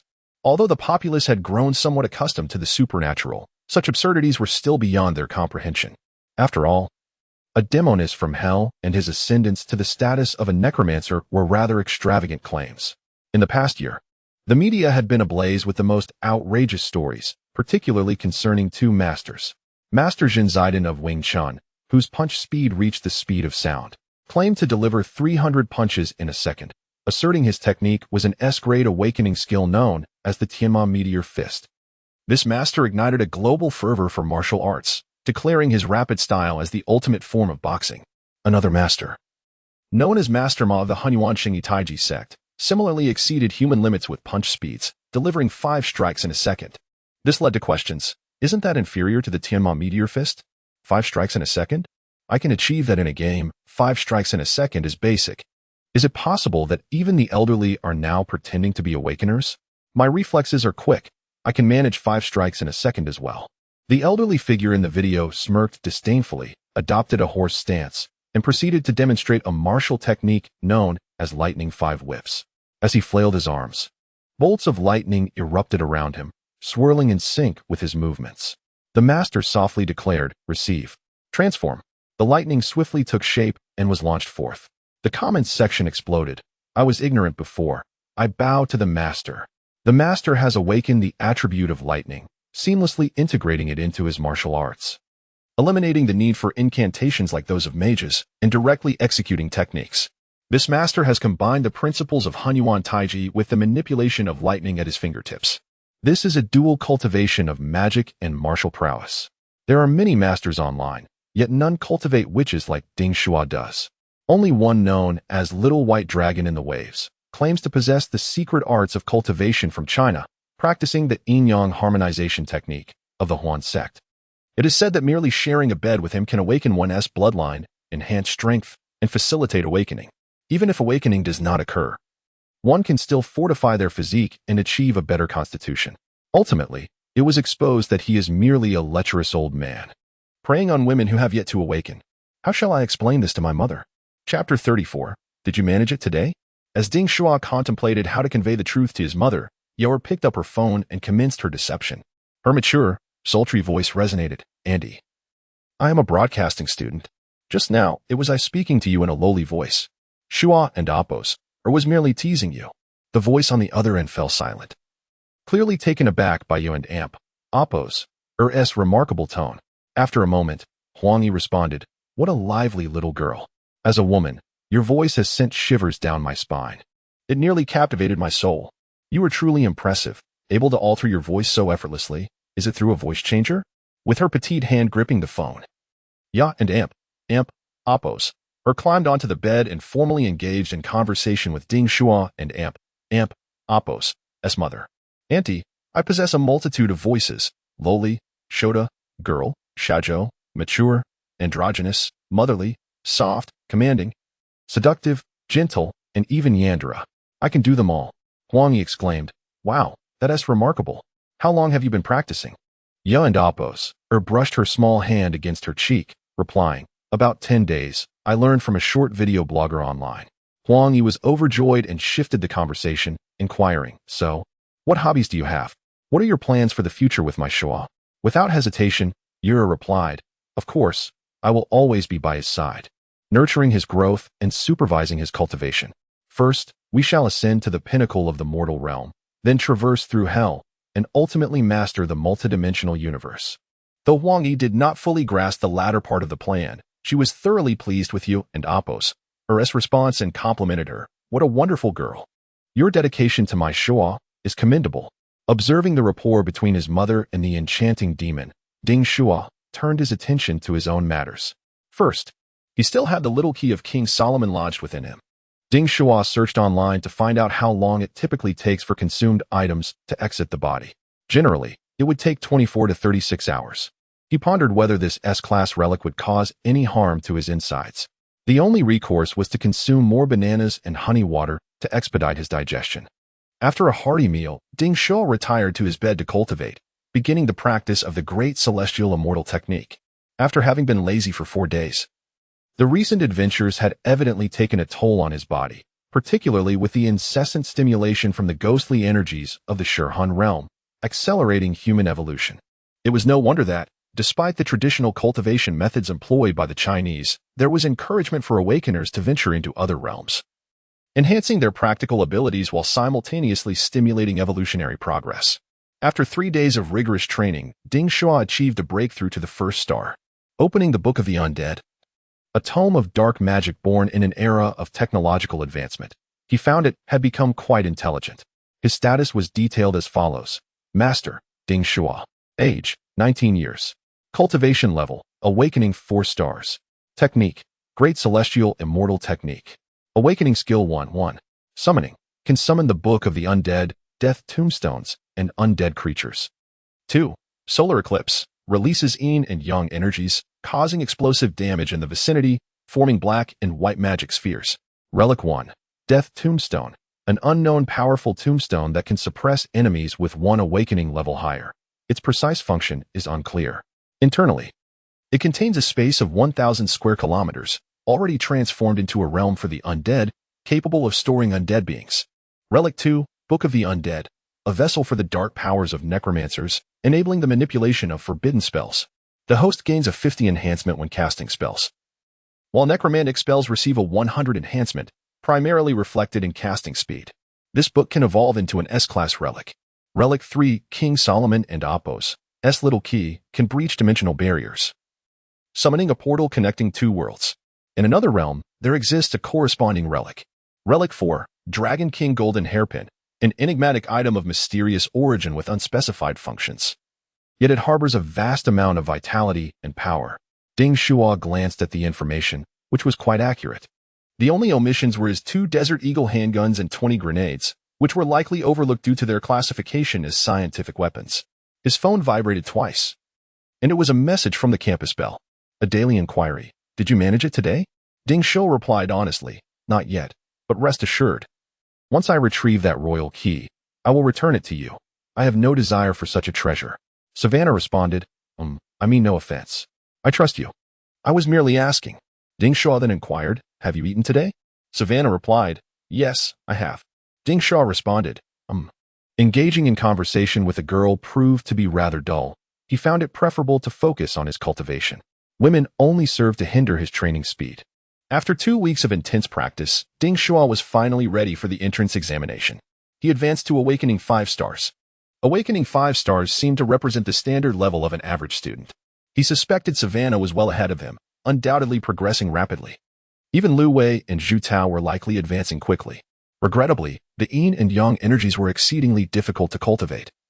Absorbing power required decomposition into primal sources hidden within flesh and blood, which also needed to be reinforced. He then opened the Book of the Undead to check on the enchanting demon year. Enchantress. Year. Level. 2nd Awakening 2 stars. Status. Vengeful Spirit. Awakening Skill 1.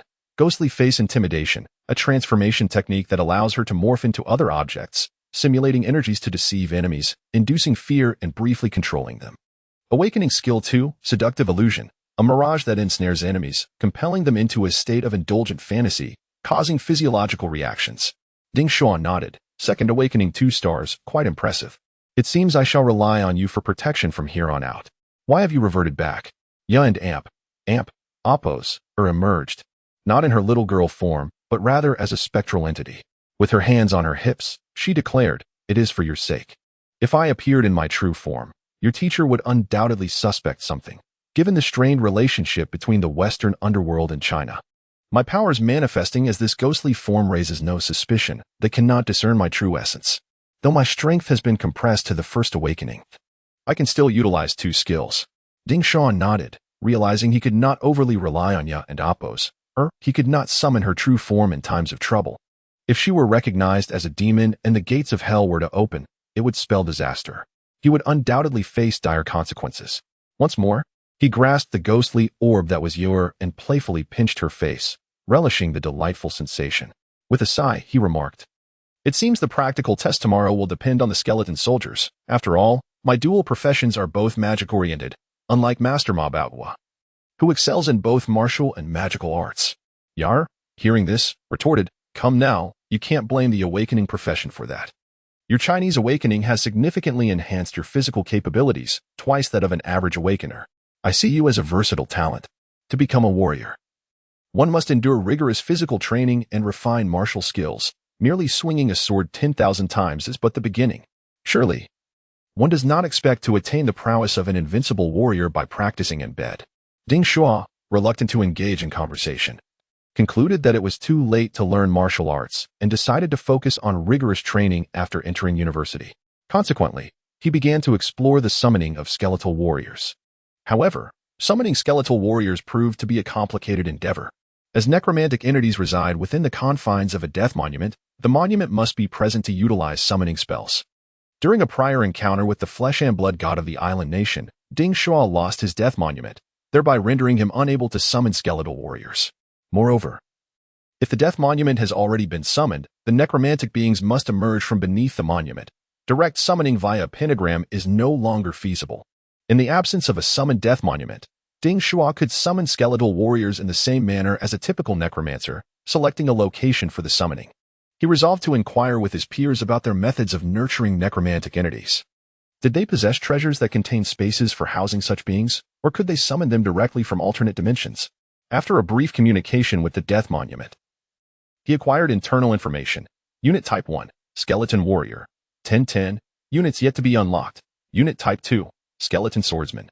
1, Unit Type 3, Skeleton Berserker. 1, Unit Type 4, Skeleton Assassin. 6.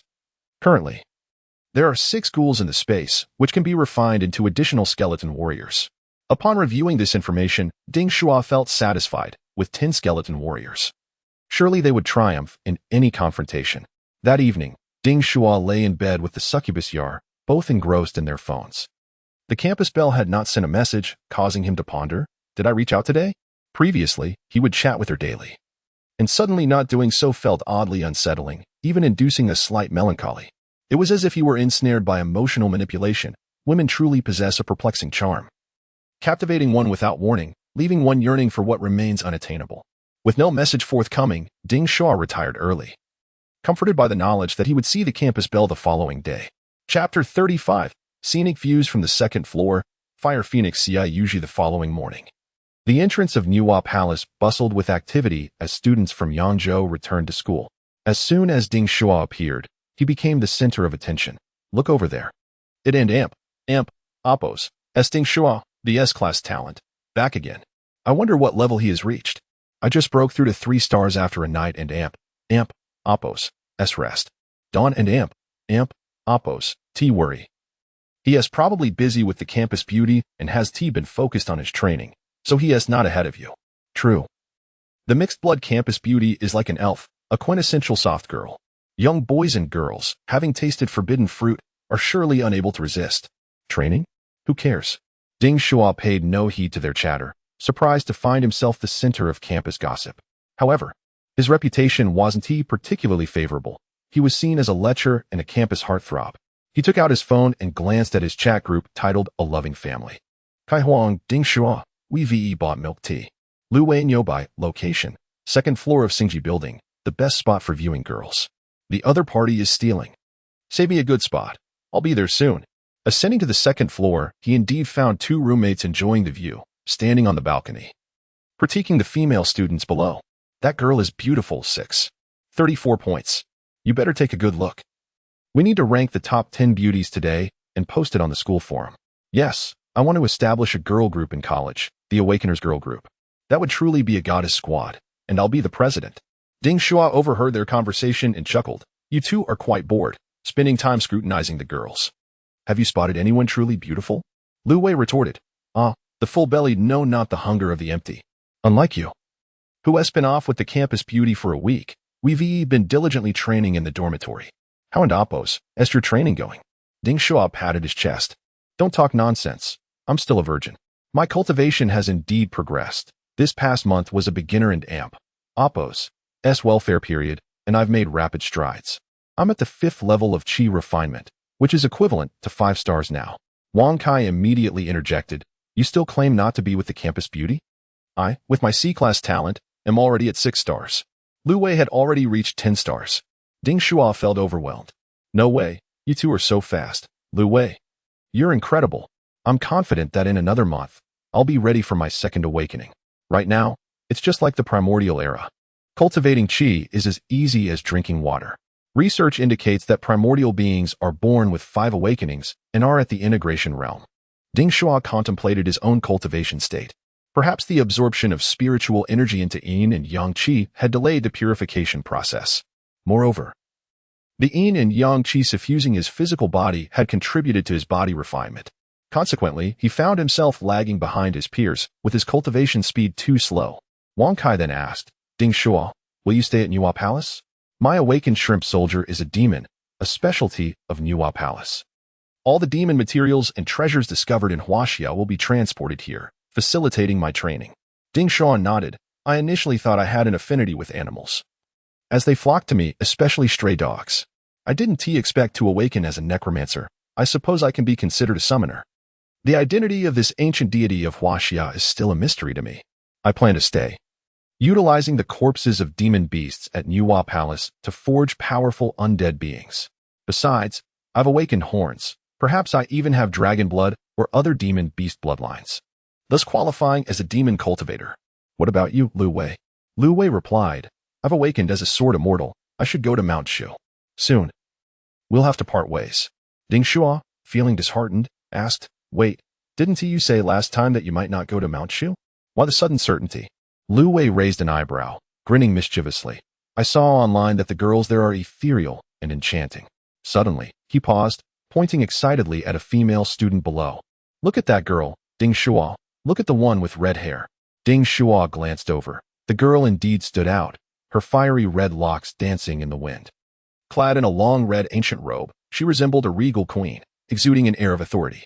Her perceptive nature was palpable. She abruptly looked up, locking eyes with Ding Shuo and his friends, especially Lu Wei, whose lecherous demeanor elicited a frown and a fierce glare from her. Her large eyes seemed to blaze with fury, warning Ding Shuo and his companions before she strode away from the school. The trio discreetly turned away. From Xia Yuji, rage value 1000. Just from a fleeting glance, she became infuriated. How absurd.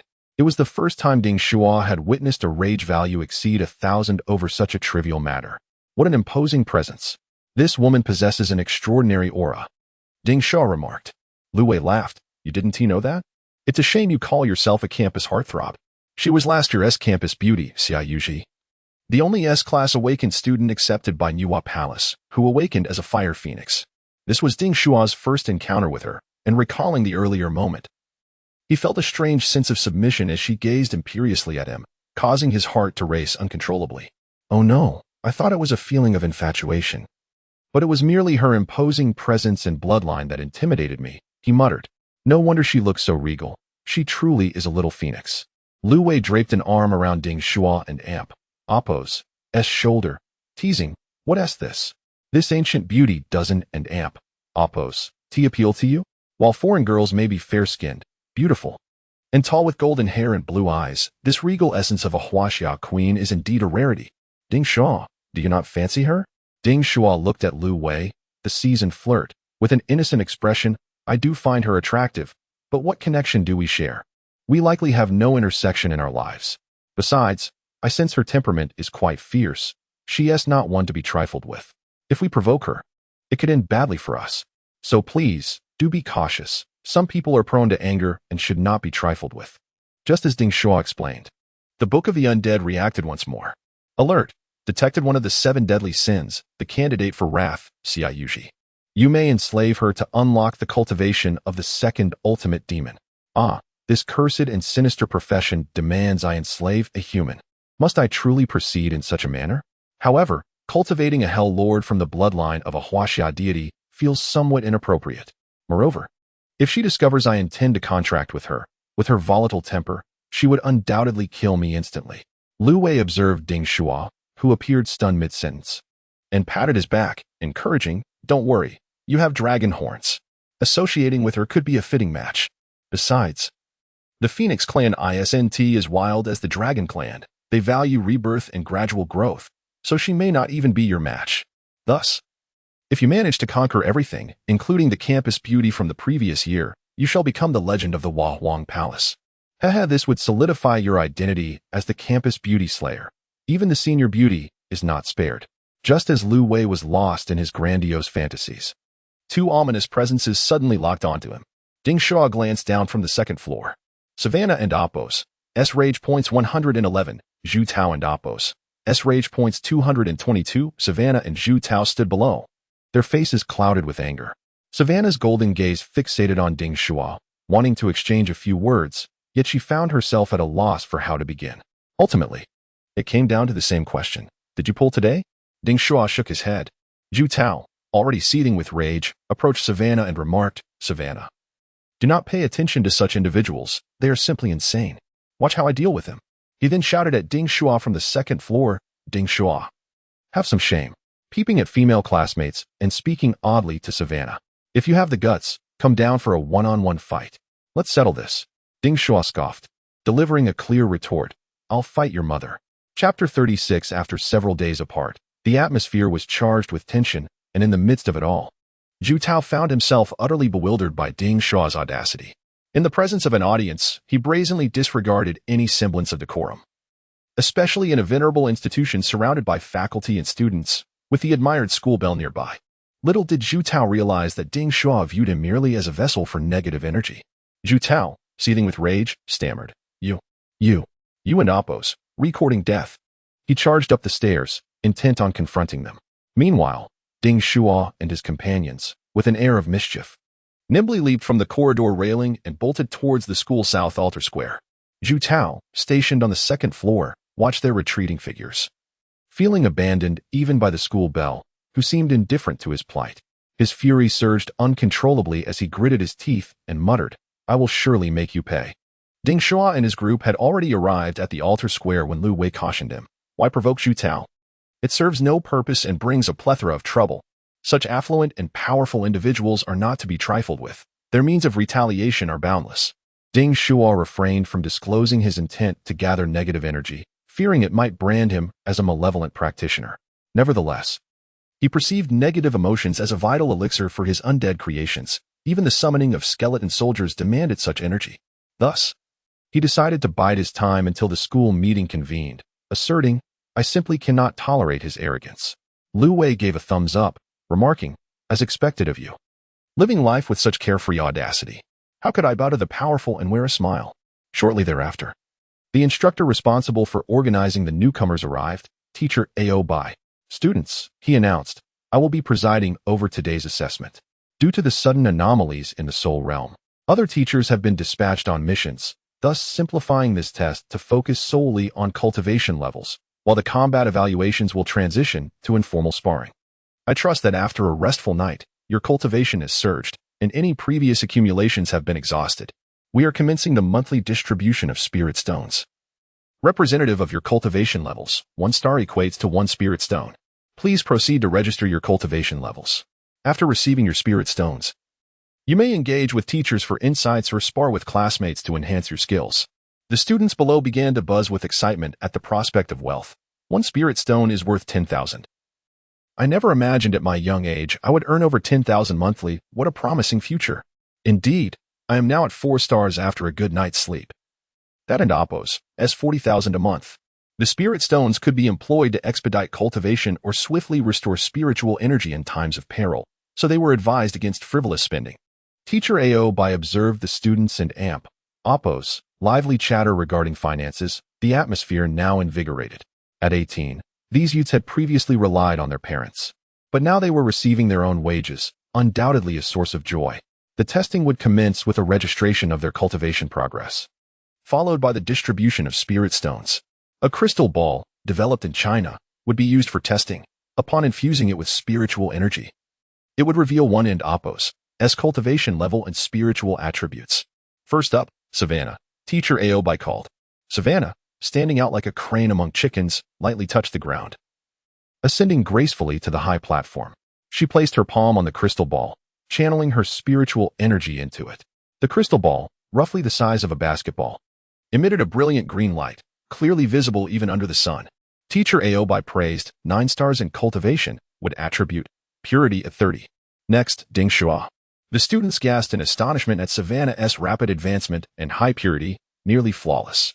She and Amp, Oppos, as an S-class. This defies logic. We VE worked hard for our progress.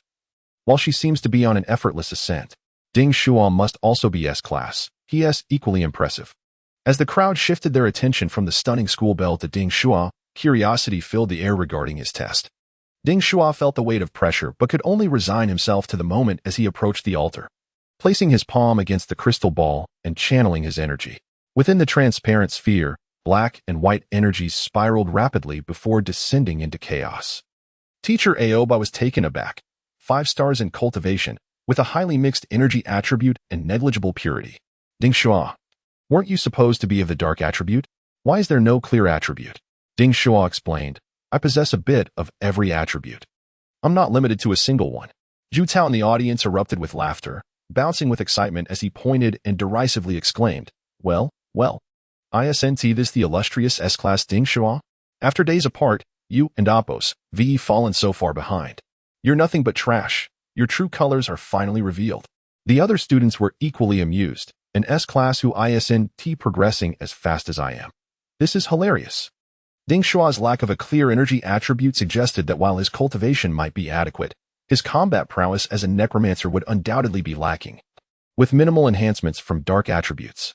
Indeed, the potency of skills is dictated by the clarity of energy attributes. His abilities would surely be feeble. However, Ding Shuo felt no distress. He understood that he had mastered the transition between blue and red energies and had solidified his foundation as an all-attribute sorcerer. Realizing that the assessment was based on innate talent, he resolved to infuse the crystal ball with some yin and yang energies once more. Teacher Aobai, feeling a twinge of disappointment, sighed. Next, Zhu Tao. Ding Shuo received 5 spirit stones, each no larger than a coin, yet brimming with spiritual energy, far denser than that of the surrounding air. He quietly stepped down from the altar, but Zhu Tao approached him relentlessly, declaring, "Watch closely and see what true genius looks like. What else with your arrogance? You're nothing but rubbish." He moved to the crystal ball, addressing the audience. The heavens did not give birth to Zhu Tao. The vast expanse of China is but a long night. He placed his palm on the sphere, channeling his energy into it, fully expecting the crowd's awe. Yet, the crystal ball remained unresponsive. The students below chuckled. "Oh? It didn't light up. Is he just boasting? He mocks others while being the most pathetic of all. Truly, a cow letting out gas." Zhu Tao's mind went blank. It was inconceivable. He had consumed his family's elixirs and trained day and night to reach the pinnacle of his cultivation, and his foundation was solid. He should easily surpass these commoners. How could it suddenly fail? Was it possible that Ding Shuo had some trickery at play? Zhu Tao summoned his energy once more, infusing the sphere, his fingers turning a viscous yellow. Illuminate. The faculty and students discerned the energy and Oppos, as attributes and quality. It was earth attribute energy, not bad. Zhu Tao was attempting to force the sphere to respond. Yet, Ding Shuo would not allow him to succeed, whispering, "Activate."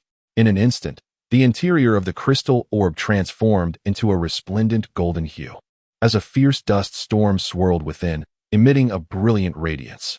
The onlookers were taken aback by the overwhelming intensity of the spiritual energy, its colors remarkably vivid. Even Aobai could not suppress his astonishment. This Zhu Tao possesses an exceptionally pure spiritual energy, with a purity exceeding 50. His ability to control the attributes of spiritual essence to such a degree heralds an extraordinarily promising future. Zhu Tao, elated and awakened, reveled in this moment of glory. "I am the most dazzling one," he declared, his confidence soaring. With a triumphant shout directed at the crowd below, he boasted, "Who else dares to challenge me?" His head held high and chest puffed out. He emanated an air that made others wish to adorn him with a little red flower. From Zhu Tao's arrogance value 666, meanwhile, Ding Shuo, observing Zhu Tao at the pinnacle of his life, turned away with a subtle smile playing on his lips. He has taken the bait. Such is the nature of those favored by fortune. Chapter 37. I challenge him to a duel. Being endowed with a 50 purity of earth attribute spiritual energy signifies that he can potentially master a vast array of spells or skills associated with the earth element. Is it possible that Zhu Tao is a learning prodigy, destined to become a master of combat in the future? Normally, a cultivator must reach the 4th stage, the nascent soul realm, to attain such a level of control. As Zhu Tao listened to the exaggerated praises and astonishment from the teachers and students below, his heart was filled with joy. Grasping the crystal ball, he raised it high and boasted arrogantly to Ding Shuo, "Open your eyes wide and behold what true genius looks like. Eat your heart out, Ding Shuo." "Ah." Ding Shuo, observing Zhu Tao's hubris, felt a flicker of inspiration. "So pleased are we? Let us see how joy can turn to despair." The dual energies of yin and yang surged forth, transforming into fire attributes. Boom. Suddenly, vibrant red spiritual energy erupted from within the crystal ball, igniting a flicker of flame. This was Ding Shuo's awakened ability, eclipse of the sun and moon, where the energies of yin and yang were manipulated with ease. Teacher Aobai, possessing a high level of education and having once served as a chemistry class representative, urgently warned, "Quick, get away. Beware of the dust explosion." Yet, before he could finish his sentence, bang, the rapidly spinning earth attribute within the crystal ball ignited. A deafening explosion resonated, shrouding the square in a cloud of smoke. Aobai extended his hand towards Zhu Tao and clenched it. Several water tornadoes gracefully danced through the air, dispersing the smoke. The onlooking students were horrified. He is like a young bull playing with firecrackers. What an explosion! He must have overexerted himself, ruining the crystal ball. Looking at the charred and battered Zhu Tao, especially his right hand, which was bloodied and scorched, A surge of Zhu Tao's Fury 444 surged within him. Ah, that feels good. Ding Shuo exhaled in relief, though he mockingly remarked, Zhu, stop being so hot-headed all the time. You are of the earth attribute. If you're angry, you'll just explode. Zhu Tao's ears buzzed from the blast as he stared at his mangled hand. Suddenly, a realization struck him, and he accused, was it you? You little rascal tampered with it. You possess fire attributes and detonated the fireball last time. Teacher, I want to report him. Ding Shuo has been using underhanded tactics. Teacher Aobai, possessing a sense of legal awareness, harbored some doubts but recognized that the crystal ball was destroyed beyond investigation. Besides, Ding Shuo was merely at the qi refinement stage, struggling to absorb and utilize spiritual energy. He lacked the means to control it. He was not at the third stage, the golden core realm, where one could manipulate spiritual energy with a control system.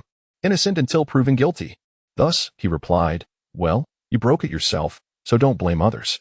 Ding Shuo joined in the mockery. Everyone just saw it. You forced it and broke it. This is a clear violation on your part. You thought you could evade responsibility? Given your earlier earth attribute purity, you surely used some secret technique. You attempted to cheat. Attempted cheating warrants a reprimand. Damaging the crystal ball means you owe compensation. Zhu Tao, bewildered, exclaimed, what? I have to pay? I'm the victim here. You must be joking. Teacher, please arbitrate. Teacher Aobai pondered for a moment before addressing Zhu Tao. This crystal ball is highly intricate, valued at 500,000. It's quite expensive. And you will need to compensate for it. Zhu Tao's Fury 555, as he saw Ding Shuo reveling in his misfortune, and the teacher demanding compensation from him. He could no longer contain himself and shouted, You are bullying me. What are you laughing at? Step up for a duel. Ding Shuo, unperturbed by the rising negativity, stepped forward. You think I would shy away from you? A defeated foe seeking another chance, is it? Zhu Tao, feeling a surge of indignation, addressed the teacher and classmates. This is outrageous. I believe Ding Shuo is far too arrogant. For the greater good, I request the teacher's approval for a duel. In an instant, laughter erupted among the faculty and students. Ha ha ha. Are you serious? Can you truly defeat him? You were utterly thrashed last time. Have you forgotten so soon? Zhu Tao felt the sting of their words, but remained defiant. Last time was merely a lapse in judgment. This time, I will surely bring him down. At this point, even those who had mocked him could not refute his determination. Indeed, during their last encounter, Ding Shuo had triumphed through the cunning of his necromancer skills. Zhu Tao had underestimated him. Otherwise, how could his nimble physique have been struck by the spell? This time, Zhu Tao boasted a cultivation level of 10 stars. 5 stars ahead of Ding Shuo. Curiosity began to blossom among the crowd. Could Ding Shuo possibly lack awareness? Is he truly willing to face him again? Is this not a reckless gamble? With anticipation mounting, the two ascended to the school and Oppo's arena. Zhu Tao waved his hand, summoning a 9-pronged rake from the void. With a resounding thud, it landed on the ground. Relic, 9-pronged rake. Sealed weapon, weighs 90 pounds, rank E, rank A. Skill 1, counterattack. After charging, swinging the rake backward allows for a powerful counter. Skill 2, unreleased. Teacher Aobai immediately discerned the situation. This relic had unlocked additional power, becoming even heavier. The Zhu family evidently held Zhu Tao in high regard, providing him with ample resources. This relic was highly compatible with him. Now, Ding Shuo would struggle to withstand his strikes, and Zhu Tao could potentially deliver a fatal blow. Through the Book of the Undead, Ding Shuo gleaned its information and chuckled. So your weapon has upgraded. Do you think that will help you against me? I will control your demise. Zhu Tao laughed heartily in response. Naive. Do you think this is merely a game? I have mastered my agility this time. Enough of your impoverished understanding, come now. Attempt to control me. With your fireball and summoning spells, I am unafraid. Ding Shuo held the Book of the Undead in his left hand and pressed down on the page inscribed with the world's desires with his right. A pentagram materialized before him, and creatures began to crawl forth from behind it. Among the students present, someone exclaimed with excitement, Whoa, another summoning spell. How enviable. Is it yet another skeleton soldier? Zhu Tao, unwilling to wait for the summoning to complete, charged forward with his rake, swinging it at the location of the pentagram, shouting, Summoning undead creatures? Meet your end. In their last encounter, this skeleton soldier had tried to stab him with a sword. It was utterly intolerable. This time, he would shatter its skull and crush its bones. Finally, seeking vengeance, Zhu Tao unleashed his full might, only to pass straight through the summoned creature. Did Ding Shuo fail the summoning? Is it merely an empty portal? Zhu Tao looked up, only to see Ding Shuo wearing a sinister grin. Turning back, he was met with the horrifying visage of a purple, ghostly face looming before him. The ghost's grotesque features were terrifying, its blood-red tongue already licking at his face, as if it intended to devour him whole. An overwhelming sense of dread filled Zhu Tao's heart. He felt as though he were on the brink of death. To be annihilated by this ghost, both body and soul. A ghost? The students watching below were momentarily stunned. This Zhu Tao is simply too naive, fearful of ghosts. Having previously been terrified by skeletons, this time he is apprehensive about phantoms. From the audience, his sycophants hastily shout reminders. Brother Zhu, do not be afraid. It is merely a ghost and cannot harm you. Furthermore, this little specter is quite adorable. Chapter 38, The Succubus Triumph. Today I shall end you. Zhu Tao was not fearful. He was merely momentarily dazed when he failed to land a hit, subsequently entrapped by Yu's illusionary skills. To his eyes, it was not a mere specter, but a terrifying demon king. Awakening skill, ghostly face intimidation. This skill instills fear through illusion, briefly controlling the enemy. Yu and Appos, the little ghost, winked at Ding Shuo. The target is secured. Ding Shuo aimed at Zhu Tao and Appos' position and began to cast a spell, accompanied by a devilish whisper. A pentagram array reappeared above Zhu Tao. The students below gasped. Another necromantic spell, Death Tombstone, is about to eliminate Zhu Tao. This was Ding Shuo's awakening technique. Indeed, he was not proficient in other spells, unlike Zhu Tao and Appos' diverse repertoire. His summoning skill was rather lackluster, capable of conjuring tombstones, skeletons, and ghosts. Could such a thing even be considered a skill? As the ominous tombstone descended, everyone anticipated a swift conclusion to the match. Even teacher Aobai prepared to intervene. Yet, Zhu Tao erupted with a surge of resolve. The fear within him did not lead to despair, but instead awakened a formidable presence. That silhouette seemed to stand above the galaxy, commanding countless warriors. Fear was a non-existent concept. Clang! Zhu Tao positioned his nine-toothed rake before him, which expanded in size. The rake resembled a colossal pillar, catching the intricately inscribed tombstone. With a solemn expression, he wielded the rake with one hand and admonished Ding Shuo. Such trivial Western techniques dare to run rampant in Huaxia. You think to win against me with your ghostly theatrics?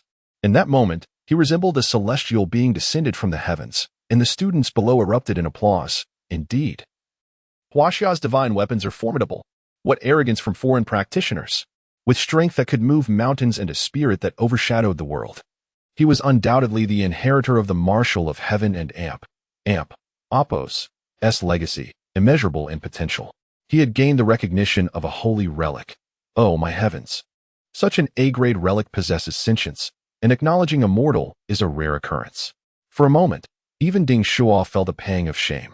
Here was the destined child, one of great fortune, and he had received the endorsement of Huaxia's deities.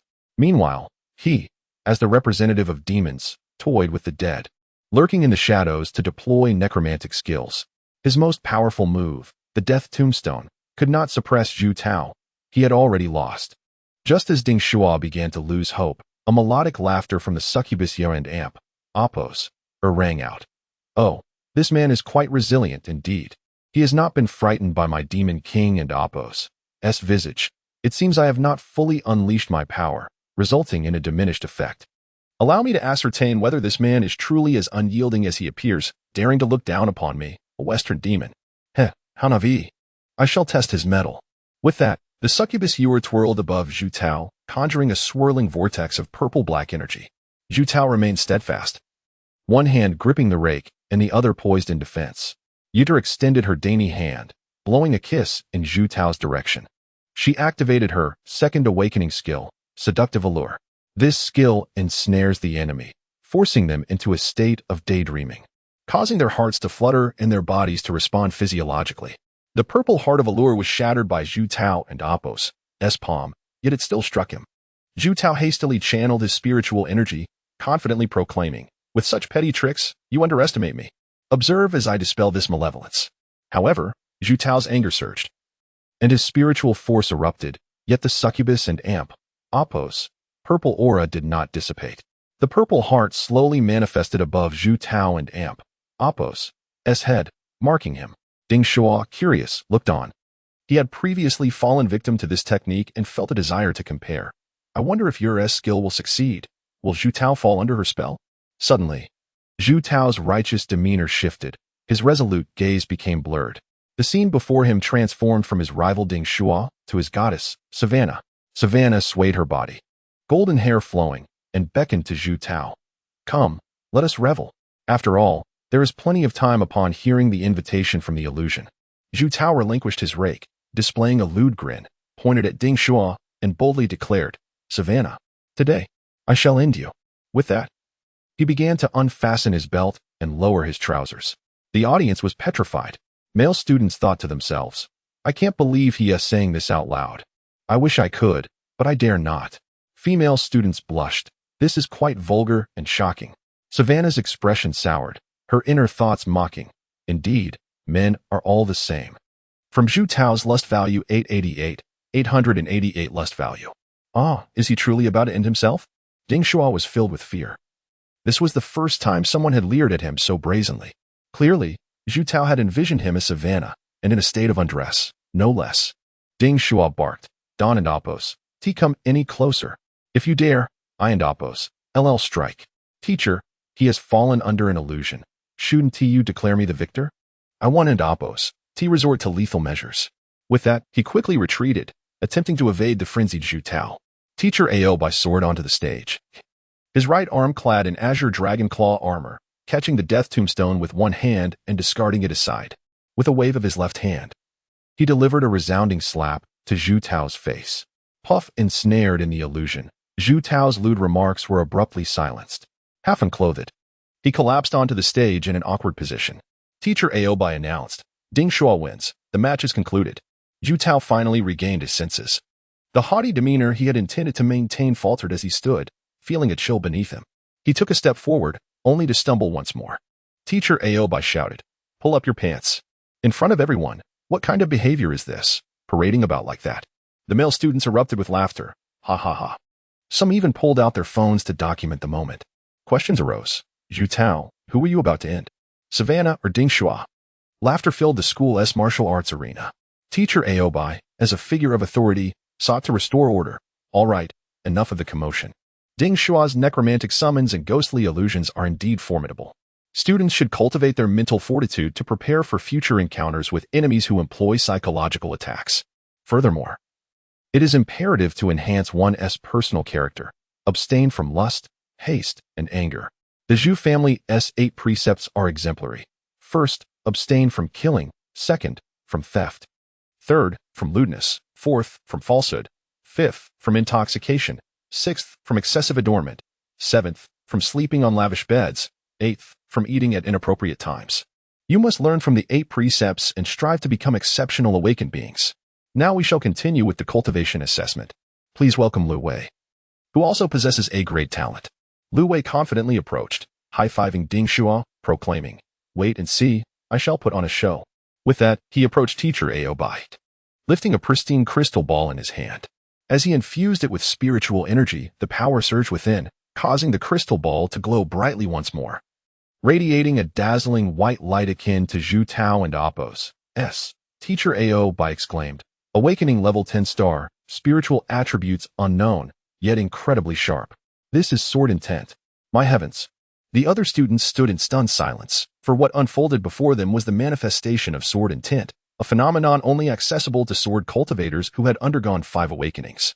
Initially, it was believed that the S-rank talents, Savannah and Ding Shuo, represented the pinnacle of capability. However, these two possessing A-rank potential proved to be even more formidable. The crystal orb, a sophisticated and high-tech artifact, could not withstand the onslaught of such pure spiritual energy and shattered once more. An endless stream of sword chi shot into the heavens, forming blades of wind that left the students in awe, exclaiming in astonishment, what a powerful attack. His destructive capability is extraordinary. Is this what swordsmanship entails? Unlike elemental magic or brute force, it is an attack driven by willpower. Teacher Aobai sighed in resignation. It exploded again. That's 500,000 gone. I wonder if the principal will reprimand me upon return. Nevertheless, such students are a blessing for our China. The future of our nation is brimming with hope. Yet, a boisterous laugh interrupted the fervent discussion, followed by somewhat halting Mandarin. Ha ha, is this the sort of China? Bakayuru. It is truly infuriating that a single school in China has produced more prodigies than my own nation. The strength of these 4 students was overwhelming. I could scarcely distinguish who the target of the mission was. Sensing the hostility of the newcomer, Teacher Ao shouted loudly, "Everyone, prepare to confront the enemy." Chapter 39. The realm of blood demons. A bald old man appeared, none other than Tony Daimyo. He donned a wide-sleeved robe typical of the island nation, holding a gnarled wooden staff adorned with human heads. A little girl followed closely behind him. Ding Shuo recognized the girl instantly and alerted everyone. "Teacher, this girl is the decaying flesh that released the deities of the island nation, the root cause of the opening of the soul realm. She is a demon, with a large mouth on the back of her head, a creature of the abyss. And there's a long-legged spider demon that didn't accompany her this time."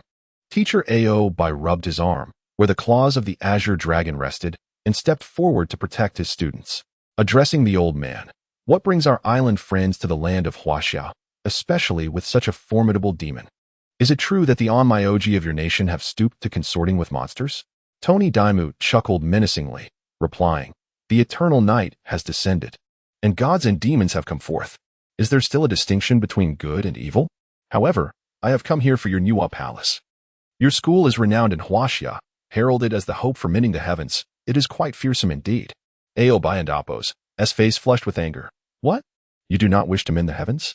This is the dream of all humanity, to repair the rifts and dimensions and shield ourselves from divine incursions. This is how we protect humanity and ourselves. Have you truly allied with the gods and demons of another dimension? Have you gone mad?" Tony Daimyo smirked. "Of course. The limits of humanity can only be transcended with the aid of gods and demons. The fate of humanity is too insignificant and fragile. With the arrival of the divine, we awakened ones can witness a more splendid world. Do you not yearn for that? What the gods offer is simply too abundant." With a swipe of his dragon claws, Ao bellowed, "How absurd. You bow before gods and demons now, and in time, you will surely grovel before them. You selfish beings, how can you choose such a path? You are already among the elite of humanity. Is that not enough? Why invite wolves into your home? Do you delight in being the hounds of the gods? Traitors to humanity?" Tony Daimyo brandished the 5-faced human head staff before him, growling fiercely. "You have quite the audacity to provoke me. Do you truly believe you can defeat me? I am a 4-time awakener. Oh, I suppose you wish to allow your students to flee, do you not? Ha! We have used the great thunder god of the island as bait, drawing away all the skilled fighters from Yangzhou. You have at least 40 minutes to live. You are doomed." Ao was horrified, incredulously exclaiming, "What? You would sacrifice a deity from your nation to kill my students and venture into Huaxia? What is your true aim? Is there a conspiracy afoot?" The old demon Tony Daimyo, brimming with confidence, urged, "Nico, make your move. Spare not a single student here, especially those 2S rank and 2A rank. The Slayer of Gods must be among them. If the 3 artifacts did not miscalculate, he shall be our island and Apo's greatest adversary." The little girl, Nico, gleefully grinned, her small hands cradling her head as she stuck out her tongue at Tony Daimyo. However, he did not indulge her. With a swift motion, he slapped her face with great force. The impact was so strong that her head came off, revealing a large mouth that began to vomit forth. As the space quaked, a multitude of creatures erupted from Nico's cavernous mouth. They were the infamous monsters of the island nation, flying heads. These beings lacked bodies, possessing only rune-covered heads and sharp-bone whips. The flying heads were a unique and formidable breed of demon. Their first awakening skill was the Savage Curse Seal, allowing them to bite their enemies and inject a curse that would transform victims into flying heads, severing their heads from their bodies, creating a terrifying menace for the island. Each flying head was a second awakening creature, evidently created for the sole purpose of hunting students. Nico and Apo's little mouth curled into a smile. Finally, they are out. The earlier thunder god and these flying heads nearly ruptured my little belly. Now they can be released. Now that my belly is empty, I can feast on humans again." Tony Daimyo waved his 5-faced human head staff, and the third head, a vicious, fanged man, seemed to spring to life. The fanged man and Apo's head emitted a piercing sound, causing dust and debris to swirl. A dark red light flickered from the staff, and blood mist erupted from the fanged man and Apo's mouth. The divine technique, realm of blood demons. This staff was forged from the essence of countless murderers. The blood mist from the evil head spread through the air like a spell, forming the realm of blood demons, a malevolent barrier that would ensnare enemies. Within this realm, the demons would be driven into a bloodthirsty frenzy, Even if their original forms were destroyed, they would remain mad, transforming into blood demons with greatly enhanced power. The flying heads, upon entering the realm, became ferocious, their eyes ablaze with murderous intent. Even some students began to tremble, visibly affected by the blood demon realm, shivering in fear. Ding Shuo surveyed the surroundings. The school had been enveloped in darkness and crimson. It became evident that an ambush had been set. This mythology had cast a spell, transforming the daytime campus into a nightmarish scene. Tony Daimu laughed maniacally. Ha ha ha. None of you shall escape. This is the pinnacle barrier of our island nation, the realm of blood demons. I shall transform all of you students into flying heads. I will create artificial gods and demons. Aobai activated his tactical ocular lens, capturing everything that transpired and uploading it to the Huawei organization. This was madness. The awakened of the island nation had not only allied with the gods, but were also conducting experiments on humanity to create demons. Now, the tactical ocular lens entered combat mode, extending 8 steel claws that latched onto Aobai and Amp, Appos, S face. This was the island and Amp, Appos, S barrier, akin to Huaxia and Amp, Appos, S formations. They needed to band together and fight their way out. Those who survived would achieve a 3-star mission. After assigning the task, Teacher Aobai launched himself with a powerful leap, brandishing his azure dragon claws and charging into battle. Tony Daimu raised the 5-faced human head staff, blocking Aobai and Amp, Appos, S assault. Despite Tony being a 4-time awakener, his aged body was still formidable. The 2 B-grade relics clashed evenly. Meanwhile, Ding Shuo faced immense pressure as Nico, a 3-time awakener, and 22nd awakening flying heads closed in. These monsters, resembling avian creatures, swooped down upon the students, tearing at them to transform them into flying heads. Savannah drew forth her C-grade star extremity recurve bow from its black cloth wrapping, unleashing a barrage of arrows at the flying heads. The starry arrows left the flying heads wounded but not slain. Zhu Tao brandished his A-grade 9-toothed rake, standing resolute like a celestial general overseeing the heavens. The students, previously suppressed by the realm of blood demons, began to regain their composure. Lu Wei gripped an E-grade Crow Tengu bone sword, delivering a powerful strike against the foremost flying head. The skull of the second awakening creature shattered, unable to withstand Lu Wei and Appos' first awakening attack. Ding Shuo, meanwhile, continuously summoned the Book of the Undead and Succubus Yar, whispering esoteric incantations. Zhu Tao shouted in urgency, Ding Shuo, what are you doing? Hurry and join the fight. What purpose does summoning a little girl serve? It was not that Zhu Tao sought to blame him. The situation was dire as the 3-time awakened Nico charged forward. On that fateful day at the bar, he witnessed the 2-headed woman expelling the flesh of deities, thereby opening a rift to another dimension. The terrifying demon of the island and the thunder god instilled fear even in him, a descendant of the ancient Zhu family, causing his hand gripping the rake to tremble uncontrollably. The 2-headed woman contorted her body in an unimaginable manner, charging forth like a specter. Her gaping mouth at the back let out a savage roar, akin to a beast and Appos' howl. The doll-faced front head taunted, who shall we feast upon first? Who among you is the most delectable? We shall keep the heads for crafting flying head demons, while the rest of the bodies can be wholly consumed. Upon hearing this, Zhu Tao immediately faltered, pointing a trembling finger at Ding Shuo, pleading, do not devour me. I am far less savory than pork. You should eat him instead. He is delightfully crispy and fragrant. The 2-headed woman, intrigued by his words, turned her gaze towards Ding Shuo, seemingly contemplating whether he truly was so appetizing. At that moment, the demonister sprang into action, unleashing her awakening skill, Dreadful Countenance.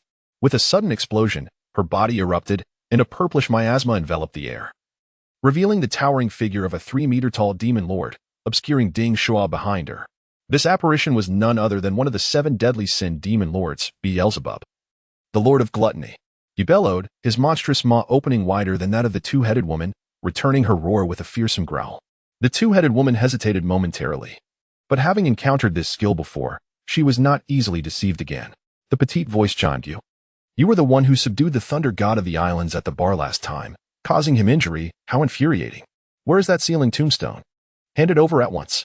Ding Shuo closed the Book of the Undead and replied, you seek the tombstone? Very well, I shall deliver it to you. Chapter 40. The divine skill of the dragon claw. The 2-mouthed girl lifted her head and beheld the pentagram formation in the sky.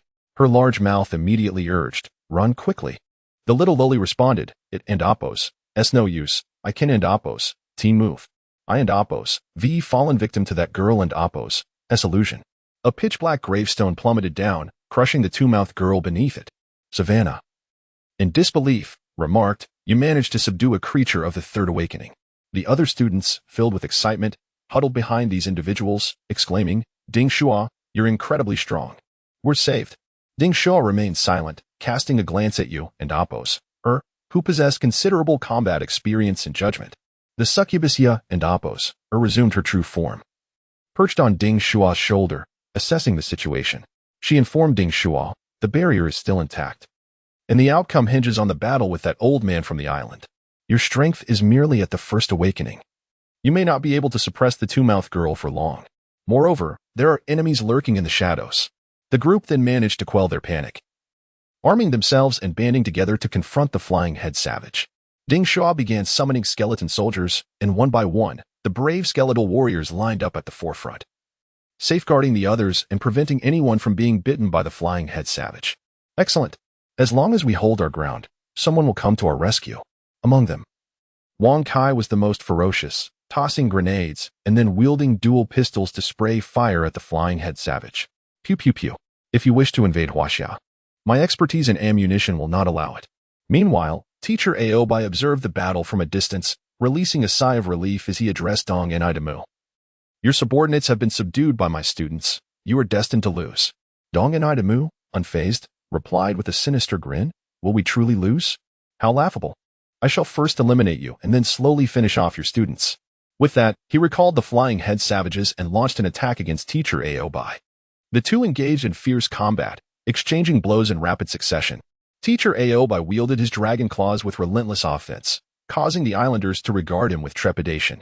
Although he sustained some injuries from the creatures, the power of the dragon shielded him from grave harm. A girl S head atop Dong and Idamu's five-faced staff stirred, its eyes glowing purple as it licked Teacher Aobai's blood. Ha ha ha, I am well fed. Suddenly, the head emitted a chilling laughter. Dong and Idamu halted his assault, leaping back to declare, young man from Huaxia, you have lost. Do you believe that relying on the power of the dragon can make you invincible? Even I, a 4-time awakened on my OG, am not to be trifled with. It is time for you to witness the sorcery of my island. With that, he began to manipulate the five-faced staff, casting a spell. A ghostly figure known as the Zashiki Warashi was summoned. This was the divine skill of the five-faced head staff, Curse of the Zashiki. The Zashiki Warashi, a well-known yokai of the island, was a spirit created from the remains of young girls who were tragically killed by their own parents. Filled with resentment, yet possessing a pure essence, these spirits made for perfect curse dolls. The Zashiki Warashi, after consuming the blood of its opponent, could plant a curse that would unleash a soul-snatching ambush, devouring flesh as if it were its own kin, making it impossible for enemies to escape its clutches. Under Dong and Idamu's command, the Zashiki Warashi charged at Teacher Aobai, who was currently fending off the attacking flying head savages. With a single claw, he could inflict severe damage upon them. Suddenly, a sharp pain pierced his abdomen. Looking down, he saw a cute, ghostly doll clinging to him, gnawing at his midsection. Damn that creature! Aobai exclaimed, attempting to grab and pry it off, but only causing himself greater pain. Seeing his teacher in distress, Ding Shuo rushed to Aobai and Amp. Appos sighed and inquired of Ya and Amp. Appos, how do we handle this creature? Ya and Amp. Appos, assessed, the ghost and Amp. Appos' attack has penetrated deep. Without an exorcism, we can only wait for her spell to end. Or we could sever the flesh of the abdomen. Teacher Aobai shook his head, pointing his claw at Dong and Idamu. No worries, let me defeat him first. Then I and Amp, Appos, deal with this. Dong and Idamu, enraged, retorted, you are courting death. You think you can kill me after being ensnared by my curse? I will make you wish you were never born. At that moment, fine raindrops began to fall, piercing through the realm of blood and ghosts. A yellow paper umbrella, accompanied by a figure, soared into the barrier. Ding Shuo's heart leaped with joy as he shouted, it's the teacher's wife. Reinforcements have arrived. Dong and Idamu coldly remarked. Another third awakening cultivator, merely a sheep to the slaughter. Why not just leave now? I will spare you. My target is the students. If you depart the barrier, consider it a return to safety, for you cannot save them. However, Teacher Aobai was not one to fear for his life. He declared, divine beings observe, chaos approaches. I vow to guard the realm of humanity. I shall not covet life, nor forget my roots, nor fall into madness. Ma Xiaoyu remained silent, spinning the primordial umbrella in her hand, which hovered in the air, summoning winds and rain, showering the area with purifying water. The Zashiki Warashi was struck by the rain, hissing and sizzling, finally releasing its grip on Aobai. Divine skill, Wind of Resurrection, secret technique of the Heavenly King, lifting the primordial umbrella into the air. Can summon winds and rain. The rain from the primordial umbrella can automatically and continuously heal the injured, exorcise evil, and dispel curses, capable of covering an entire army. Dong Enaidamu furrowed his brow. Damn it. Another Class B holy relic. Huaxia truly possesses an abundance of treasures. With the Zashiki Warashi no longer gnawing at him, Teacher Aobai instantly regained his combat vigor. He approached Ma Xiaoyu, wrapping his left arm around her waist and planting a kiss on her cheek. You're here, my dear. With you by my side, I feel an overwhelming surge of strength. Ma Xiaoyu, sensing Aobai and Amp, Appo's fighting spirit, cautioned, be careful. This old man has awakened 4 times and undoubtedly possesses formidable skills. Without a hint of hesitation, Aobai pointed his dragon claw at Dong Enaidamu, proclaiming, boys, watch closely. Remember this moment as I, the divine dragon of Huaxia, annihilate these little devils. With that, he unleashed his most powerful divine skill. Aobai raised his dragon claw, gathering water from the rain and the moisture in the air around him. Bang! Feeling the water insufficient, he leaped onto the rooftop of the teaching building, smashing open a water pipe, allowing a torrent to cascade down upon him. Within moments, Aobai transformed into a swirling water dragon, rising into the air. The onlookers were left in awe. This water dragon truly epitomized the divine beast of Huaxia. The Azure Dragon. The divine skill of the Azure Dragon was bound to be terrifying, with the potential to transcend realms and vanquish the enemies of the island. Aobai's voice resonated from within the water dragon, come and fight. It was the divine skill of the Azure Dragon's bone claw. Azure Dragon soars the sea, consolidating water flow, transforming into the true form of a water dragon for combat. The size of the water dragon can vary according to the wielder and Appo's strength, serving both offensive and defensive purposes. The students gazed at the water dragon in the sky, filled with confidence, cheering, Teacher Aobai will surely win. We are saved. The teacher will not abandon us. Long live Huaxia. The old demon Ningxi looked up at the 20-meter-long water dragon in the sky, his heart filled with dread. Yet, soon his expression twisted into a grimace, his body bending backward as he grasped his staff, ready to counter with his awakening technique. Awakening technique, bone-piercing spike. Compressing internal energy to a singular point, it is explosively released at high density, detonating at the weapon and Appo's tipped to launch an assault. Is it the dragon of Huaxia? Today, I shall slay the dragon. I will pierce this water insect through. The dragon of Huaxia is merely an exaggeration. The battle was on the verge of erupting. Aobai concealed himself within the water dragon, transforming into a waterspout, plunging into the crimson realm of blood. Empowered by the realm of blood demons, the bloodshot-eyed flying head barbarian lunged once more at Aobai. A typical awakener would find it impossible to contend with such a frenzied and ferocious beast. However, the formidable water dragon form of Aobai repelled them. With a swipe of his left dragon claw, he tore through the obstructive flying head barbarian and the blood mist, while his right claw thrust directly at Dong Enaidamu. Dong Enaidamu had already raised the top of the 5-faced head staff to meet the attack. The instant the dragon claw made contact with the staff, bone-piercing spike erupted. Bang! The energy of the fourth awakening, at the nascent soul stage, detonated like an explosive, surging forth and piercing through the true form of the water dragon. In an instant, both the realm of blood demons and the true form of the water dragon were shattered and dispersed. Aobai and Appo's clothing was torn, and crimson streaks of blood marked his body. Yet, undaunted, Aobai pressed onward toward the faltering Dong Enaidamu, the divine dragon of Huaxia, unstoppable. Ding Shuo felt his heart leap to his throat. Is this the moment that will determine victory? Teacher Aobai, with his dragon claw, is invincible in close combat. With just one strike, he could slay this old fool from the island. However, in that decisive instant, a figure emerged from the blood mist, accompanied by a bizarre flash of red light. Aobai's right arm, adorned with the Azure Dragon Bone Claw, was severed entirely. The 3 awakening female ninja, Meimingzi, garbed in an embroidered kimono, wielding the B-rank holy relic, Oni Cut, had launched a surprise attack on Aobai. Ninjas excel in concealing their presence. Previously hidden in the blood mist, they had mingled among the flying head barbarians and now seized upon Aobai's opening. The Oni Cut, a B-rank sacred weapon. Ranks 8th among the divine arms of the islands, originally named Hijkiri, designed specifically to slice through faces. It had once severed the wrist of the demon god Shiranui, thus earning the moniker Oni Cut, having slain countless demons of the islands. Its divine technique, Oni Flash, Absolute Shadow, transforms the Oni Cut into a streak of light, wielding the unfathomable power of the demon god to cleave through most sacred relics of the same rank. Aobai. Ma Xiaoyu rushed forward to catch Aobai's severed arm. Blood poured from the stump, mingling with the gentle drizzle of rain.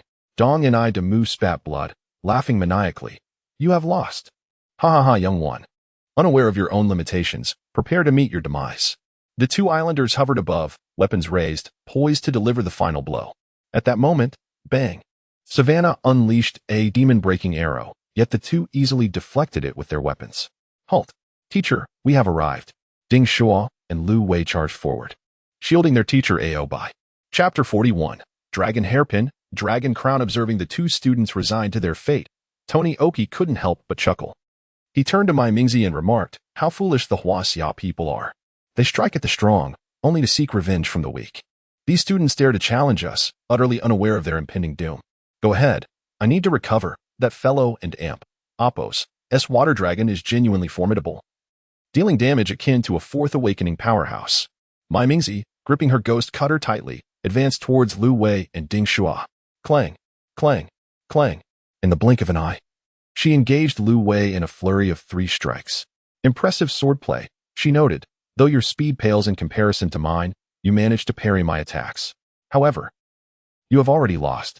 Lu Wei glanced at the seemingly fearsome E-grade Yatinga bone sword in his hand, now cleaved into 3 segments by the ghost cutter. Almost instantaneously, 3 flying head spirits seized the opportunity to ensnare Lu Wei, their fangs sinking into him. Brother Wei, Ding Shuo cried out in alarm, witnessing Lu Wei and Amp, Appos' plight. Was he to become a monster as well? In a rush, Ding Shuo unleashed his awakening skill, Solar Eclipse Moonjewel, sending forth 3 black and white orbs that failed to hit Mai Mingzi. The disparity in power was as vast as a chasm. In a swift motion, Mai Mingzi darted towards Ding Shuo. He felt an overwhelmingly sharp energy aimed at him. This is it. I and Appos am done for. With Lu Wei entangled by the flying head spirits, panic surged within him. He shouted, Ding Shuo, get out of the way. With determination, Lu Wei transformed his arm into a sword, slicing at the spirits to break free and charge at Mai Mingzi once more. As a ninja, Mai Mingzi moved gracefully and turned to face Lu Wei, striking with her sword. Remarkably, she wielded her hand as a blade, showcasing her swordsmanship without any weapon. The peculiarities of Huaxia's swordplay were astonishing. Was the concept of unity between man and sword, so often extolled, not a mere jest? Yet, this was where it would end. Behold the might of my island's katana. The way of the samurai is the ultimate. With her 3rd awakening prowess, combined with a B-grade relic, she cleaved Lu Wei in half. As Lu Wei fell before him, Ding Shuo cried out in anguish, Brother Wei, come forth. I shall slay them. You're manifested beside Ding Shuo, her expression troubled. Tony Oki observed the sudden appearance of the succubus with curiosity, pondering. Is this a form of necromancy from the West? Western necromancers delight in crafting skeletal beings and summoning spectral demons as their familiars. Why not come to me as a pupil? I might spare your life. What manner of entity is this apostle? Is it akin to my Zashiki Warashi, born of the living? Lu Wei, a good brother who perished to save him, would never accept such humiliation. He retorted fiercely, Old man, do not be arrogant. I will surely slay you today. You looked at Ding Shuo, exasperated. You are no match for him. Why engage? However, seeing the determination in Ding Shuo and Appos' eyes, she sighed and conceded, Very well. My foolish master, I shall assist you this once. With that, Yer pressed her lips to Ding Shuo and Appos' forehead, channeling her power into him. As succubi, we are all possessed by spirits to control human men. This time, you have been possessed. Ah, you possess me. Remember, you possess me today. With that, Yar and Amp, Appos' form began to dissipate. Ding Shuo, gazing at the vanishing girl, felt tears welling in his eyes. His adversary was a 4th awakening cultivator from the island, a formidable foe with a powerful spirit. The illusion of the succubus was rendered ineffective. Only a direct confrontation could allow him to overcome his enemies. Thus, the succubus chose to bestow all her strength upon Ding Shuo. Ding Shuo felt his power surging, and in an instant, he reached the level of second awakening, 7 stars. Observing this extraordinary scene, Tony Oki marveled. Incredible. To absorb the power of malevolent spirits is truly astonishing. Today has been an eye-opening experience. Splendid. I must thoroughly study your body. With that, he brandished the 5-headed staff and charged forward. Teacher Aobai, watching a student perish before him while another prepared to fight desperately, shouted, Ding Shuo, flee. Do not concern yourself with me. Ding Shuo remained undeterred. There was no escape. And the deaths of his brothers demanded resolution. He extended his right hand, summoning the dragon hairpin that had descended during his awakening. It was his only hope. Tony Oki felt uneasy upon seeing the golden dragon hairpin, hastening his movements. Ding Shuo poured every ounce of his cultivation into the hairpin and plunged it into his abdomen. Roar. The dragon hairpin suddenly came to life, transforming into a divine dragon with magnificent wings, swirling with tremendous might. Everyone was taken aback by this unexpected spectacle. The students behind shouted, It's the dragon from the Day of Awakening. Could Ding Shuo be the reincarnation of the Dragon King? Collapsed in Ma Xiaoyu's arms. Aobai exclaimed excitedly. This is the ultimate divine dragon. The world knew of the power of the Hua Xia divine dragon.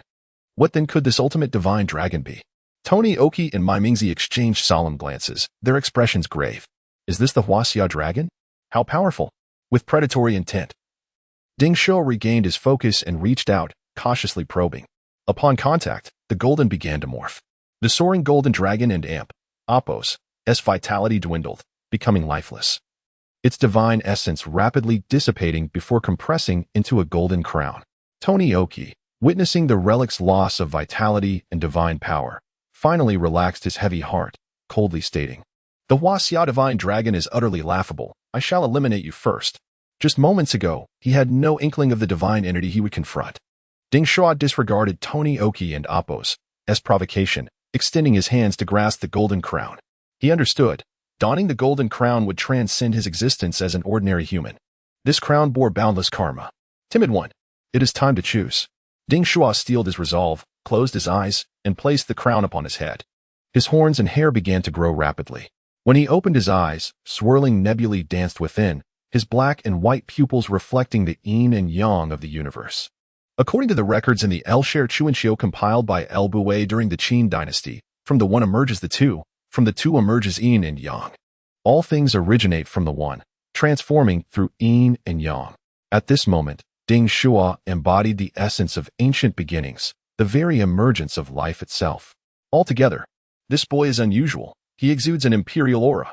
Tony Oki and Amp, Appos' expression turned grave as he commanded the 10 most ferocious flying head spirits to charge. Ding Shuo felt the surrounding spiritual energy converging towards him. He had reached the third awakening. Without evasion, he clenched his fists and faced the flying head spirits head-on. Bang, bang, bang, bang. 4 punches connected, sending the 4 attacking flying head spirits crashing away, their heads splintering with agonized cries. The remaining 6 were ensnared by Ding Shuo and Amp, Appos' hair, which now resembled the tentacles of an octopus constricting around their necks. Teacher Aobai shouted, Xiaoyu, quickly assist Ding Shuo. That ninja is about to strike. She excels in lethal attacks. Holding the chaos umbrella, Ma Xiaoyu positioned it before Mai Mingzi, effectively restraining her, who wielded the ghost cutter. Unable to endure any longer, Tony Damu swiftly lunged towards Ding Shuo's face, thrusting the 5-faced head staff directly at him. The malevolent specter loomed, the pressure from the head staff bearing down upon him. With a sudden flick of his head, Ding Shuo's long hair lashed out like a whip, spiraling and ensnaring Tony Damu. The once supple strands transformed into steel cables, binding him tightly. The ground buckled under the force of the impact, yet Ding Shuo remained steadfast, delivering 2 heavy punches to Tony Damu and Appos' face. With a sickening crunch, Tony Damu spat out a tooth, his heart gripped by terror. This student proved to be even more monstrous than the previous Aobai. The flying head leech had latched onto him, yet he appeared unfazed. The sheer power of his punches was truly astonishing. It seemed that the slumbering dragon of Hua Xia should not be disturbed. Reluctantly, he pleaded for mercy. Let us cease this matter. You are but in your third awakening and cannot kill me. Ding Shuo cast off the leech and shouted, What of my brother and classmates whom you have slain? And the arm of my teacher you have severed? How shall that be accounted for? Tony Damu coldly retorted, The divine path is devoid of compassion. Little child, we shall both transcend the mortal realm. Why concern ourselves with the lives of mere ants? We need not engage in a struggle where both parties suffer. Chapter 42. The demise of the invader. Ding Shuo let out a cold laugh, showing no signs of compromise as he questioned, "What is the divine path? How dare you compare it with my brothers and teachers? Today, you shall meet your end." With that, he resumed his fierce struggle with Tony Damu, throwing powerful punches aimed directly at Tony's face. Tony Damu, ensnared by the 8 long strands of hair, found himself trapped like prey in the clutches of a monstrous tentacle. Unable to fight back as his face swelled from the blows. In that moment, all Tony could think of was gathering strength to retaliate. Desperately attempting to break free from Ding Shuo and Amp, Appos, as close combat. "Kid, you've pushed me to this." Ding Shuo recognized that this old foe from the island nation was holding back a formidable attack. However, relying solely on his fist seemed futile against such an aged adversary. The gap in their powers felt insurmountable.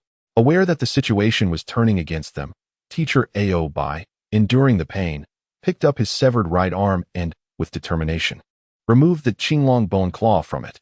Without sparing a glance at his dismembered limb, he exerted all his strength and hurled the dragon's claw towards Ding Shuo, shouting, "Kid, take this B-grade sacred relic and use the dragon's claw to vanquish these invaders."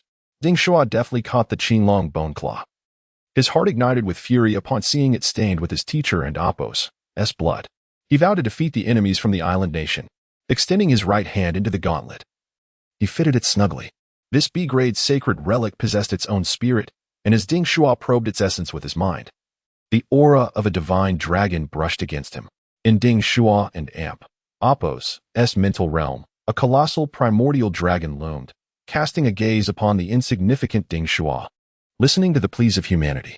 Yet, Ding Shuo remained unfazed, neither intimidated nor desperately seeking power. When the dragon did not receive his prayers, it issued a solemn inquiry. "Only those of the Huaxia dragon bloodline may wield this power. Are you one of them?" Ding Shuo chose not to respond. Instead, he infused his yin-yang energy into the claw. The Qinglong bone claw yielded to the infusion of primordial power. "What? There exists the essence of the ancestor dragon. I am willing to become your servant." The dragon and Appos' presence softened, unveiling 3 divine techniques. 1. Divine Technique 1. Sea King Claw manipulates water, forming a blade of water over a meter long, imbued with the power of dragon claws. Requirement: First Awakening, usable by those in the Qi refinement stage or above. 2. Divine Technique 2. Tornado Rain Strike. The divine dragon sweeps its tail, conjuring massive waves for widespread tearing attacks that no spirit dares approach. Requirement: Second Awakening, usable by those in the Foundation Establishment stage or above. 3. Divine Technique 3. Qinglong rises from the sea, consolidates water into the true form of a water dragon for battle. Adaptable in size according to the wielder and Appos', strength for both offense and defense. Requirement: Third Awakening, usable by those in the Golden Core stage or above. 4. Legacy Technique 4. Unreleased, requires energy replenishment for the sacred relic. Ding Shuo opened his eyes and immediately activated the divine technique of the Qinglong bone claw, Sea King Claw. 5 water dragon claws sprang forth from his hand, striking towards Damu. Tony Damu, now thoroughly flustered, hastily employed the 5-faced head staff to defend himself. The heads on the staff awakened, recklessly entangling with the dragon claws despite sustaining damage. "You little brat. Damn it, let me go? Mei Mingzi, what are you doing? Hurry and save me." Mei Mingzi, equally distressed, wielded the razor-sharp sword in her hand, known as the Demon Slayer, which claimed to be unbreakable. Yet, it was thwarted by a simple yellow paper umbrella. She could only respond loudly, "This umbrella has too strong a defense. My Demon Slayer cannot break through." Ma Xiaoyu, confidently spinning the Hunyuan umbrella, replied, "This is a sacred relic of the 4 great kings of Huaxia. How could it be damaged by your island's trash?" Ding Shuo, witnessing the frantic struggle of Dama before him, felt a surge of cruelty and retorted, "Who is truly deserving of death here? Old fool, no one can save you." He swung the dragon claws toward Damu, akin to a fierce tiger pouncing on its prey, the sharp claws aimed directly at Tony Damu and Appos' forehead. Seeing the imminent fatal strike, Damu had no time to defend himself and could only bend his elbows to block with his forearms. Ah, so sharp. The dragon claws pierced through Damu and Appos' forearm, embedding themselves into his ribcage, finally draining his resolve. Ding Shuo, with his hair resembling tentacles, lifted Tony Damu as if grasped by a monstrous entity, roaring towards the heavens. "Die!" He leapt into the air, executing a devastating headbutt, his horns driving into the old demon's abdomen, piercing through to his golden core. The transformation of the cultivator into a divine being shattered the golden core, obliterating the nascent soul within. Damu, dazed and weakened, could only beg for mercy. Please, spare me. I will leave Huaxia. I was wrong. Do not kill me. Ding Shuo offered no reply, delivering a final fatal blow as the dragon claw pierced through Tony Damu and Appo's body. The dragon claw from Huaxia was as sharp as the swords of the island nation, utterly unstoppable. In an instant, Tony Damu, who had just struggled fiercely, was devoid of life. Ding Shuo proclaimed loudly, "Those who offend Huaxia shall find no rest." With that, his hair-like tendrils tore Tony Damu apart, dismembering him in a grotesque spectacle. The scene was reminiscent of a demon slaying its foes. Even the seasoned warriors present felt a chill at this eerie sight. What manner of creature is this? As the slaughter concluded, only silence and an overwhelming void remained. The female ninja Meimingzi was horrified. He has dismembered Senior Damu. This B-grade dragon claw is incredibly sharp. How could it be? This claw is akin to the true claws of a dragon from myth. Realizing the urgency, she thought, I must flee. If I delay further and reinforcements arrive, I too shall perish. Ding Shuo's execution of the severely injured nascent soul cultivator was terrifying, even with the aid of the sacred relic. As Tony Damu fell, the realm of the blood ghost domain dissipated, sunlight once again gracing the surroundings. Mei Mingzi, quick on her feet, seized the scattered, five-faced head staff, brandishing it to command the flying heads to retreat. Away, I have avenged you. Ding Shuo intended to pursue, but felt his body reaching its limits, swaying unsteadily before collapsing. Savannah rushed over, embracing Ding Shuo, resting his head on her shoulder as she turned to their teacher and asked, "What shall we do?" Ma Xiaoyu lifted the fallen Aobai and immediately called for assistance. "Hello, the Huang Palace is under attack. Organize a rescue swiftly. Contact the First People's Hospital of Yangzhou. Our comrades require reattachment surgery for severed limbs. Please send the best doctors in the province." Amidst the chaos, the ground beneath the gravestone of death trembled, indicating the dissipating power. The two-headed girl broke free from her confinement and burrowed into the earth, leaving behind a small hole. The gravestone, summoned by the pentagram, returned to the void. Ma Xiaoyu buzzed about, the highest-ranking commander on site, arranging matters while hastily ensuring Aobai was placed in an ambulance. Observing the disheveled and dirty severed hand, she used the pure water from the Hunyuan umbrella to cleanse it, promptly assisting the doctors in treating Aobai and Appo's wounds. How is that student? Aobai resembled a seasoned veteran, gazing at his arm resting aside. Yet he gritted his teeth, not uttering a sound of pain. Instead inquiring about Ding Shuo. They are well. I have arranged for the finest physicians, but this wound was inflicted by a B-grade relic, the ghost cut. This very weapon once severed the arm of the island nation's demon, the mighty Shikitano. I fear it may not be reattached. Ma Xiaoyu, equally at a loss, was reluctant to depart. The ghost cut, a divine artifact ranked 8th in the island nation, is indeed formidable. Severing my arm was akin to slicing through vegetables. What does this injury amount to? Losing an arm is a mere trifle. That student is extraordinary. Perhaps he is chosen by the divine, or a descendant of divine blood awakened, or even the dragon god of Huaxia. This individual is of utmost importance. Aobai, observing the sorrowful Ma Xiaoyu, jested. ISN and Appo's. It said that upon reaching the nascent soul stage, one can regenerate lost limbs? I shall grow it back eventually. Alas, I shall possess an arm of a Qilin. I no longer desire this one. Pray, tell me, how is the student's condition? Sigh, I feel like a most unworthy teacher. Ma Xiaoyu relayed the gathered information to Aobai. 13 students have perished, and their bodies have fled alongside the myriad of demons from the island nation. Ding Shuo is in a stable state. Though in a coma, his body appears to be in an evolutionary phase, as if caught in the throes of awakening. Perhaps it is his second awakening. Furthermore, Lu Wei, gifted with A-grade talent, risked himself to save you, ultimately transforming into a demon and fleeing with the flying heads. Aobai lay on the stretcher of the ambulance, lit a cigarette, inhaled deeply, then exhaled, cough. I never anticipated that as a teacher, I would fail to protect my students, who must now come to my rescue. These wicked awakeners from the island nation are truly despicable. I shall return to exact vengeance for my students. Chapter 43. The King's Dragon Crown. When Ding Shuo awoke once more, he found himself lying on an elongated hospital bed. The first figure he beheld was Wang Kai, accompanied by Shavana. With an anxious demeanor, Wang Kai leaned closer and called out, Ding Shuo, you're awake. How do you feel? Ding Shuo touched his head, recollecting the events that had transpired, and replied, I'm fine. What happened to Awei's body? At the mention of Awei, Wang Kai's smile vanished. And with a tone filled with remorse, he said, Awei's body has been taken by the monsters of the island nation. It has likely been transformed. I wonder what will become of Awei if he becomes a flying head demon? Will he remember us? Ding Shuo, do not dwell on such thoughts. Focus on your own recovery. We will meet Lu Wei again, and I will exact vengeance on those practitioners from the island nation. As he spoke, Wang Kai was overcome with tears. Yes, I will reclaim Awei's body and bring him back to Huaxia. He still has dreams of becoming a sword immortal. He has yet to journey to Mount Shu and behold the breathtaking landscapes of our homeland. The sword immortal maidens of Mount Shu have yet to encounter the man who haunts their dreams regarding the practitioners of the island nation. I shall ensure they understand that the children of Huaxia are not to be trifled with.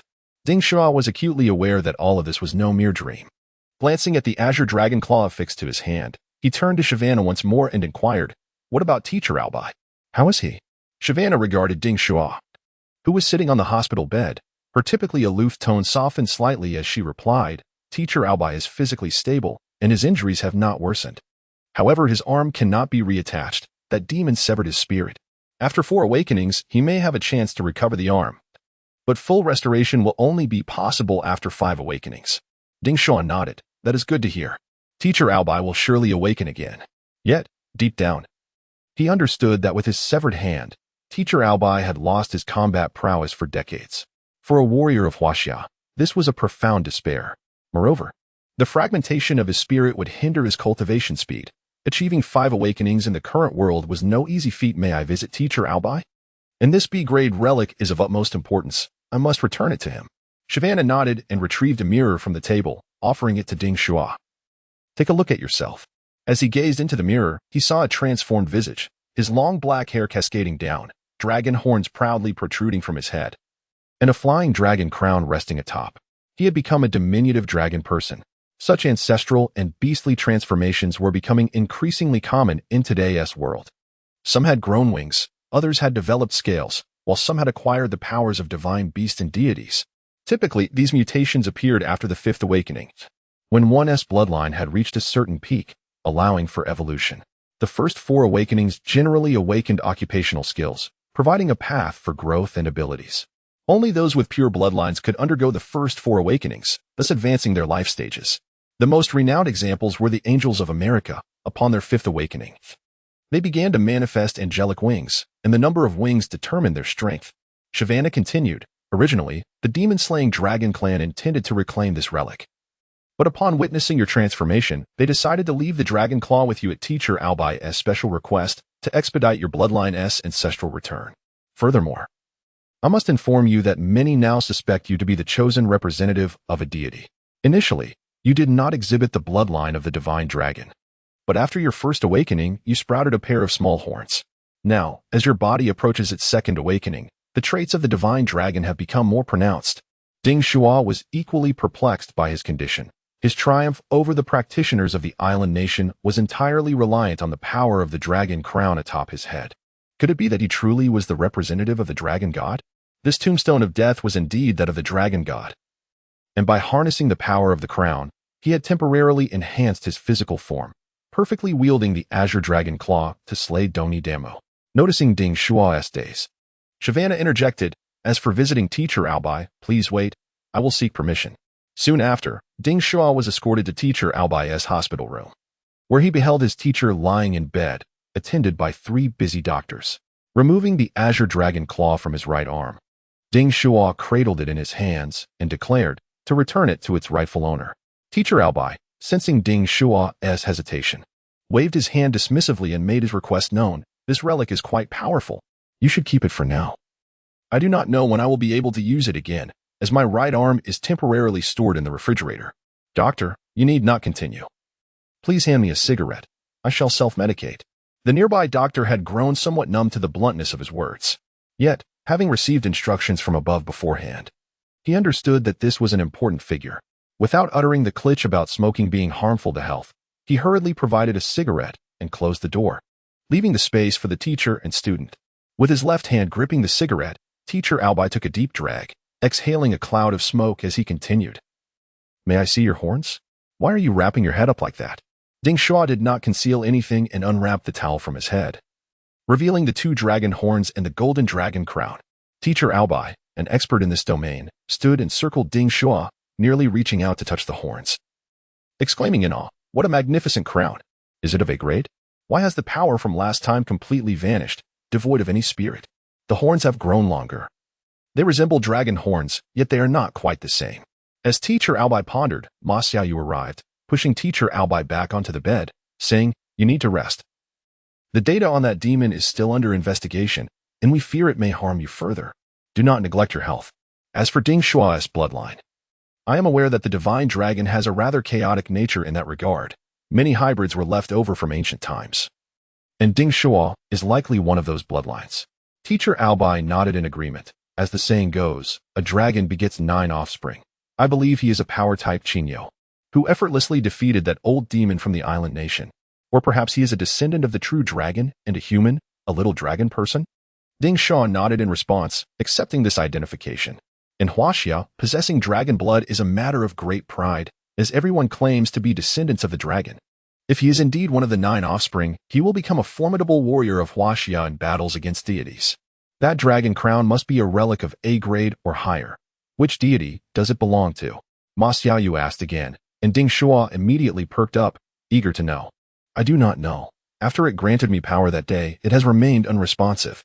Ding Shuo's primary concern was the fate of Lu Wei and how to avenge his fallen comrades against the practitioners of the island nation. Additionally, he was anxious about his bloodline. This power could not be underestimated. Who was the deity that had taken an interest in him? Moreover, which deity would bestow their crown upon a mortal, crowning them as one of their own? Typically, deities would entrust their weapons to humans, enabling them to rapidly gain strength and fulfill the deity's tasks.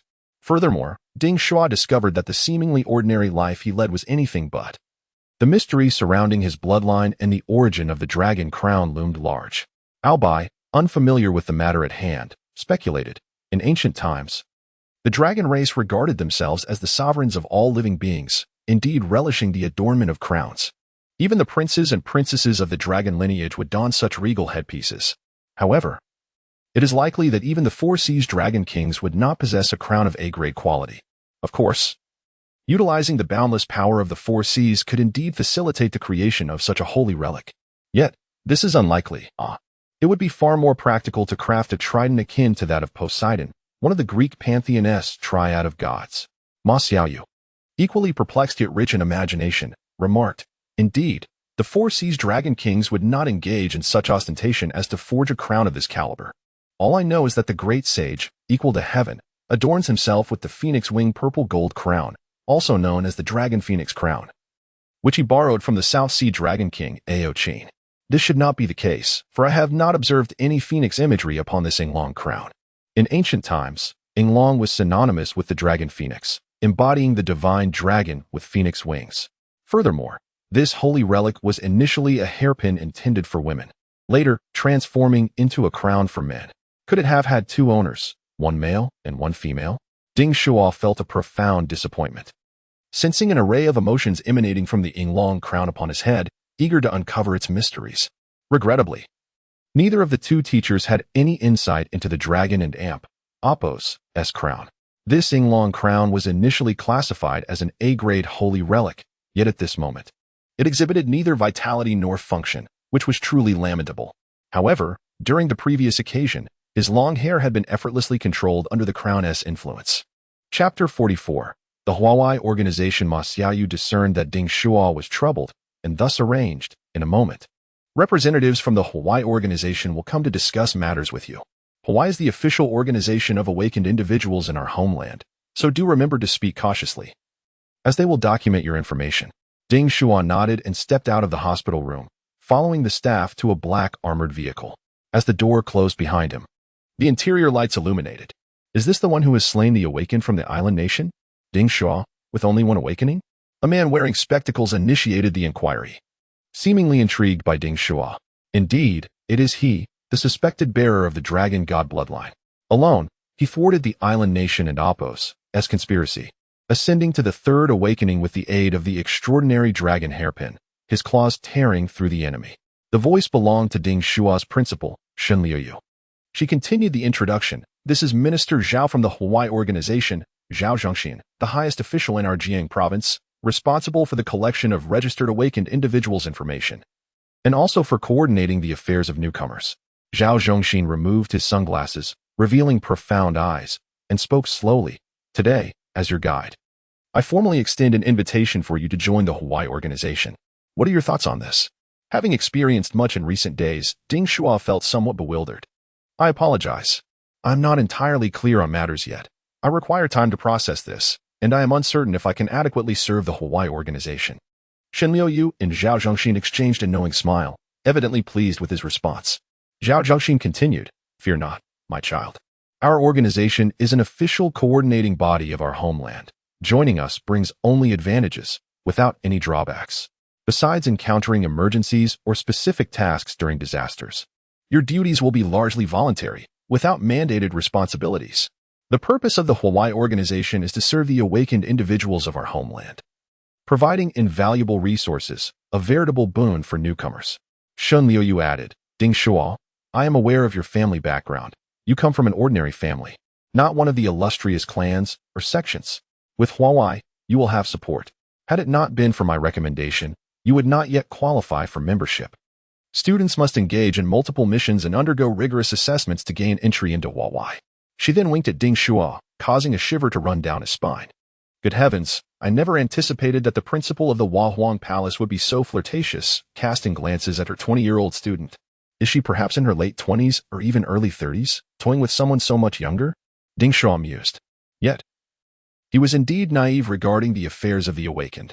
All his elders were ordinary individuals, none had awakened.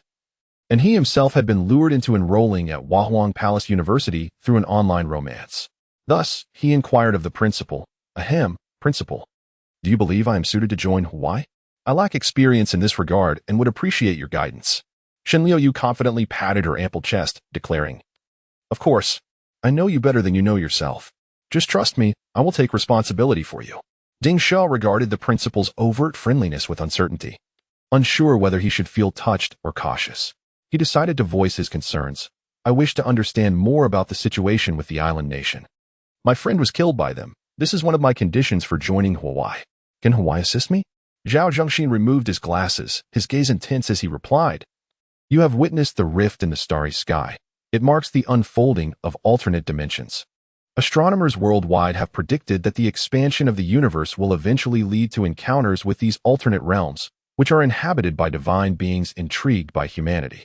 A millennium ago, the essence of these dimensions began to seep into our world, giving rise to treasures and portals to other realms, prompting humanity to embark on a path of cultivation. In the past, such notions would have been dismissed as mere fantasy, yet times have changed. Though this initially appeared beneficial for humanity, it has also birthed a myriad of malevolent forces. In this limited resource landscape and uncertain future, numerous wicked entities have emerged. Today, even rogue practitioners from the island nation have descended upon Yangzhou to wield forbidden techniques. Mysterious creatures and ancient artifacts have inexplicably resurfaced, wreaking havoc upon humanity. The tranquility before the storm may merely be superficial. In reality, the battle has already commenced. At this juncture, Zhao Zhongxin paused, fixing his gaze upon Ding Shuo. Thus, the world requires vigilant guardians. Do you wish to become a watchman, safeguarding peace in the face of encroaching darkness? Ding Shuo was startled by this sudden fervor, nodding vigorously. I certainly will. Next time, without fail. Zhao Zhongxin erupted in hearty laughter, clapping Ding Shuo on the shoulder. Do not be anxious. You are still young. Focus on your studies, achieve the third awakening, and we shall discuss matters thereafter. However, I do recommend that you consider joining the Ma family of the demon-slaying dragon clan. They are a renowned family in our homeland. Your teacher and amp, Appo's Azure Dragon Bone Claw, is a relic of the Ma family. Only by joining them can you gain the right to wield it. Otherwise, such a B-grade sacred relic would remain forever beyond your means. Ding Shuo calculated in his mind, even a C-grade sacred relic costs several billion. Earning $1 million a year would take nearly 10,000 years to afford it, let alone a B-grade relic. Goodness, how do those billionaires amass such wealth? It must take a considerable amount of time. Yet, he acknowledged the prowess of B-grade sacred relics, mostly artifacts of the divine, and realized that the dragon claw was accelerating his evolutionary progression. Nevertheless, he found it peculiar that cultivation resembled societal norms so closely, necessitating entry into a family. In Today and Apos' world, only online clans seemed prevalent.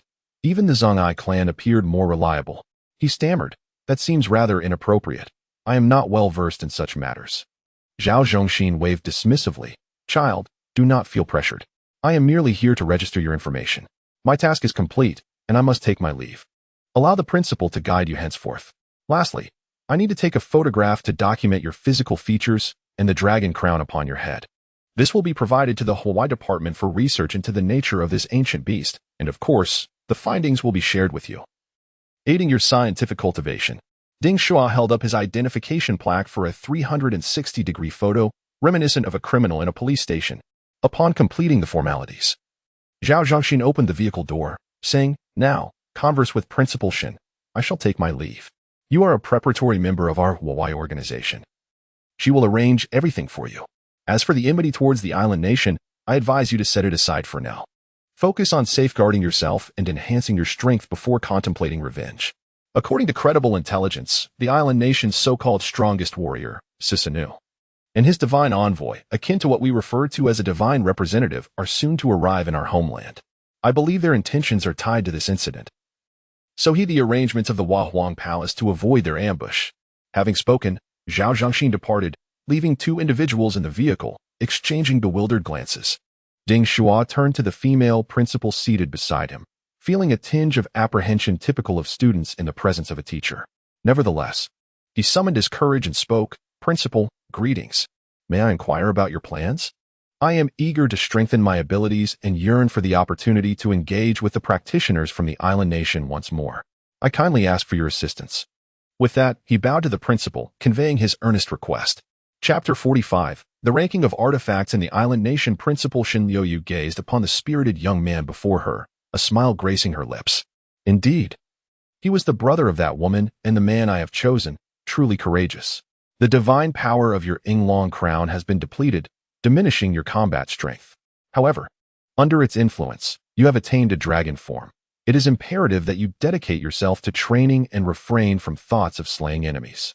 Moreover, are you aware of the prowess of the practitioners from the island nation? Had it not been for the assistance of the four heavenly kings of Huaxiao with their Hunyuan umbrella on that fateful day, you would have perished at the hands of the islanders' swords. Ding Shuo shook his head, eager to learn. I beseech you, esteemed principal, please enlighten me. Shin Liuyu organized her thoughts and opened a video on her phone, accurately portraying the situation regarding the island nation as adversaries. Their strength is formidable, far surpassing municipal levels, reaching provincial capabilities. Furthermore, their methods are exceedingly ruthless, devoid of any semblance of humanity. Ding Shuo was taken aback and promptly inquired, "Provincial? How terrifying. In what aspects do they excel? Is it the awakened ones or the relics?" Mao Xiaodong provided crucial intelligence with utmost seriousness. Both possess distinctive characteristics. The B grade and Apos, Onikiri and Apos, you encountered is merely ranked 8th among the known relics of the island nation. They also possess S-grade relics. S-grade relics exist beyond human comprehension, coveted even by ancient deities. Their powers are catastrophic to humanity, with some capable of laying waste to entire cities. Ding Shuo found this hard to accept, realizing that an S-grade relic's assault on humanity would be akin to exterminating ants. Is it truly possible that such weapons exist in that tiny nation? Surely, their ancient deities could not be this formidable. It cannot be. The islanders are unworthy. Mao Xiaodong's indignation was palpable as she articulated her thoughts. Indeed, they do. Notably, the and amp, Apos, Amnomirakumo, and amp, Apos, also known as the and amp, Apos, sword of Kusanagi and amp, Apos, or and amp, Apos, Samagari no Tachi, and amp, Apos. It is unequivocally confirmed to be the foremost among the 3 sacred artifacts of the island, surpassing the others. The Yada no Kagami and Yasakani no Magatama, absolutely S-grade. To delve into the origins of this artifact, one must recount the ancient tales of Huaxia, particularly the captivating myth of the Yamada no Orochi. The supreme water deity of Huaxia, Gonggong, once led the most powerful demon, the 9-headed serpent, Xiong Lu, wreaking havoc upon the world and causing cataclysmic floods. Fortunately, the ancient deity Yinglong aided Zhu Rong in vanquishing Gonggong, later assisting Diyu in curbing the deluge. In his battle against Xiong Lu, Diyu managed to sever a single head, yet the serpent escaped. It fled to the island nation. And although diminished by the loss of a head, it still emerged as the mightiest of the island and amp, Apos, S monsters, rebranded as Yamada no Orochi. This creature boasted 8 heads and 8 tails, its colossal body traversing 8 valleys. Its eyes glimmered like red lanterns in the night. While its body was adorned with moss and trees, its belly perpetually drenched in blood, a testament to its grievous wounds. In the island nation, the creature led a relatively stable existence, developing a peculiar affinity for beautiful women. Each year, it demanded the daughter of a divine lineage, known as Hachikazuki, as its sacrificial offering. Ding Shuo and Apos, S heart raced at the thought. The deities of the island nation possess such unsettling proclivities, and their names evoke terror.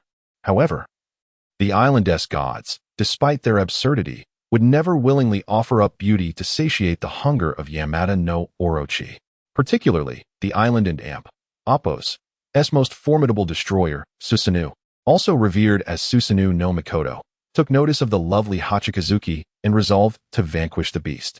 Susanoo transformed Hachikazuki into a comb and adorned his head with it. He commissioned the elder figures of the divine lineage to construct 8 grand gates from fences, placing barrels of potent liquor before each entrance. Before long, Yamada no Orochi appeared. Believing itself invincible in the island nation, each head greedily drank the fragrant wine, succumbing to drunkenness on the ground. Seizing the opportunity, Susanoo wielded the island and amp, Apos, S most renowned sword, the Tatsuka no Tsurugi, to slay the beast and dismember its corpse. Yet, as he sliced through it, the supposedly indestructible sword revealed a flaw. It was then that Susanoo discovered a hard and sharp sword embedded within the serpent and amp, Apos, S tail, the and amp, Apos, no Murakumo, and amp, Apos. This sword was so potent that it was ultimately bestowed upon his elder sister, who was also his wife, Amaterasu, a reflection of the islanders and amp, Apos, convoluted ethics. From that moment on, the and amp, Apos, no Murakumo and amp, Apos, became the most venerated artifact of the island, impervious to destruction, capable of conjuring tempests and whirlwinds imbued with unclean power, echoing the might of Yamada no Orochi. Yet, there are whispers that the and amp, Apos, no Murakumo and amp, Apos, was once the U and amp, Apos, S sword. The tempest and whirlwinds, as catastrophic attacks, spell annihilation for humanity. This is merely the sword S attack effect, generating toxic storms and whirlwinds. Ding Shuo pondered with dread. If one day, a creature from the island were to wield the and amp, Apos, no Murakumo and amp, Apos, against the cities of Huaxia, how many innocent lives would be lost? However, he found it somewhat perplexing. Is this no Murakumo truly so formidable? Could it be that the Tatsuka no Tsurugi is merely inferior, having been outmatched by the no Murakumo? I have seen the island and Apos, S anime, and Apos, Naruto, and Apos, where Uchiha Itachi and Apos, S and Apos, Tatsuka no Tsurugi and Apos, seemed far superior to Orochimaru and Apos, S and Apos, no Murakumo, and Apos. Shun Liu pouted, clearly displeased at the skepticism, and continued her explanation. That is merely a misguided exaggeration from the island's anime. The modern islanders refuse to acknowledge that the ancestor of their swords, the and Apos, Tatsuka no Tsurugi, and Apos, was easily bested by the Huasen snake sword, the and Apos, no Murakumo, and Apos. They undoubtedly herald their swords as the best in the world. The truth is that in various myths across nations, creatures with 9 heads and tails represent the utmost limit. After losing 1 head, Xianglu initially intended to regrow it in the island nation. But instead of the 9th head, it transcended the limit, coalescing a divine artifact within itself.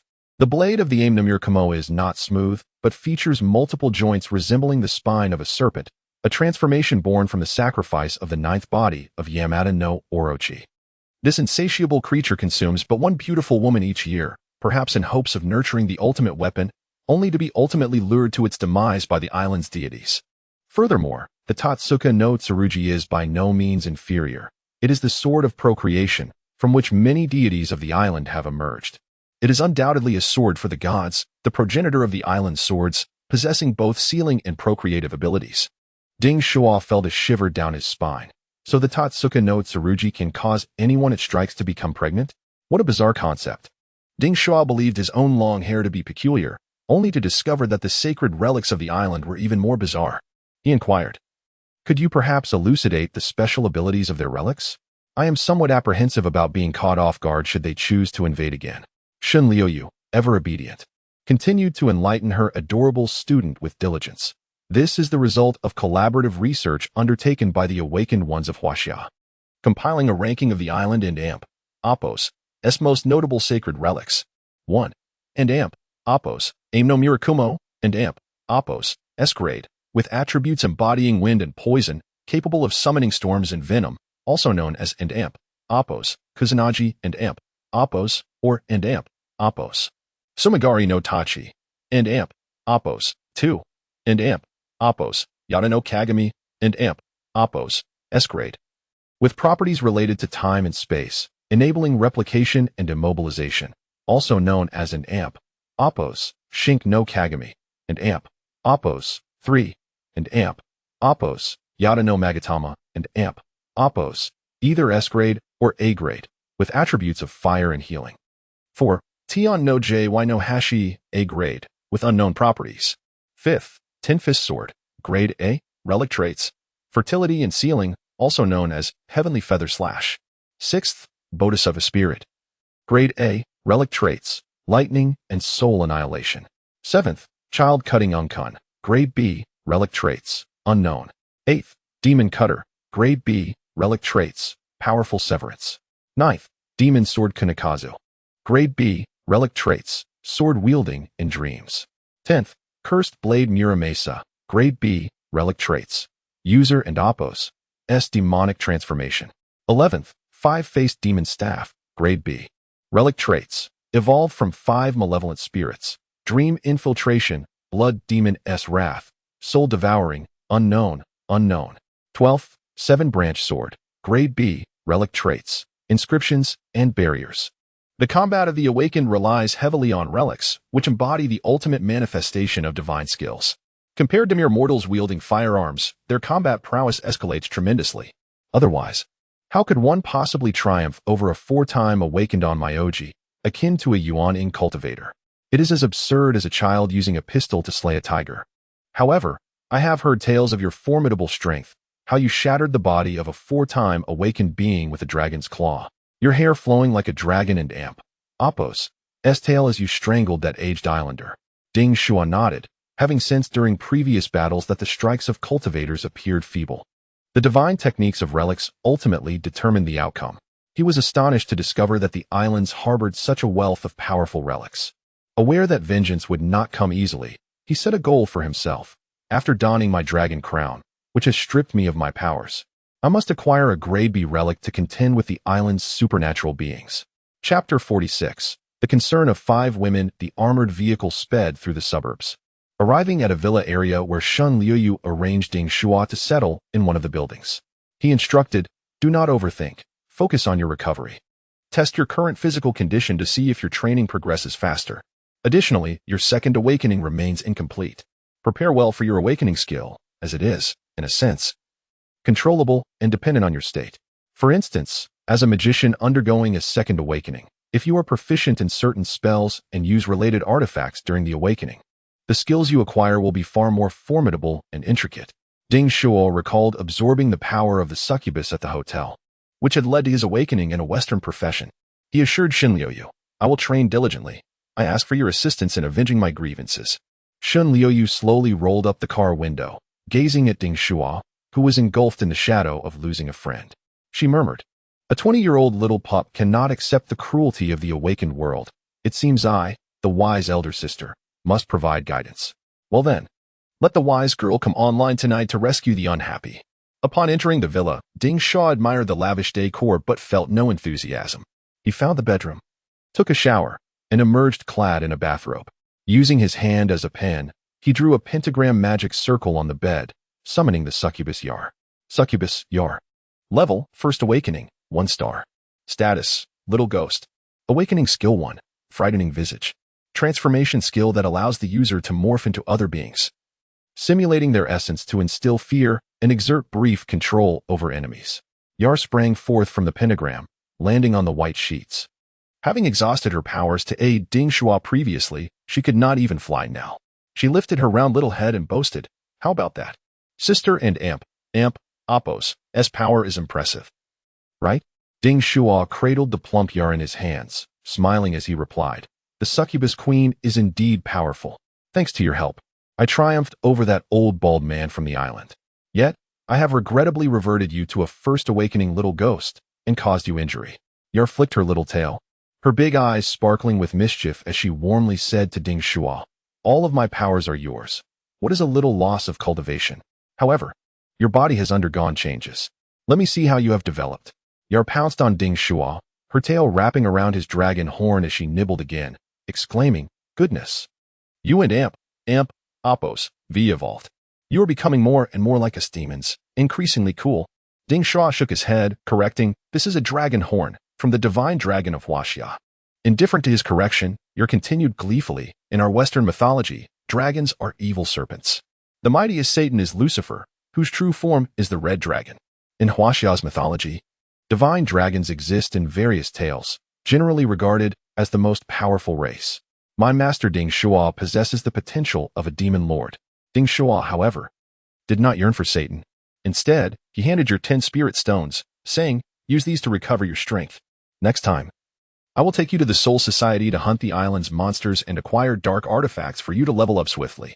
Yar leaped on Ding Shuo's head, accepting the coin-sized spirit stones and popping one into her mouth as if it were candy. With delight, she expressed her gratitude. "Thank you for the generous tip, boss." Watching the contented succubus, Ding Shuo felt a twinge of guilt. This royal succubus should be thriving in the Western underworld, yet here she was, suffering alongside him. He reassured Yar, "I possess the key of King Solomon within me. Once I learn how to use it, I will open a dimensional portal to send you home, back to the Western underworld. I will grant you freedom, and in the future, I may dissolve our contract." Yar's eyes widened in shock, and she spat out the spirit stone, crying, "You Don and Oppos. T want me anymore? I Don and Oppos. T want to leave. I wish to stay on Earth. I can forego the spirit stones." Ding Shuo gently patted the round little ghost, soothing her. No. I merely wish for you to return to a more suitable environment. Have you not complained about the Earth's spiritual energy being weaker than that of the underworld? You would thrive there." Yar wiped her tears and cheerfully replied, "I thought you despised me for not transforming back into a sexy older sister? Fear not. I adore staying on Earth. Being here feels like home. I never want to go back. Life on Earth is far better than in the underworld. It is so dull there without any men to entertain me. Since coming to Earth, I've discovered a plethora of talented people online who speak so charmingly. I absolutely love surfing the internet." Ding Shuo, moved by Yar's heartfelt expression, declared, "I will gift you this iPhone 15 Pro Max right now. From now on, feel free to play on your phone." Yar jumped up like a joyous child, exclaiming, "Yay." She accepted the phone, her little fingers tapping away, transforming into a keyboard warrior. Ding Shuo called his mother to assure her of his safety. Huang Yi immediately answered, "I heard there was an incident at your school, with island villains attacking. Are you and you're injured?" Ding Shuo reassured her mom. "Don and Amp, Oppos, T worry, I and Amp, Oppos, am fine." Huang Yi pressed on, "What about Yar? Let me speak with her." Ding Shuo, exasperated, replied, "Mom, it seems you have forgotten your own child the moment you gained a daughter-in-law. Here, I'll send you her WeChat. You two can chat." Thus, Ding Shuo watched as Yar added Huang Yi on WeChat, seamlessly engaging in conversation, both women from different worlds chatting joyfully. Women are truly remarkable. Do they have so much to discuss? Suddenly, he glanced at his phone to find a message from Savannah. "Are you there?" Ding Shuo replied, "Yes." "Savannah, how are you?" Ding Shuo, "I'm great." Savannah, "Oh, eat well, drink well, and remember to use the restroom often." Ding Shuo, smile, "Thank you. It's quite cold." And she is here again to ask about the Solomon key. Chatting with women is truly tedious. Flirting is far less engaging than training. Ding Shuo settled back on the bed, resuming his practice of the great immortal decision. It was not until Tenno and Oppos clock at night that he paused, realizing he could indeed activate the second awakening skill. However, how could he proceed without enhancing it first? Yet, he yearned to increase his strength swiftly to avenge Lu Wei, leaving no time to cultivate or seek treasures to elevate his second awakening skill. In moments of indecision, he turned to ponder the wisdom of the internet. Opening his phone, he found a message from her. The elusive online girlfriend, wise girl without a bald head, had reached out. "Sister, I heard about the incident at school. Little ding ding. You must hold on. Be brave, Don and Amp, Oppos, T fear difficulties. Once you enroll in the Huahuang Palace University, we shall meet again. I have requested a spot for you in the Apos, Hidden Dragon Abyss and Apos, Dimensional Trip. I hope it helps you. Ding Shuo immediately initiated a voice call, eager to inquire further. Had it not been for this online girlfriend and Apos, as enticing words about a campus romance, he would not have engaged in the awakened events. Yet, the call would not connect. Women. Are all of them deceivers? Chapter 47. The transaction at Qianlong Abyss. The following morning, a black armored vehicle entered Ding Shuo and Apos' Villa district. Shen Liuyu alighted from the vehicle and rang the doorbell. Ding Shuo, I am here to take you for a special mission. Ding Shuo had prepared early and greeted Principal Shun with utmost respect. Good morning, Principal. I am ready. A scoff emanated from the vehicle, belonging to the senior student Xia Yuji, who had crossed paths with him before. So it and Apos, this little lecher, whose powers have awakened for the second time. I wonder which connections he has to be brought along to meet the Americans. It could disgrace our Huaxia. Shen Liuyu, accustomed to Xia Yuji's arrogance, remained unfazed and introduced. This is your junior, Ding Shuo. In the recent incident in the island nation, he collaborated with teacher Ao to slay a 4-time awakened on Myoji. Xia Yuji's eyes ignited with excitement as she pulled Ding Shuo into the vehicle, patting his shoulder and saying, I didn't expect this little lecher to be so formidable. Are you looking to experience the Qianlong Abyss? Keep your eyes peeled, you'll witness my prowess. Once the vehicle commenced its journey, Shen Liuyu continued. Ding Shuo's qualification to enter Qianlong Abyss is earned through his merits and has been recognized by various influential factions, particularly the Huawei organization, the Exorcist Dragon Clan of the Ma family, and the recommendation of the Huahuang Palace.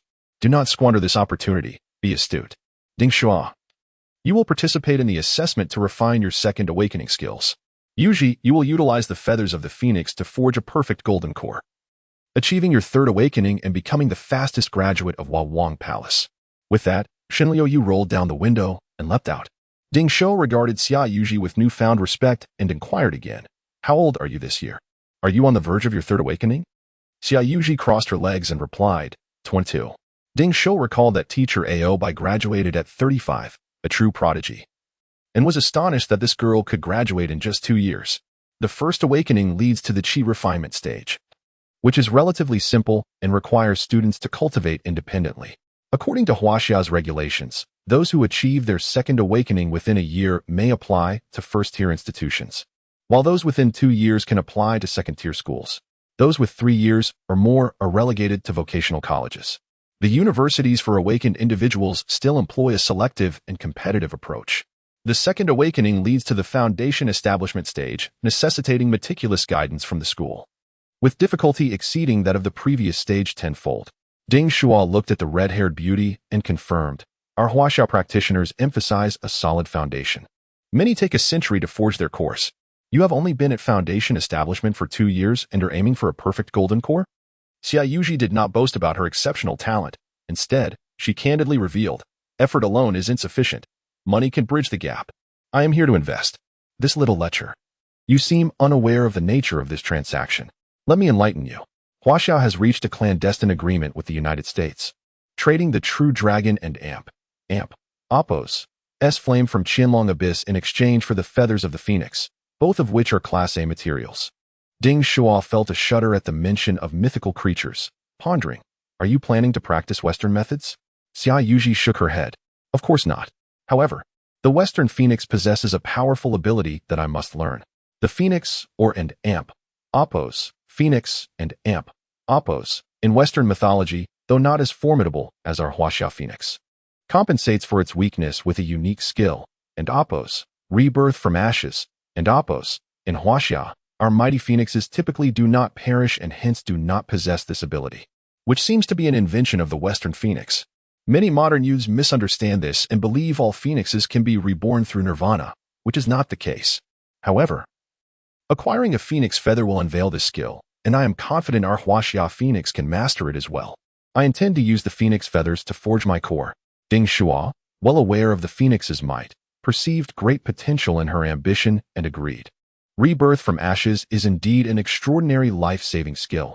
As long as one survives severe injuries, they can recover and simultaneously enhance their power through nirvana. Congratulations, senior. This is a monumental opportunity. Xia Yuji shook her head. Opportunities do not simply fall from the sky. This is a trade. And we must also provide the true dragon and Apos' flame. The one coming to retrieve the flame is the renowned Dragon King of the United States, Baka, a youthful 50-year-old who has achieved 4 awakenings, breaking through to the nascent soul stage, far more challenging than my own journey. Baka, known as the Dragon King, undoubtedly possesses terrifying talents and is favored by the divine.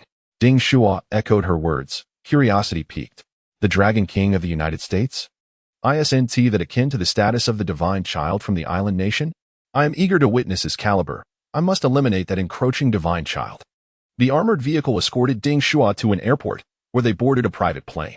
After 3 hours of flight, they arrived in Huaxia's West Sea region. Following Xia Yuji off the plane, Ding Shuo observed her changing into swimwear and approached the beach, puzzled. Senior, are we here for a vacation? Aren't we headed to another realm? Xia Yuji maintained her aloof demeanor and curtly replied, Can you guess where the entrance lies? Upon noticing the alluring figure of his senior, Ding Shuo realized, Oh, so the entrance to the other realm is beneath the sea. But your attire seems rather formal for merely swimming, doesn't it? Qianlong Abyss shouldn't be too deep. Xia Yuji rolled her eyes dismissively. Is Qianlong Abyss shallow? The water is low for the dragons, but not for us. By the way, can you swim? Ding Shuo nodded affirmatively. Of course. With the resurgence of spiritual energy, even ordinary people possess agility, as for us awakened. It's even more so. Xia Yuji lowered her head and said, Then could you teach me? Ding Shuo was astonished. Senior, you can't swim? My heavens. Is it possible for someone not to know how to swim? Xia Yuji splashed the water, flames sizzling as they met the sea, and snapped, Enough chit-chat. Will you teach me or not? Ding Shuo promptly fell silent. Yes. He gently placed his hands around Xia Yuji's waist and explained, There are numerous swimming techniques. Freestyle, breaststroke, butterfly, backstroke. I will teach you the simplest, commonly known as the dog paddle, which requires no breath control. Imagine yourself as a dog, keeping your head above water to breathe, while your arms and legs alternate in movement.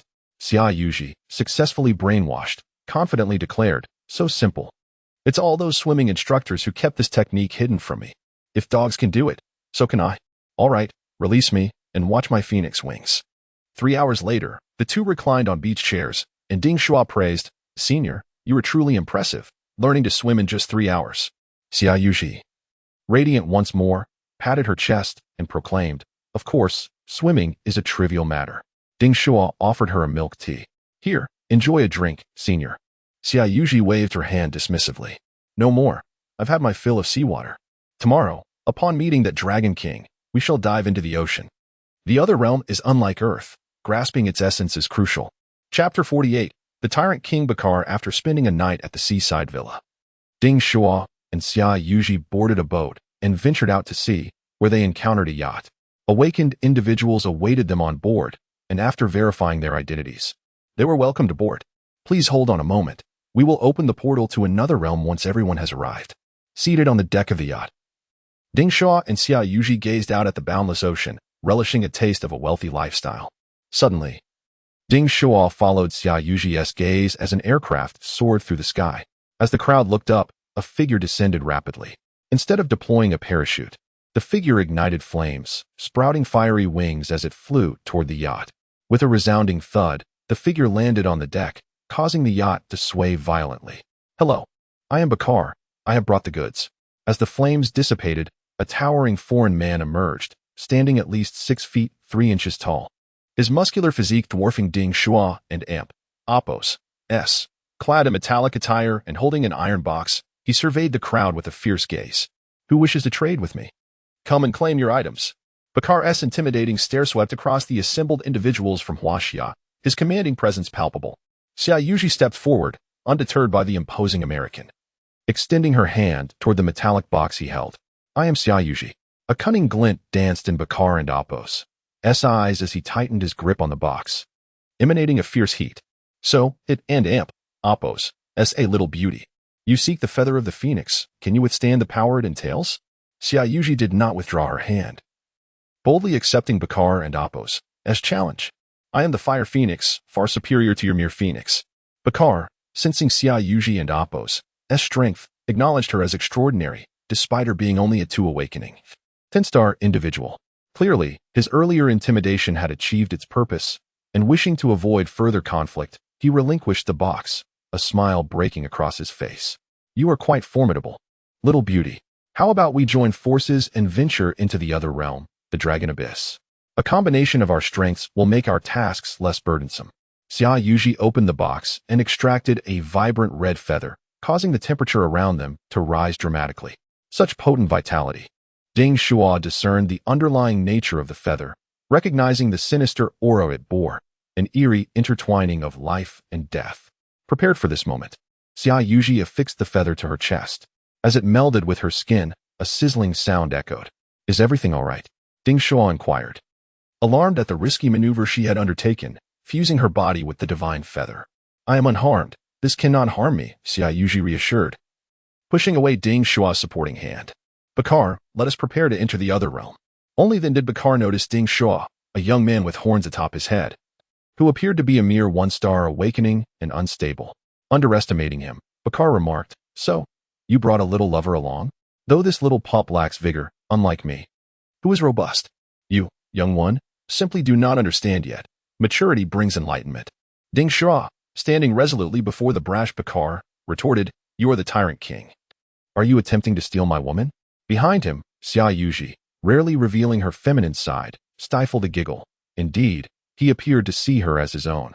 Bakar, observing the audacious young man, waved dismissively and turned away. It is not as exaggerated as you think. I am merely teasing a child. I implore the elders of Huaxia to open the dimensional rift for us. The personnel on the yacht, who had yet to engage in the youthful banter, finally spoke, tossing 3 mobile phones to the group. We shall now activate the formation to tear open the rift. Once you enter, you will be contacted through these devices. A month from now, we will reopen the dimensional rift to bring you back. With that, 4 awakened individuals began to activate the formation, and suddenly, tumultuous waves surged across the sea, revealing a massive blue rift. Without hesitation, Bakar spread his wings and darted into the opening. Xia Yuji swam with fervor, reaching the entrance first, glancing back at Ding Shuo.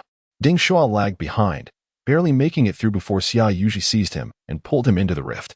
Darkness enveloped him, and when his vision cleared, he found himself within a vast cavern. As Ding Shuo calmed the surging energy within him and attempted to rise, Xia Yuji pressed him back down. Be cautious. There are sea demons nearby. Ding Shuo focused his gaze and spotted a massive octopus charging toward them. Xia Yuji swiftly drew her sword from her waist and struck with precision. Awakening technique, explosive flame wing slash. The sharp blade, infused with searing heat, pierced through the octopus and Oppo's defenses, causing it to spew ink as it began to thrash in its dying struggle. Chapter 49, holding the starfish in his hand. The octopus brother faced off against Xia Yuji, who wielded the prestigious C-class Phoenix Guard sword, a premier weapon crafted by modern artisans. Unlike divine artifacts, it bore no remnants of celestial craftsmanship. Its singular attribute lay in being forged from the finest metals and employing exceptional techniques, rendering it impervious and razor-sharp, comparable to the strength of B-class holy relics. Upon identifying the adversaries, Xia Yuji launched her first skill, Explosive Flame Feather Slash. The Phoenix Guard transformed into the wings of a fiery phoenix, slicing towards the approaching blue octopus monster. However, the sword did not penetrate the creature's form, as a tentacle was deflected by a pink starfish. It became apparent that another evolved starfish monster had joined the fray. The fortunate news was that the starfish monster seemed compelled to participate, not actively assaulting Ding Shuo and Xia Yuji. Conversely, the unfortunate revelation was that the starfish was extraordinarily robust, even larger than a grand round table, as the octopus brother wielded it to strike at Xia Yuji, who found it impossible to breach its defenses. At that moment, Xia Yuji felt as though she were merely a target, being struck by the octopus brother wielding the starfish. The Phoenix Guard was unable to inflict any damage. Observing this, Ding Shuo immediately intervened, retrieving 2 desert eagles from his backpack. The gunfire was effective, yet minimally impactful, merely perforating the octopus and Oppo's body with dozens of bullet holes.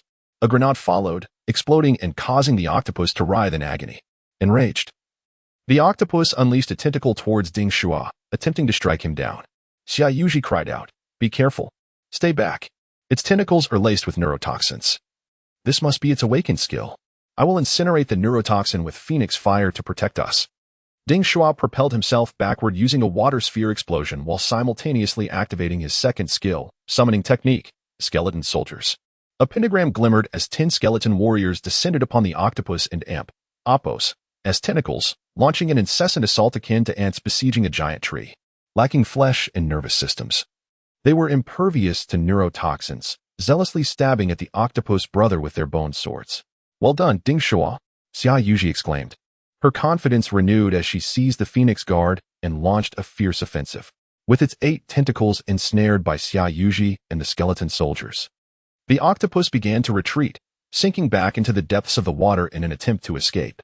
Ding Shuo, unwilling to let it go, recognized that engaging with this octopus was akin to battling a boss in an online game. Failing to defeat it would mean enduring multiple phases of torment. On the first attempt, Xia Yuji severed a tentacle with ease, repelling it. On the second, armed with the starfish as a shield, the octopus had managed to overwhelm Xia Yuji, and it was only through their combined efforts that they emerged victorious. A third encounter, potentially accompanied by a sea monster like SpongeBob or Mr. Krabs, would undoubtedly lead to their downfall. "Senior sister, we must slay it. The island is still far away. It will ensnare us to our doom." Xia Yuji, fueled by fury, commanded, "You distract it while I prepare my second awakening skill to eliminate it." Ding Shuo nodded.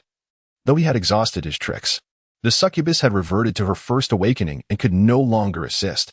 A death monument would merely slide off the smooth body of the octopus, which could regenerate and was unafraid of losing parts of itself. Only teacher Aobai and Apos' Azure Dragonbone Claw would suffice, a true B-class holy relic. Ding Shuo retrieved the dragon claw from his backpack, fitting it onto his right hand. "Is this even real?" he pondered. "Does this dragon horn not recognize me?" He donned the Yinglong crown, and the dragon claw instantly acknowledged him. Skills unfurled. Divine Technique 1. Sea King Claw. Manipulating water flow to form a water blade over a meter long, empowered by the dragon claw. Requirement: First Awakening. Cultivators of Chi level and above may use. Divine Technique 2. Dragon Tornado Range Strike. Summoning a mighty wave for large-scale tearing attacks, feared by gods and demons alike. Requirement: Second Awakening. Foundational level and above may use. Divine Technique 3. Azure Dragon Ascending the Sea. Condensing water to transform into a water dragon for combat. Adjusting in size according to the wielder and Apos' strength. Requirement: Third Awakening. Golden Core level and above may use. Legacy Technique 4. Not Yet Unleashed. Requires energy replenishment for the holy relic. Ding Shuo doubted his own dragon lineage. These 2 dragon horns seemed to be for naught, and he realized, so this dragon claw only recognizes the dragon crown, not me. He activated the divine technique, Sea King Claw, as water gathered around his right hand, morphing it into a water dragon claw over a meter long. Seizing an octopus tentacle, he yanked it from the water and Apos' surface, shouting, "Octopus brother and starfish. Do you know SpongeBob? You two are out here devouring humans." Looking back at Xia Yuji, he saw her back ablaze with flames. Remarkably, she was unscathed as she reclined, sitting upon a throne of fire that formed around her. With closed eyes and legs elegantly crossed, she became enveloped in flames. Upon reopening her eyes, she had transformed into a fiery being, her hair dancing like flames in the air. This was her second awakening skill, Divine Fire Throne. Summoning the divine phoenix flames to forge a throne, she ignited her own body. The first awakening skill ignited her weapon, while the second ignited herself. How fierce! Ding Shuo marveled at her formidable skill. With a resounding hum, the Phoenix Guard's flames intensified, the previously 1-meter sword extending to over 2 meters. As she descended like a comet, she became a blazing meteor crashing towards the octopus brother. The octopus sensed dual threats, one from Ding Shuo's water dragon claw, and the other from Xia Yuji's fiery sword strike, the latter threatening its very life. In haste, it expelled ink for protection while its 7 tentacles wielded the starfish in defense. However, all efforts proved futile as the ink and tentacles could not withstand Xia Yuji and Apos' fiery form. The starfish barely held its ground. With a series of strikes, the octopus was cleaved apart, the scorching flames filling the air with the scent of grilled squid. Xia Yuji extinguished the flames and sheathed her sword, brushing her singed hair, and inquired of Ding Shuo, "Ding Shuo, does this queen appear magnificent?"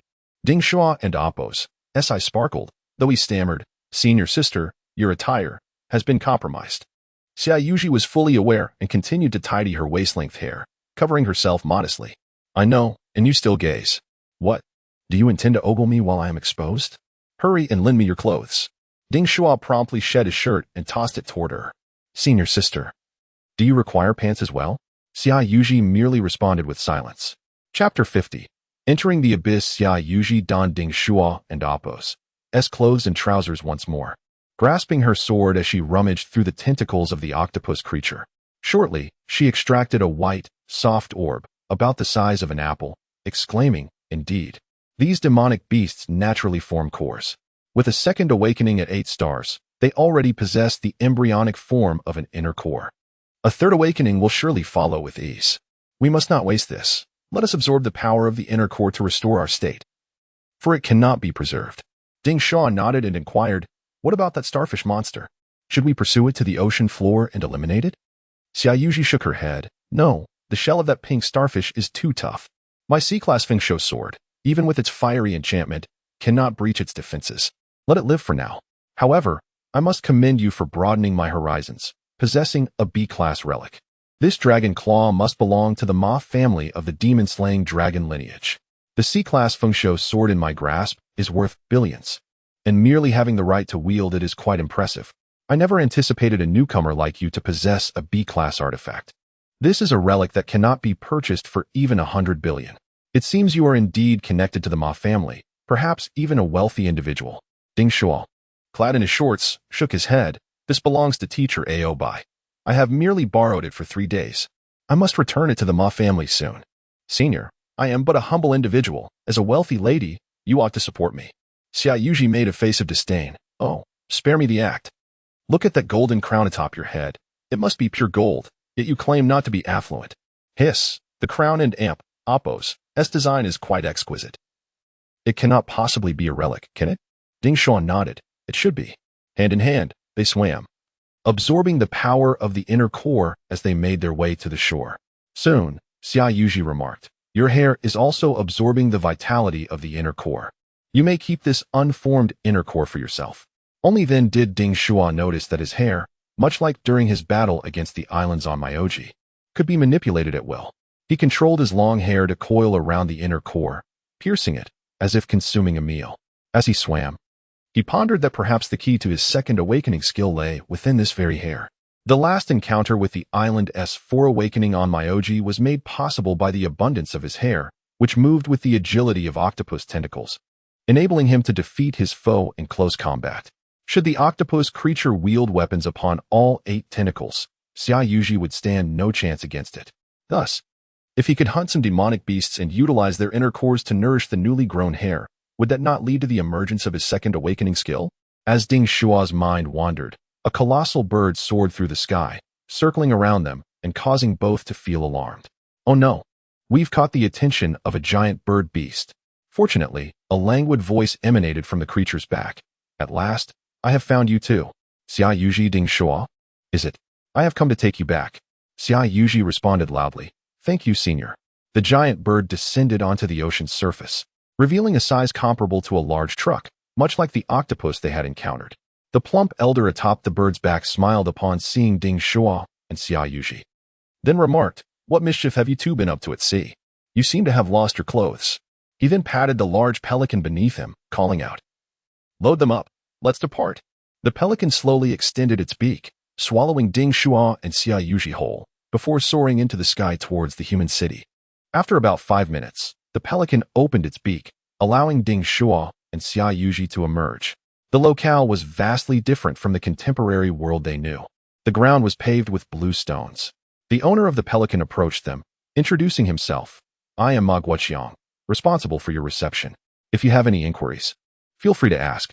But before I forget, why did you veer off from the teleportation array? Are you aware of the reason? Our teleportation array is of high quality and condition. It has never deviated before." Xia Yuji shook her head in ignorance, while Ding Shuo was aware but chose not to divulge the truth. "I do not know either." At that moment, a coarse voice boomed. "You two are still alive? Congratulations." "Oh, where and Appo's, your sister and Appo's, bikini? I thought you two had encountered danger. You Haven and Appo's, engaged in a wild escapade, have you? They say we Americans are open-minded. But I didn't expect you Chinese to be even bolder. Kid, I didn't realize your flirting skills were so impressive. Did you tear her bikini apart?" Xia Yuji's fury surged, and she snapped, "Shut your mouth. We don't even know if it was your trickery." The Ma family members, witnessing the tension rising among their guests, especially from Baka, who hailed from a prominent American family, sought to mediate. Let us not quarrel. The divine dragon's true fire is of utmost importance. It is a rare opportunity for all three of you.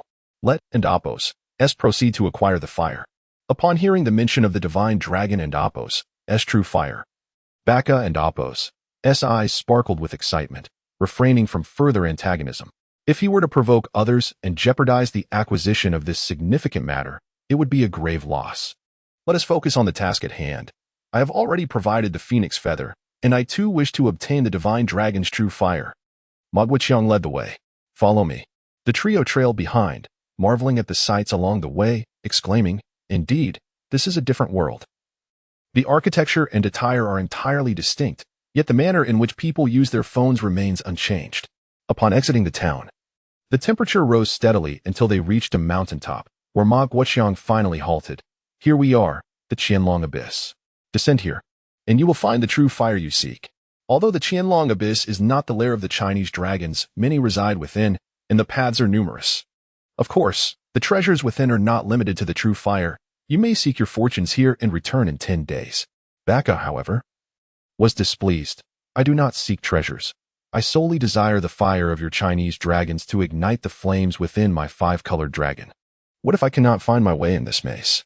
Ma Guoqiang reassured him. Do not worry. The location of the flames is easy to find. Simply follow the heat. Upon hearing this, Baka scoffed, unfurling his fiery wings and leaping into the abyss alone. After Baka descended, Ma Guoqiang turned to Ding Shuo and Xia Yuji, stating, my words were meant for you too. The divine dragon's true fire is not easily refined, without 3 awakenings. Even those in the golden core realm would struggle to harness it. Focus on seeking some dragon treasures instead, and do change into proper attire. You both are quite outrageous. With that, he tossed them 2 sets of clothing before turning to leave. Xia Yuji concealed herself behind a rock to change before emerging in her new attire. Ding Shuo inquired, Senior, where's my clothing? Xia Yuji shot him a displeased look. What? You want your clothes back? You still want to wear them? You are a little pervert. Why would I give you my worn clothes? Who knows what you would do with them? Ding Shuo replied, Senior, I am a decent person. Chapter 51. The Yiksha and the Qilong Ding Shuo and Xia Yuji prepared themselves and entered the abyss. Lacking the ability to fly, they could only scale the walls. Senior, do you intend to acquire the true fire of the divine dragon as well? Of course, each contact with this treasure is an opportunity. What about you? I have no plans to utilize the dragon fire, and even if the treasure were before me, I would be unable to harness it. However, I aim to create chaos to prevent Baka from easily seizing our treasures from Huaxia. As they descended, both harbored envy for that American. After 4 awakenings, Baka had gained the ability to fly like a Western dragon, moving with an almost divine grace. Once within the abyss, he vanished from sight. His previous appearance was nothing short of flamboyant, leaping from an aircraft and soaring gracefully before the crowd. Ding Shuo, you must create disruption, Xia Yuji urged. I have dealings involving divine beast materials with him, so I cannot make mischief. It's up to you. During their journey, Xia Yuji suddenly interjected with this remark. Ding Shuo mused to himself. Truly, women tend to be petty and hold grudges. Nonetheless, he began to contemplate which was more valuable, the feathers of the immortal phoenix or the true fire of the divine dragon. If he allowed Baka to procure too much of the true fire, would that not render their transaction a loss for Huaxia? With ulterior motives in mind, they continued their descent into the abyss. The openings they encountered were remnants left by the divine dragon, spacious enough at first, but as they delved deeper, Ding Shuo heard the sounds of demonic beasts. Could it be? Are there still demonic beasts inside? Did the Ma family not clear the area? Xia Yuji explained. Isn't that normal? Just as our Earth has zoos and nature reserves, these demonic beasts were not entirely exterminated. A portion has been kept captive for potential future use.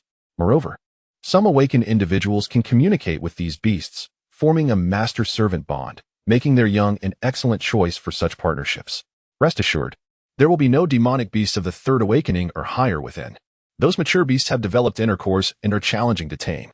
Should they undergo a 4th awakening, they would gain intelligence, surpassing even human intellect, thus becoming tyrants of this abyss and plunging the world into chaos. Ding Shuo, enlightened, gave a thumbs up. Senior, you truly understand management. So we are quite safe then. With 2nd awakening demonic beasts, I can easily handle them, Xia Yuji boasted. flipping her long red hair. You have no idea of my reputation at school. I am quite formidable, adored by all like a little phoenix. At that moment, a claw suddenly lunged from the darkness, reaching for Xiaoyuji.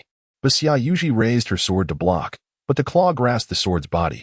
Ah, the sin of a phoenix. I wonder if it tastes like chicken. A slender figure emerged from the crevice. Ding Shuo unleashed his dragon claw, swiping at the foe while inquiring, is he human? How can he grasp a sword? Xiaoyuji activated her awakening skill, igniting her sword with fierce flames, illuminating the newcomer. The individual bore fangs, and his body was covered in irregular scales, appearing quite menacing. His hands were no longer human-like, resembling a monster gripping the Fengshuo sword, only releasing it upon feeling the searing heat. It's a yiksha, a creature formed from the fusion of humans and demonic beasts. This is bad. He has reached the third awakening. Ding Shuo recognized the disparity in strength, brandishing his dragon claw but attempting to placate the creature. Respected one, we have been invited here and mean no disturbance. Xiaoyuji scolded, fool. They are all madmen, not even sparing their own bodies. How could they possibly spare us? Chapter 52. The Tyrant and Oppos. As frenzy as the second awakening skill activated simultaneously, the throne of divine fire materialized behind Xiaoyuji, who descended like a queen, flames enveloping her entire being. The Yasha, observing the two delicate and youthful figures, extended its long tongue to taste the curve of its scimitar, coldly proclaiming, indeed, I shall savor your bodies, relishing every inch of your exquisite flesh. With a clang, the blades of Yasha and Xiaoyuji clashed, both retreating momentarily. To everyone's astonishment, Xiaoyuji withstood the force, revealing her remarkable strength. The flames erupted outward, igniting the Yasha's form, as both combatants, masters of martial arts, engaged fiercely once more. The ferocity of their moves intensified. Ding Shuo, lacking martial prowess, watched the swift duel unfold, unable to intervene, and patiently awaited an opportunity with his azure dragon bone claw poised for a surprise attack. Is that all you've got? Merging with a demonic beast only grants you this level of power, appearing neither human nor ghost, Xiaoyuji taunted. Freak. I'll turn on the lights and see just how grotesque you truly are. Her words stung, and the Yasha, seemingly struck by a personal affront, retorted passionately, no. This is but a temporary state. Once I achieve 5 awakenings, I shall undergo a transformation, reshaping my body and restoring my former handsomeness. Xiaoyuji continued her verbal onslaught. Dream on. 5 awakenings belong to the god transformation realm. You rely on the strength of demonic beasts even for your 3rd awakening. For awakenings mark your absolute limit. Your life has reached its end. In a fit of rage, the Yasha shouted, silence. My path extends far beyond this. This time, I shall capture a divine beast and consume it, gaining not just the power of a demonic beast, but the essence of a divine creature. Xiaoyuji narrowed her eyes. Skepticism etched on her face. Where will you find such a divine beast? Do you expect to catch a divine beast cub? Why not claim you and Amp, Oppos, V won the lottery. Such treasures are not easily acquired. The Yasha, unwilling to divulge further, let out a fierce roar, activating its 3rd awakening skill. Roar. I shall devour you both. Consider it an appetizer. The transformation was striking, muscles bulged, and its physique became more imposing. The scales covering its skin darkened to a deep azure, resembling armor. Its tooth-filled maw expanded grotesquely, projecting an aura of a carnivorous predator. Is that the melted crocodile demonic beast?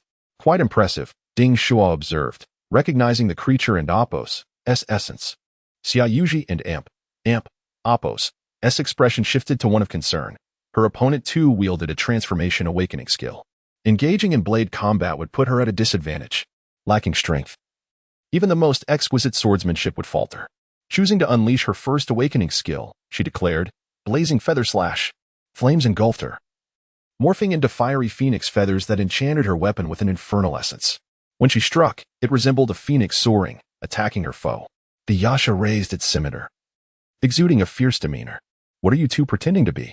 You have merely fused with the powers of divine beasts, a dragon and a phoenix. What right do you have to mock us? We are simply deprived of fortune and opportunity, yet we Yashas fight with fervor. Without embellishment, it lunged forward, swinging the scimitar directly at her. Clang.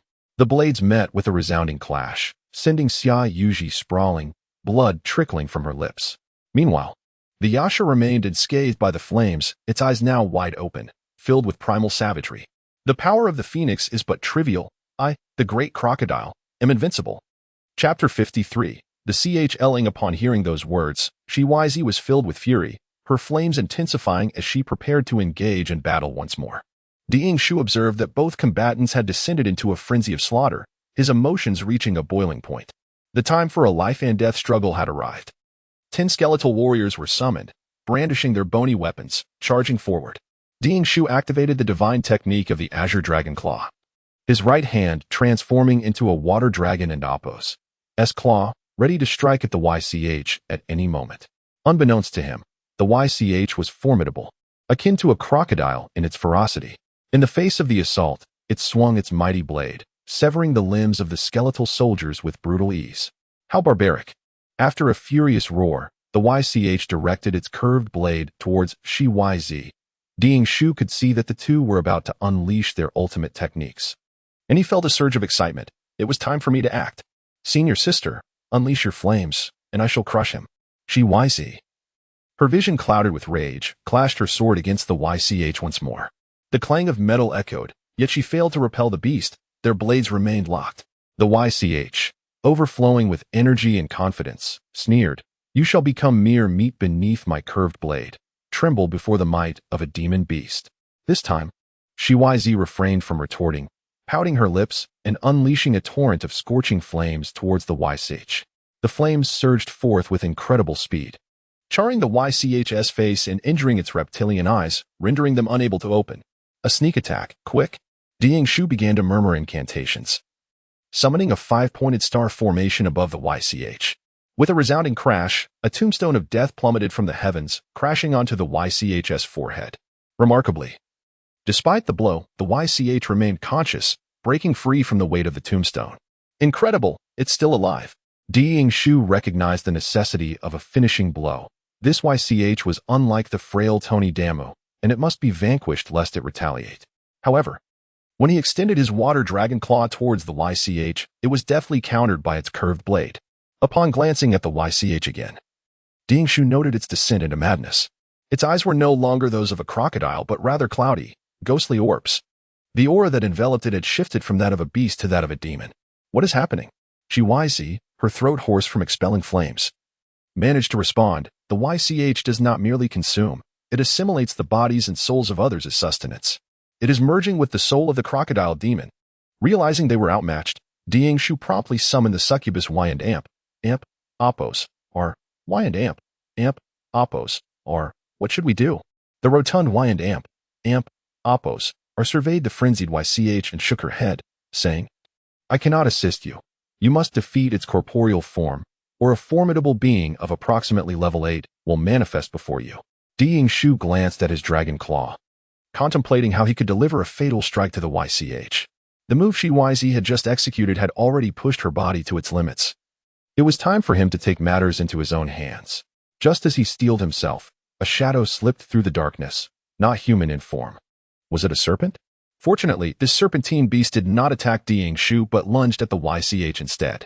The serpent did not employ its claws but opened its mouth, exhaling a chilling breath towards the YCH. In an instant, the YCH's transformation was disrupted, and the soul of the crocodile demon fell into slumber. A hornless dragon. Shiwaizi's hoarse voice rang out. That is a CHLing, a divine beast that commands the power of ice.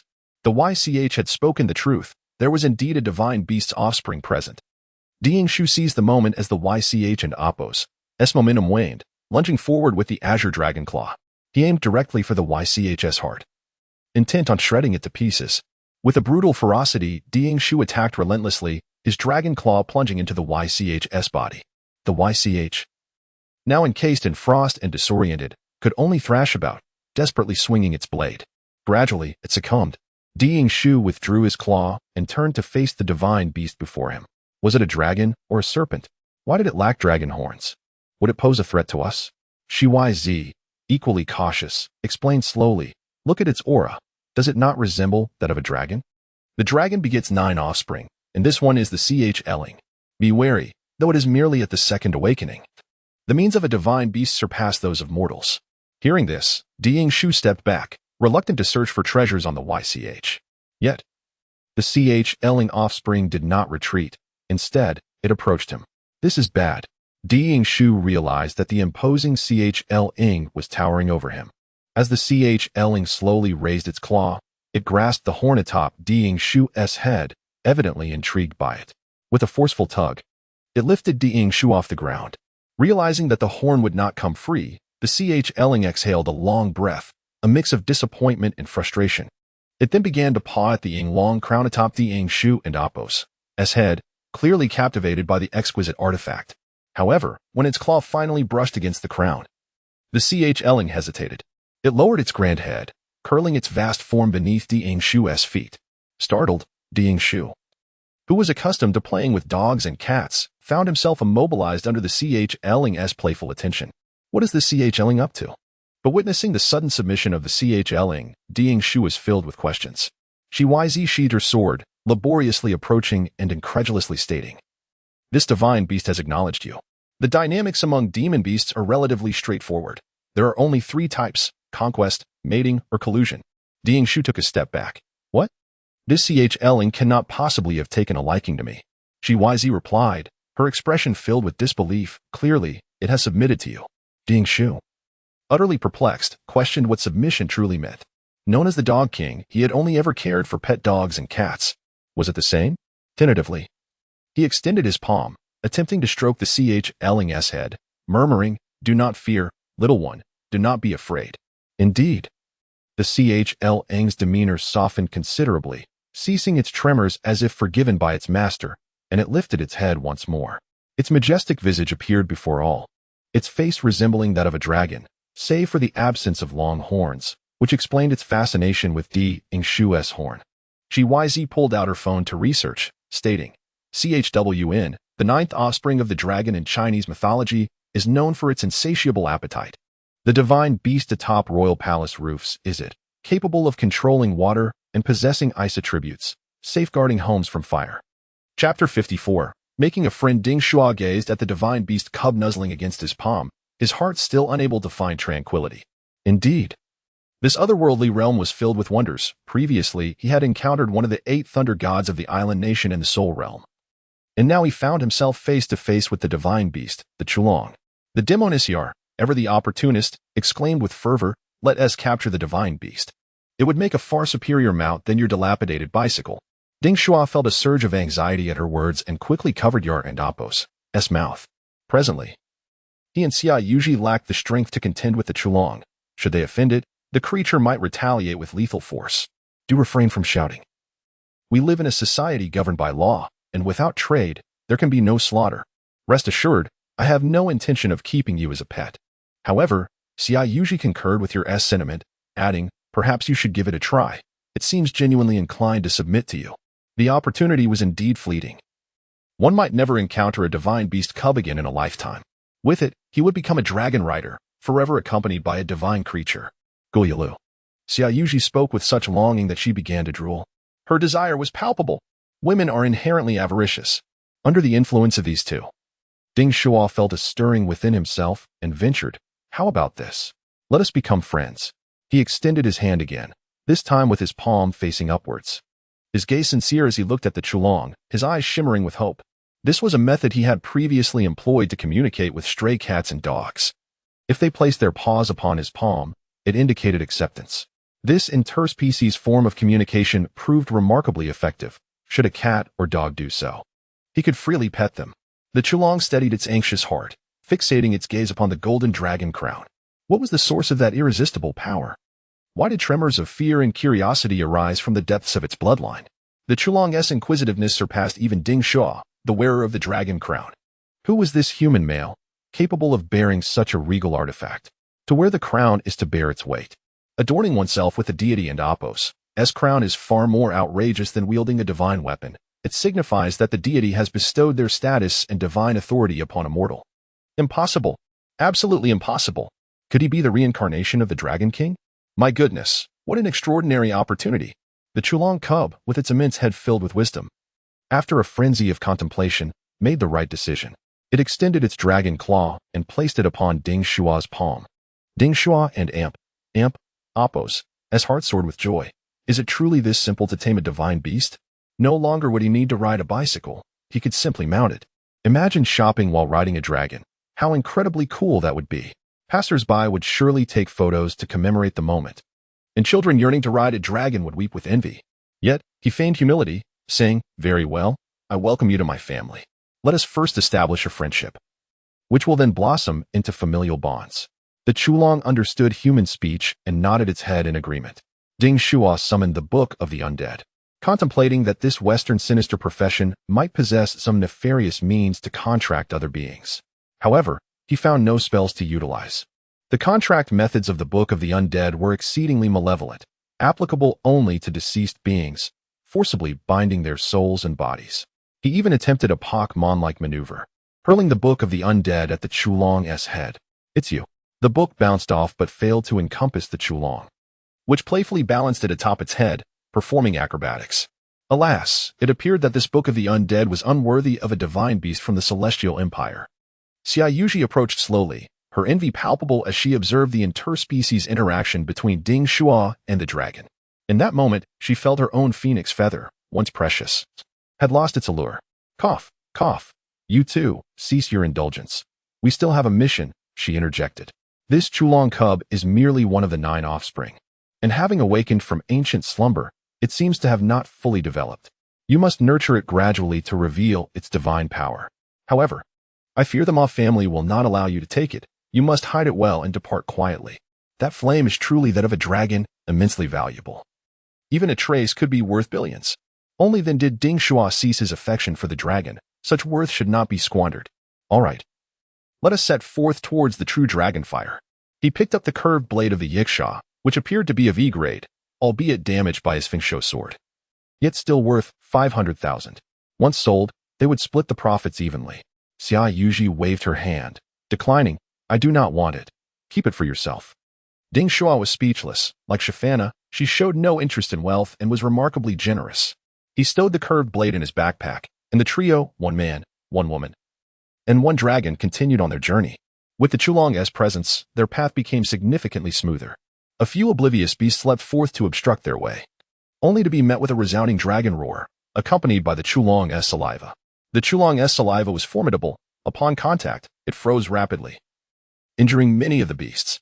Ding Shuo observed the lurking beasts, marveling, "Wow, it seems these creatures have all been frightened away.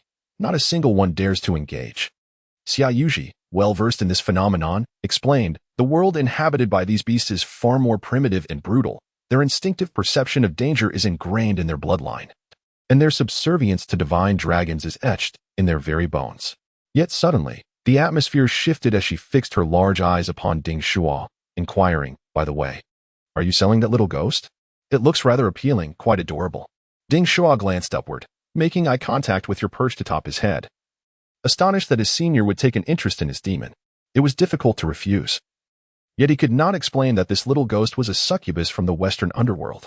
Yu began to chuckle, extending her small hand towards Xiaoyuji, cooing playfully. Xiaoyuji's eyes widened in fascination. It was just too adorable. The once furious senior's tone softened for the first time, no longer commanding but negotiating. "You captured a Chulong as a pet today. How about selling me this little ghost for 1 million? The demonessier looked expectantly at Ding Shuo, curious about his response. Ding Shuo turned to Xiaoyuji for confirmation. 1 million? Xiaoyuji gritted her teeth, raising the offer. 2 million. That is all my remaining funds. A little ghost isn't worth much, but it's too cute to resist. Ding Shuo removed her from his head and casually replied, "This little ghost is of little use. Since you're willing to offer 2 million, I shall respect your financial capability and sell it to you." His words offended both parties, causing Xiaoyuji and Yar to instantly change their expressions. Chapter 55. The acquisition of fire. Ding Shuo finally ceased his indulgence. Realizing the immense value of the item he possessed, such treasure ought not to be squandered. "Well then, shall we set forth? Let us continue our journey towards the true fire of the divine dragon." He picked up the curved blade once wielded by the Yiksha, which seemed to be of earache, albeit damaged by his Wind Guardian sword. Nonetheless, it could fetch 500,000 upon sale, and he intended to split the proceeds with his companion. Xiaoyuji waved her hand in refusal. "I do not wish for it. You may keep it." Ding Shuo was rendered speechless, much like Savannah. She exhibited little interest in wealth and was rather generous with her own resources. He stowed the blade in his backpack, and the trio, himself, Xiaoyuji, and the dragon, resumed their journey. With the inclusion of the chling, their path became significantly easier. A few foolish beasts attempted to obstruct their way, only to be met with a resounding roar from the dragon, accompanied by a spray of its saliva. The chling's saliva was fearsome. Upon contact, it rapidly froze, injuring many of the beasts. Observing the beast retreating in fright from the shadows, Ding Shuo could not help but exclaim, "How remarkable! It appears these creatures have been thoroughly intimidated. Not a single one dares to make a move." Xia Yuji, well versed in the nature of these beasts, explained. The world in which they dwell is far more primitive and brutal. Their instincts for danger are ingrained in their very blood, and their submission to the divine dragon is etched into their bones. However, the tone shifted abruptly as she turned her wide eyes towards Ding Shuo and inquired, "By the way, are you willing to sell this little specter? It appears quite charming." Ding Shuo glanced upward to make eye contact with Yar, perched atop his head. He was taken aback that his senior had taken an interest in his demon. It would be difficult to refuse, especially since he could not disclose that this little specter was a succubus from the depths of Western Hell. Yar began to chuckle, extending her tiny hand toward Xia Yuji, making playful sounds. Xia Yuji and Appo's eyes widened in delight. The little creature was irresistibly adorable. The previously irate senior and Appo's tone softened for the first time, shifting from command to negotiation. "Since you acquired a chling as a pet today, I shall buy this little specter from you for 1 million. The succubus here looked inquisitively at Ding Shuo, eager to see how he would respond. Ding Shuo turned to Xia Yuji for confirmation. 1 million? Xia Yuji gritted her teeth and raised her offer. 2 million. This is all the money I have left. A little specter does not cost much, but its cuteness has won me over." Ding Shuo detached her from his head and handed her over nonchalantly. "This little specter is of little use. I did not expect you to offer 2 million. Very well. I shall respect your financial prowess and sell her to you." His words offended both Xia Yuji and Yar, their expressions darkening in an instant. As Ding Shuo and his companion continued towards their goal, their thoughts wandered elsewhere. Xia Yuji cradled Yar in her arms, occasionally pinching her cheeks. She had never imagined that a creature from hell could be so endearing, so delightfully plump. Ding Shuo gazed at the chling leading the way, contemplating whether he could ride it. To his surprise, this wingless creature with 4 claws was capable of flight. It had undergone a secondary awakening. He hesitated to propose the idea of riding it, fearing it might provoke the dragon's ire. As the two indulged in their musings, they arrived at their destination, where both the chling and Yar wore serious expressions. The succubus warned, "Ding Shuo, there are numerous human powerhouses within. They must be training in there. I cannot reveal myself alongside this divine beast. It would only lead to disaster. During my time on Earth, I have observed that while humans may seem frail on the outside, their hearts harbor darkness akin to that of demons. If any demon were to see you with a divine beast, they could easily reduce you to mere bones." Heeding Yar and Appo's advice, Ding Shuo, only 20 years of age, recognized her wisdom as a 1,000-year-old succubus with ample life experience and knowledge of the divine. He patted the Book of the Undead, and Yar slipped inside. Xia Yuji, feeling indignant, with flames swirling around her hands, questioned, "What are you doing? Did you not say you would sell her to me?" Ding Shuo had already discerned Xia Yuji's character. Though she appeared fiery, she was not devoid of reason. "I have yet to receive payment. How can I provide you with the goods? Furthermore, revealing the specter could be detrimental. If someone were to inadvertently strike her down, it would be disastrous." Xia Yuji relented, her crimson eyes fixed on Ding Shuo as she slowly declared, "Once we exit, I will transfer the funds. Should you dare deceive me, I shall roast you." Ding Shuo dismissed her threats, turning his attention back to the chling. "What about you? Can you conceal yourself? I will return to find you once I am finished. If others see you, it could lead to calamity, even if they do not devour you like the Iksha. They may capture you as a pet." The chling, indeed understanding, shook its head, unwilling to leave. Ding Shuo reiterated, "I do not wish to abandon you. It is simply inconvenient to have you with me now, and you cannot hide." The chling, resolute in its decision, opened its maw and released a chilling power, not to freeze others, but itself. An icy aura enveloped its exquisite form, transforming it into a jade-green hue. Gradually, it shrank until it became a jade pendant shaped like a dragon, falling at Ding Shuo's feet. Ding Shuo hastily reached out to catch it, fearing it might shatter. Staring at the pendant in his hand, he was astonished and inquired of his senior, "Is this a transformation technique? I had thought such abilities were exclusive to those at the divine realm, yet I never anticipated it could become a jade pendant." Xia Yuji was left speechless. "Are you serious? Transformation of one's body is an extraordinary skill. Our Huaxia's fighting Buddha possesses the awakening ability of 72 transformations, allowing him to assume the forms of other beings and gain their powers. Even the divine beings utilize illusions. Deceiving others is relatively simple. However, transforming one and Appo's own body is a formidable challenge. Martial Tianping is among the elite of the 36, yet he cannot attain perfection in this art. This CHL-ing cannot have performed a transformation technique. I suspect this jade pendant is a treasure containing space to harbor it. Ding Shuo examined the pendant. Realizing it indeed possessed spatial attributes, a treasure of immense worth, he carefully tucked the pendant into his pocket. The two adjusted their demeanor and proceeded towards the gathering of individuals. The temperature soared, reaching the limits of human endurance, and beads of sweat adorned their brows. The area was bustling with people, surrounded by individual caves carved into the mountainside. The arrival of Ding Shuo and Xia Yuji attracted many curious gazes. Xia Yuji, undeterred, proclaimed, "I, Xia Yuji of the Wabuang Palace, have come to collect fire." From a corner, a figure emerged. It was the previously encountered blazing dragon king, Baka. His face bore 2 charred handprints, and his eyes glowed red with fury as he shouted, "You two are incredibly slow. Quickly tell them about my transaction with your Huaxia. These old-timers lack martial virtue." Chapter 56. Interrupting him, a voice echoed from the adjacent cavern. "Oh, young ones of Huaxia. Have you truly fallen to the level of trading with the Americans? Are you offering our nation's rare treasures to foreign awakeners? The true fire of the divine dragon is an A-grade material. Do not underestimate consumables. In today and Appo's world, top-tier materials are more precious than relics.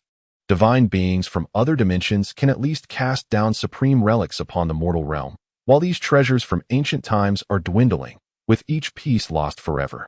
Clearly, those worthy of residing in the hidden dragon abyss are seasoned elders of Huaxia, and upon hearing the details of this transaction, they expressed their discontent with the decisions of the younger generation. Xia Yuji reassured them, "Rest assured, esteemed elders, this is a fair exchange, greatly beneficial for the growth of us awakeners. I was born in the 9 Phoenix Nest, and my family has already paid the price for this transaction. And I have received a feather from the immortal bird." Only then did the elders within the cavern relent, their curiosity piqued. A feather from Phoenix. One of the 72 pillar demons? That is acceptable, categorized as B or C grade material. What is the quality of that feather? It wouldn't happen to be mere down from the immortal bird, would it? Xia Yuji responded, "It is not mere down. It is a plume from its wings." Still retaining its vitality, a superior specimen among B-grade materials. At this revelation, the elders began to converse amongst themselves. Incredible! Such a treasure. Worth far more than relics, could it not be valued at billions? These rare materials are already scarce, capable of enhancing an awakener's strength or improving their chances for breakthroughs.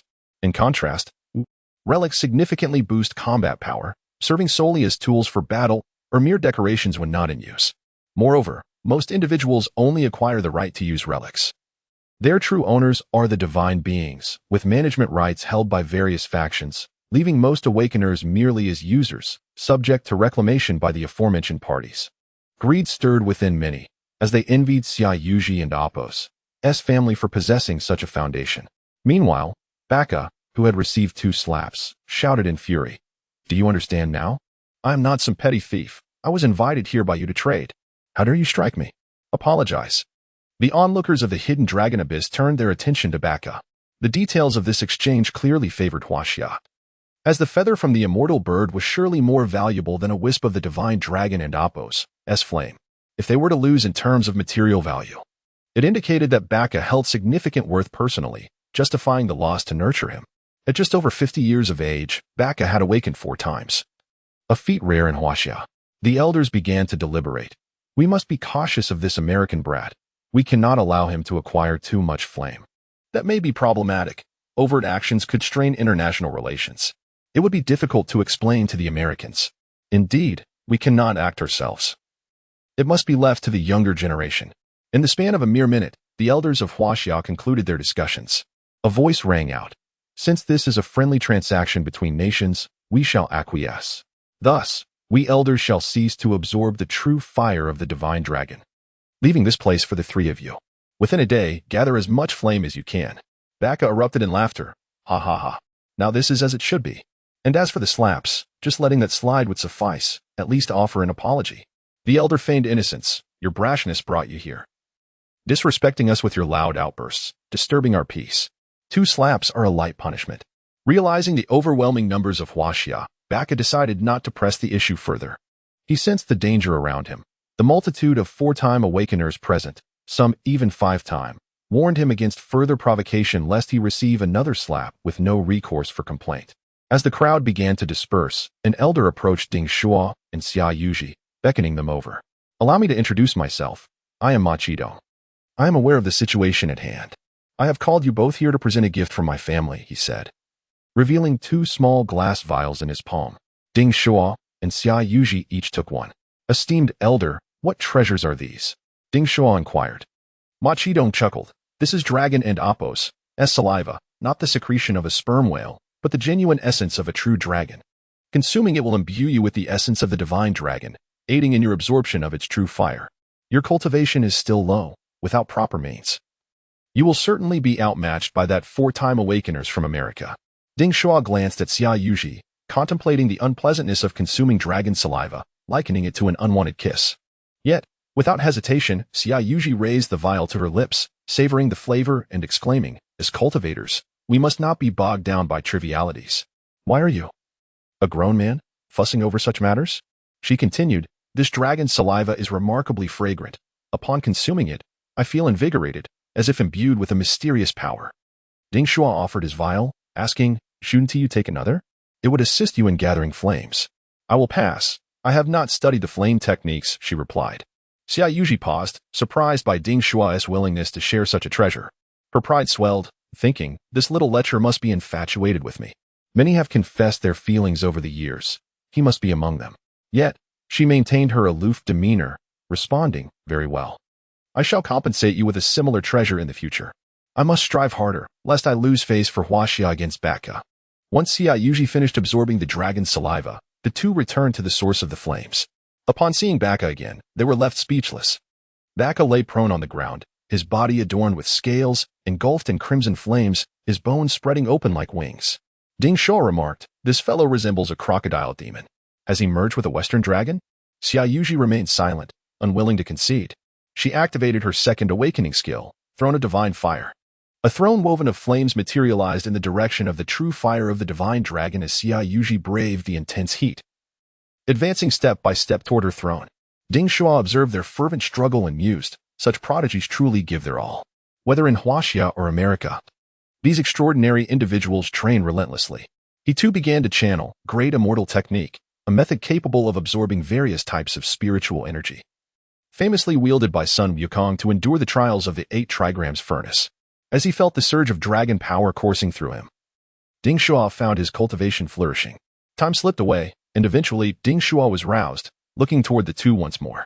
Xia Yuji sat upon her throne, drawing a strand of dragon flame toward it, while Baka crawled inside, greedily consuming the dragon flames with his gaping maw. Ding Shuo felt a pang of discontent. "Oh no. This fellow came prepared. I must interrupt him." Chapter 57. Rise and slumber anew. Ding Shuo advanced, enduring the oppressive heat and majesty of the true dragon fire. The flames emanated an aura of destruction, evoking the ancient dragon's murderous intent as he gazed upward, feeling akin to a lamb entering the dragon's maw. Adjusting the Yinglong crown upon his head, he sensed a modicum of relief from the dragon and Apos' pressure, emboldened by its power, and swallowed hard as he pressed onward. However, the unbearable heat of the true dragon fire instilled a sense of despair within him. The Yinglong crown offered no safeguard against the perilous temperatures. "I cannot proceed further. My body cannot withstand this heat. The scorching flames threaten to scorch my very cells. Is this where my journey ends?" His struggles attracted the attention of Xia Yuji and Barca. Xia Yuji, aware of Ding Shuo's plight, felt the pressure herself. Her affinity for fire and bloodline of the fire phoenix rendering her breathless, let alone this newcomer who had yet to enroll. Ding Shuo realized he had underestimated the true dragon fire. Barca, who had initially been greedily absorbing the flames, lifted his head, his voice hoarse yet laced with mockery. "This dragon fire truly exceeds my expectations. I had thought the Western dragon flames were unparalleled. Who would have imagined that your Chinese true dragon fire would be so tyrannical, a force capable of incinerating all? I shall merge these 2 fires, creating the ultimate flame of both the Western and Eastern dragons. Watch closely, for this will be my legacy."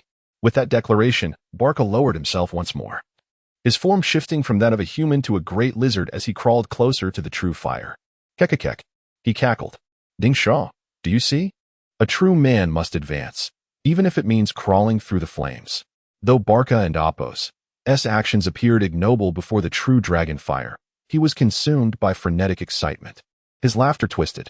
Ding Shuo, observing this spectacle, turned to Xia Yuji, inquiring, is this fellow also a yiksha? What has transformed him into a monster? Xia Yuji, knowledgeable about the Western Awakened ones, replied, this is one of the 5-colored dragons of the West, the red dragon. He employs a method to become a wicked dragon, significantly enhancing his physical strength and adaptability to flames. He is likely to acquire considerable power from the true fire, which puts us at a disadvantage. I must absorb it fully. I cannot allow him to siphon all the excess flames. I shall speak no more. With that, Xia Yuji's throne of divine fire surged forward, settling 4 meters behind Barca. Exhausted, she collapsed onto the throne, unable to rise, clearly having reached her limit. Ding Shuo watched as both struggled desperately, feeling helpless. He lacked the means to approach the flames. Forcing himself closer would only lead to injury, which would severely hinder his cultivation. He could only turn to his treasures for aid. The Yinglong crown lay inert, having quelled the dragon's majesty but oblivious to its bearer's fear of the heat. Summoning the Book of the Undead, he sought assistance from the deathly energies of the underworld, yet these energies dissipated rapidly in the face of the dragon fire. Damn it! This necromancer is utterly useless. Each time confronted with the might of the Chinese deities, he falters. The only merit lies in his peculiar abilities against weaker foes. I cannot rely on him. Rubbing his belly, he found he could not retrieve King Solomon's key, rendering it useless. Glancing at the azure dragon claw on his right hand, which possessed water attributes, he raised it high, intending to summon water to cool his surroundings. However, only a small stream erupted, evaporating upon contact with his skin. This is infuriating. Ding Shuo felt as if he had been doused in cold water. His treasures were limited: the Yinglong crown, the Book of the Undead, King Solomon's key, and the azure dragon claw lent to him by teacher Ao Bai. Alas, what a pity!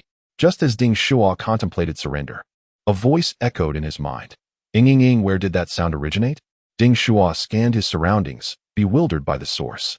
Suddenly, he felt a chill in his nether regions, recalling a treasure he had yet to examine. Hastily, he retrieved the Jilin jade pendant, realizing, it's you. What's wrong? Are you too hot? If you're uncomfortable, I shall put you away. He had feared the Jilin could not endure. For if this icy pendant were to melt, it would be a grave loss. As he spoke, he stepped outside, muttering, but you, Jilin, are a water dragon with ice attributes. You cannot absorb the true dragon fire. I would give it to you if you could. Ding Shuo and Apos' assumption was correct. The Jilin could not absorb the dragon fire, yet it persisted in its cries. The Jilin hatchling, confused by his words, activated its divine skill, unleashing a frigid aura from the jade pendant. Ding Shuo's right hand rapidly froze, startling him, and he nearly discarded the Jilin jade pendant.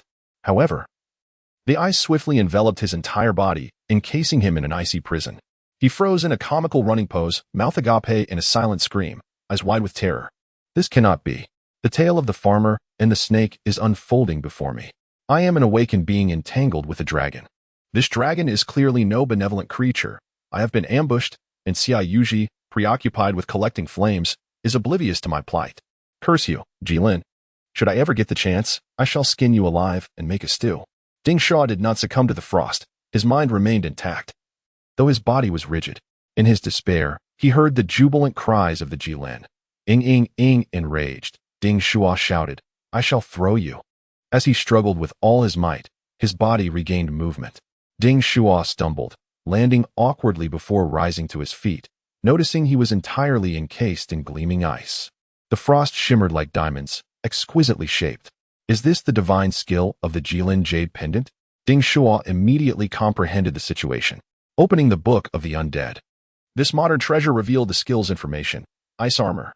Utilizing the Jilin's frigid aura, this skill formed an ice armor that not only boasted high physical defense, but also harnessed the power of the dragon, akin to the protective effect of dragon scales.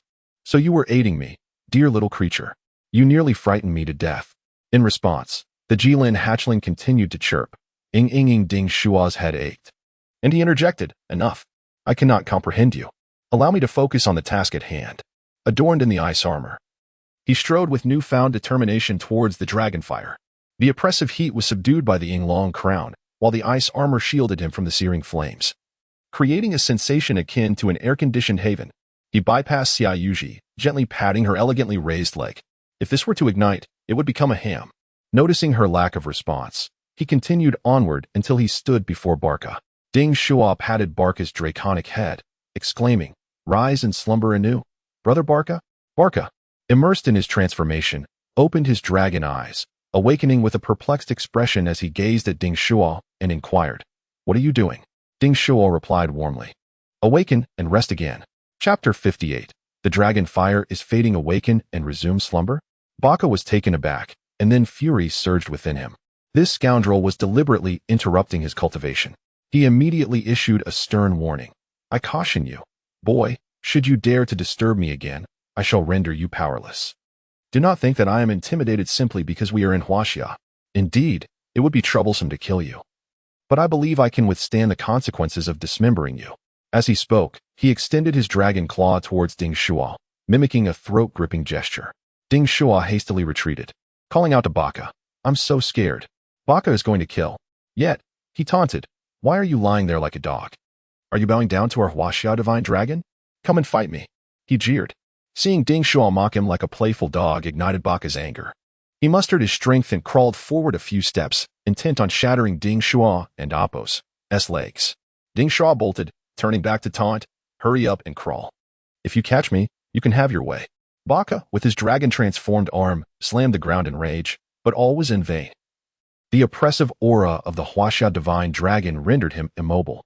However, he managed to compose himself within a minute, bursting into hearty laughter. "Ha, just a trifling clown. I wonder what means you employ to withstand this divine beast's pressure. But how does your humiliation affect me? Today, I must seize the fire. Once the treasures of Huaxia are in my grasp, we shall see if you can still smile." With that, Barca closed his eyes once more, sprawling on the ground, and opened his gaping maw towards the divine fire, beginning to absorb it. The power radiating from the divine dragon fire was frantically drawn into him, swallowed whole.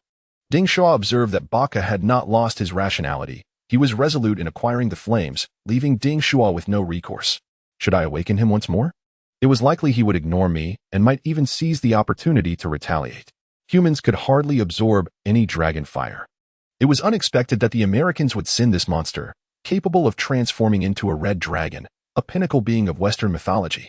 Since tormenting Barca to disrupt his focus proved futile, he resolved to interfere with the source of the divine fire instead.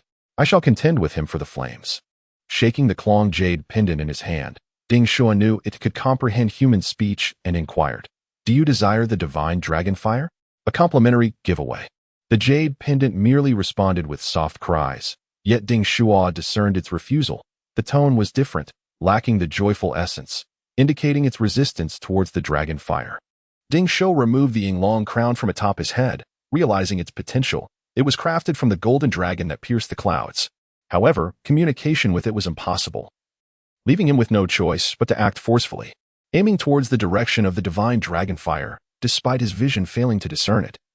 He hurled the Yinglong crown into the flames. The crown was lifted high by the dragon fire, and the previously calm flames erupted into a frenzy, celebrating the arrival of the crown. Success. Indeed, the Yinglong is the ultimate. It is the legendary ancestral dragon. All dragons shall bow to it. Ding Shuo observed with relief that his Yinglong crown had not melted. Seeing it elevated, he knew he could now influence the dragon fire. He attempted to command it to contain itself, preventing it from dispersing to others. The Yinglong crown seemed to understand, beginning to absorb the dragon fire. Its vitality surged, causing the surrounding heat to diminish. Before long, Xia Yuji and Barca awakened. "Where is the fire? Why can't I absorb it?" They both turned to Ding Shuo, taken aback by the sudden turn of events. Ding Shuo opened his eyes and spoke nonsense. "Where else could the dragon fire go? Was it not absorbed by you two?" Xia Yuji and Barca gazed intently at the divine dragon fire. They could not see within, but sensed that something was amiss. Both were consumed by fury. Their opportunity suddenly lost. Xia Yuji remained composed, while Barca roared at Ding Shuo, "Was it you? I shall tear you apart if you've caused this." The pressure from Barca's 4 awakenings instilled a sense of threat in Ding Shuo, his voice lowering slightly. "How can you unjustly accuse me?" It is evidently your gluttony that has caused the dragon fire to become hurt. Baka's dragon claw loomed closer, ready to seize Ding Shuo for a forced interrogation. Xiaoyuji drew her phoenix sword, aiming it at Baka's arm. Clang! Baka's arm was as if clad in armor, resembling metal. Ding Shuo realized he could not retreat in time. The man was too swift. Stop! A fiery palm struck forth, sending Baka flying. The one returning was a senior from Huaxia who had sensed the anomaly of the divine dragon fire. What has happened to the divine fire? What manner of monster is this? Oh, it appears to be that American creature. Why are you two fighting? Ding Shuo naturally chose to be the first to report. This fellow's body has mutated, transforming into a red dragon, absorbing a vast amount of the dragon fire's power. The dragon fire possesses sentience and has begun to seclude itself. The elders from Huaxia began to murmur. How can this be? Does this American possess a means to forcibly absorb the dragon fire? That is the flame of a divine dragon, the power of a deity. To touch it is to invite death. The dragon fire is of utmost importance. It has languished for centuries. It is now inert. What could have transpired? Such an A-grade treasure must not encounter issues. It would be a significant loss for the awakened of Huaxia. Ma Qidong, as the person in charge, raised his hands for silence, addressing Baka. Esteemed foreign guest, you have heard, our treasure is of paramount importance. We are unaware of the means you employed to jeopardize our A-grade artifact, and if our dragon fire is extinguished, I kindly ask you to confess. Baka's dragon claws were crooked. Enraged, he rose but was met with the fierce gazes of the Huaxia crowd and had to suppress his fury. Baka was merely a foreawakening one-star. Apart from Ding Shuo and Xiaoyuji, every elder present was stronger and possessed myriad methods. It wasn't me. I did nothing. Euoxians truly lack a spirit of contract. We agreed on the exchange of phoenix feathers for dragon fire, and now you come to trouble me.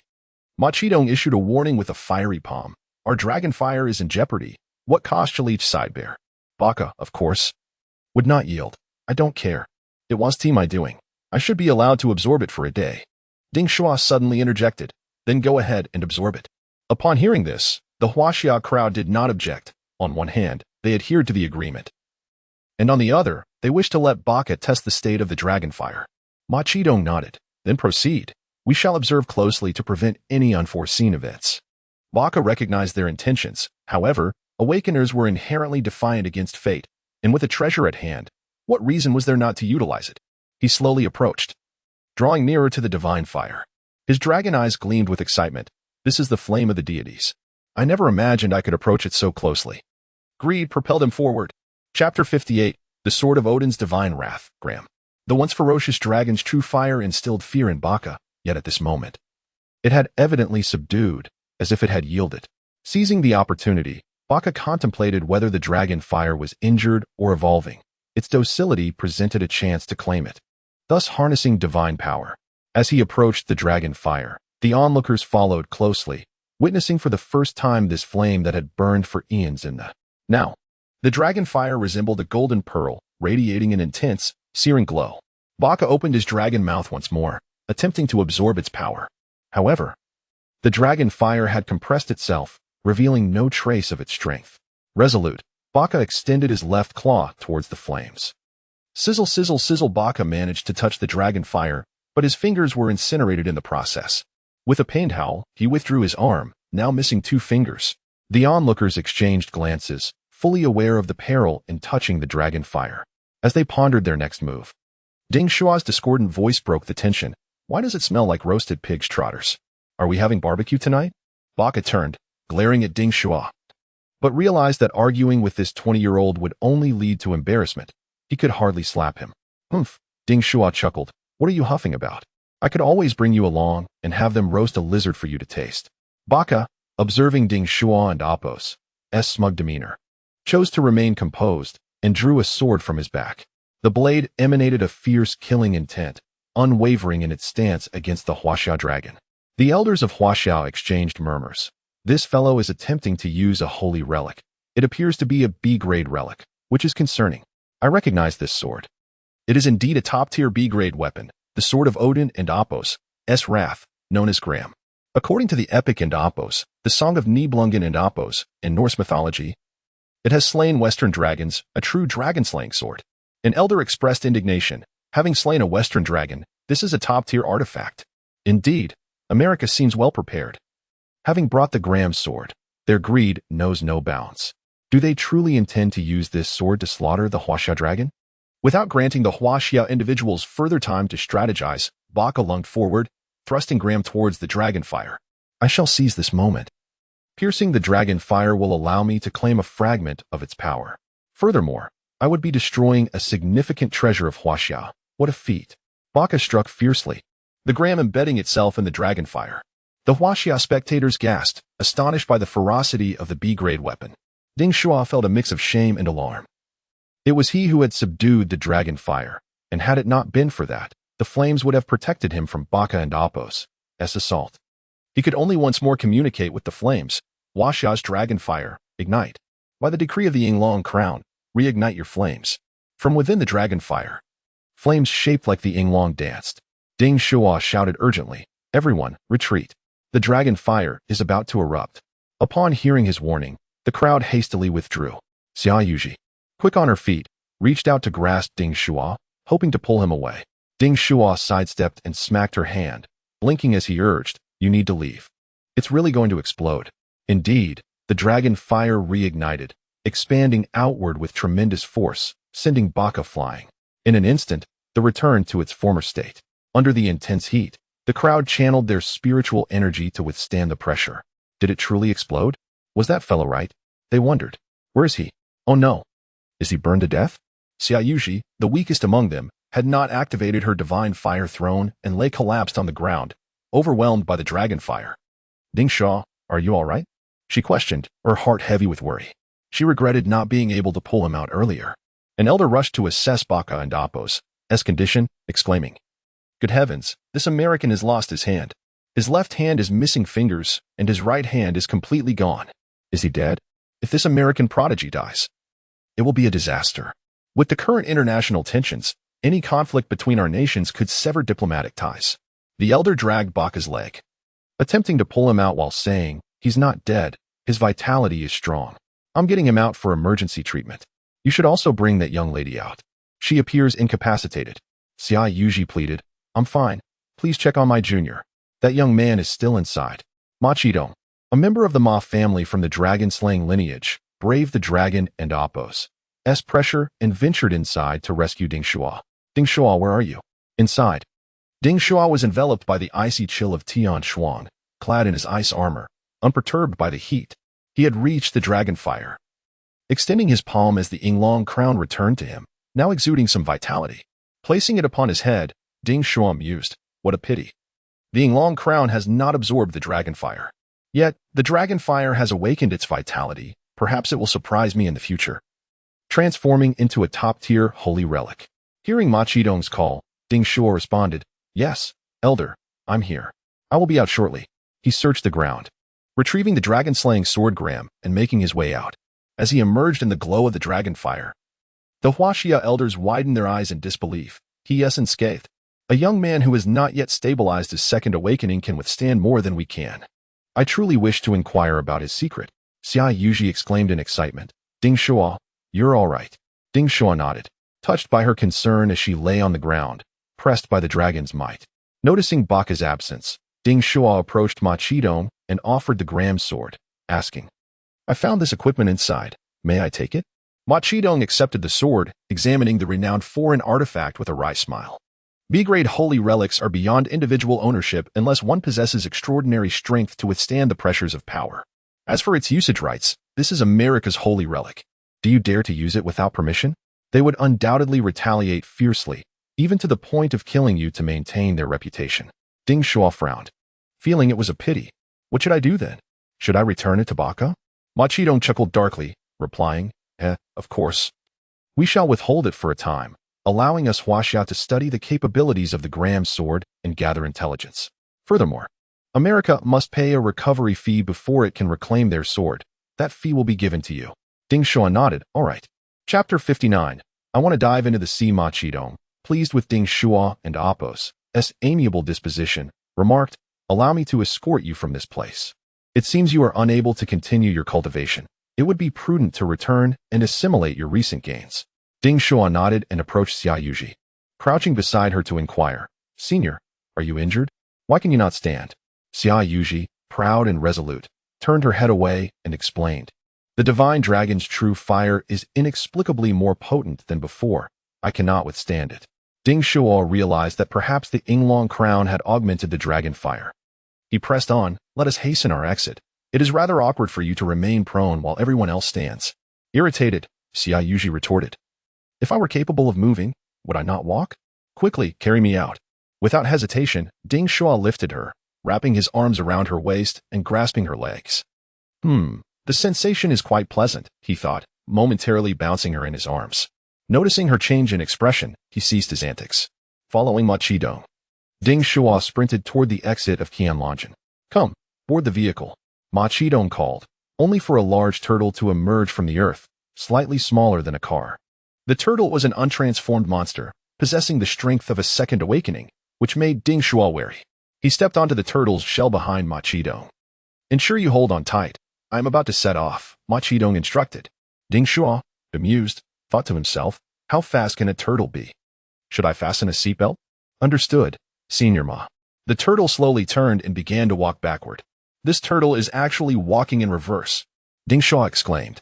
Watching the creature gradually accelerate, he felt anxious, wondering how long it would take to return. Suddenly, the turtle opened its mouth and unleashed a torrent of fire, dramatically increasing its speed. Rocket turtle. Oh no, the turtle is speeding. Ding Shuo lost his balance, inadvertently tossing Xia Yuji from his arms. Senior, stop. I've lost the senior. She is no longer on the vehicle. A flash of red appeared as Xia Yuji rejoined them. Ma Qidong chuckled. Young man, you truly are careless. You can afford to lose the lady in your arms, haha. Standing on the turtle and Appo's shell, Xia Yuji smacked Ding Shuo and Appo's head, admonishing, did you hear that? You are utterly useless. Ding Shuo, unconcerned by their taunts, asked with genuine care, Senior, are you all right? Xia Yuji nodded confidently, of course. Now that I am free from the pressure of the dragon fire, my body is naturally recovering. Ding Shuo questioned. Then why did you not rise earlier and instead linger in my embrace? Momentarily at a loss for words, Xia Yuji stammered.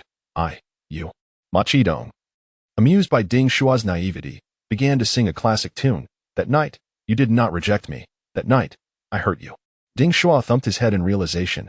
Oh, Senior, why not return to my arms? This time, I shall hold you securely. Let us continue our adventure. Xia Yuji ignored him, focusing instead on channeling her energy to assimilate the dragon fire. The throne of divine fire reappeared, and she sat upon it like a regal queen. Ma Qidong observed the flames enveloping Xia Yuji and nodded in admiration. The Nine Phoenix Nest has produced a fine talent. At such a young age, she has acquired 3 types of divine fire. Her future is limitless. Ding Shuo noted the transformation of the flames on the throne, now infused with the essence of dragon fire. However, he reflected, had I not interrupted Baka, Xia Yuji could have absorbed more dragon fire. Such resources wasted. Ma Qidong shook his head and explained, Xia Yuji merges the divine fire with her awakening technique. An excessive proportion of dragon fire is not necessarily beneficial. Sufficient is adequate. In contrast, Baka absorbs the dragon fire into his spatial body, not merging, but condensing it. Curious, Ding Shuo inquired. Oh, is that so? Which method is superior? Ma Qidong continued. Undoubtedly, Baka's approach is better. He has likely absorbed a significant amount of dragon fire, directly consuming it, which means he possesses a dedicated space within his body to store the dragon fire. This can be utilized in combat or extracted for cultivation in the future. To illustrate, merging the dragon fire is akin to securing a good job, while consuming it is akin to robbing a bank. Xia Yuji, being merely at the second awakening, cannot replicate Baka and Appo's strategy. After absorbing this information, Ding Shuo regarded the robust American, Baka, with newfound caution. It seems this Baka is quite formidable, employing such ruthless tactics. What is his current condition? Ma Qidong chuckled. Rest assured, Baka has survived, albeit missing 2 fingers from his right and left hands. His combat prowess will be significantly diminished unless he achieves the 5th awakening and reaches the transformation realm, where he can restore his body. This predicament was entirely his own doing, recklessly attempting to touch the dragon fire with his body and divine sword. Ding Shuo joined in the laughter. Indeed, he is suffering the consequences of his own folly. What plans do you have, Senior? Ma Qidong, without reservation, stated, as young representatives of Huaxia, you are my esteemed guests. I will escort you to a villa for rest. As for guidance, I would like to inquire why you were not overwhelmed by the divine-level dragon fire. What is your secret? How did you emerge unscathed from such high temperatures? Ding Shuo, wishing to conceal the truth about the Yinglong crown and the Qilong jade pendant, opted to fabricate a response, saying, "Oh, it is nothing. Perhaps as a descendant of dragons, my blood is particularly rich, allowing me to feel no pressure. Only a sense of familiarity." Peering at Ma Qidong, he found it difficult to discern whether the elder was convinced or skeptical. "You see, the dragon horns and crown upon my head signify that I was crowned by heaven during my first awakening." Before Ma Qidong could respond, Ding Shuo produced his teacher's azure dragon claw, surrounded by swirling water elements, and continued, "I have come to inherit teacher Ao Bai's will, aspiring to join the demon-subduing dragon clan and obtain the right to wield this sacred relic." Upon hearing Ding Shuo's intention to join the Ma clan, Ma Qidong's demeanor softened. As long as Ding Shuo was with the Ma clan, he would have the opportunity to uncover the secrets of the dragon fire. With a renewed smile, Ma Qidong asked, "What are your plans moving forward? Baka and Xia Yuji will surely be in seclusion, but what about you?" Without hesitation, Ding Shuo replied, "I wish to dive into the sea." Chapter 60. I am Yichin. Are you going to dive into the sea? Ma Qidong surveyed Ding Shuo's physique and countenance with astonishment, realizing that this young man, who appeared so vibrant and sunny, possessed an unexpected interest in the pleasures of the flesh. No, this was merely the fervor of youth, a reckless dedication to his aspirations, a willingness to sacrifice for the pursuit of enlightenment. He spoke gently, that might not be wise. One should not exert themselves so for the sake of cultivation resources. Take your time, young man, riches will come in due course." Ding Shuo's gaze was resolute as he approached Ma Qidong, asserting earnestly, "No, I must grow stronger. I must conquer the war god of the islands, Susanoo. That individual, akin to the explosive dragon king Baka of this land, is immensely powerful. If I do not hasten my ascension, I shall surely perish at his hands. Therefore, I implore you, Senior Ma, guide me on where to go." Ma Qidong and Appo's expression turned pained, and he muttered softly, "Those who indulge in such pleasures are adept at concealing their desires. How would I know who harbors such needs? As for affluent women, I am acquainted with several, though they are quite advanced in age, spanning centuries. You could engage them in sweet whispers, but I fear you may not withstand their demands." Ding Shuo, oblivious to Ma Qidong's insinuations, persisted, "I seek those with tentacles, the more the better, the larger the better. Just point me in the right direction, and I shall vanquish them." Ma Qidong, "What? You have such desires, and you seek tentacles as well?" Ding Shuo nodded earnestly, his long hair billowing like the undulating limbs of an octopus as he gathered stones from the ground. "I wish to channel my second awakening through my hair. My locks can absorb vitality, and I require large sea monsters. Their immense bodies will provide the life force I need to complete my transformation." Ma Qidong, witnessing this bizarre spectacle, was astounded, realizing that this was not merely an effect of wind. His hair had indeed gained vitality. He was utterly flabbergasted. The ability to manipulate hair? I have never heard of a deity possessing such a talent. Typically, only vengeful spirits wield their hair. "You impudent lad. You could have been clearer. I thought you were diving into the sea for more unsavory purposes." Ding Shuo, curious, inquired, "What do you mean by and oppos, selling oneself and oppos? Do you kick people?" He continued, "With my abilities, it would be best to slay some first awakened sea beasts. Where can I find a place to hunt them?" Ma Qidong chose to disregard the previous topic, saying, "In this alternate realm, we too have a tradition of hunting sea beasts, primarily for sustenance. Much like humans fishing. Young people enjoy pursuing these creatures. Once we return Xia Yuji, I shall take you there." The rocket turtle was swift, returning to the city in approximately 20 minutes, where the Ma family arranged accommodations for Ding Shuo and Xia Yuji. Ding Shuo surveyed the environment, which was well equipped, noting that there was even internet access, albeit with differing signals from Earth. "Let us depart." Once again aboard Ma Qidong's rocket turtle, the two soared eastward, soon arriving at the sea.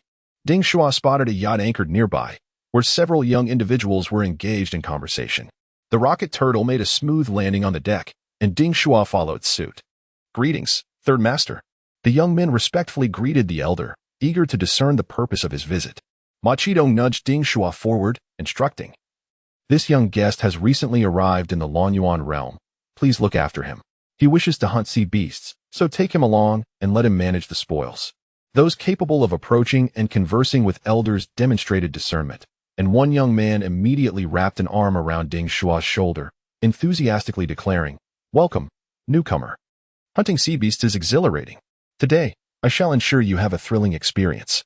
Ding Shuo observed the man before him, clad in vibrant beach attire, who surprisingly possessed a second awakening at 5 stars. He promptly asked, "What do they call you, brother?" The man flashed a charming smile, patting Ding Shuo's chest with camaraderie. "I'm Yuchen. Let us dive into the sea and vanquish those beasts together."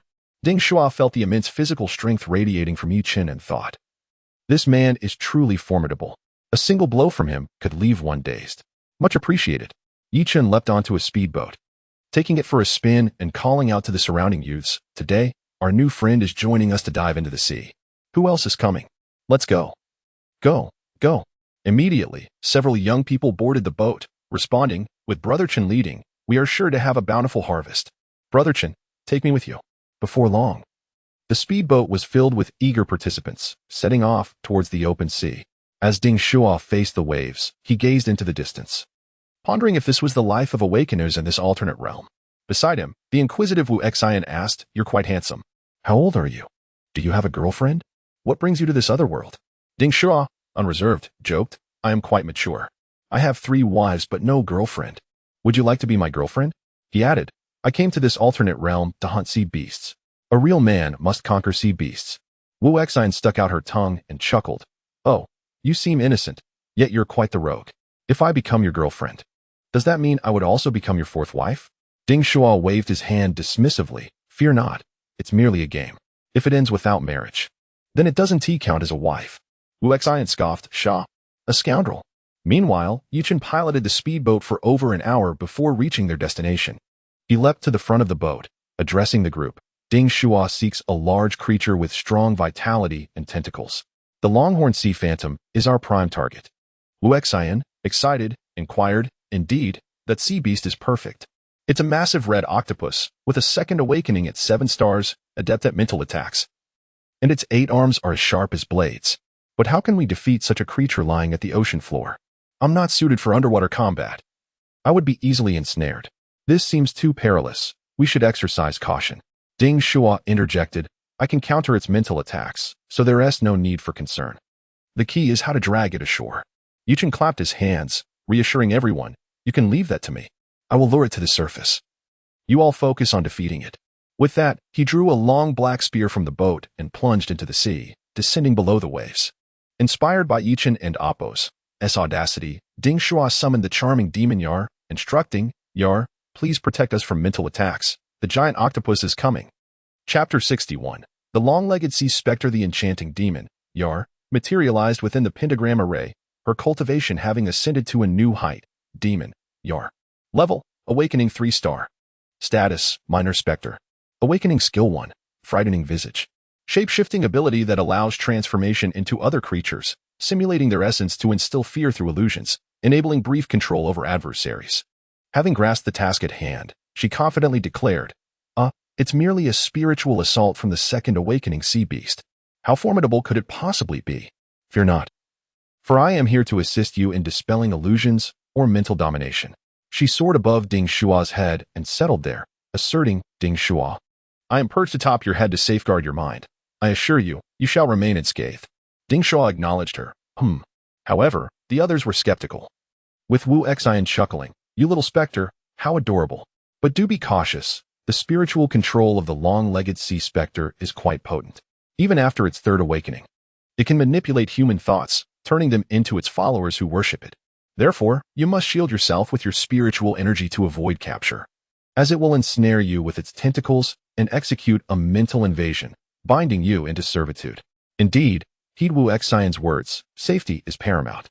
While the sea beasts may lack the flamboyance of their terrestrial counterparts, their abilities are formidable. Clearly, these individuals were tasked with a mission from Elder Ma Qidong, anxious to ensure Ding Shuo and Appo's safety. "Rest assured, let us venture into the depths of the sea." Ding Shuo responded affirmatively.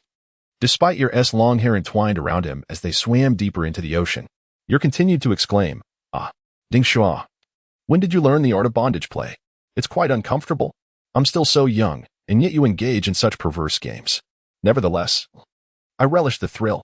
If you seek excitement, let it be pursued to the fullest. Come, strike me. Ding Shuo, observing the peculiar expressions from his companions, retorted, Be quiet.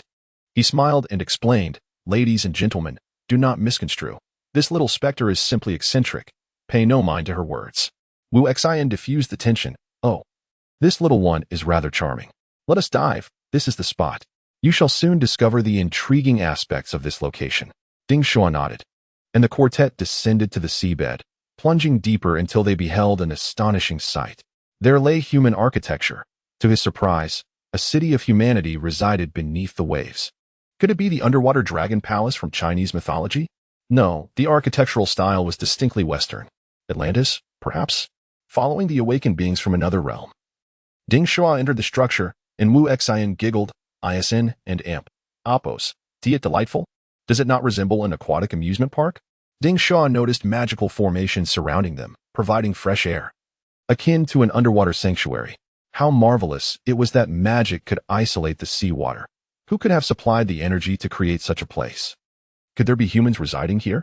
Wu Xian nodded. Indeed, there are some extraordinary beings dwelling here, akin to mythical merfolk. However, these past 2 years, the merfolk have become rather secretive, and curiously, no one guards the entrance anymore. As they conversed, 2 figures approached. It was Yichen, brandishing a black spear, driving a massive crimson creature towards them. Wu Xian and Amp. Appo's eyes sparkled with excitement. Brother Yichun has returned. Let us prepare to aid Ding Shuo in hunting our prey. In an instant, the 5 of them surged forward, weapons drawn against the grotesque beast. This red creature was the long-legged sea specter, resembling an octopus. Yet its body was a translucent red, hence its ghostly moniker. However, their blades failed to pierce its gelatinous form, as if striking upon jelly. Heavens, how has it grown stronger? It's now at the second awakening 8 stars. Its form is even more resilient. Indeed, how does this creature level up so rapidly? Achieving the second awakening is tantamount to foundational cultivation, not merely chi training. With sufficient spiritual energy and aptitude, it ascends rapidly. Let us restrain it. Do not allow it to unleash its awakening skills. Ding Shuo joined his companions in grasping the tentacles of the long-legged sea specter, while Yichen seized one with each hand. Yet, 2 tentacles remained free, thrashing rhythmically. Buzzing sounds emanated from the tentacles, causing a tremor of unease among the 5, as though their hearts received sudden guidance, urging them to pause and listen to their innermost thoughts. Be cautious, everyone. This is the awakening skill, chant of the followers, of the long-legged sea specter. Awakening skill. Chant of the followers, through sonic waves, it infiltrates the minds of its enemies, seducing their emotions and perceptions. Do not be swayed. We have come to slay this sea beast. Seeing some begin to loosen their grip, the specter was on the verge of escape. Yichen, anxious, shouted to the group. Meanwhile, Yar, perched atop Ding Shuo, exhibited a look of astonishment, praising. Utilizing sound to control thoughts and beliefs is indeed a remarkable awakening skill. This marine creature is truly extraordinary. However, such mental assaults shall not faze me. Yar opened her mouth wide and began to inhale, her body swelling until, boom, she exploded. The explosion interrupted the specter and Appos' vocal attack, and the group regained their clarity. Wu Xian exclaimed in astonishment, Oh my! Just now, I almost felt pity for it and considered letting it go. What was I thinking? Why did I suddenly soften my heart? Can your little specter truly break the control? Remarkable. Yi Chun, also regaining composure, seized the tentacle of the sea specter once more, calling out, Beware of its mental attacks. Brothers, let us swiftly eliminate it. If the specter returns to the water, it will be even harder to slay. Ding Shuo revealed his true prowess, donning the azure dragon bone claw from his backpack and thrusting it towards the specter. The claw pierced the gelatinous body of the sea specter, prompting cheers from the others. A B-grade relic, the dragon claw. Elder Ma Chidong is partial, bestowing the rights of this treasure upon another. Let us vanquish this sea beast first. They all rallied their strength, wielding their weapons to assail the specter, inflicting grievous wounds. Ding Shuo, eyeing the creature as a prize, opened the Book of the Undead, summoning the Tombstone of the Dead. With a flash of the pentagram array, the tombstone descended, pinning the specter in place. The group erupted with joy, exclaiming, Ding Shuo, you possess such a relic? A tombstone of the deceased? Truly formidable. Now we can leisurely dissect this creature. As they gazed upon the restrained specter, it resembled a quarry ensnared in a web, their weapons akin to kitchen knives. Yichen, generous in his first encounter, offered, Ding Shuo, which parts do you wish to keep? I shall retrieve them for you. As he spoke, Yichen thrust his spear, intent on slaying the specter. Halt! Do not harm Lord Sea Spectre. A voice suddenly emerged from within, leaving the group perplexed. Who dares to regard the sea spectre as a brother? Chapter 62. The little princess next door wept in longing. Ding Shuo turned to gaze at the newcomer. A figure of exquisite grace emerging from the depths of the sea. Her swimming style was mesmerizing, unlike the clumsy dog paddle of Xiaoyu. Yet she glided through the water with remarkable speed. Adorned only with two large shells on her upper body, they struggled to conceal her ample bosom, threatening to burst under pressure. And, oh, she wasn't and oppos, wearing any trousers. Upon closer inspection, without any pixelation, it became evident that she possessed a fishtail. Ah! A creature from mythology. The mermaid, crowned with jewels, clutched a staff in her hands as she surged into the underwater realm. Angrily addressing Ding Shuo, you shall not harm the long-legged sea spirit. Quickly, retract the gravestone and release him. Ding Shuo, perplexed, pondered why this mermaid was shouting at him, given that he was neither the strongest nor at the forefront of the group. If he were to withdraw the gravestone, the sea spirit would surely flee, rendering their efforts futile. Yichen, the leader of the group, inquired with curiosity, little girl of the merman clan. We have merely come to defeat a monster and slay a sea beast. Why such hostility? Do you truly consider this ocean to be your own? We humans possess the right to territorial integrity. Thus, do not interfere, for doing so violates the agreement between the merman and human races, jeopardizing our amicable relations. Yichen's official statement left the mermaid momentarily speechless. Indeed, the ownership of the otherworldly ocean had sparked conflicts many years prior, while the formidable human race had emerged victorious. They had simultaneously offered protection and negotiated trade with the merman clan. The mermaid hesitated, but eventually articulated her reasoning. You simply cannot. The long-legged sea spirit is revered as a holy beast among us mermen. He is the only deity of the deep sea. This creature is his offspring. Do not harm him. Yichen, observing the mermaid's fervent devotion, felt a surge of anger and retorted, you speak nonsense. This is the submerged realm of Qianlongjian. And if we are to speak of deities, it must be the dragon. Oh, I never expected that you mermen, instead of guarding the dragon palace, would worship a sea monster. You have brought shame upon the dragon clan. The mermaid, fully aware of the dragon and oppos' might, displayed a fierce tenacity. Clenching her teeth as she resolutely stated, the true dragon has vanished without a trace. Times have changed, and the long-legged sea spirit is the true god now. Her words incited dissatisfaction among the gathered crowd, all of whom were awakened members of the dragon clan. Their cultivation techniques and martial forms derived from dragons. Now they found themselves cast aside. Yichen brandished his spear, pointing it at the mermaid. This long-legged sea spirit is merely an invading monster, daring to claim the mantle of the true dragon. I, Yichen, an awakened member of the dragon clan, wish to test my skills against you. Unfazed, the mermaid raised her staff high and called out to Ding Shuo, I am Princess Yumingzu of the merman clan. Human king, why do you hide behind? Come forth and battle me. Ding Shuo, feeling quite disgruntled at being singled out, exclaimed loudly, this girl has no shame. With so many high-tier awakened beings present, you choose to challenge the weakest among us. I have just barely awakened at 0 stars. Yu Mingzhu questioned in confusion, then why do you wear a golden crown? If you are not a king, how can you don such a thing? Ding Shuo chuckled. Oh, little girl, how outdated you are. In modern society, all are equal. One wears a crown if one wishes. What restrictions exist? If you find it displeasing, I shall remove it. You may seek another to duel. He added, moreover, dueling is rather out of fashion. Group battles are all the rage now. Ding Shuo had no desire to waste time. He sought to absorb the power of the sea beast with his hair, enhancing and liberating his second awakening skills. The other 4 promptly rallied around him. Ding Shuo, it's your first descent into the sea. If there's trouble, come at me. I have yet to engage with a merman. Let us see what you've got. Yu Mingzhu, taken aback by his cowardice, glanced at the eager others, feeling uncertain. After all, she was merely a mage with no experience in land combat. You coward, she lamented, feeling terribly wronged. Initially, she had intended to strike, but her opponent completely ignored her, while the others brimmed with battle spirit. Furthermore, Yu Mingzhu sensed that even if she defeated one, the others would not spare her, and a group assault could easily lead to her demise. Please let him be. Killing him will awaken the long-legged sea spirit. If he awakens, he will torment my kin. She pleaded, tears welling in her eyes. However, Ding Shuo and his companions remained oblivious, already dismantling the sea beast beneath the gravestone. Yichen lifted his black spear high and plunged it downwards, skewering the sea spirit. Ding Shuo observed, remarking, "This sea spirit is still alive. Such tenacity. Allow me to slice it."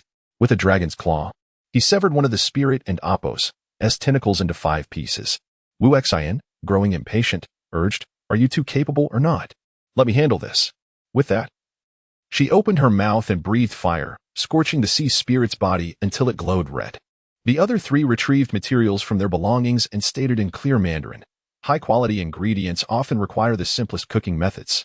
After over an hour of busy preparation, Ms. Wu opted for barbecuing, her appetite piqued. As they spoke, they sprinkled cumin and chili oil over the sea spirit. These seasonings seemed to possess magical properties, hastening the sea spirit's demise as it writhed in agony beneath the gravestone. Yu Mingzhu stood in shock, unable to fathom the cruelty of humanity. She had already been pleading for mercy, yet they remained unyielding. "Wow!" she cried, her sobs intensifying. Yi Chun was preoccupied with skewering the sea spirit, while Ding Shuo continued to slice its 8 tentacles. Wu Xian busied herself barbecuing the prepared seafood. The trio showed no signs of stopping, while the 3 responsible for seasoning expressed their thoughts. "Oh my heavens! The child next door is weeping in hunger." Ding Shuo, having detached all 8 tentacles of the sea spirit, approached it cautiously. The onlookers were curious about his intentions. What purpose could this sea beast serve, aside from being a meal? Suddenly, Ding Shuo and Apos' hair surged upward, resembling venomous serpents, striking into the sea spirit and Apos' remnants and beginning to siphon its life force. The 4 watching were dumbfounded. This fellow can consume another's body? Such a power is quite sinister and unconventional. Wu Xian shook her head in disbelief. "It seems one must be cautious when flirting with this young man. Ding Shuo is rather perverse. His hair is alive and can devour the powers of the living. If I were to share a bed with him, his hair might." Yichen observed this peculiar ability with keen interest, scrutinizing the phenomenon. Unlike the living creatures, these were merely strands of hair.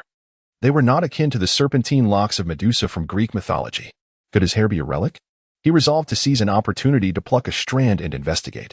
As Ding Shuo basked in the satisfaction of absorbing the 8-star sea beast of the second awakening, his body initiated a second awakening once more, giving birth to a brand new second awakening skill. Chapter 63, Secondary Awakening Skills. Vitality, hair, and spirit techniques. The long-legged sea wraith was indeed an extraordinary marine beast, entirely transparent, devoid of bones, its blood-red form brimming with high-level life force. Ding Shuo and Apos' long hair resembled a straw, akin to a mosquito, as it penetrated the creature, commencing the extraction of its essence. For a full 20 minutes, this table-sized sea wraith was drained completely, leaving merely a membrane on the ground. The young talents of the Ma family and the mermaid princess stood in stunned silence. This method of consuming another and Apos' power was indeed a dark art, regardless of how impressive the technique appeared or its association with divine beasts. It was a crude form of cultivation. Many protagonists or major antagonists in novels often employed such rapid enhancement methods. However, true cultivation lies in mastering and refining these powers. Merely devouring them could lead to self-harm. Furthermore, Ding Shuo had stripped the sea wraith of its very flesh, employing an even more barbaric approach reminiscent of the island nation and Apos' ghouls devouring corpses. Delicious. Ding Shuo concluded his secondary awakening, though it was clear he was not entirely satisfied. His cultivation level had long met the necessary standards, yet the release of his bloodline and traits remained insufficient, preventing him from acquiring the unique abilities of a secondary awakening. His initial awakening had been expedited by absorbing the power of a demoness from hell.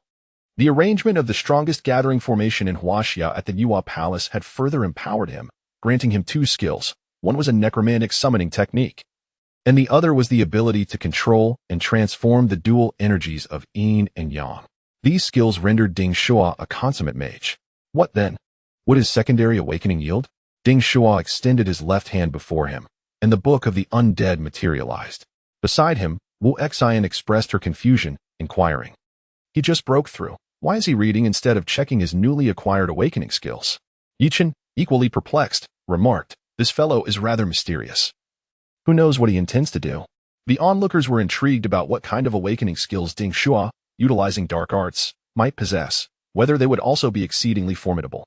Ding Shuo was a dual-class practitioner, One class was rooted in the mysterious ancient gods of Huaxia, representing an archaic path of cultivation. The necromancer was a modern profession, with the Book of the Undead resembling not a traditional tome, but rather a technological device akin to a smartphone or computer, showcasing remarkable intelligence, while others had to rely on their own exploration and experimentation to uncover their awakening skills. Ding Shuo could directly consult the skill manual displayed within the Book of the Undead. Previously, Lu Wei had awakened as a pure young sword immortal but had struggled to comprehend his primary awakening skill, largely due to the absence of guidance from predecessors and personal trials. Only in the Soul Society, while battling the island nation's monster, the Tengu, did he finally grasp his primary skill, the Holy Sword Judgment, which astounded everyone by revealing the sword intent within him, prompting the Shushan mentor to extend an invitation for direct admission.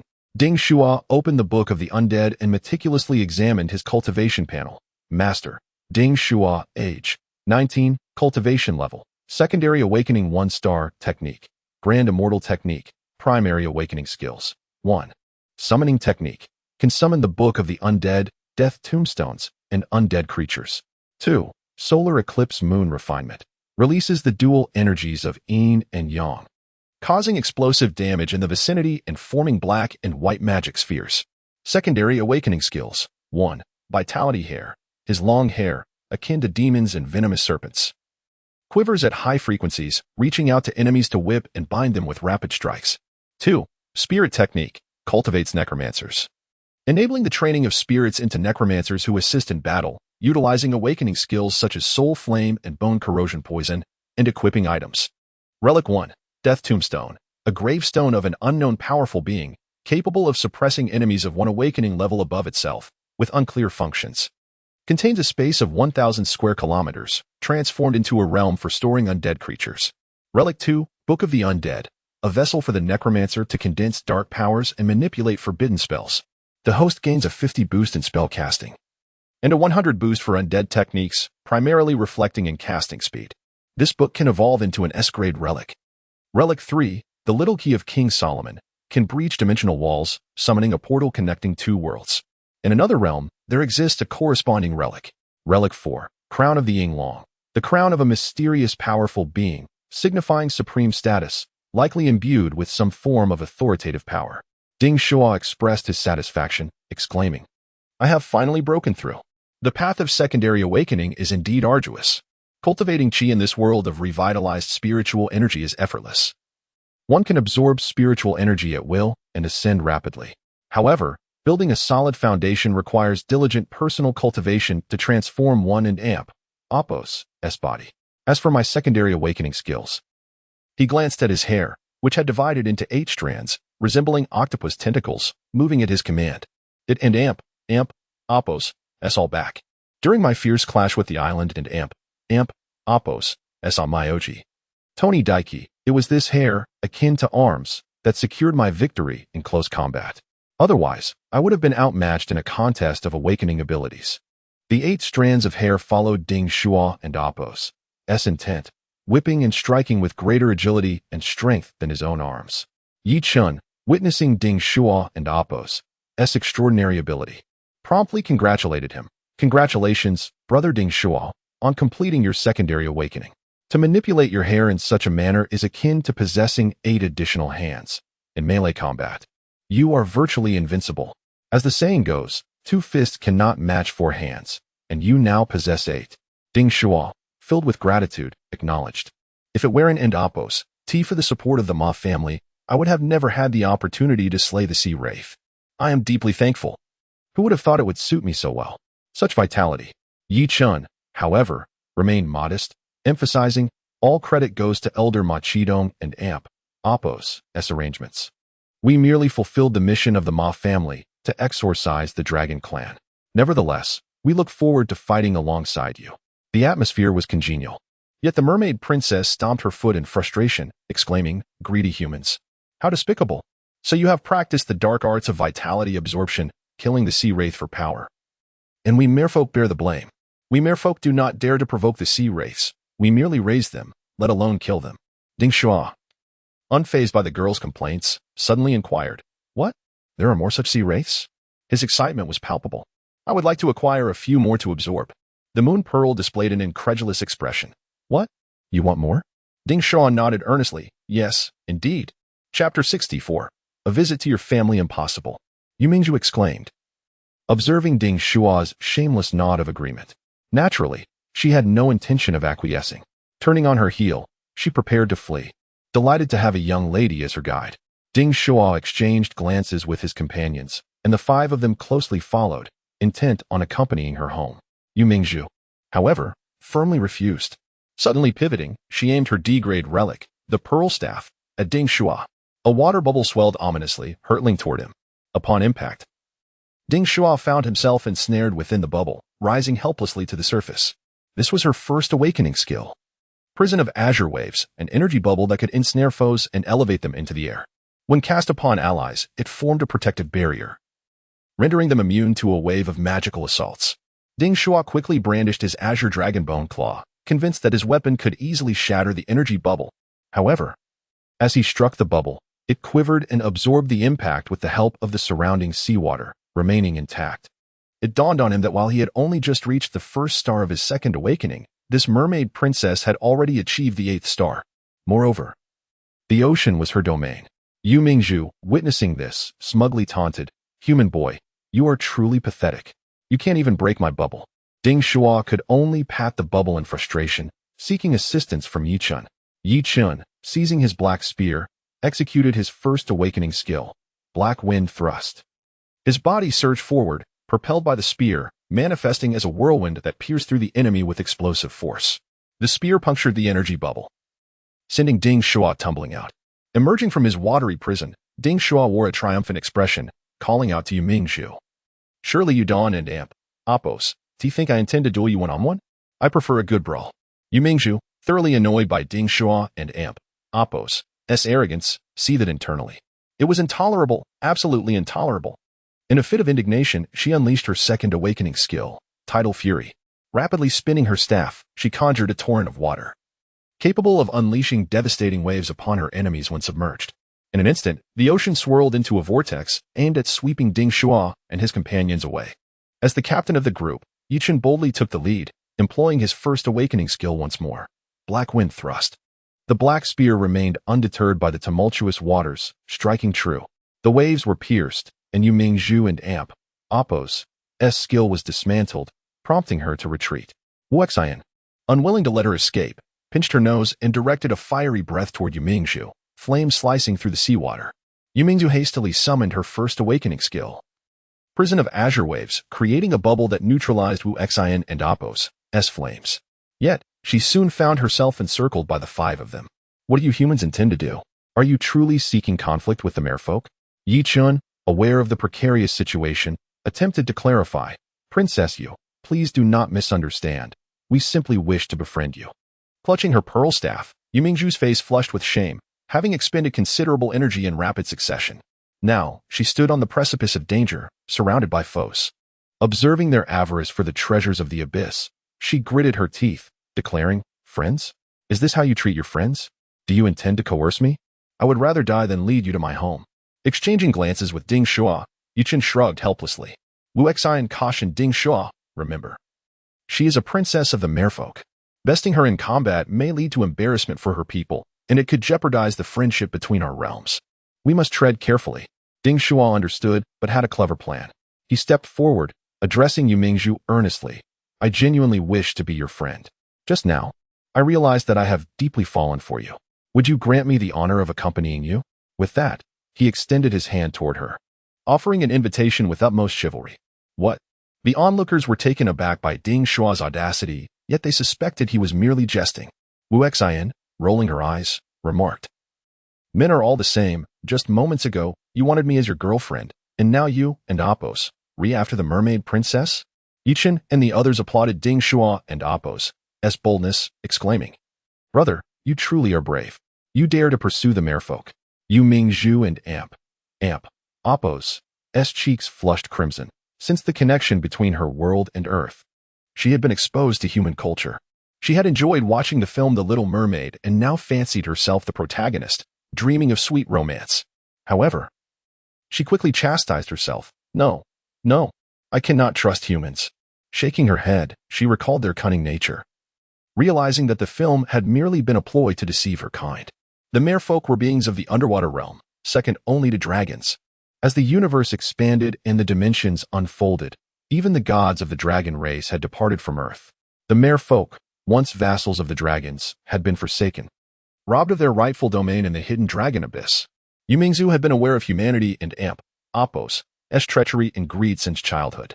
Thus, with rationality, she retorted, "Do not dream. Do you take me for a mere 300-year-old little mermaid? I will not be deceived by you. Besides, you lack a tail. I have no interest in you." Ding Shuo, disheartened, felt his charm had failed. At that moment, the succubus year leaped onto his head, gleefully chiding, "Shuo, you truly are useless. You can end Apos, to even woo a little girl. It seems I must intervene. My power is not fully restored, yet I find myself drained again." With that, Yer darted toward Yumingzu, swirling around her and forming a heart shape with her small hands, casting her second awakening skill, Enchanting Charm.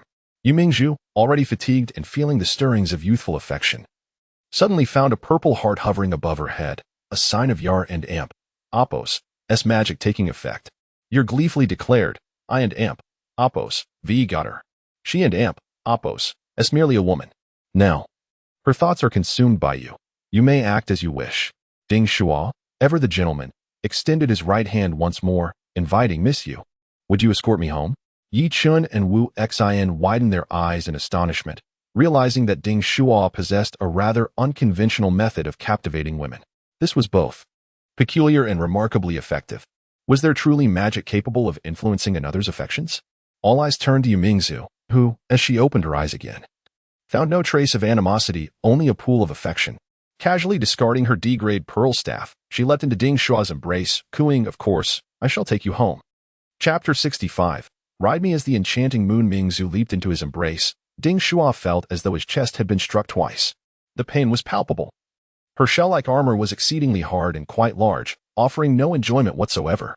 He gazed down at the pouting Moon Mingzu, her cheeks flushed, and for the first time, he truly comprehended the formidable allure of the Western succubus. It appeared she had genuinely fallen for him. "Aya, you truly possess remarkable powers, ensnaring hearts with such ease." The succubus Aya closed her eyes, reveling in Ding Shuo and Apos' praises, and reiterated, "This individual has already been rendered spiritually disoriented by you all. 5 converging upon 1 is quite ruthless indeed. For the next couple of days, she will be utterly devoted to you. This is not merely emotional. Her affection is deeply ingrained. Physically, she finds you irresistible, and you may indulge as you wish." As she spoke, her tone grew increasingly suggestive, and she mimicked a rather inappropriate motion with her rotund form. Ding Shuo hastily opened the Book of the Undead, banishing this brazen creature from his presence. It was simply too embarrassing. Yi Chen and Wu Xin stared wide-eyed, eager to witness how Ding Shuo would indulge in these newfound liberties. But alas, this was a paid scenario. Ding Shuo pressed on. "Could you perhaps tone it down a bit? No need for such explicit insinuations. You're making me lose face." Aya, clearly bemused, queried, "Do you not find it thrilling? Or are you constrained by societal norms? Is not desire one of the most primal pursuits of living beings?" Seeing Ding Shuo silent, she continued, "While I haven and Apos, cast any spells to pry into your thoughts, I can sense the excitement and pleasure coursing through you. Do not attempt to deceive a succubus." Ding Shuo, undoubtedly exhibiting the reactions typical of a man, opted to change the subject. "Why do you keep repeating that phrase? It makes your speech sound rather peculiar." Aya explained, "I learned this online. Do humans not emphasize significant matters by repeating them thrice?" Ding Shuo. This succubus, upon arriving on Earth, seems to absorb the frivolous aspects of human culture with remarkable speed, from nightlife to internet slang. Aya then reminded him, "The sea spectre you just absorbed carries the scent of divinity, indicating that the merfolk possess remnants or treasures of a deity. Since your hair can absorb vitality, the sea spectre is indeed the optimal choice. I trust this important matter does not require reiteration." Ding Shuo replied, Okay, not wishing to continue conversing with the succubus. He gently pushed Moon Mingzu away and earnestly proposed, "Shall we set off to your home? I'm curious to see this giant creature you mentioned." Moon Mingzu swam to the seabed, retrieving her D-grade relic, the Kanglan staff. Ding Shuo then inquired of his companions, "Would any of you care to join us?" Yi Chun pondered briefly before offering a rational warning, "Brother Ding Shuo, we are merely tasked with aiding you in slaying sea beasts. Venturing into merfolk territory is beyond our reach. The merfolk and humans have long established a pact, and we dare not breach it.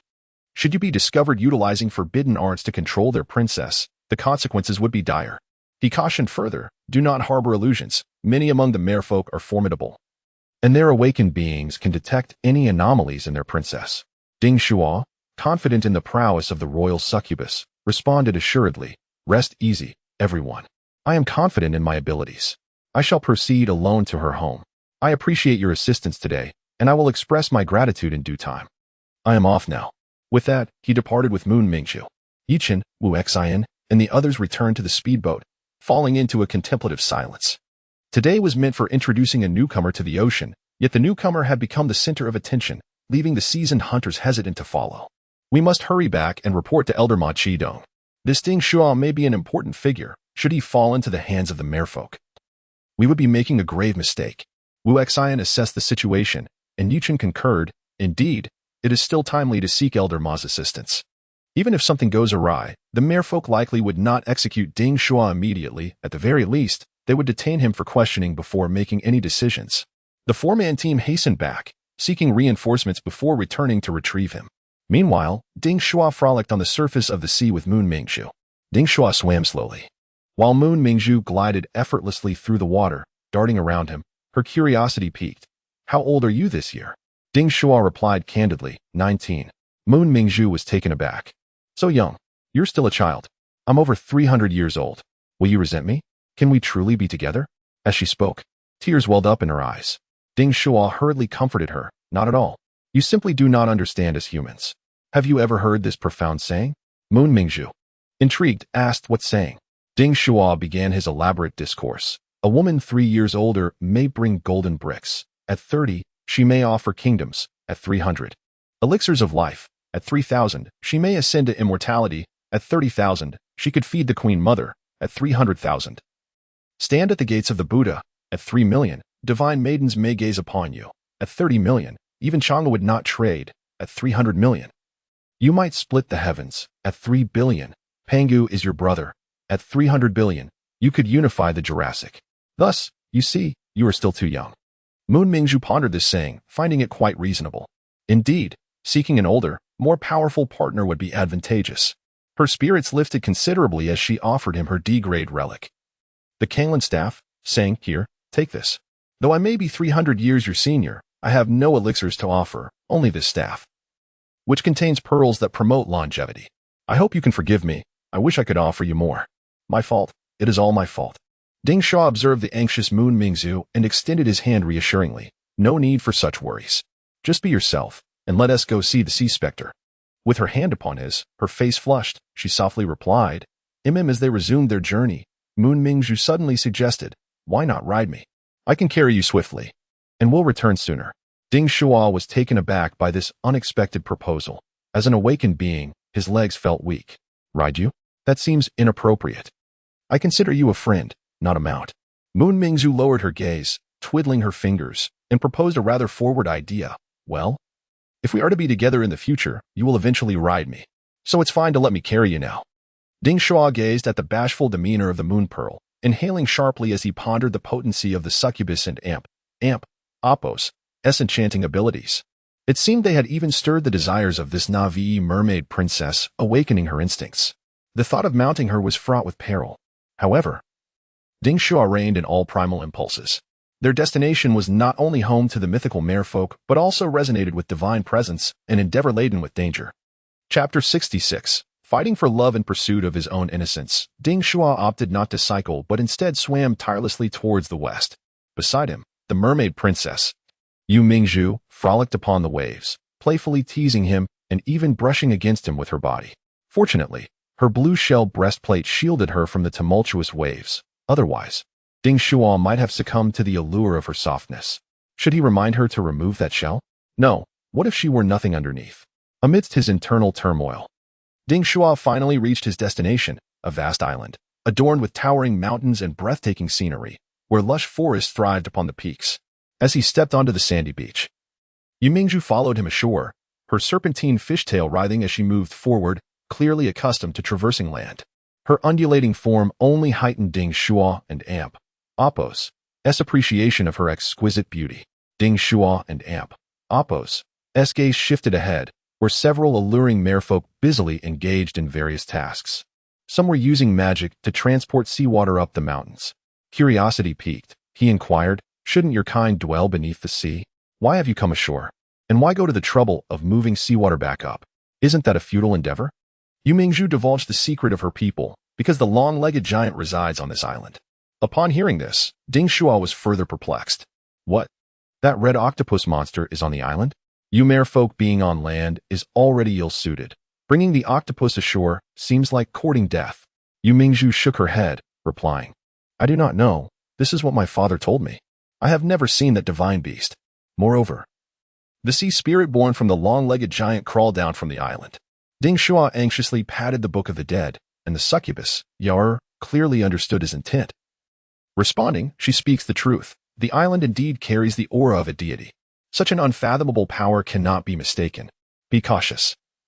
Acquiring even a fragment of divine power is akin to gaining an advantage, providing you with a smoother path in your cultivation."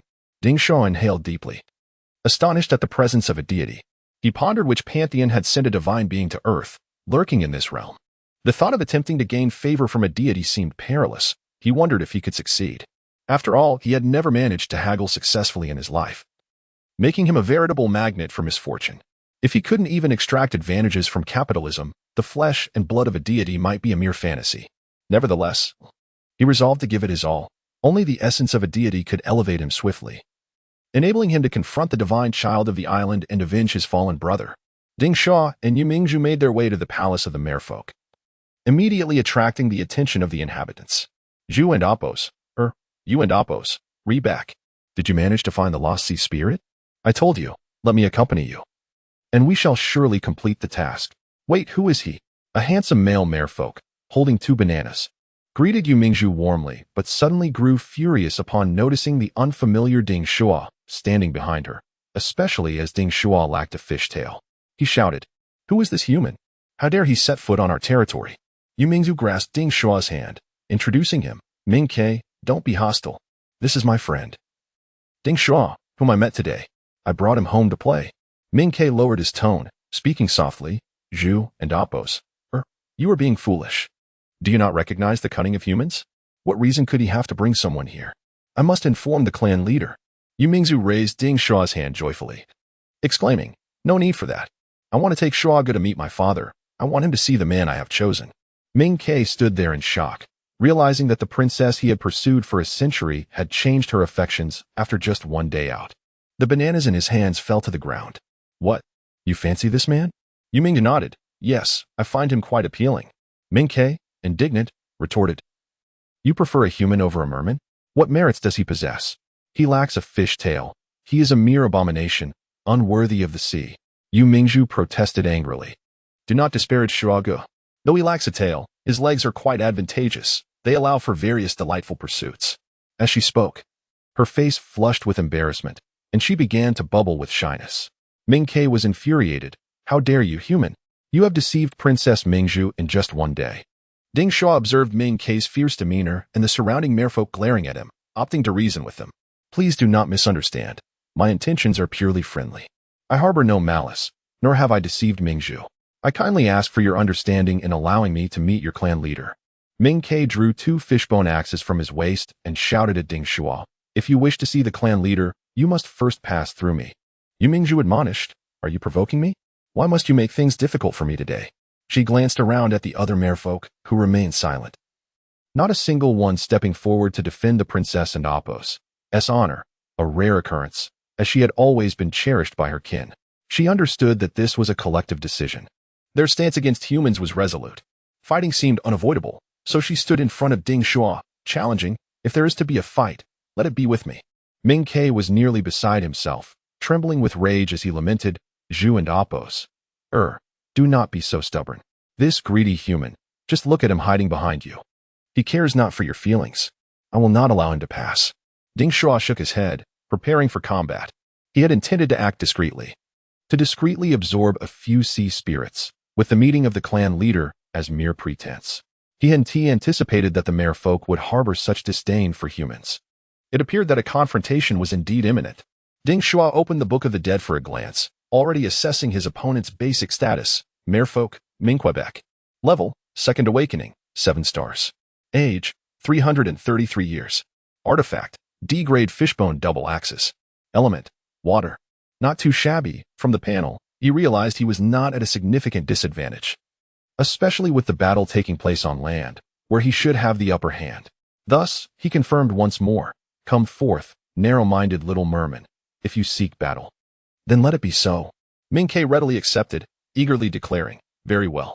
If you lose, you must leave and never return to Mingzhu." However, upon hearing this, Yu Mingzhu was displeased, exclaiming angrily, "My affairs are none of your concern, and I shall not be a wager for you." How selfish. Ming Ke hastily explained, "I do this for your sake. You are being deceived. Humans are fond of sweet words. Their love pales in comparison to the romance of us merfolk swimming the seas together, enduring through time." Yu Mingzhu, resolute, disregarded his admonitions, clinging to Ding Shuo's arm, saying, "Shuo Ge, you need not feel pressured. If you do not wish to fight, then do not. Ignore him. I shall sever ties with him." Ding Shuo gently pushed Yu Mingzhu aside, left hand holding the Book of the Dead, right hand donned with the claw of the Azure Dragon. Stepping forward with a calm demeanor, "Ming Ke, if I win, you must not trouble me further.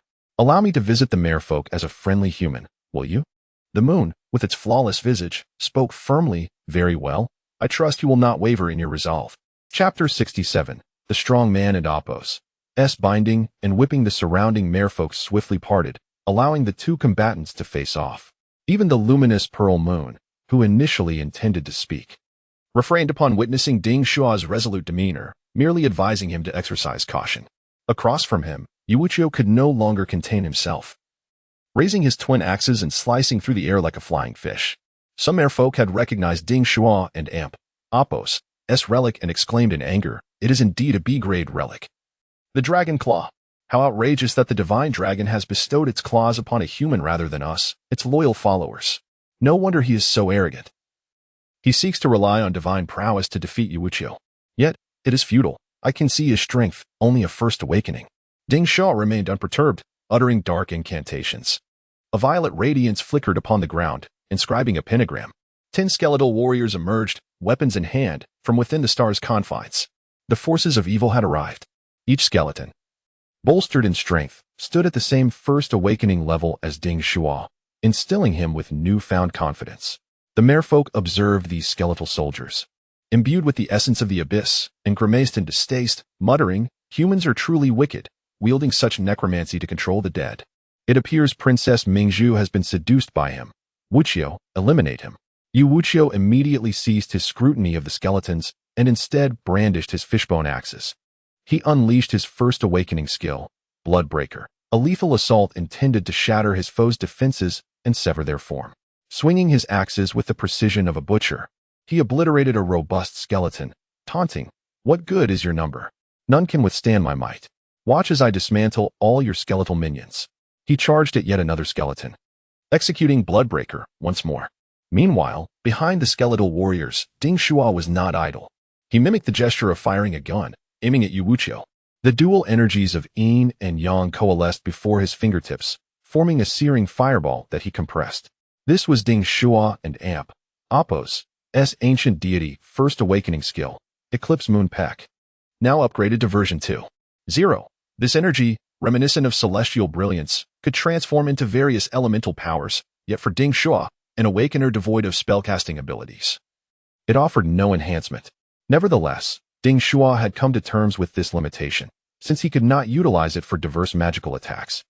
He resolved to employ his yin and yang energies as ammunition instead. Now capable of launching elemental orbs in various forms, he aimed to exploit the fire element to counter the merfolk. With a soft utterance, the fireball shot forth like a bullet. "Bayu." Yu Wuchio hastily evaded as the fireball unleashed a wave of heat, far exceeding a mere flame. A direct hit would surely leave him severely scorched. Upon glancing back, he noted the ground behind him charred black. That was close. The surrounding merfolk assessed the situation. This is a modern human heat weapon, known as a gun. No. It's too large. It should be termed a cannon. They noted that this human, seemingly only at first awakening level 1, dared to confront Yu Wuchio, who was at level 7. One merfolk shouted, "Wuchio, be cautious. This fellow is a formidable sorcerer. But fret not, if he continues to expend his mana so recklessly. He will soon exhaust it, and victory will be yours. Thus, Yuuchio, hindered by the fireball, found it difficult to swiftly eliminate Ding Shuo and Amp, Appo's skeletal front line, and was soon encircled by the remaining 8 skeletons. The fire element proved advantageous, with its explosive radius being the most effective. Ding Shuo, recognizing the merits of necromancy, positioned himself behind the skeletal minions to unleash devastating attacks while remaining safe. With his adversary restrained, it was time to execute his ultimate skill, Death Tombstone. Ding Shuo intended to repeat his previous tactic, hastily employing the necromancer's book to summon his forces. However, as the pentagram's formation was still incomplete, he heard the warning from the succubus Yal, do not use the tombstone. It carries the essence of a deity, steeped in boundless hatred. Should you awaken the god known as the long-legged giant, you will be in peril. Ding Shuo quickly ceased his actions. Indeed, he sought to covertly acquire the blood and flesh of that deity's offspring, requiring utmost discretion.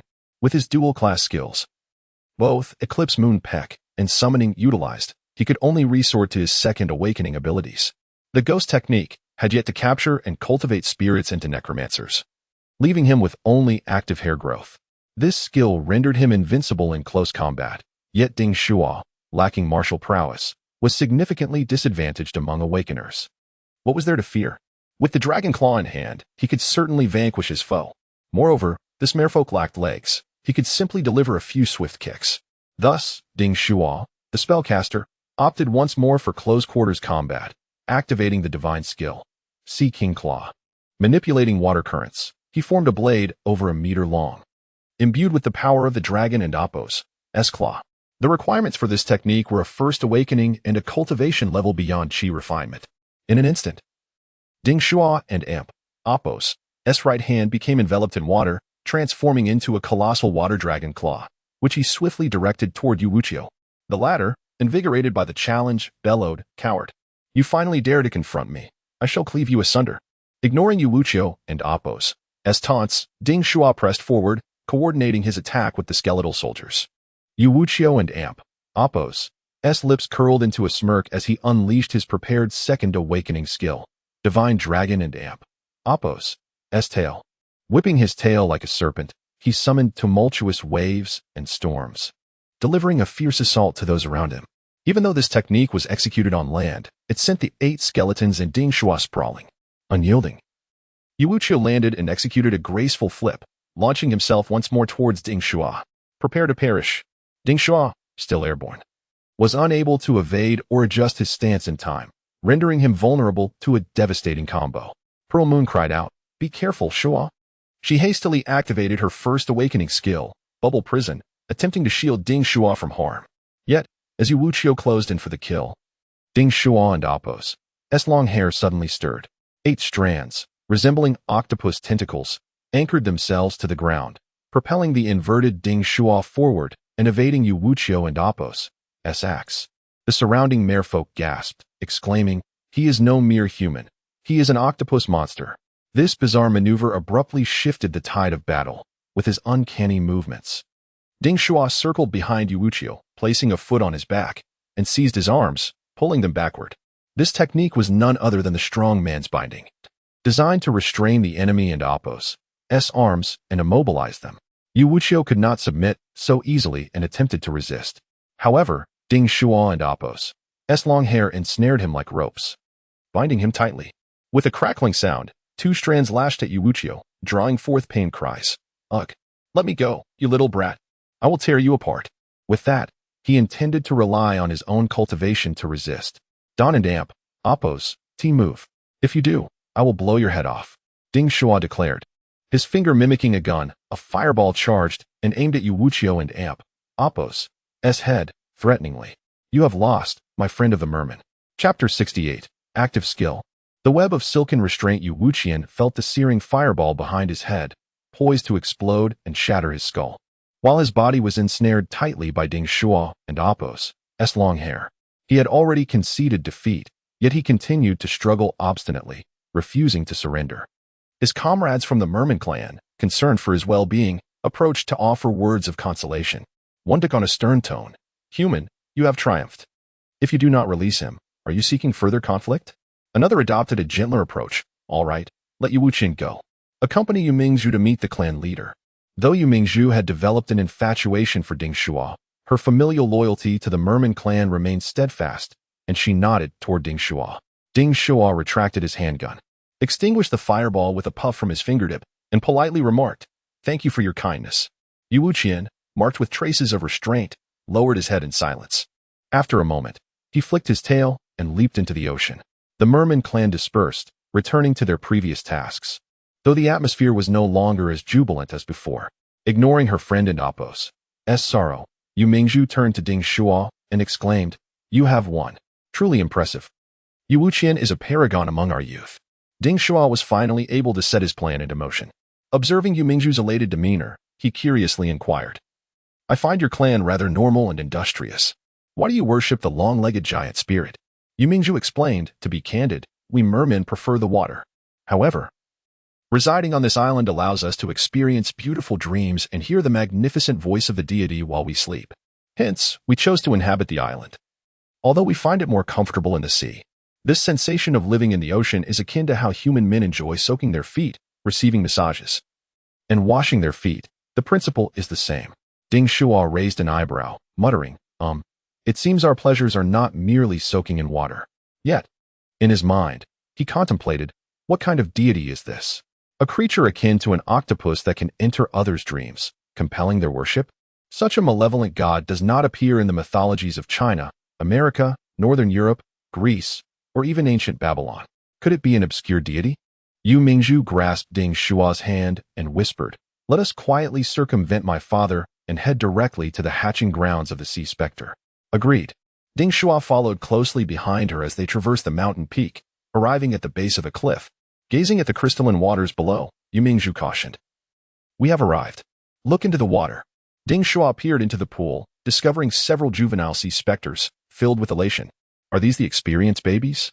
He wondered aloud. Yu Mingzhu prompted him again. "Now, observe the cliff's incision." Ding Shuo noticed that the source was a sea of blood. The crimson liquid, though silent, emanated a divine power that was hard to behold. This blood sea must belong to the deity. Could it be that this god was wounded, exposing its flesh? The sea specters were birthed from the deity's blood, leaving the blood sea to adapt to their new environment in the adjacent pool. Yu Mingzhu nodded, explaining, "Indeed. These sea specters are remarkable. They typically complete their maturation process in 3 days before plunging into the ocean to hunt sea beasts. They can be considered the offspring of a god. Are you certain you wish to slay them?" Ding Shuo replied, "They are inherently driven by primal instincts. Survival of the fittest is the norm. Today, I will have my way with them. Will you assist me?" Enamored, Yu Mingzhu immediately activated her awakening skill, Prison of Azure Waves, launching an energy bubble that ensnared one of the underdeveloped sea specters, presenting it to Ding Shuo with sincerity. "Of course, brother Shuo, please enjoy. Savor its fresh, juicy flesh." Ding Shuo felt a wave of shyness wash over him. Is this what love drives one to? He manipulated his long hair, piercing it like a syringe into the energy bubble, impaling the blood-red translucent sea specter. Their teamwork was impeccable, as they did not rupture the energy bubble, leaving the sea specter to struggle in vain, unable to emit a sound. What a delightful sensation! Ding Shuo and Apos' hair, almost alive, once again absorbed that divine power, causing his own body to begin transforming. What manner of bloodline am I? Which ancient deity from China possesses such extraordinary hair? Surely, no such figure exists. Watching his hair effortlessly siphon divine energy, Ding Shuo began to worry. After pondering for some time, unable to identify the deity in question, he commenced his training in the great celestial immortal technique. After all, with so many sea specters, it would be a monumental task. He must ensure his spiritual energy remains abundant. 1, 2, 3, up to 8.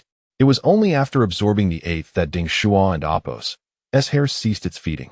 He opened the Book of the Undead to examine his second awakening skills. Ding Shuo meticulously reviewed his cultivation panel in the Book of the Undead. Master, Ding Shuo. Age, 19 years. Cultivation level, second awakening 2 stars. Technique, Great Celestial Immortal Technique. First awakening skills, 1. Summoning, can summon the Book of the Undead, Death Tombstones, and undead creatures. 2. Solar Eclipse and Lunar Refinement, releases yin and yang energies, inflicting explosive damage on the surroundings and forming black and white magic orbs. The yin and yang energies can be transformed into various attributes. Derive skill, handgun mastery, which can be guided by finger movements to enhance the speed of the magic orbs and unleash power.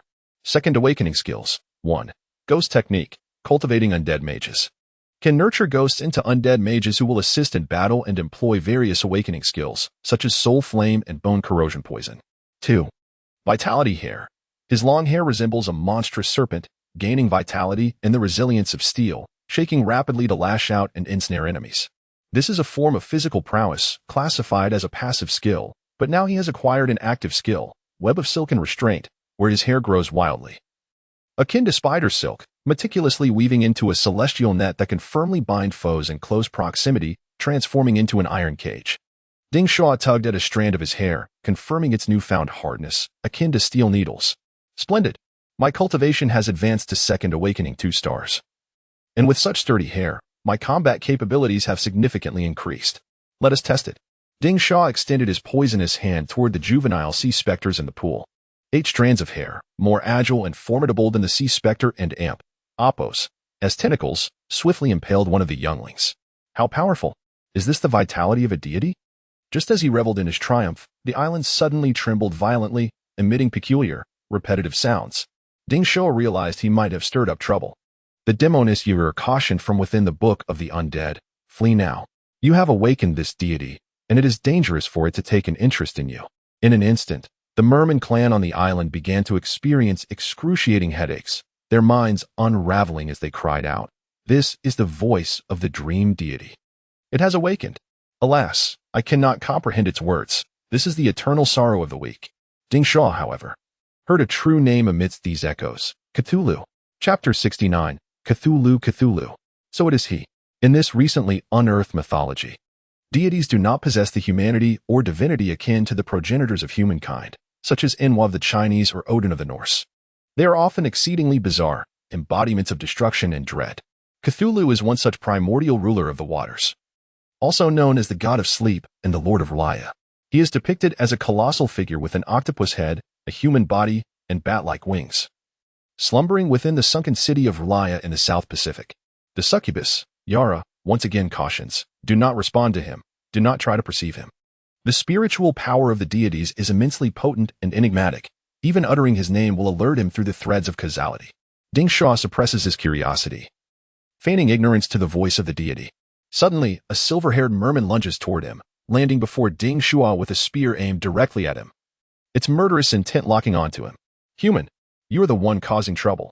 Ding Shuo feels the weight of the powerful presence and raises his hands in surrender, protesting, No.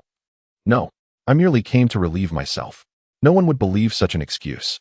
The moon pearl stands protectively before Ding Shuo, honestly stating, Father, I brought him here. Do not harm him. The silver-haired merman, known as Yu Zheng, perceives that this human is shielded by his daughter and thus inquires about the situation. What have you done? Why has the long-legged giant awakened?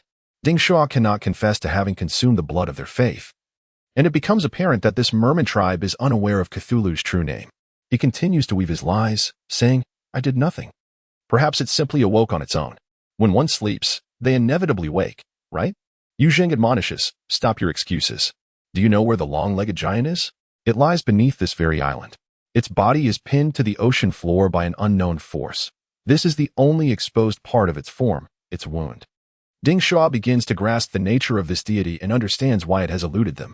Yu Zheng then notices the corpse of the sea ghost in the water and continues, so you are the one who killed its offspring. It has awakened, and it will unleash its wrath upon us. Do you understand how powerful the long-legged giant is?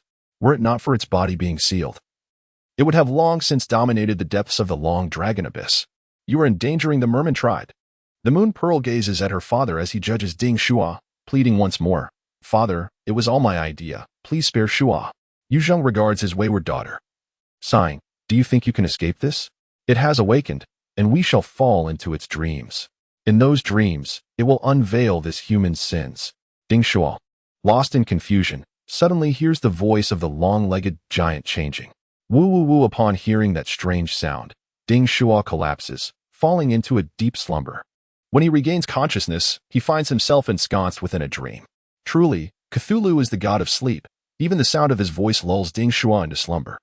In the dream, Cthulhu appears as the master of nightmares, observing all that transpires, its tendrils reaching toward Ding Shuo. Where am I? How did I end up in a coffin? Ding Shuo realizes he is not ensnared, but rather hiding within a coffin, his consciousness restored. Whose coffin is this? How is it possible to protect oneself in a dream? Previously, Ding Shuo had long suffered from sleep paralysis. Now he comprehends that he is not experiencing a haunting, but is sealed within a coffin. At this moment, the coffin drifts through the starry sea of the cosmos. Cthulhu appears clumsy among the stars, its tentacles failing to grasp Ding Shuo, who soon awakens. With little time to contemplate, Ding Shuo shakes the moon pearl beside him, urging, "Pearl, wake up quickly." Moon Pearl barely opens her eyes, addressing Ding Shuo. "Listen to the great will. Shuo I." As she speaks, she succumbs to slumber once more. To his astonishment, the fierce patriarch of the merman tribe, who had been so intent on violence, is now asleep as well. A formidable being, caught in the same spell of sleep as Cthulhu has cast. Ding Shuo hastily inquires about Yara's condition. "Yara, are you all right? Have you been hypnotized?" Yara responds, "I am within the book of the undead. I remain unaffected." Ding Shuo presses further. "Is there any way to awaken them? This Cthulhu is an evil god, radiating destruction." Yara shakes her head, indicating her helplessness. "What shall I do? The merman tribe is the kin of my Chinese dragon. Must I watch helplessly as they fall under Cthulhu and Apos' control?" Ding Shuo is at a loss, lamenting the fate of the merman tribe when the dragon jade pendant at his waist begins to glow.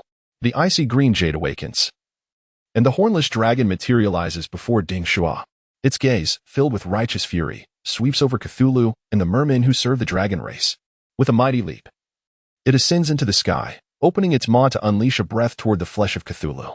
The frost of the heavenly frost, a power of the Chinese dragon, disrupts Cthulhu and Apos' nightmare, causing the merman tribe on the island to awaken.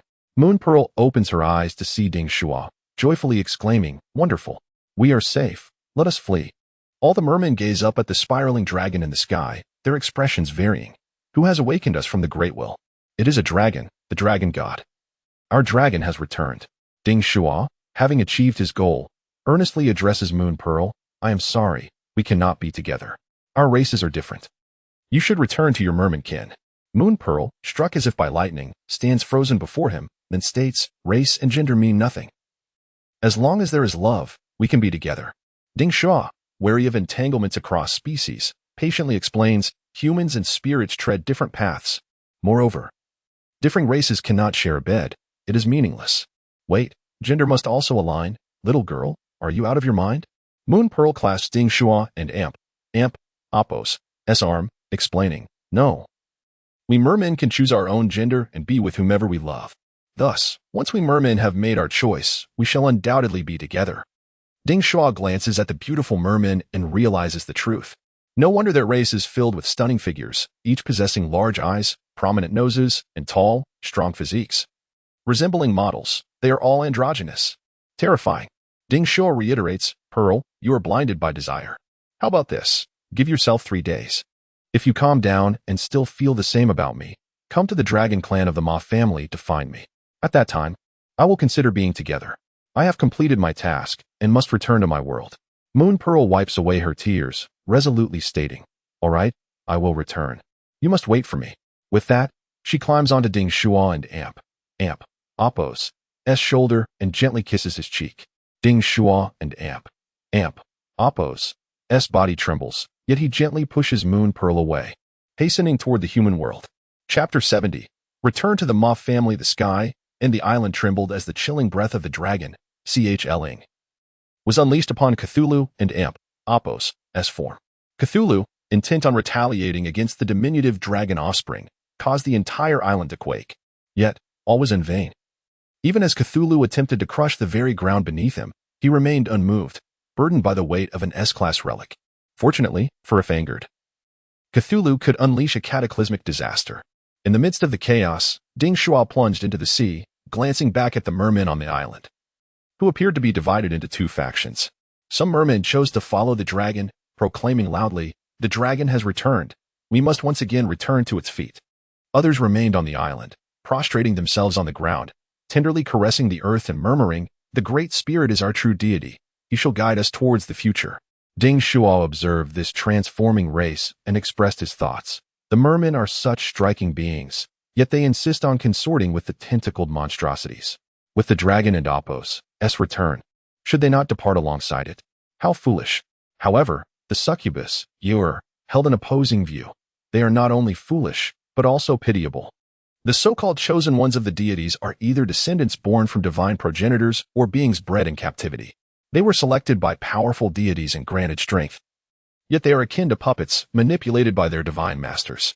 It is laughable that they believe they have garnered the applause of an audience witnessing their marionette show. Hence, the mermen's decision to acknowledge a new leader is neither right nor wrong. It is merely an adoration of power. Moreover, it reflects the educational and cultural issues often discussed by you humans. The mermen are inherently destined to be vassals of the strong, rather than aspiring to be the strongest themselves. Ding Shuo pondered this and concurred. That is indeed quite tragic, yet they consider themselves superior. The mermen remain oblivious to the true nature of the great spirit they venerate. It is Cthulhu, one of those exceedingly bizarre deities who do not offer benevolence but instead inflict suffering upon those they endow with intellect. Curious, Ur inquired, did you hear Cthulhu's call? How do you know his name? Language barriers exist, and these formidable deities disdain the use of mortal tongues, communicating only through instinctual summons. Only the strong can comprehend the words of the divine or be informed of their true names. Ding Shuo shook his head, uncertain, pondering if perhaps his lineage from the divine Chinese dragon allowed him to reach such a level.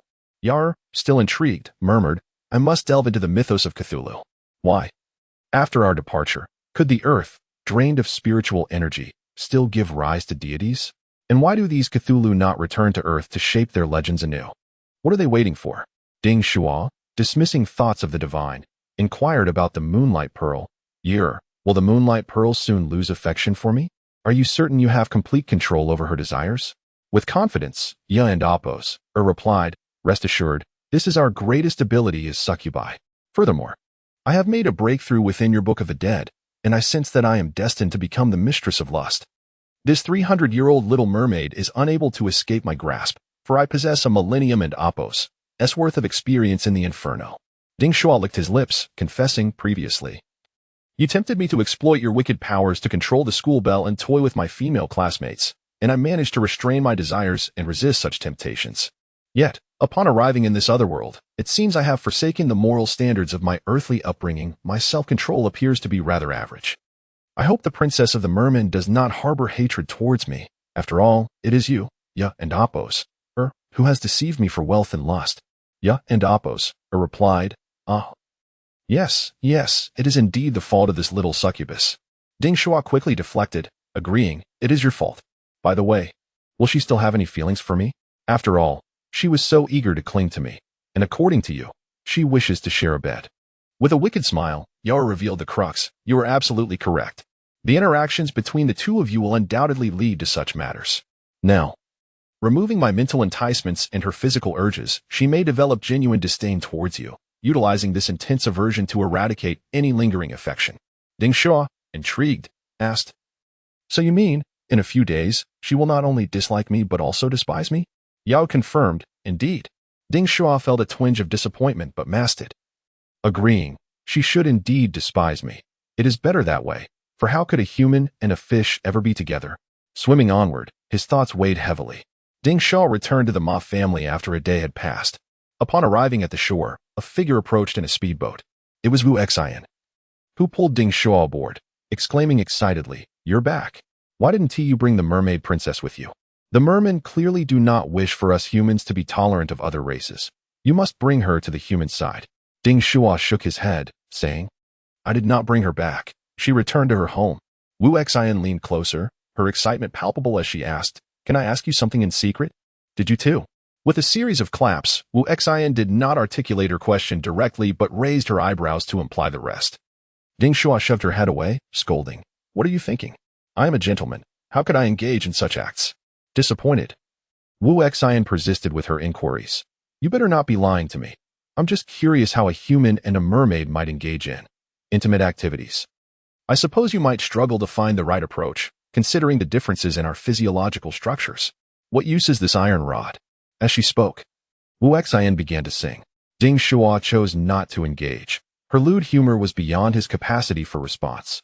Upon entering the Ma residence, guided by the family, They sought out Xia Yuji. Upon seeing her again, radiant and with an even more vibrant complexion, Ding Shuo exuberantly congratulated her. Congratulations, senior. Achieving 3 awakenings by the age of 22 and reaching the Golden Core stage ranks among the finest in Chinese history. Xia Yuji, upon noticing Ding Shuo, felt a wave of relief wash over her and asked, Hush, hush. By the way, Junior, where have you been? I heard from the Ma family members that you went to the sea to fish. Ding Shuo, recalling his recent escapades, thought to himself, Indeed, I did catch a fish. And it was a mermaid. I was also caught by her, and replied rather dazedly, Fishing? How did you know? Xia Yuji playfully tapped Ding Shuo on the head, interrupting his reverie. You really went to play, didn't you? You're quite carefree. Did you not see the American Dragon King? The geniuses of other nations are so formidable, risking everything for cultivation, while you were off playing in the sea. Chapter 71. The Thick Flame of Baka. Ding Shuo explained.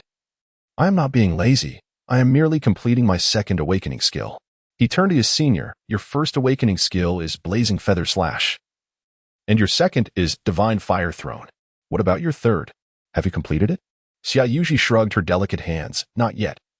But I and Appos, V decided I want to acquire the Western Phoenix and Appos, S awakening skill, Rebirth in Flames. Although it is not a skill from the Huaxia Phoenix, it remains quite practical for us novice awakeners. Ding Shuo raised an eyebrow. So you're mixing East and West? You actually want to learn a Western awakening skill? That skill is said to be more powerful than mere resurrection. Do you think you can succeed? Xia Yuji puffed up her cheeks indignantly. And what about you? Dawn and Appos. T think a Haven and Appos. T notice the power you possess. Western necromancy combined with Huaxia and Appos, S dragon god. I have already integrated a feather from the Phoenix into my body as the foundation for my golden core. It should lead to success. What about you? Have you completed your second awakening skill? Ding Shuo admitted. My second awakening skills are ghost summoning and active hair growth. I can now cultivate ghosts into necromancers. Xia Yuji scrutinized Ding Shuo and remarked with a hint of sarcasm. So your first awakening skill is to cultivate skeletons, and your second to cultivate ghosts. The Western techniques are rather grim, utilizing both the bodies and souls of the deceased. What is next? Will you kill someone to create a ghost? Ding Shuo chuckled. Don't mock me, senior. I would never indiscriminately kill. It all depends on whether we encounter enemy corpses during our adventures. Xia Yuji tossed her fiery red hair and inquired again. Active hair growth? What happened to your hair? With a thought, Ding Shuo's long hair began to sway, taking on various forms and striking the air with a crackling sound. He boasted, My hair is now more ethereal than your fiery locks and can be used for close combat. By the way, what about Baka? Xia Yuji smirked.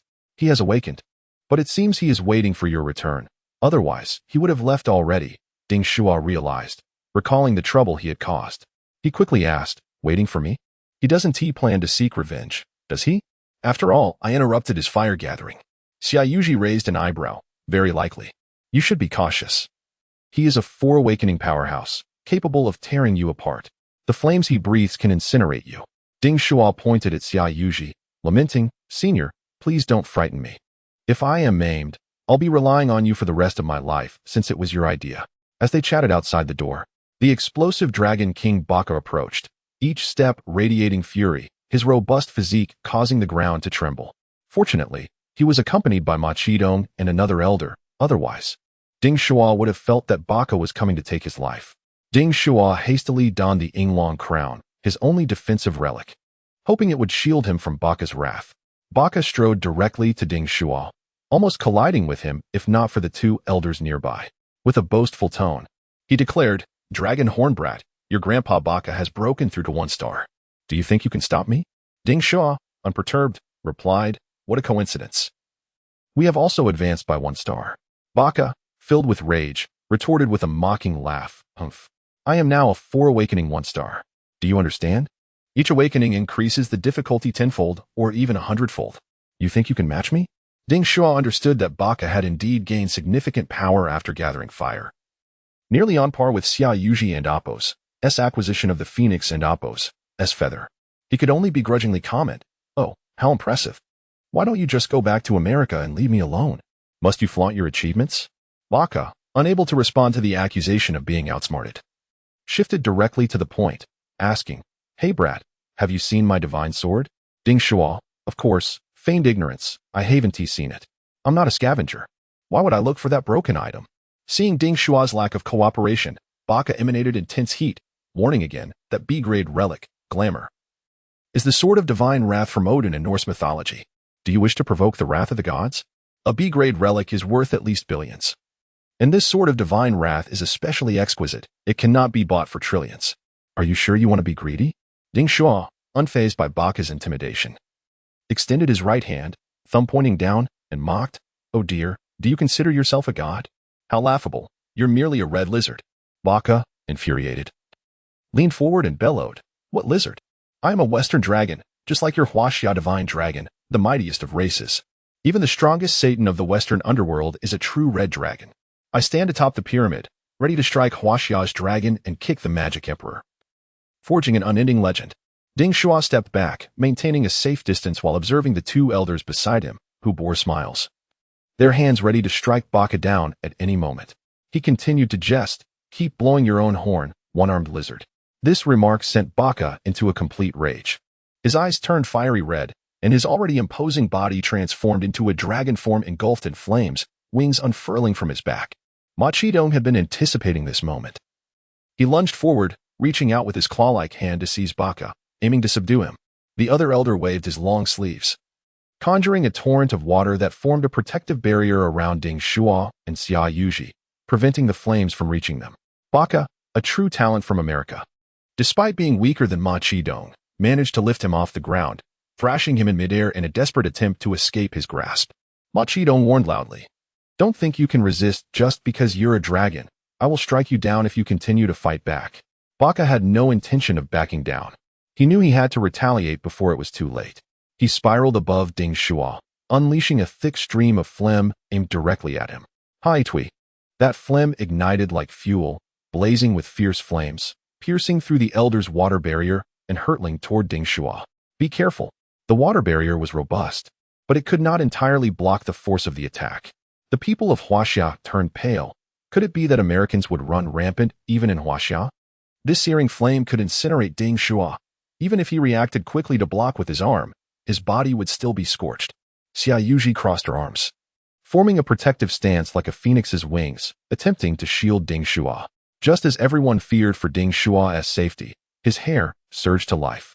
Awakening skill, web of binding. His hair grew wildly, resembling spider silk, weaving itself into a formidable net to ensnare the incoming attack, transforming into an iron cage.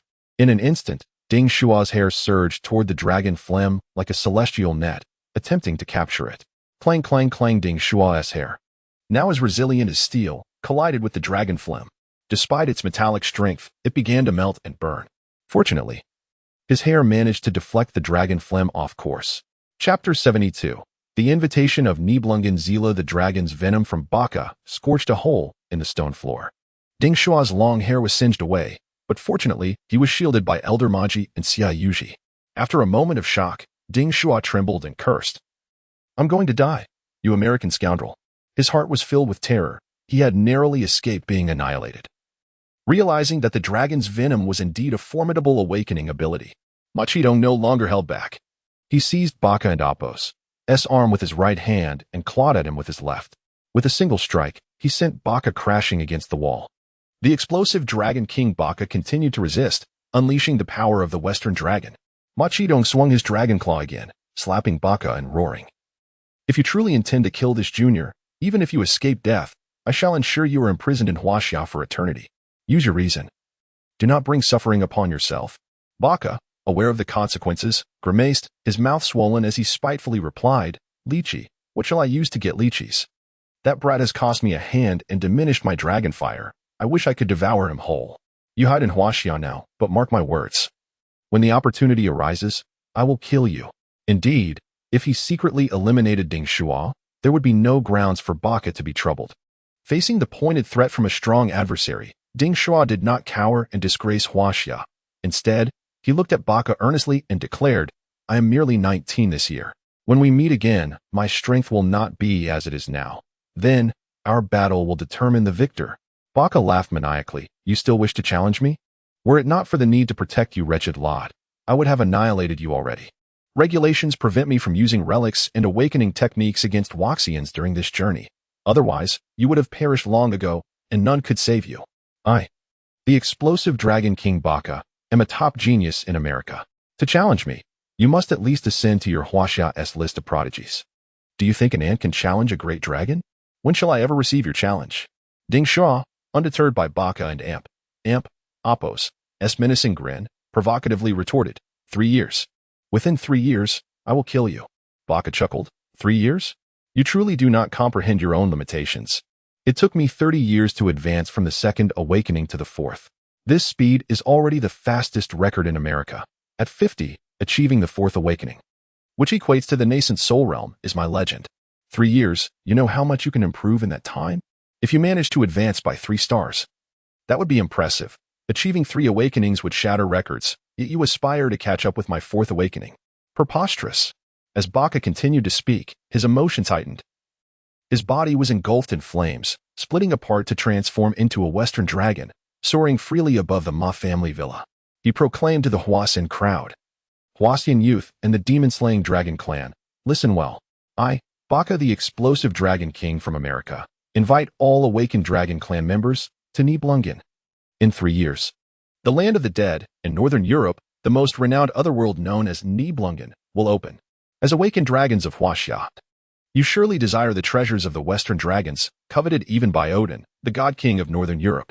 In an instant, the awakened dragons from Qianlongjin were alerted.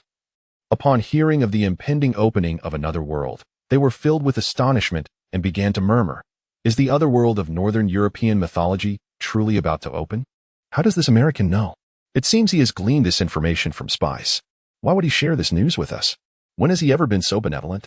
The reason was simple. America coveted the treasures of the northern European otherworld, seeking to draw us Waxians into the fray. Moreover, Nibelungen is no ordinary place.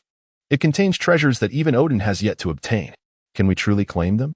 Nibelungen is not as secure as our Qianlongjin, which is merely the lair of the Huasian divine dragons, devoid of danger. Baka, observing that the Huasian awakened ones were now informed and that the plan set forth had been executed, continued, then it is time for me to return home.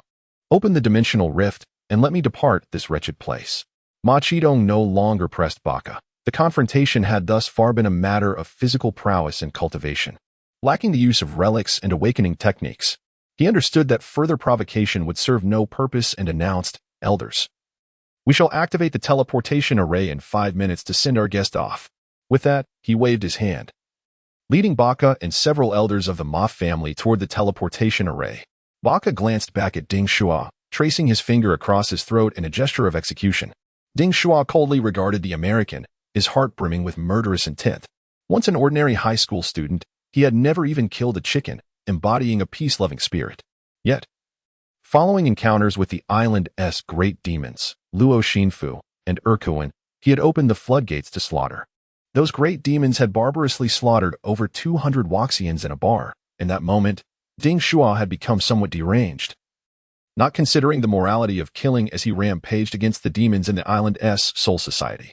Later, in the palace of the goddess Nuwa, he faced an assassination attempt by the island's Onmyoji, Tony Damu, witnessing the brutal slaughter of his classmates and teachers, and his close friend Lu Wei perished before his eyes. Thus, Ding Shuo took the life of that Onmyoji for the first time. Now, Baka the explosive dragon king and the island's divine son, Oharaturu, stood as the second and third humans he sought to eliminate. Their survival meant he could find no peace in his heart. Ding Shuo was consumed by madness.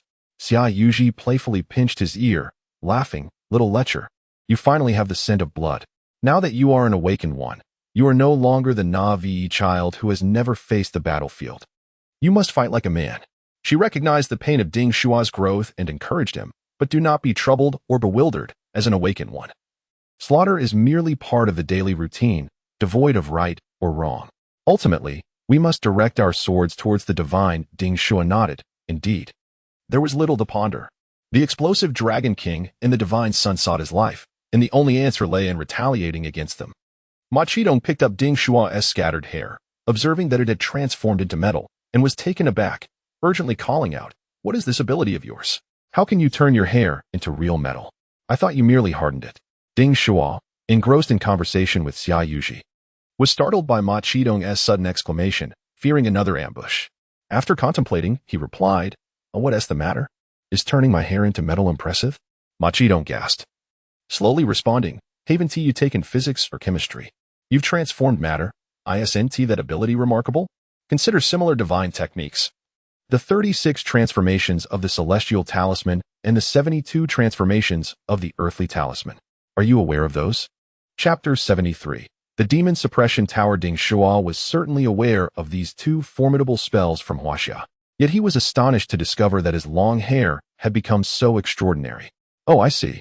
For now, I can only use it as tentacles, lacking any distinctive features, he remarked. Ma Qidong observed the two prodigious talents, Ding Shuo and Xia Yuji, realizing that Xia Yuji undoubtedly belonged to the Nine Phoenix Nest. While Ding Shuo was an opportunity that must not be overlooked, Ding Shuo's recent displays of prowess had been astonishing within the dragon cave. He commanded the divine flames of the dragon, and just moments ago, his hair transformed into metal, successfully blocking the fiery breath of the American Dragon King, Baka. After a moment of contemplation, Ma Qidong spoke. You and Miss Xia's potential in the Longjuan has come to an end. It is time for you to return. Allow me to extend an official invitation on behalf of the Ma family. Ding Shuo, would you be inclined to join us? He continued. Surely the dragon claws in your possession are quite advantageous, enhancing your combat capabilities and enabling you to defeat foes beyond your level. This is indeed a sacred relic of our Ma family. Ding Shuo was taken aback by the question, not out of reluctance to submit to another, but rather due to his hesitance to embrace the adult practice of forming alliances. He respectfully handed over the dragon claws. Conveying his teacher and Appo's intentions with sincerity, I have come for this very purpose. Teacher Aobai can no longer utilize this azure dragon bone claw, and I have been entrusted to return it to the Ma family. As for the tenure usage rights, my teacher no longer requires them and has deemed them void. Ma Qidong nodded, a smile gracing his lips. It is indeed a pity for Xiaobai. He was a top-tier talent recruited by our Ma family. Yet he has lost his right hand, significantly hindering his cultivation. He selflessly chose not to retain the sacred relic for his own advancement, but instead to benefit those in need. We, the Ma family, shall compensate him with cultivation resources. Now, what of you? Are you willing to accept my invitation to join the Ma family? I can guarantee you cultivation resources. And according to the traditions of ancient aristocratic families, I would take you as my disciple. Ding Shuo shook his head in response. Ma Qidong, growing anxious, urged, Young man, you do not comprehend the might of family power. The resources of this world have long been divided, and without assistance, success in cultivation will be exceedingly difficult. Ding Shuo articulated his thoughts. No, Elder Ma, you have misunderstood my intentions. I have already promised Teacher Aobai that I would independently join the Demon Suppression Dragon clan of the Ma family. I wish to participate in the Demon Suppression Tower trial, join the Ma family, and earn the rights to utilize this dragon claw for myself. Ma Qidong exhaled with relief, saying, so you have already contemplated this. You have caused me needless worry. Are you certain you wish to partake in our trials?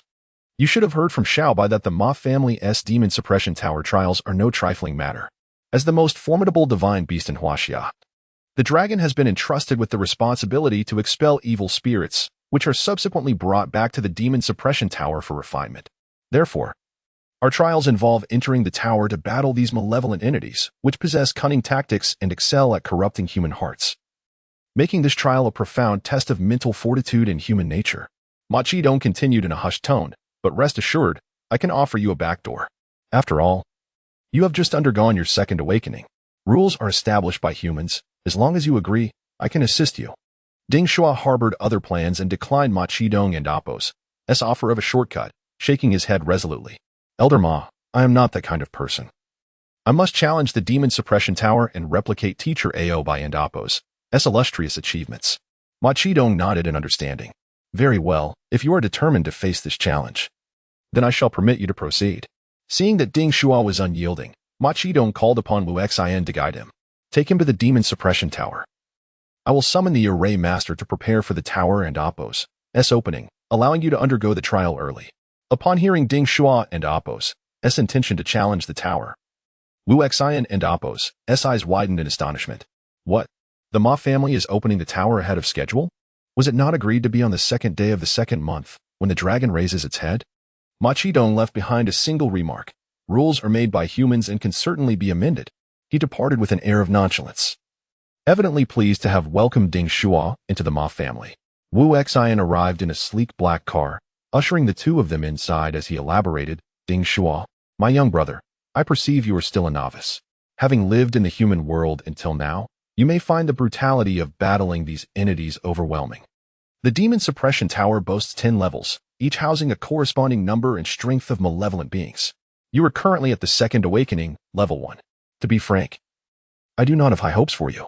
After a 10-minute drive, Ding Shuo and Xia Yuji arrived at the vicinity of the Demon Suppression Tower. From a distance, the tower loomed majestically atop the northern mountains of the Longjuanyu, a colossal black structure standing 10 stories tall.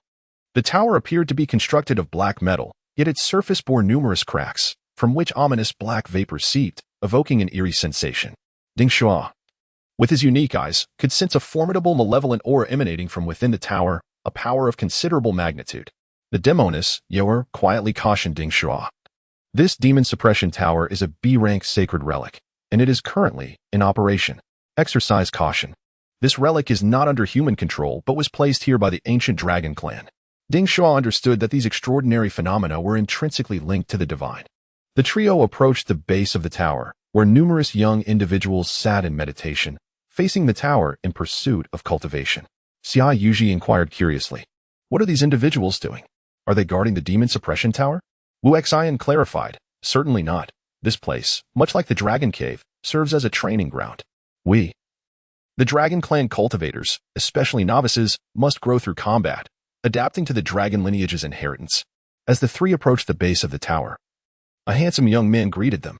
Wu Xian, what brings you two here? Are they also here to participate in the Ma family and Appo's recruitment trial? Noticing the horns atop Ding Shuo's head, he continued to inquire, which genius from the Ma family is this young brother? No wonder you were sent personally. Upon hearing this, many turned their gazes toward Ding Shuo and Xia Yuji. Ding Shuo could only respond with a smile, opting for brevity as he introduced himself. I am Ding Shuo.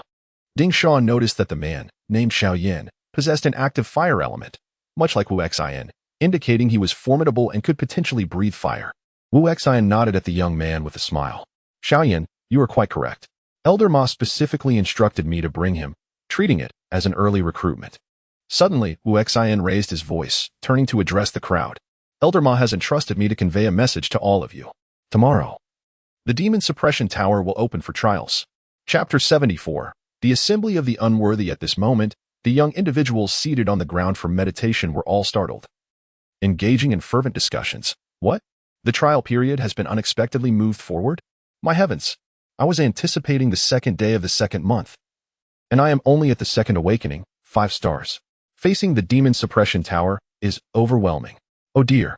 I have yet to fully acclimatize to the fiendish energies and the malevolent auras within. Entering to slay monsters seems exceedingly difficult. I must lodge a complaint against the Ma family for their reckless handling of matters, deviating from established protocols. Enough. As practitioners of the Dragon Clan, we must embody tenacity.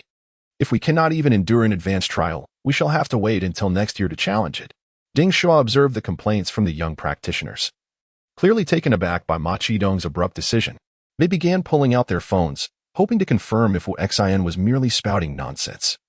When another explosive news item ignited their conversation, Wu Xian's claims were indeed accurate. The Exorcist Dragon Clan had already begun notifying participants of the trials. Moreover, recently, the American Dragon King, Baka, proclaimed that in 3 years, the realm of Norse mythology, Nibelungen, would be unveiled, inviting the Awaken from Huaxia to jointly explore the treasures of the dragons. Wow, another otherworldly realm is opening up. It seems the deities are soon to arrive. I wonder if I can venture into this foreign dimension to vie for the mythical treasures, coveted even by the god King Odin. Time is of the essence. I feel overwhelmed. First, the Demon Suppression Tower trial, then this invitation from another world. Xiaoyan led Ding Shuo toward the Demon Suppression Tower, arriving at the prime location at the entrance. He inquired of Ding Shuo, do you feel it? Ding Shuo nodded. He not only sensed it, but could even perceive the dark energy emanating from the tower. This energy was profoundly sinister, chaotic, and eerie, reminiscent of the essence of the Western underworld. His body reacted with evident discomfort to these forces, which seemed to erode him like a virus. Xiaoyan continued, all present are Dragon Clan practitioners preparing for the Ma family's trial. Having come here early to acclimate to the aura of the fiends, whose assaults are equally ferocious and bizarre. The assessments within the Demon Suppression Tower are brutally straightforward. Every level demands fierce combat, leaving no respite for the challengers. We are compelled to fight like young dragon cubs, relentlessly slaying foes.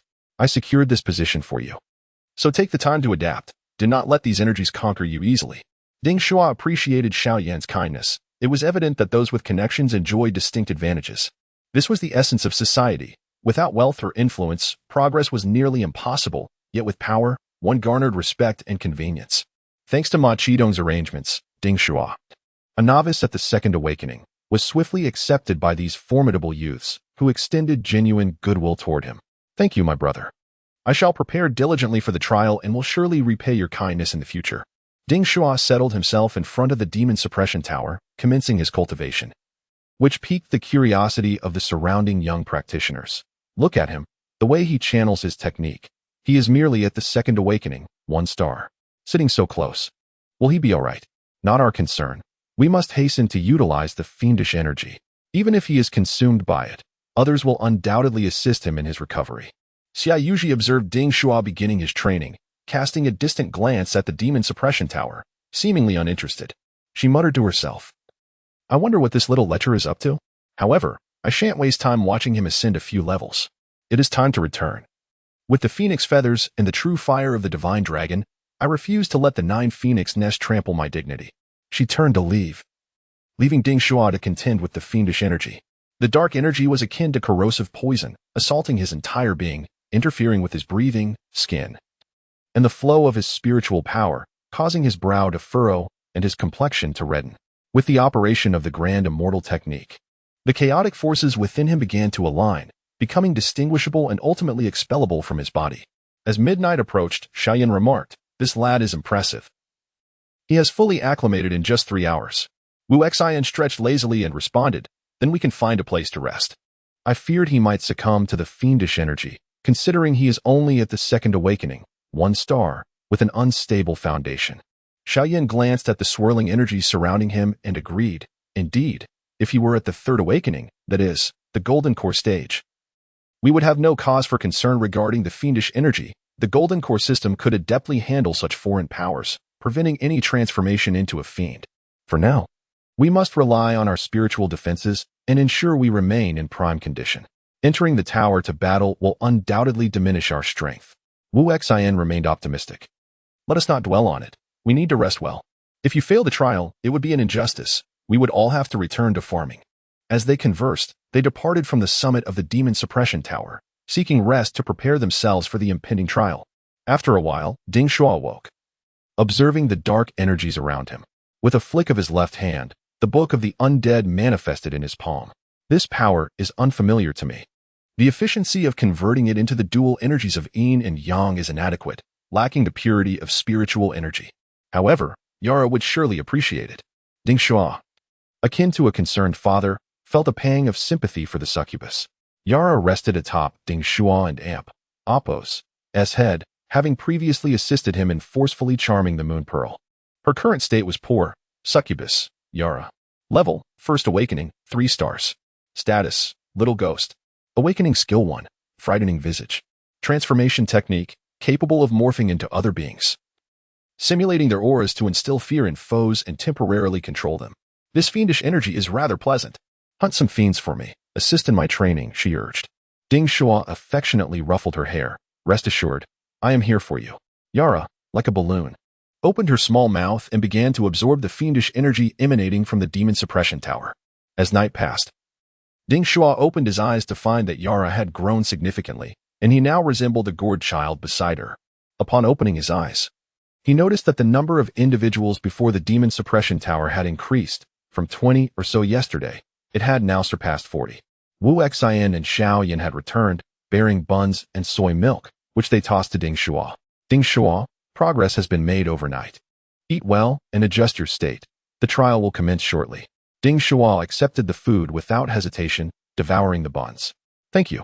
Just as Ding Shuo pondered what to discuss, an arrogant voice suddenly interrupted. Wu Xian, who is this brat? Is this trial genuinely being held for him ahead of time? The young man approached Ding Shuo, squatting down to scrutinize him.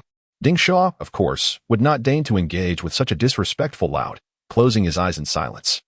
Wu Xian warned, Jialu, do not stir up trouble. This young man is brought by Elder Ma Qidong. Jia Lu noted Ding Shua's striking features and the unmistakable ancestral energy within him, yet his arrogance remained unyielding. What sort of trash dares to occupy the front row? Get out of my way.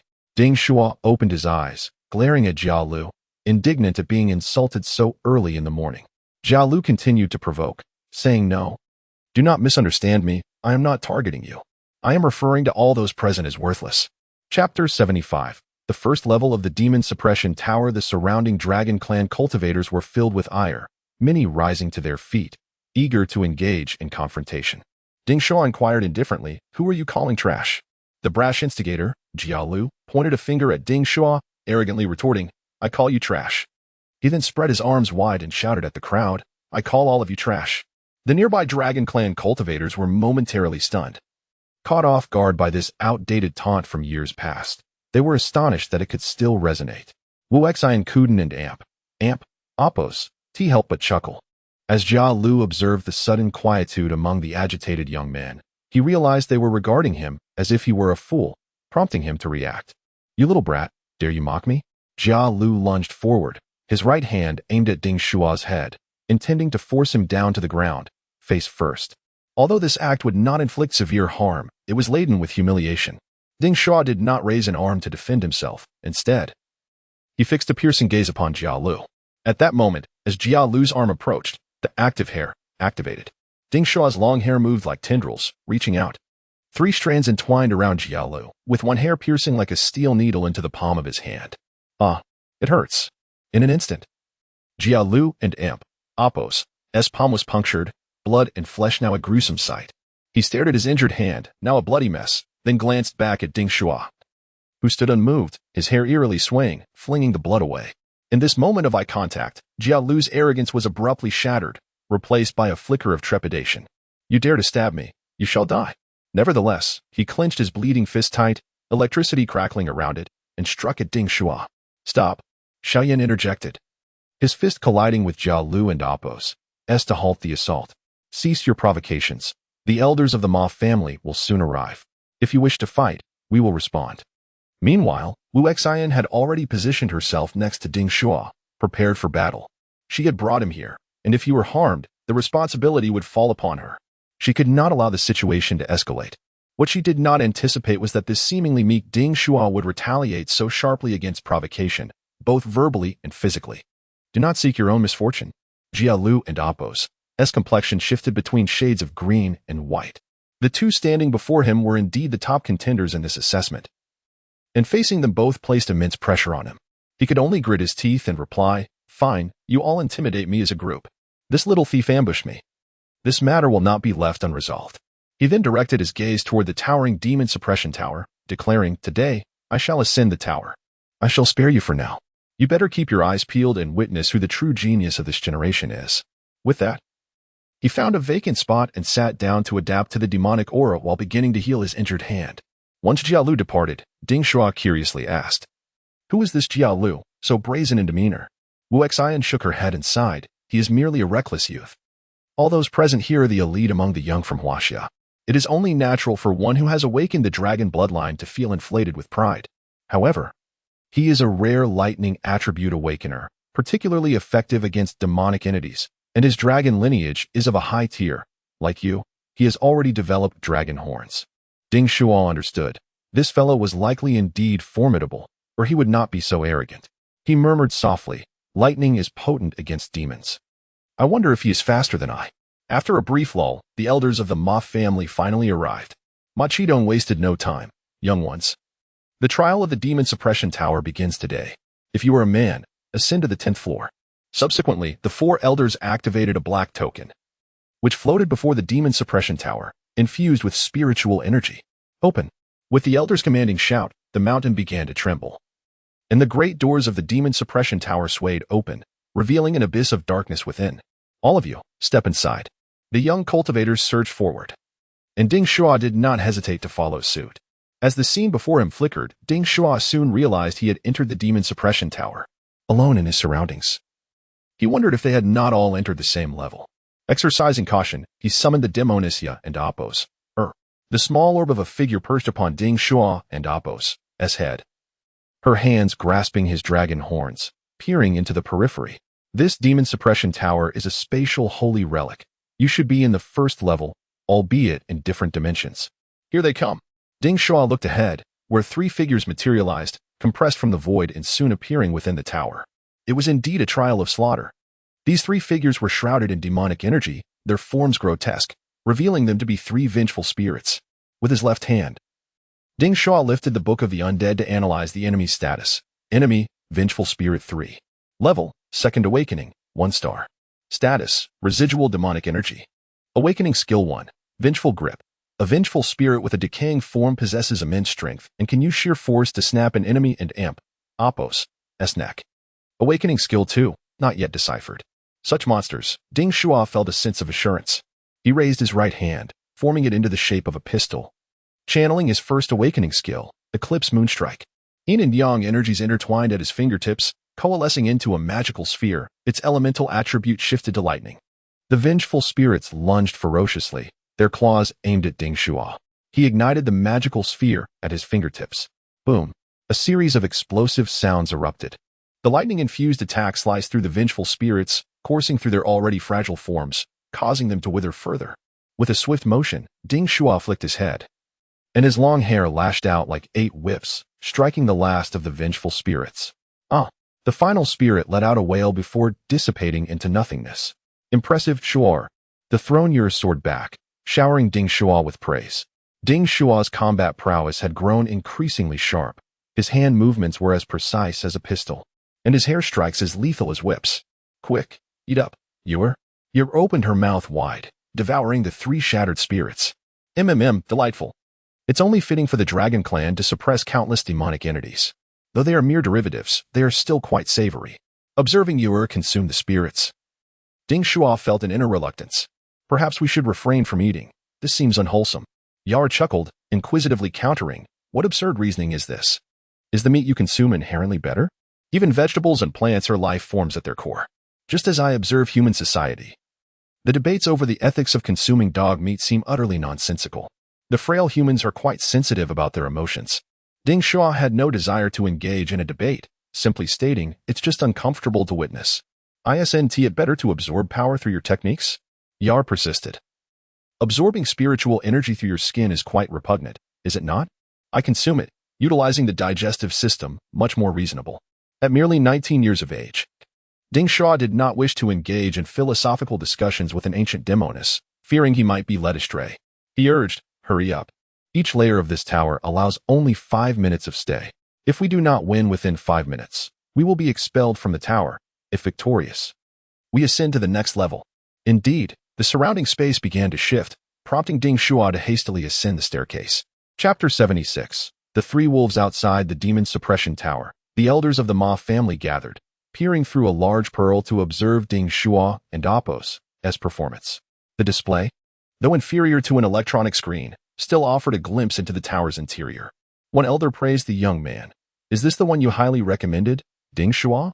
Quite intriguing, indeed. He even raises a spherical spirit creature, a practitioner of the lightning attribute, quite rare, and his lightning purity must be exceptionally high, allowing him to form and launch a lightning sphere.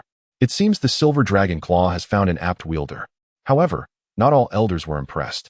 Jia Yu shook his head, stating, of course, an awakened lightning practitioner is significant. For instance, the talent I recommended, Jia Lu, is remarkable. His prowess in lightning techniques is exceptional. Yet, to expedite the trials of the demon suppression tower for such a young lad seems a bit excessive.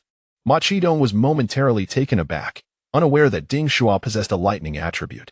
Previously, while absorbing the true fire of the divine dragon in the dragon cave, he had assumed Ding Shuo was a fire attribute practitioner. He murmured, dual cultivation of lightning and fire, what an explosive combination.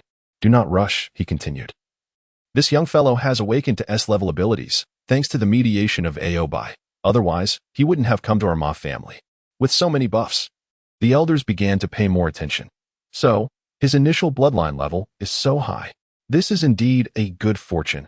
Another dragon lineage practitioner and an S-level at that. It has been years since we have seen such a promising talent. Let the excitement continue. And amp, Opos, Ding Shuo secured Ya and amp, Opos, at his waist and ascended to the second floor. where the roars of beasts echoed in the air. He placed Yu atop his head, sighing with relief. The space seems stable. I haven't lost you after all. Let us prepare for a meal, my little demoness. Yar, perched atop Ding Shuo, eagerly exclaimed. Eat, eat. Ever since I joined you, I've grown thinner. The second floor of the demon suppression tower, like the first, revealed monsters emerging at the edges. 3 shadowy figures materialized around the dark tower, their eyes glowing red. Emitting a low growl. During this encounter, Ding Shuo opened the Book of the Undead to assess his foes. Enemy, Shadow Wolf 3. Level, Second Awakening, 3 stars. Status, a demon beast measuring 2 meters in length. Awaken Skill 1, Night Combat. The body hides within the darkness, while its power transforms into shadows, granting its attacks a magnitude greater than its form. Awaken Skill 2, Unable to be analyzed. 3 wolves, is it? I shall test the ferocity of these wolves. Ding Shuo formed his fingers into a pistol shape, converting his yin-yang energy into a lightning sphere, aiming it at one of the shadow wolves. In a split second, the 3 shadow wolves moved with incredible speed, transforming into streaks of black shadowy light. Ding Shuo swung his arm, struggling to match the wolves and Appo's pace. Observing Ding Shuo and Appo's predicament, Jia Yu outside the tower began to mock. It seems this Ding Shuo is rather mediocre. He possesses a single formidable awakened skill, but is utterly incapable of close combat. Unable to keep up with the speed of the shadow wolves. Can he only ascend 1 floor? How laughable. Ma Qidong remained unfazed by Jia Yu and Appo's taunts, calmly replying, just observe closely. The methods of today's youth are far from lacking. Inside the tower, while Ding Shuo's vision was clear, his body could not keep pace with the shadow wolves, making it impossible to aim accurately. Even a sharpshooter would struggle. Their movements were too erratic. Realizing he could not launch a proactive attack, Ding Shuo relaxed his stance, crouching defensively as he unleashed the lightning sphere, causing it to explode and scatter bolts of lightning in all directions. Seizing the moment, the 3 shadow wolves lunged forward with ferocity, their pitch-black claws reminiscent of the depths of hell. With a swift motion, Ding Shuo swung his head, allowing his long hair to transform into 8 elongated spears that pierced through the 3 shadow wolves. Their massive, dark bodies began to tremble as the 8 strands of hair plunged into them like knives. Aware they were not yet defeated, Ding Shuo twisted his head, his hair coiling like steel wire, constricting the shadow wolves. With a series of thuds, the 3 shadow wolves were reduced to 13 pieces, falling lifelessly to the ground. Ding Shuo clapped his hands, relaxing his body as he declared, all done. The 3 wolves are vanquished. It seems my combat skills have improved significantly. You should hurry and level up too. The souls of the demon beasts, drawn by the Book of the Undead, were ultimately consumed by Ye and Appo's, who savored the moment, exclaiming, Meanwhile, the elders of the Ma family outside the tower were left speechless, inquiring, what kind of sorcery is this? His hair has transformed into a living weapon. That was undoubtedly not a martial skill, but an attack using his own hair. How bizarre. His long hair has become so hard and sharp, akin to a metallic blade that pierced the shadow wolves. Qidong, what awakened skill is this? I have neither seen nor heard of such a thing, one elder asked. Ma Qidong shook his head, responding, let us observe further. These academies possess myriad techniques that will undoubtedly be revealed within this demon suppression tower. We should take advantage of their respite to focus on Jia Lu. I believe he is still a connection of Elder Jia Yu. Jia Yu snorted. I shall not conceal it from you. Jia Lu is indeed my grandson, so I urge everyone to take note. The elders of the Ma family, eager to give face, quickly switched to Jia Lu's perspective. In the footage, Jia Lu wielded dual blades, arcs of lightning dancing upon them as one shadow wolf met its demise at his hands. The fastest thing in the world is lightning. The shadows cannot keep up with the light. With thunder, he shatters the darkness. Jia Lu's blades crossed as he engaged the 2 remaining ferocious shadow wolves. The blades erupted with brilliance, slicing through the dark beasts, leading them to their doom once more. The elders of the Ma family praised him. No wonder he is Jia Yu and Appo's offspring, truly impressive. His combat skills, lightning techniques, and fighting spirit are all top-notch. Indeed, one strike, one shadow wolf, he is a premier combat talent. As Jia Lu basked in the accolades, feigning humility, he replied, I'm not that remarkable. My son is just passable, not top tier. Do not be fooled by that young Ding Shuo. My son Jia Lu embodies the essence of a lightning king. Ma Qidong, unrestrained, doused him with cold water, stating, Jia Lu is indeed commendable, but he is slightly slower than Ding Shuo. Moreover, Jia Lu is already at the second awakening, 8 stars. Easily dispatching 2-star shadow wolves is effortless, unlike Ding Shuo, who is battling on equal terms. Let us return to Ding Shuo's perspective and observe their performance on the next floor. As 5 minutes passed, Ding Shuo ascended to the next level of the demon suppression tower, feeling a mix of apprehension and excitement. On the first floor, I encountered a specter. On the second floor, I faced demon wolves. As I ascend further, I should be able to witness the most classic monsters of Chinese mythology. I wonder if they will speak human language. Chapter 77. The Face of the Demon Spider at this moment. 5 young participants had already fallen from the second floor of the demon suppression tower, having failed to pass the trial set by the 3 wolves. The examination was terminated. Within the tower, space shifted as Ding Shuo ascended to the 3rd level. Surrounding him were 10 enormous insects, all bearing human faces, causing his hair to stand on end as he quickly assumed a defensive stance. What in the world are these creatures? Ding Shuo hastily opened the Book of the Undead, analyzing the monsters with the information at hand.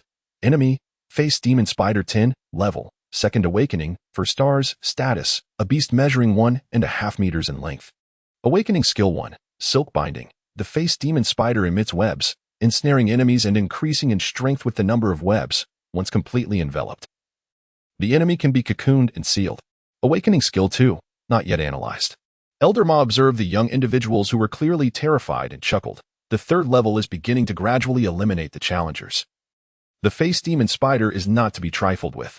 This creature is quite common in the demon realm. In addition to ghosts and monsters, this rare entity is also a target for the demon-hunting dragon clan. These youngsters are about to be caught off guard.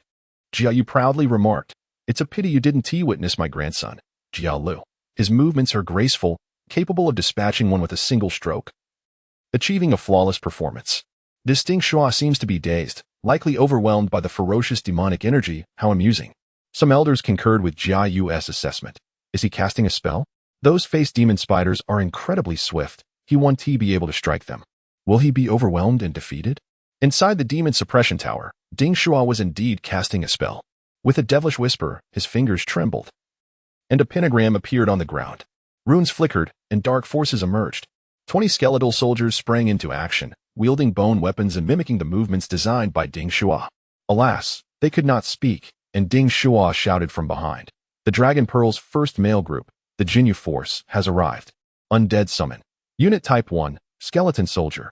19 units, 2nd Awakening, 2 stars. Unit Type 2, Skeleton Swordsman. 1 unit, 2nd Awakening, 2 stars. After his 2nd Awakening, Ding Shuo increased the summoning limit of skeleton soldiers to 20, and they quickly advanced in power, accompanying him to 2nd Awakening, 2 stars. Ding Shuo waved his hand forward and called out, "Attack, my minions." The skeleton soldiers charged forth like valiant warriors, wielding their weapons against the face demon spiders, their ferocity surpassing even that of the demons. In the ensuing chaos, it became difficult to discern who was the true monster, as Ding Shuo led his undead army into battle against the face demon spiders. The face demon spiders unleashed their first awakening skill, silk binding, shooting forth webs at the skeleton soldiers. However, the quantity was insufficient. On average, each face demon spider could ensnare only 2 skeletons, merely hindering their advance. The face demon spiders then activated their 2nd awakening skill, Venomous Sting, targeting the approaching skeleton soldiers. Their powerful bites could indeed shatter the skeletons, leaving them in ruins. Yet, that was all. The venom had no effect on their skeletal forms. Amidst the melee, the skeleton soldiers plunged their blades into the bodies of the face demon spiders, causing severed limbs and green blood to spill onto the ground. Bang, bang, bang. Ding Shuo extended his right hand, forming a pistol gesture, and executed headshots on the still-living face demon spiders. In less than a minute, he cleared the 3rd level. Ya and Appos, or continued to absorb the enemy's and Appos' power. Muttering, "The density of demonic energy is chaotic. It's difficult to absorb. I'll just temporarily store it within me for later use." Outside the demon suppression tower, Elder Ma watched the live broadcast in astonishment as Ding Shuo dispatched the 10 monsters. Finally speaking, Ding Shuo employs Western necromancy, does he not? It bears some resemblance to our Huaxia's Maoshan ghostly arts. Where did he summon these 20 skeletal soldiers from? Does he possess spatial artifacts? Could it be that postnatal necromantic tome? Surely, these skeletal soldiers were crafted from the corpses of awakened beings. Otherwise, how could they possess such strength? Qidong, speak up. Explain this to us. Ma Qidong wore an innocent expression. He only knew that Ding Shuo had an S-level awakening talent, highly recommended by the Huawei organization. The Nuwa Imperial Palace and Ao Bai. In the Dragon Cave, Ding Shuo remained unaffected by the true fire of the Divine Dragon, demonstrating his prowess as a fire system genius, harboring the flames of the Divine Dragon. Furthermore, he was adept at charming young women, having emerged unscathed after visiting the merfolk and Apos' domain to woo their princess. Lastly, his courage was remarkable. He stood undaunted against the threats of the American Dragon King, Baka, using his hair to shield himself from Baka's fiery breath. Who would have thought that today, Ding Shuo would showcase his lightning attribute abilities along with necromancy? I know not. Let us continue watching the live broadcast. And Elder Jiayu's grandson is on break. Let us switch the scene to observe his performance. The scene shifted to Jia Lu, who wielded dual blades, exuding confidence as he shouted at the face demon spiders. One stroke to vanquish evil, one stroke to eliminate demons. Dual blade slash? Indeed, the second awakening, 8 stars. Jia Lu faced the spiders with a deadly strike for each, his movements elegant and accompanied by lightning-infused blades, undeniably impressive. He had long anticipated that Elder Ma would utilize the magic pearl to monitor the students' combat situations, so each move was executed flawlessly, accompanied by prepared lines. This battle was nothing short of an art form. Bravo! Impressive! The elders praised him profusely. Soon after, more than 20 young individuals fell from the 3rd level, all having failed the examination, unable to withstand the 10 face demon spiders. The defeated began to grumble. What a pity! 10 magical beasts are truly formidable. A slight misstep leads to defeat. The trials of the demon-hunting dragon clan are indeed ruthless. The elders, unfazed by the failures, quickly switched the live broadcast after exchanging pleasantries with Elder Jiayu. Jia Lu triumphed. Let us return to see Ding Shuo confront the tiger demon. At this moment, Ding Shuo had already led his 20 skeletal soldiers toward the 4th level. The tiger demon emerged from the edge of the tower, letting out a fearsome roar that was truly intimidating. This was the 2nd time Ding Shuo had encountered such a large demon. The last was a second awakening ghoul from the soul world of the island nation. Enemy, Wine Demon Tiger, level, 2nd awakening. 8 stars, status, a beast measuring 2.5 meters in length. Awakening skill 1, Claw Bite. The Wind Demon Tiger possesses immense strength capable of easily tearing apart foes, delivering lethal strikes with its claws. Awakening skill 2, not yet analyzed. Faced with the overwhelming numbers of skeletons, the Wind Demon Tiger lunged, targeting the skeleton soldiers with its fierce bites. Ding Shuo drew his tang knife from his waist. His expression grave. He was about to engage in a battle beyond his level. His own and his skeleton soldiers' levels were too low. While they could easily handle weaker foes, confronting a strong adversary would require strategy. Chapter 78. The 4-layered slaughter of the tiger demon. The Wind Demon Tiger on the 4th level has reached the pinnacle of the foundation establishment stage. Its formidable physique and aura instilling fear in all. The skeletal soldiers were shattered by its powerful strikes. Outside the demon suppression tower, Elder Jiayu could not contain his laughter. Surely, no one believes that these 22nd-tier skeleton soldiers can defeat the tiger demon. It's merely a death sentence. This trial tests true strength, not something mere amateurs can hope to challenge with their petty sorcery. Switching the live broadcast, we turn our attention to Jia Lu. His battle is undoubtedly a visual feast. Elder Jiayu, with a hint of impatience, seemed ready to exclaim, "Don't miss this. Witness my grandson's spectacular maneuvers." Jia Lu was already aware that the 4th level housed the tiger demon and had honed his tiger-slaying techniques in preparation. He had intended to earn his grandfather Jiayu some prestige, but he did not anticipate the trial in the demon suppression tower would commence earlier than expected, leaving him somewhat unprepared. At that moment, Jia Lu wielded his E-grade dual blades, executing elegant martial techniques against the Wind Demon Tiger, swiftly gaining the upper hand. He could have delivered a fatal blow to the tiger, yet he opted to continue showcasing his skills, believing all the elders were watching him. However, the elders remained transfixed on Ding Shuo's performance. Ding Shuo faced the onslaught of the Wind Demon Tiger, gracefully evading its attacks with agile leaps, even managing to mount the beast. Wow, this kid really dares to ride the tiger. The elders gasped in surprise. Having initially thought Ding Shuo was a sorcerer who would shy away from close combat, they were astonished by his agility. The tiger, unwilling to be ridden, began to slam its body against the walls, attempting to dislodge Ding Shuo. Activating his 2nd-tier skill, Silken Prison, Ding Shuo's long hair ensnared both himself and the tiger. forming a steel-like cage around the beast. The tiger could only thrash about, trying to crush Ding Shuo beneath its weight. The elders watching the broadcast exchanged glances. This hair seems remarkably strong, yet it may not be enough to kill the tiger outright. Such a pity. What does he intend to do? Engage in a brawl with the tiger? Does he think himself a dragon? Elder Jiayu chuckled. What, and Appos? That's the point? Even if he drags this out for 5 minutes, it still counts as a loss. Surely, he doesn't believe his stamina exceeds that of the tiger. He urged the others to switch the focus back to his grandson. Just as the tiger rolled over, pinning Ding Shuo beneath it, the remaining 15 skeletal soldiers sprang into action. Armed with weapons, they charged at the tiger, their blades striking its hide but inflicting only superficial wounds due to the vast disparity in strength. Just when everyone thought their efforts were futile, a flash of sword light caught the tiger off guard. It was the initial skeleton soldier from the Book of the Undead, now evolved into a skeletal swordsman. Gripping an enormous F-grade bone sword, it descended upon the tiger, its blade aimed directly at the creature's belly. This decisive move was none other than Ding Shuo's ally. Lu Wei's first-tier skill, Holy Sword Judgment. The tiger twisted its body in a desperate attempt to escape, but was ensnared by Ding Shuo and Appos' silken prison. The colossal bone sword struck true, piercing the tiger and Appos' abdomen and spilling its entrails. On the brink of death, the tiger unleashed its second-tier skill, Tiger and Appos' roar in the forest. With a thunderous roar, its massive jaws bellowed, sending the skeletal soldiers staggering backward.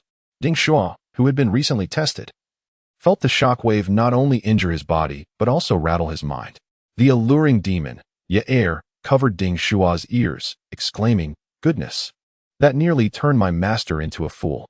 The ferocity of the beast king of Huaxiao is indeed terrifying.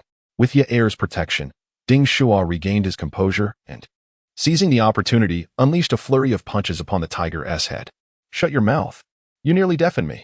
After 3 powerful strikes, the effectiveness of the tiger's second-tier skill diminished. The skeletal swordsman drew its bone sword and aimed directly at the tiger's vulnerable spot. Those present and those watching the live stream felt a chill run down their spines. This blow completely disrupted the Tiger King's awakening skill. The tiger began to thrash in its death throes, pounding the ground, realizing it would soon meet its end, bleeding profusely. Ding Shuo, resolute and unyielding, locked his arms around the tiger's neck, strangling it to death. Once the tiger lay lifeless, he finally stood up, exhaling deeply. Such a brutal method of slaughter is truly breathtaking. I've exhausted all my strength. Yair remarked from the side, "This is commonplace. Do you think cultivating divine powers involves merely sitting at home and meditating? Slaughter and plunder are the main themes of advancement. You should store this tiger demon's body in the realm of the undead. Such a powerful physique can be utilized to forge a skeletal war tiger." Ding Shuo, recognizing the value of the materials, summoned the Book of the Undead, inscribing a pentagram to draw the wind demon tiger into his space. He couldn't help but worry whether the castrated tiger would lose its battle prowess. "Thank you, nature, for your gifts. If I can forge a skeletal war tiger, I shall possess a swift steed. I need to recuperate. Who knows what horrors await in the 5th level." Meanwhile, outside the demon suppression tower, the elders were left utterly speechless, turning to Ma Qidong with incredulity. This skeletal soldier actually possesses an awakening skill. My heavens. It wields sword techniques and possesses formidable killing intent. Are the Western skeletal soldiers truly this powerful? They rival our ancient zombie kings in Huaxia, each one a paragon of strength. These dark arts must not be underestimated. Ding Shuo could be cultivated further. Ding Shuo, astonishingly, had not been overwhelmed by the wind demon tiger's second-tier skill. Typically, awakened individuals would be incapacitated by such a roar. Could it be he has trained his mental fortitude? Ma Qidong, himself uncertain, mystified the crowd further. Let us continue watching. There is no need for questions. Elder Jiayu had not anticipated Ding Shuo would indeed slay a creature beyond his level. Now, he ceased his clamoring to witness his beloved grandson, instead expressing envy. Let us see what he faces in the next layer. This tiger demon is nothing compared to the true challenges of the next level. At that moment, challengers continued to tumble from the 4th layer, evidently overwhelmed by the strength of the tiger demon. The elders of the Ma family began to tally the successful challengers of the 4th layer. A total of 13 had managed to pass, yet this year, the trial was concluded earlier, resulting in a slight decrease in the number of successful participants. No hurry. Let us examine the layers cleared. Perhaps while the quantity is lacking, the quality will be high. Meanwhile, within the demon suppression tower, Ding Shuo had ascended to the 5th layer. Gurgle, gurgle, gurgle. Ding Shuo surfaced, only to discover the fifth layer was an expansive ocean. He quickly scanned his surroundings, where two voices emerged from the depths. Are these water ghosts? Chapter 79. The Wailing of the Wraiths. Ding Shuo observed two figures emerging from the depths of the water, hastily opening the Book of the Undead to scrutinize the information regarding his adversaries. Enemies, Wraiths 2, level, awakening 7 stars, status, ghosts clinging to the water and amp, Oppos, S surface, awakening skill 1, drag you under. The Wraiths can manipulate surrounding water elements to create treacherous waters, causing enemies to plunge endlessly into the depths. They can suffocate their foes or inundate them to achieve death. Awakening skill 2, roar of the tempest. The Wraiths stir the surface, summoning tumultuous waves to assault their enemies while concealing themselves within the surging waters, poised to strike. Oh my, these two fiends on the 5th level are formidable. Should I be dragged beneath, defeat would be inevitable unless I can swiftly retaliate against them. Ding Shuo stood frozen at the top of the staircase, locking eyes with the two Wraiths below. The Wraiths surfaced, gazing at Ding Shuo with curiosity, and one of them, noticing his modest power of awakening 2 stars, taunted, "Come down to play, handsome." Ding Shuo, sensing the danger from these beguiling apparitions, wisely refrained from descending into their realm. Instead, he counteroffered, "Come ashore and join me for some ice pops, ladies." The Wraiths exchanged glances, intrigued by Ding Shuo's audacity, and continued their playful banter. "We cannot come ashore, for we are without clothing and would be exposed to your gaze. You should come down instead." Ding Shuo scratched his head and replied earnestly, "What is the fuss? It would be delightful to see how ample your figures are. I have a fondness for generous proportions." The Wraiths, slightly vexed, wished to engage with humans but were bound by their duties. As bosses of the 5th level, their options were limited to either defeating the challenger or being vanquished themselves, ultimately becoming a jest. "You insolent brat, we will drag you beneath the waves within 5 minutes." Ding Shuo persisted, "Are you truly devoid of clothing?" The Wraiths responded with silence.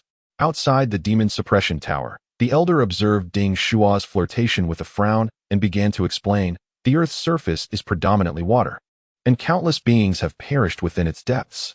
The spirits that arise from these watery graves manifest as wraiths. The dragon clan has long monitored these creatures since ancient times, safeguarding the rivers and mountains of Huaxia. These wraiths are remnants from a bygone era. Regrettably, we cannot extract them from the tower." Elder Jiayu concurred, "Indeed. These wraiths were likely brought forth by the dragons. Their young can easily defeat them, whereas humans face a daunting challenge. I fear for Ding Shuo and Oppos as prospects." The scene shifted to focus on Jialu, who was engaged in combat with the wraiths. What is that he stands upon? Lightning crackled as he balanced on a piece of B-grade material, the thunderstrike wood. He utilized the wood to insulate himself from the wraiths' watery assaults, countering their treacherous currents. "Surely, you Haven and Amp, Oppos, T leaked any information?" Jiayu stated nonchalantly. Everyone remained calm. He is a practitioner of lightning magic, and the thunderstrike wood is a reasonable tool for his training. Jiayu added. Ma Qidong interrupted, "Enough, enough. Your reputation among the elders precedes you. We are well aware." Jiayu laughed heartily. "Such matters are trivial, mere illusions. Let us witness my grandson and Amp, Oppos, S prowess." On the 5th floor of the demon suppression tower, Jialu floated atop the thunderstrike wood, gazing into the depths. Suddenly, a colossal wave surged forth, with a wraith riding the crest towards him. With a flourish, Jialu brandished his twin blades, unleashing his awakening skill. Thunder Moon Slash. His blades channeled lightning, transforming into razor-sharp strikes that cleaved the wraith in two, the elegance of his attack rivaling moonlight. In an instant, the wraith was severed, and Jialu raised his blades triumphantly, declaring, "Perish." Electricity surged through his weapons, shattering the wraith and Amp, Oppos' essence in a brilliant display. Outside the tower, Elder Jiayu cheered. "Well done, grandson. One wraith dispatched in a single blow. Observe, my grandson is truly remarkable. Ding Shuo shall not pass the 5th level." The scene shifted again, revealing Jialu and Amp, Oppos' assault on another wraith, inverted upon the thunderstrike wood. With a roar, he cried, "Shatter the darkness with thunder." Lightning coursed from his blades, obliterating the second wraith. Elder Jiayu leapt to his feet in excitement. In under 2 minutes, he has slain 2 wraiths.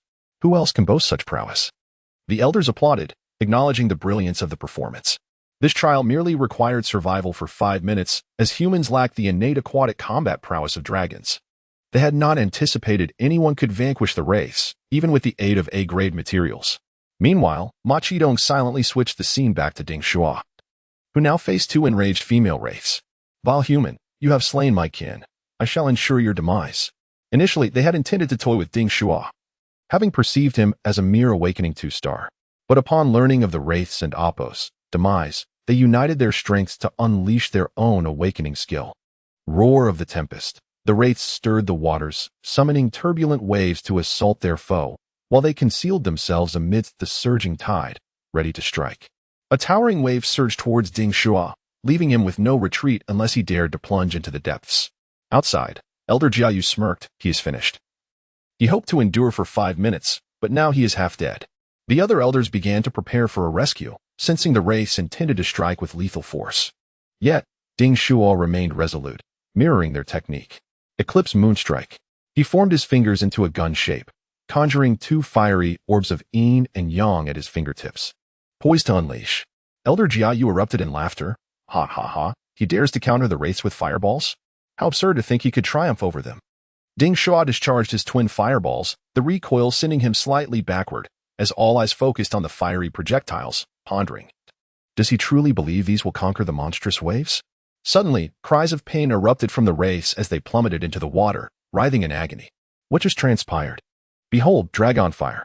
This lad wields the A-grade divine dragon and Appo's true flame, the fire of the gods. Ding Shuo remained unfazed, quietly retrieving the Book of the Undead. Addressing the female wraiths, you wraiths are indeed striking. Your forms are splendid, perfect for nurturing into water element necromancers. Chapter 80. The Wraith Sisters. 2 Wraith Sisters were struck down by dragon fire, plunging into the water, where they struggled desperately. They continually reformed their bodies with water in an attempt to mitigate the searing burn of the dragon fire. In mere seconds, the intense heat had caused their soul power to plummet, reducing their cultivation to the second awakening for stars, renowned for their supposed immortality in water. They were now engulfed in terror, questioning, how could he wield dragon fire? Is he not human? Indeed, even a young dragon, at a lower level, cannot produce dragon fire through its body. Could it be that he surpasses the dragon race, breathing fire at such a young age? We must be cautious. If we are scorched twice, we fear we may perish even in the water. Previously, Ding Shuo had slain a physically formidable ghoul in the Soul Society of the island nation, crafting exquisite second awakening skeleton soldiers. Now, encountering wraiths with complete souls within the demon suppression tower in Huaxia, he could not let the opportunity slip by. Adjusting the azure dragon crown atop his head, he bellowed once more at the Wraith Sisters. You are presented with a choice: submit to me, or face death. Enduring the excruciating pain from the burns, the Wraith Sisters retorted, submit? What a farce. Do you believe you have us at your mercy? Humph. Do you think yourself a dragon? You expect us to kneel before a mere human? Dream on. Upon hearing the comparison of humans to the dragon race, Ding Shuo remained unperturbed, quietly remarking to Yaor, it seems these creatures are intrinsically fearful of dragons. Why not reveal your true form to them? Yaor understood, giving Ding Shuo an approving gesture. With determined strides, Ding Shuo advanced toward the water and Appo's surface, drawing the astonished gazes of those around him. He spread his arms wide and proclaimed, I am the reincarnation of the Dragon King. I am the heir of the dragon. No, I am the king of the dragon race.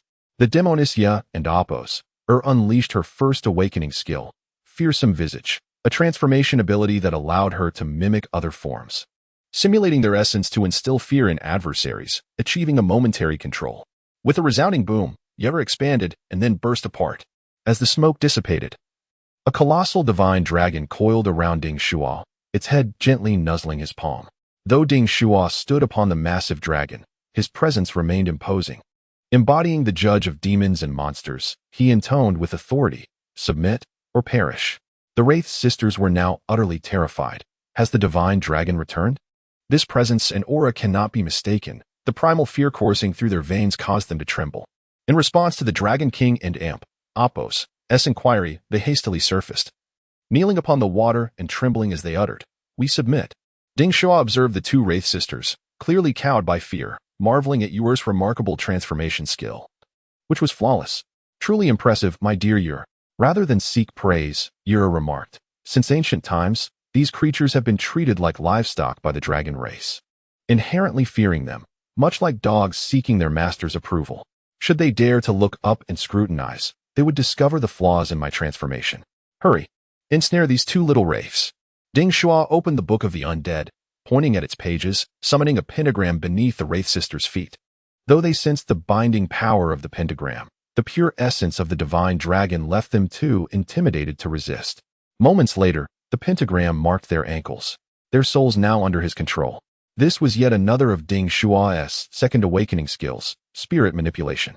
Once the Book of the Undead was prepared, Ya and Appos dispelled her transformation, and Ding Shuo gently instructed, "Rise."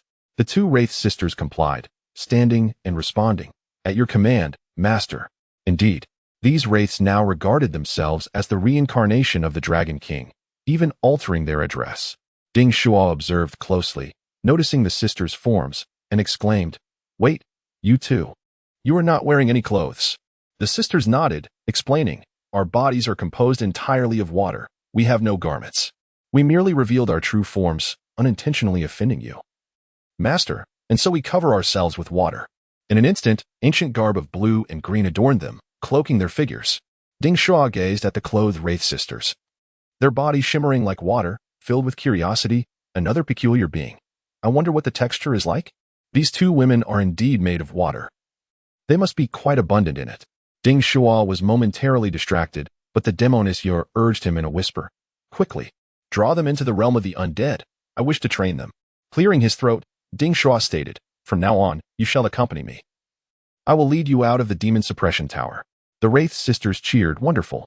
We can finally leave this place. However, the demon suppression tower has sealed us in. Master, do you possess any means to liberate us from this confinement?" Ding Shuo presented the Book of the Undead, saying, "Enter my book, and I shall have dominion over all that you are. Do not resist." The pentagram reappeared beneath their feet, and the blue and green garbed wraiths sank into the depths. Arriving in the realm of the undead, Ya and Appos followed swiftly, exclaiming, "I shall train them for you." Ding Shuo, eyeing the unpredictable Ya and Appos, cautioned, "Do not mishandle them. I intend to cultivate them into necromancers. Do not lead them astray." Ya and Appos simply replied, "Understood. How tedious." Upon entering the realm of the undead, Ya and Appos resumed her true form, her lithe figure clad in a suit. She suddenly appeared beside the Wraith sisters, wielding a teaching rod, her excitement barely contained, introducing herself. "Greetings, little sisters. My name is Yer, and I am your succubus teacher." The ancient garbed Wraith sisters regarded the suddenly appearing Yer, sensing the dark power emanating from her, their wariness evident. Ya and Appos, discerning their hostility, asserted her authority. "I have been sent by Master Ding Shuo to guide you. You must heed my instructions, or I shall inform the Master, and you will face severe punishment. Address me as Teacher Yer." Instilled with fear from the Dragon King's might, the sisters nodded in compliance. "Hello, Teacher Yer." Ya and Appos acknowledged their response. "Good obedient, I shall now bestow upon you your second profession, necromancer, to amplify your strength." Chapter 81. The allure of the sixth layer within the realm of the undead. The two specters engaged in training exchanged glances. One of them reminded, "Thank you, Teacher Yer, for your kind intentions. However, the path of cultivation is fraught with challenges. Dividing our focus between two distinct practices places immense pressure upon us. We do not possess the extraordinary talents of the Holy Lord." With a confident smile, Yer replied, "In the western realms of hell, we excel in cunning plunder. As long as we have sufficient soul power and forge contracts with powerful entities from the dark side, mastering necromancy becomes effortless. First, don this western attire. It shall deepen your understanding of our culture." As she spoke, Yer produced two maid outfits, presenting them to the specters. These garments were inspired by her observations of human culture during her time on Earth, seemingly designed to entice men. The two specters regarded the outfits with puzzled expressions, marveling at how fashion had evolved. The black and white long dresses appeared charming and exquisite, yet astonishingly lacked trousers, leaving only white stockings, which seemed even more provocative. Respecting Teacher Yer, one specter transformed her form into a flowing stream, seamlessly donning the maid outfit before respectfully inquiring, "Teacher Yer, what is this attire? Does it enhance our cultivation efficacy?" Yer scrutinized the two in their new outfits, her satisfaction evident. Indeed, simple aprons render women demure, while the headdresses signify submission to their masters. The allure of modern maid outfits is adept at captivating men's hearts. Yet, she chose to weave a falsehood, stating, This is made attire. No, divine garb, one of the Holy Lord and Apos, as favored outfits. Wear it if you wish. Upon hearing that the Holy Lord favored it, the specters readily agreed, affirming, yes, we shall wear it daily. Observing their compliance, Yar inquired, what are your names? The specter clad in green replied, I am Xiaoyu. And she is Baolon. Yar nodded, instructing, Xiaoyu, Baolon, now receive the power of the Book of the Undead. The regulations and spells from the dark side shall empower you, transforming you into necromancers. In an instant, the dark energy absorbed by the Book of the Undead surged forth, converging upon Xiaoyu and Baolon, granting them the formidable powers of Western demons and rapidly restoring their strength. Meanwhile, Ding Shuo was adjusting his state in preparation for the challenges of the sixth layer. Outside the demon suppression tower, the elders of the Ma clan were in an uproar, astonished by the enchantment displayed by the succubus, exclaiming, the recent transformation technique was so realistic. Even on screen, we could not discern its authenticity. No wonder these two specters fell for it. They speculated that the small demon beside Ding Shuo had executed such an ancient divine skill, marveling at its mystique. As they observed Ding Shuo subduing the specters, their jaws dropped in disbelief, exclaiming, my goodness, he has subdued specters that have existed for millennia.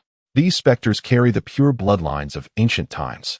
His profession as a necromancer allowed him to manipulate the bodies and souls of the deceased. They were astonished that he could employ such abilities on specters of higher cultivation. Is he not afraid of backlash? They pondered.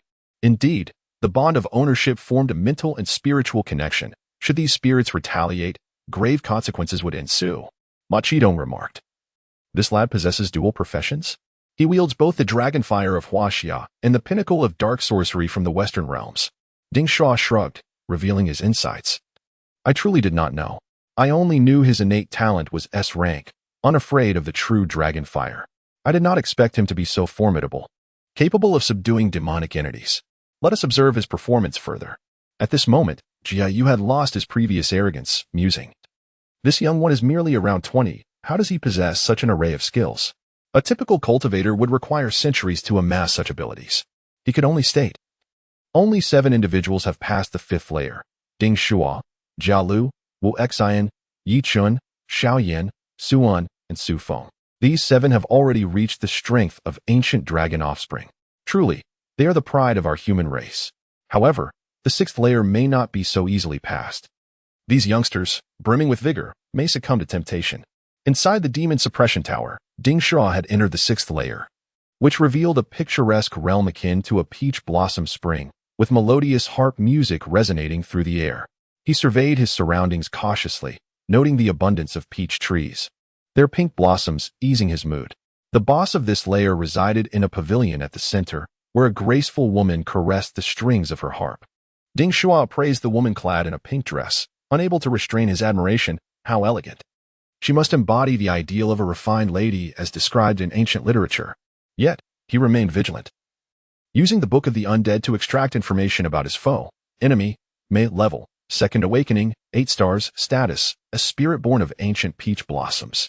Awakening skill 1, enchanting melody, a classic sound wave attack that utilizes musical tones to influence the enemy's senses, mind, emotions, and spiritual energy. Awakening skill 2, peach blossoms in full bloom, May extends her form, radiating an alluring fragrance that captivates the opposite gender, compelling them to seek her embrace. Upon reviewing the information, Ding Shuo instinctively retreated 3 steps. He understood the nature of these seductive beings all too well. When he first encountered Yar, he had succumbed entirely to her enchantments. Even as he recognized her abnormalities, the physiological impulses had overtaken his mind, leading him to contemplate the fateful allure of death beneath the peony. Fortunately, a powerful force within his bloodline had repelled the incursion of the Western Hell. The maiden in the pavilion smiled softly, saying, "There is no need for concern, young master. This layer entails no combat, only rewards and choices. If you doubt it, come and see for yourself." Ding Shuo approached, discovering that indeed, the demon suppression tower indicated that this layer was safe for rest, devoid of danger. He surveyed his surroundings, observing wine upon a table and a beautiful companion beside him, curious as to what this layer entailed. Listening to the gentle and enchanting harp music, accompanied by the alluring beauty before him, he could not fathom what was required. Thus he inquired again, "Pray tell, how does one pass this layer?" With a blush gracing her cheeks, May responded timidly, "Young master, it is quite simple. I shall play the harp, and you shall engage in affection." Ding Shuo and Apos. S mind buzzed with confusion at her bold suggestion, questioning, "What do you mean? Surely, you jest. You want me to engage in affection?" May replied in a voice barely above a whisper, "Indeed. The formidable demon of the layer above is the Qi, the very Qi that is part of the legendary specters. You cannot defeat it. However, you may choose to remain here." Adjusting her posture, she earnestly stated, "In this challenge, there are two choices. First, after 5 minutes, ascend to the next layer and confront the powerful Qi, undertaking an impossible challenge. Second, remain here, and I shall reward you. No time limit, no restrictions. Until you are satisfied." Ding Shuo's eyes widened in disbelief, realizing this was nothing short of an enticing transaction. Chapter 82. Entering the harem. No wonder this level is guarded by a captivating enchantress. It seems the Dragon Clan indulges in such whims, ready to engage at any moment. At present, however, it is a time for challenges and ascension. Faced with choices, Ding Shuo hesitated, seeking clarification. "Oh, I understand the rules now. Is it true that the Chibi Mei and the Wang Yang are even more formidable? How can you be so certain that I cannot defeat it? Aren't and Amp, Apos, they relatively comparable?" May ceased her melodic playing and explained slowly, "No. There exists a significant disparity in strength among the Chibi, Mei, and Wang Liang. Chibi refers to the yellow dragon, a dragon of yellow hue. Although the yellow dragon is not a true dragon, it is a fierce beast, an evolutionary product that has reached the limits of its kind. Aside from lacking dragon horns, its physique is already as formidable as that of a golden dragon. In ancient times, should a beast take form, it would typically evolve in one of two directions, either into a humanoid to comprehend the Tao or into the form of a golden dragon. This is because 3 awakenings signify the foundation of the Dan realm. What they seek is not merely a demon core, but a dragon core. Thus, it possesses strength akin to that of a true dragon. You might as well indulge in merriment with me here." As she spoke, May rose, beginning to loosen her garments. Her second awakening skill, peach blossoms in full bloom, unfolding before him. In this bountiful grove of peach blossoms, Ding Shuo inhaled the sweet air, captivated by the sight of the enchanting beauty ripe for the picking. This was an entertainment reserved for the Dragon Clan of ancient times. Should he not seize the opportunity to partake? The next level's boss, Chibi, if indeed it possesses strength nearing that of a dragon, would pose a significant challenge for him. Just as Ding Shuo contemplated such tempting thoughts, the Book of the Undead delivered a message from the succubus. "My lord, your 2-second awakening. 7-star water ghost mates have been trained and are ready for your command." Ding Shuo felt elated. He now had 2 formidable summons, greatly enhancing his own power.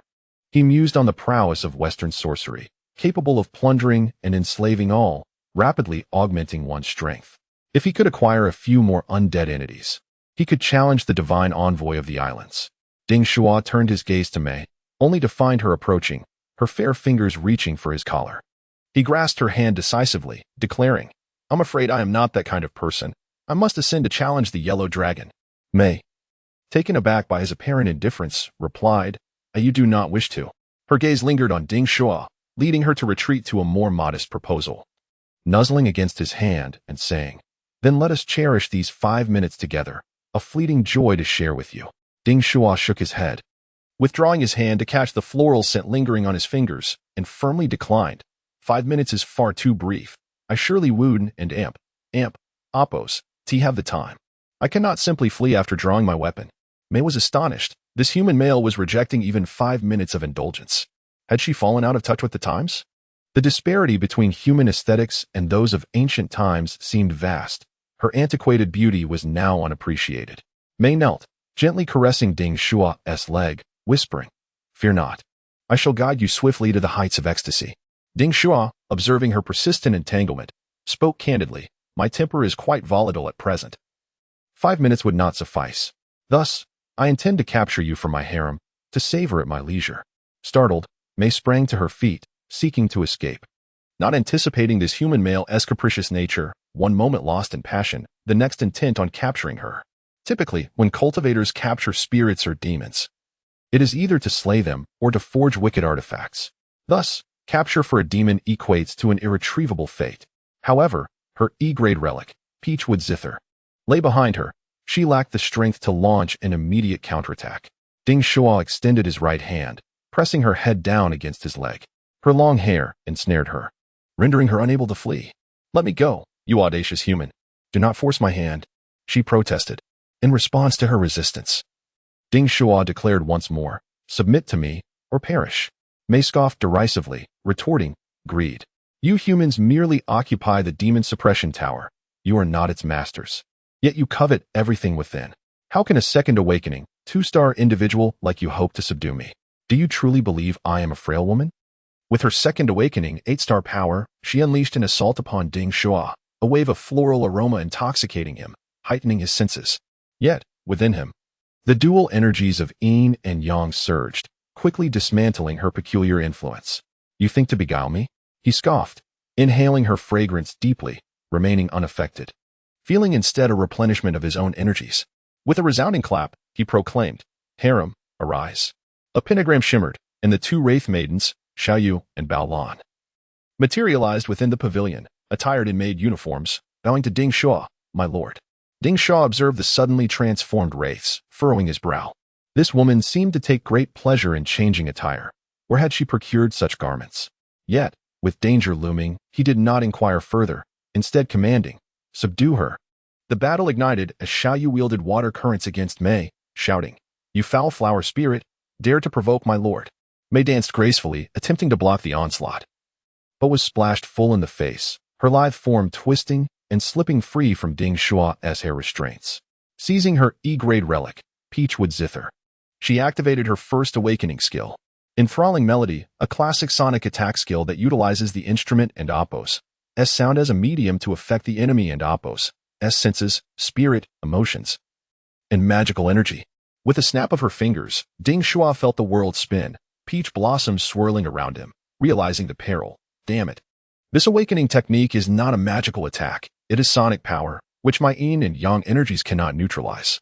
Dizzy and unsteady, he prepared to unleash his first awakening skill, Eclipse of the Sun and Moon, but could not focus on a target, hesitating to strike.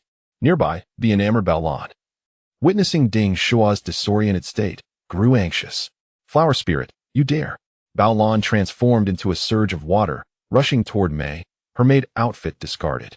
Utilizing her second awakening skill, Roar of the Surging Tide, wraiths can stir the sea and amp Oppo's surface, summoning a tempest to assault foes while hiding within the waves, poised to strike.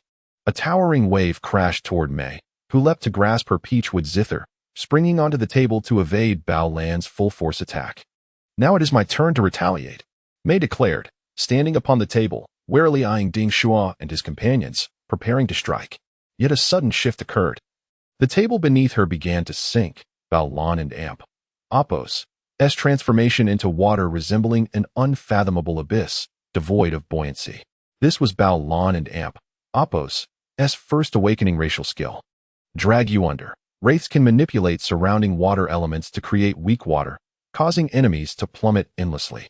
Wraiths can suffocate foes or inject water into them to bring about their demise. Mei leapt up, but it was too late. A sapphire hand grasped her right foot. Baolan's small arm unleashed formidable strength, pulling Mei into the weak water. Ding Shuo shook his head, clearing his senses, only to discover Mei ensnared by Xiaoyu and Baolan, prompting him to strike decisively.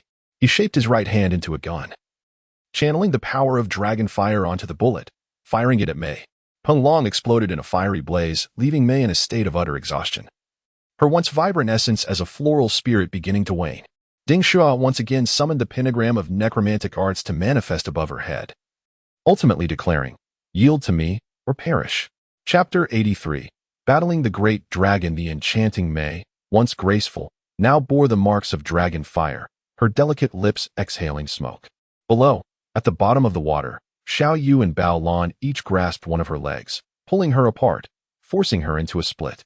Mei glanced at Ding Shuo and Oppo's fingertips, ignited with dragon fire, convinced that this man could strike her down at any moment. "I am willing." Weighing the combat prowess of both sides, Mei recognized her imminent defeat. Further resistance would only subject her to punishment. Curiosity stirred within her regarding Ding Shuo's methods of extracting her from this demon suppression tower. As she relinquished her magical defenses, a pentagram mark materialized upon her leg, subsequently drawn into the realm of the undead. Having resolved that matter, Ding Shuo settled himself, observing the 2 spirits he had summoned. They morphed into streams of water, donning maid outfits, and knelt before him. Xiao Yu, Baolon, we pay our respects to the esteemed master. Ding Shuo felt a tinge of embarrassment. The ancient rituals felt rather peculiar. He cleared his throat and urged them to rise. Please, stand. There is no need for such reverence. Have you made any progress in the realm of the undead? My accompanying sacred relic is drawing power from the dark aspects of the world. Xiao Yu, bolder than her counterpart, rose gracefully, her emerald eyes radiating innocence as she respectfully replied, Teacher Ya and Apos, has guided us. We are exploring the path of necromancy. We believe that our water element, combined with dark powers, will grow stronger.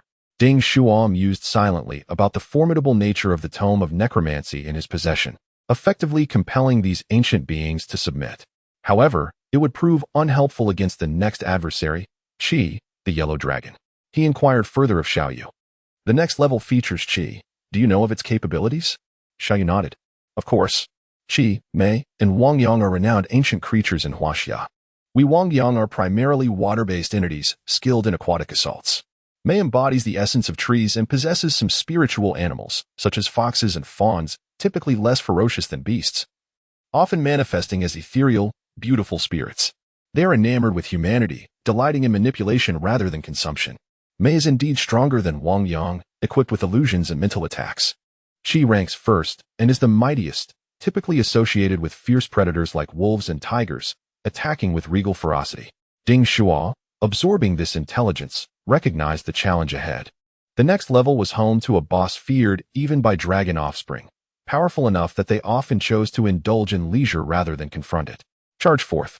Today, I shall slay the dragon. Outside the demon suppression tower, the elders of the Ma family grew impatient. This sixth level is vexing. The scenes within the pavilion remain concealed. Ma Qidong remarked, exasperated. Are you still watching romantic films or live broadcasts? This content is paid. Jia Yu fervently praised his grandson Jia Lu, exclaiming, Did you see? Among these 13, my grandson is the only one not indulging in the pavilion and Apos, as pleasures. Jia Lu possesses the potential of an emperor and a commendable temperament. Ma Qidong doused his enthusiasm enough. I suspect he lacks confidence and dares not enter the pavilion, fearing enchantment. He is merely a timid and ineffectual fellow. Even forewarned of the assessment's content, a cheating brat with imperial potential. Jia Yu erupted, You speak nonsense, slandering me. With the 5 minutes elapsed, he demanded. Switch the feed, I want to see Ding Shuo. Just from his name, he doesn't seem promising. He certainly won't escape the pavilion. As the scene shifted to Ding Shuo, he was seen adjusting his attire and stepping out of the pavilion, elated after defeating an 8-star beast. Believing himself alone, he shouted, Awesome. Outside. Ma Qidong turned to Jia Yu with a grin. See? Ding Shuo has emerged. What does Mei's allure even matter? A true man confronts temptation directly. Jia Yu, watching Ding Shuo ascend to the 7th level, felt envy surge within him, and he maliciously remarked, Didn't Ding Shuo just exclaim in delight? I reckon he is weakened. 5 minutes is hardly sufficient. Perhaps it was merely foreplay before the main event. Laughter erupted among the elders, as one muttered, Indeed. There are 2 methods to dispel Mei's illusions. One relies on formidable willpower to resist female allure. The other involves achieving satisfaction, leading to a state of wisdom that breaks her hold. This lad must be in that state, or he wouldn't dare leave Mei's embrace. Ma Qidong, exasperated by Jia Yu's jibes, found it excessive to attack a junior's masculinity and redirected the conversation. Ahem, as an elder, one should refrain from such remarks. For individuals have entered the 7th level, Ding Shuo, Jia Lu, Xiao Yin, and Yichen. Let us observe the performance of our younger generation and see if they possess the spirit of a true dragon. Unbeknownst to Ding Shuo, rumors of his supposed inadequacies circulated outside as he prepared for battle. The 7th level of the demon suppression tower expanded before him, with rugged terrain and towering stones. As he stepped within, a raspy voice boomed like a tempest. Human. Such feeble cultivation? Ding Shuo promptly utilized the tome of necromancy to glean information about his foe, a formidable golden beast. Enemy, purple gold bull python. Level, 2nd awakening, 10 stars. Status, a powerful giant serpent, now grown limbs. Awakening skill 1, ensnaring embrace. The purple gold bull python ensnares its targets with its formidable body, constricting them to death. Awakening skill 2, twin venom fangs. This serpent possesses a terrifying bite force, capable of shattering bones, and its fangs inject venom to slay its enemies. Ding Shuo was taken aback by the python and amp. Oppos, as immense size, nearly 8 meters long, with a head larger than a bull, its scales glistening in purple gold, exuding opulence. He struck the ground, activating a pentagram array, summoning 20 skeletal soldiers armed to confront the giant serpent. Xiaoyu and Baolan shed their humanoid forms, transforming into 2 streams of water. Xiaoyu appeared beneath Ding Shuo, extending her arms to lift him, while Baolan enveloped his shoulders, poised to shield him from harm. Ding Shuo commanded, "Everyone, let us vanquish the great dragon." Chapter 84. If you cannot defeat, then offer gifts. Although the purple gold bull python was in beast form, it had already begun to comprehend human speech. With a grotesque smile, it proclaimed, "You are not mistaken. I am the great dragon. He. I am a dragon. A great dragon." Clearly, Ding Shuo's assertion of its grandeur delighted it immensely. For these transformed beasts, their ultimate aspiration was to become dragons. And to be recognized as a great dragon was even more coveted. Subsequently, the enormous form of the purple gold bull python surged down from the rocky outcrop, exhibiting no trepidation in the face of the 20 skeletal soldiers, 2 water ghosts, and this feeble human. During its charge, it executed a powerful tail whip, the serpentine appendage striking out towards Ding Shuo like a whip. Ding Shuo, lifted by Xiaoyu, evaded the assault, his fingers mimicking a pistol as dragon fire surged toward the python. Boom! The dragon fire erupted upon the purple gold bull python, yet this creature, with its thick skin and robust flesh, withstood the onslaught. Its body rolled swiftly, the golden scales absorbing the burns. How could such a trivial entity harm me? Even dragon hatchlings cannot defeat me, let alone you. With that, it opened its massive jaws once more to lunge at Ding Shuo. Ding Shuo and Baolan unleashed their full firepower, water balls, fireballs, all aimed at the serpent's gaping maw. However, the python proved too formidable, showing no fear. Each attack scattered Ding Shuo's formation. Outside the demon-suppressing tower, Jiayu laughed heartily. This is merely a scratch. How can one hope to defeat an enemy of a higher tier? The Kais, in truth, surpassed the second awakening at 10 stars. They suppressed their levels to transform into the Huanglong. Ding Shuo had already lost. Observing the disarray of Ding Shuo's forces, even Ma Qidong felt the end was nigh. Though Ding Shuo's tactics were peculiar, he found it challenging to slay the Kais. The dragon fire he commanded was lethal against spirits, but ineffective against the tough-skinned Kais.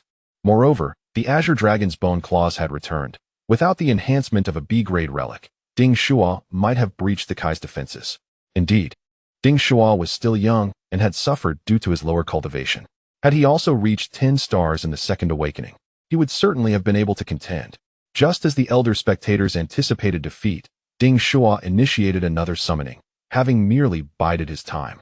A 5-pointed star flashed, and a graceful figure appeared beside him. "Tao Yao, at your service, master."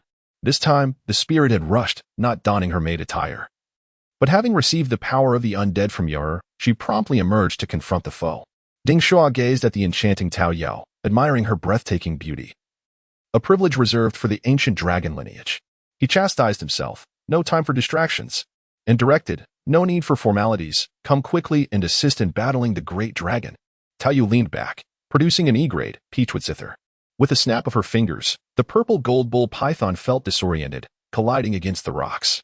Yar, perched atop Ding Shuo's head, began to advise, "Remarkably, this beast has evolved into a sub-dragon. You Chinese beasts have your own paths to dragon transformation." Ding Shuo did not elaborate but instead inquired, "Ya and Oppos, can you control it for a moment? Use your first awakening skill, Ghost Face Intimidation, to frighten it." Ya and Amp, Oppos, shook her round head, replying, "I cannot control it. The level disparity is too great. Moreover, this creature is ferocious, unlike the 3 female ghosts from earlier, who were easily frightened and even begged for mercy." Ding Shuo turned once more to Tao Yao, pleading, "Yao Yao, can you subdue it? Or perhaps slay it?" Tao Yao shook her head. "I can only disrupt its senses with my first awakening skill. My second awakening skill, Cesium Seduction, is ineffective against it. As for my offensive capabilities, my body is weaker than the wraiths, lacking a powerful finishing move." Ding Shuo found himself at an impasse. His side now boasted 4 ghostly maidens and 20 skeletal soldiers, yet they remained a disorganized mass, incapable of overcoming the ancient beast. Truly, he faced a dire predicament. Were it not for the arrival of the island cultivators, burdening him with the weight of vengeance, he would likely still be reveling in academia, pursuing his senior classmates. Now, forced to confront the trials of this ancient dragon lineage, All his cards had been laid bare. In the face of battle, what could be done when strength was insufficient? Ding Shuo pondered. He had yet to rely on his intellect. Intellect? Did he possess any? He patted his head, finding only academic materials within. However, upon feeling the azure dragon crown, a thought struck him. In the world of enterprise, wisdom is often a fade, deception, grandiosity, and schemes abound. Thus, Ding Shuo ceased his assault and began to applaud. "Oh, great dragon, your prowess is truly remarkable. We are in awe." The purple gold bull python, noticing the human had halted his attacks to flatter it, was momentarily intrigued, responding, "Human, have you conceded? Then withdraw and admit defeat. The demon-suppressing tower will escort you out." Evidently, the creatures of each level within the demon-suppressing tower were compelled to fight.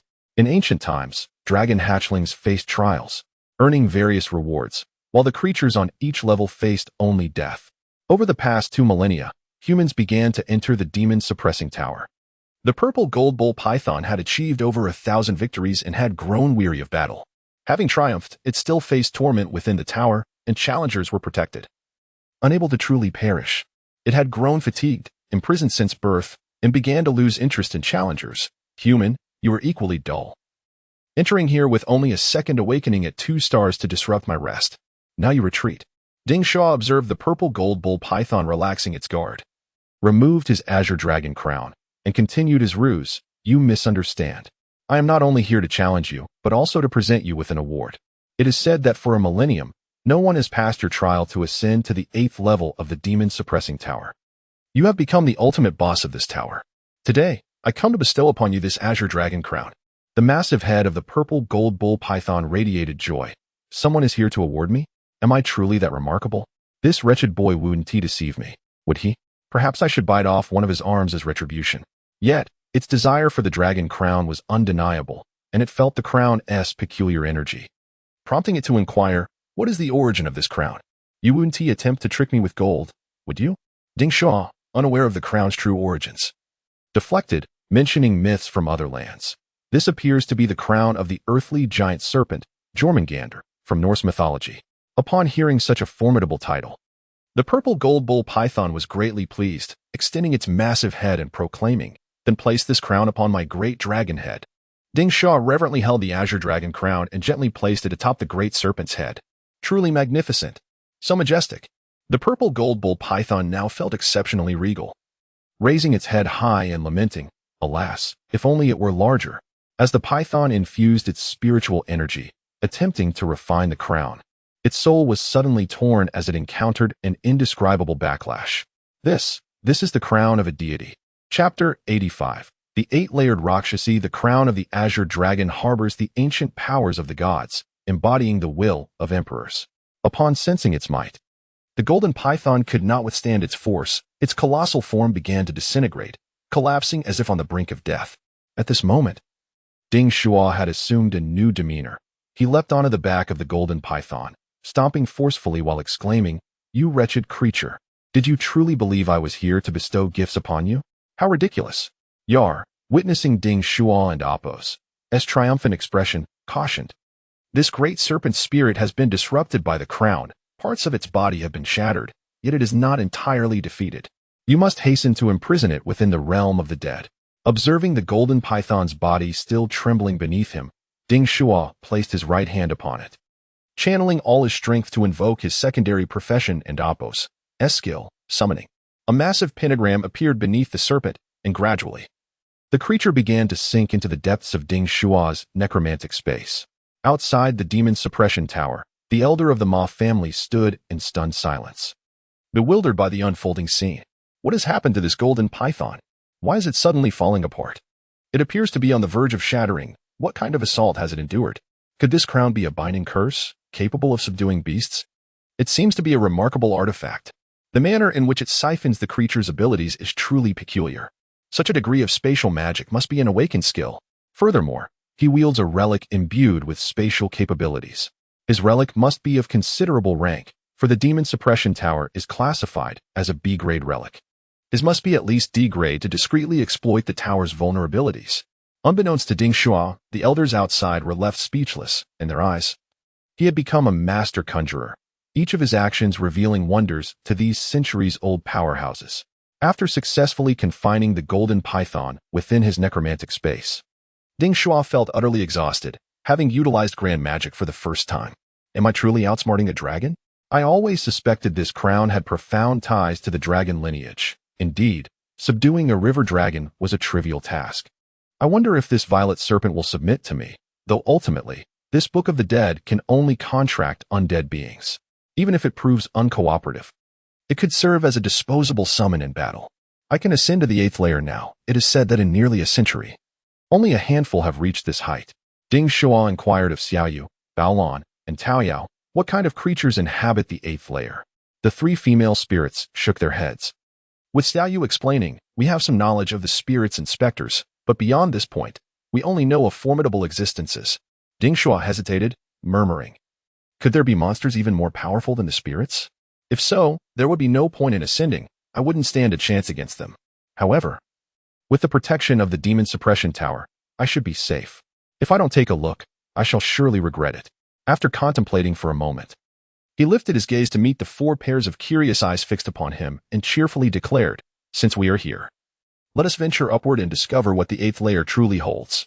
As he ascended the staircase to the 8th layer, Ding Shuo was met with an overwhelming wave of dark energy, far surpassing that of the 3rd layer and Amp, Appos, human-faced spider. Indeed, a creature from the demon realm. I am doomed. How can I possibly contend with such a ferocious being? What level of cultivation is this? He quickly sensed something amiss. Having previously encountered an island Yin-Yang master, he recognized the oppressive aura of the nascent soul realm. Yet this pressure felt even more formidable. This is terrifying. What is the trial of this layer? Surely it cannot be that I am meant to defeat the monsters here. Just then, he heard Yuqin and Appos' voice and turned to find Yuqin and Jialu approaching. It appeared 3 individuals had reached the 8th layer together. Jialu, however, did not respond to Yuqin's inquiry, but instead fixed a piercing glare at Ding Shuo. Gritting his teeth, how did you defeat the river dragon? You possess but a second awakening at 2 stars. Speak the truth. Ding Shuo chose not to engage and moved forward, only to feel an attack from behind, prompting him to swiftly evade. He turned to see Jialu, consumed by jealousy and aggression. Angered, Ding Shuo thought, this scoundrel is insufferable, and began to retaliate, exclaiming, when strength falls short, intelligence must prevail. My wisdom is something you cannot comprehend. You. Jialu tightened his grip on his twin blades, preparing to strike. Just as tensions escalated, the pressure of dark energy intensified, and an ethereal figure approached the group. Jialu immediately fell silent, and Ding Shuo, observing their demeanor, relaxed his guard, suppressing his own aura. Annoying humans. Every year you come here to disrupt the peace and disturb my dreams, spoke a woman, her commanding presence instilling fear. Ding Shuo felt trepidation, fearing her wrath might lead to his demise. Yet, Jialu and Yichun displayed no fear. They were already aware of the tower's trials and respectfully addressed her. Esteemed elder, we mean no disruption. We merely seek to glimpse the dragon clan and Appos' treasures and test our fortunes. The woman, hearing their request, did not reply but waved her sleeve, casting the 2 into a spatial rift, allowing them passage. Observing their swift ascension, Ding Shuo hurriedly implored, esteemed elder, I too wish to ascend. Please grant me permission. The woman stepped before Ding Shuo, her ancient aura sending chills down his spine, rendering him speechless. Ding Shuo felt a sense of dread. What is happening? Have I offended her? As he looked up, he beheld the woman in a state beyond description. Everything around her seemed to exist solely due to her presence. Is this the essence of aura? Ding Shuo pondered, feeling as though the material world was under her dominion. The woman spoke again. Human boy, do you dare to steal from me? Ding Shuo quickly clarified, this is a misunderstanding. I have always been honest. I do not steal. You must have misjudged me. The woman interjected, a whole set of spirits and specters has been taken by you, and you dare to feign innocence.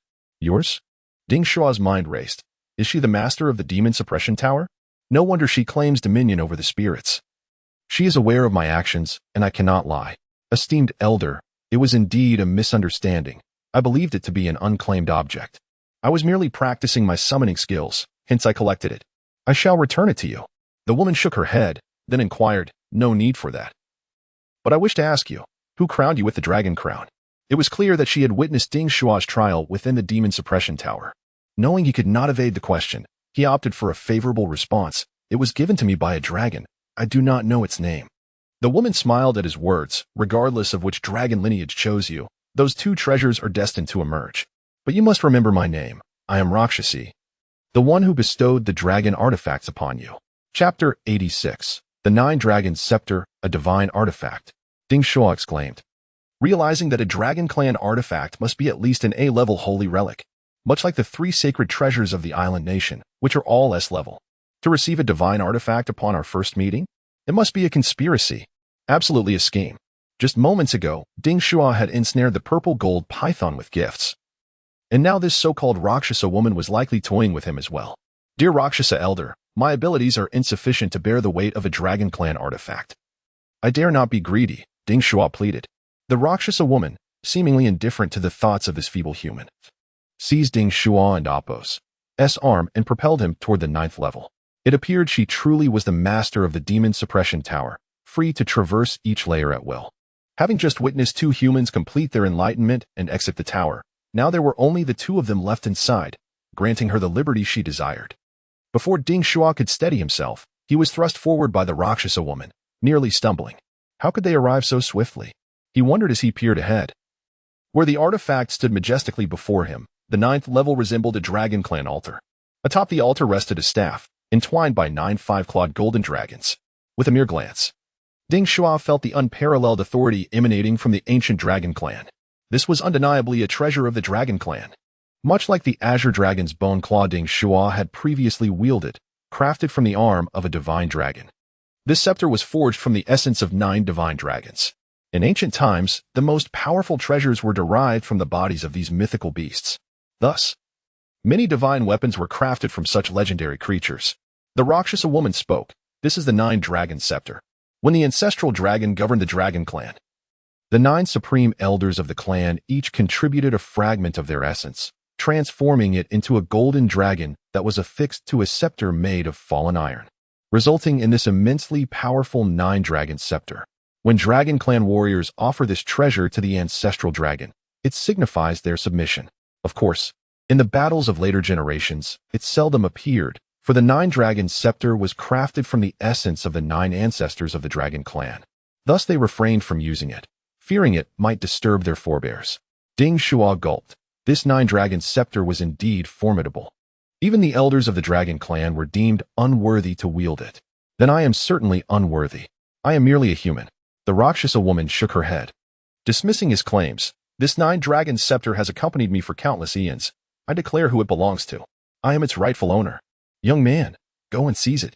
This level serves to allow the younger generation of the Dragon Clan to pay homage to the essence of their ancestors, enabling them to sense the might of the Dragon Clan and foster their growth.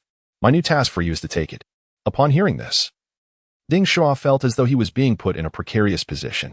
Others could absorb the power of the Dragon Clan's ancestors, while he was to forcibly claim the holy relic, which remained in its unsealed and prime state. The prospect of inciting the artifact's wrath and meeting a dreadful fate felt all too real. Sister, I am afraid. Ding Shuo's mind raced. Utterly at a loss against the demands of this ancient being, he could only sweet-talk in desperation. The Rakshasa woman, taken aback by the human's multitude of concerns, resorted to threats. If you do not proceed, I shall take your kidneys. Fear not, I will not let you perish. Ding Shuo, startled by her words, realized this ancient sorceress had encountered the outside world, making her difficult to deceive.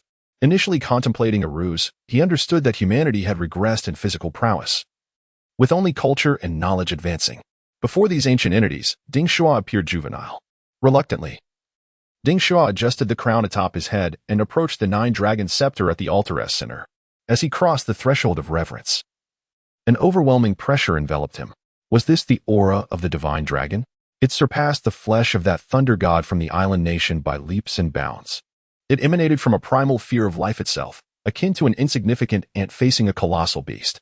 Yet, Ding Shuo did not kneel. It was not out of stubbornness, but because the crown upon his head commanded him, do not bow, lest the crown fall.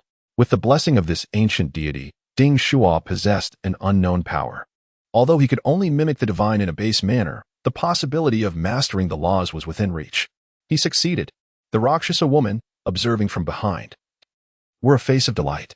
Indeed, this world was not merely one of revitalized spiritual energy. The gods were returning. This human man could not have reached this juncture without the favor of the divine. She herself had tried to approach the artifact, yet had been unable to draw near. Now, hope blossomed within her, and she exclaimed with excitement, "Charge forward, seize the artifact." Hearing the Rakshasa woman's shouts behind him, Ding Shuo disregarded everything else and, gritting his teeth, surged forward, grasping the Nine-Dragon Scepter. With the artifact in hand, the world was his to command. The Nine-Dragon Scepter, emblematic of the Dragon Clan's authority, was effortlessly seized. There was no resistance. Everything transpired too smoothly. Even the succubus Yara within the Book of the Undead sent her congratulations. "Impressive, Ding Shuo. You conquered a tower and obtained a divine artifact. Truly absurd." Ding Shuo spun the artifact in his hands, confirming its allegiance to him, which explained the ease of his acquisition. The Rakshasa woman swiftly appeared beside him. Incredulous as she inquired, "How did you succeed? Is it because you were the chosen one of the dragon god? But how could it be so effortless? Without a single trial? Even the Dragon Clan would have to beseech it to leave." Ding Shuo gazed at the powerful figure beside him. Suppressing his desire and daring not to display any hint of greed, he spoke with utmost subservience. "Sister, I have obtained the Nine-Dragon Scepter. I shall present it to you first."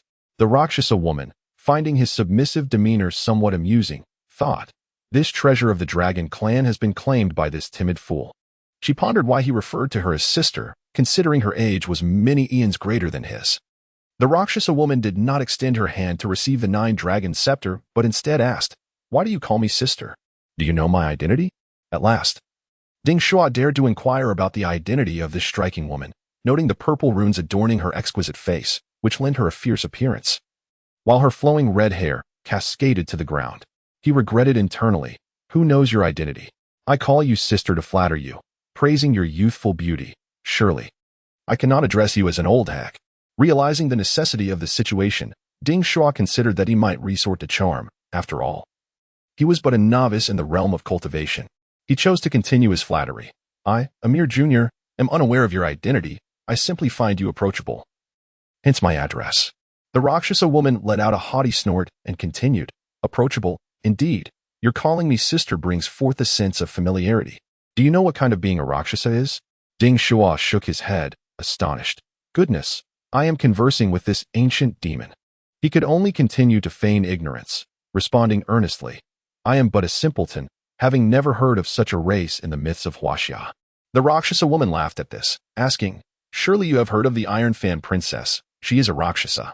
Moreover, the mother of the Sabaha Star-Lord. The Bodhisattva PLN is the mightiest of the 10 Rakshasa women, having achieved enlightenment and become a Buddha." Ding Shuo, having watched Journey to the West numerous times during his winter breaks at home, was aware of this.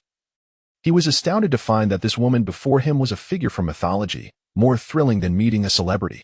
He sincerely praised, "Of course, I have heard. Your race is so formidable. What is your identity, and what is your rank among the 10 Rakshasa maidens?"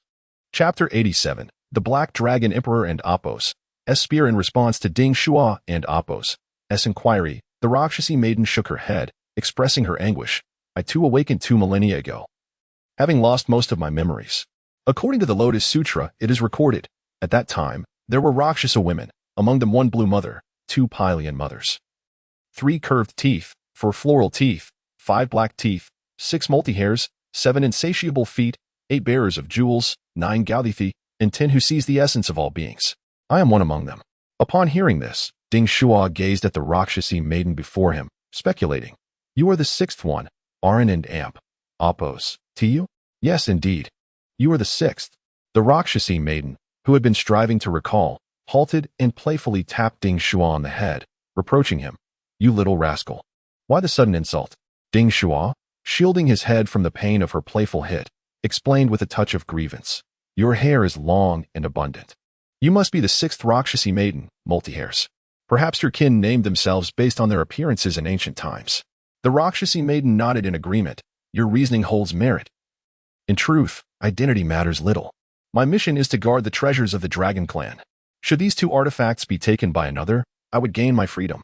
Ding Shuo, perplexed, replied, "But the Dragon Clan requires you to safeguard these artifacts for eternity, does it not? You propose to find a master for the artifacts and, in losing them, gain the liberty to wander? Are you exploiting a loophole?" However, Ding Shuo refrained from voicing his skepticism and curiously inquired, regarding the 2 artifacts. Is there a more potent dragon artifact on the 10th floor? May I take a glance?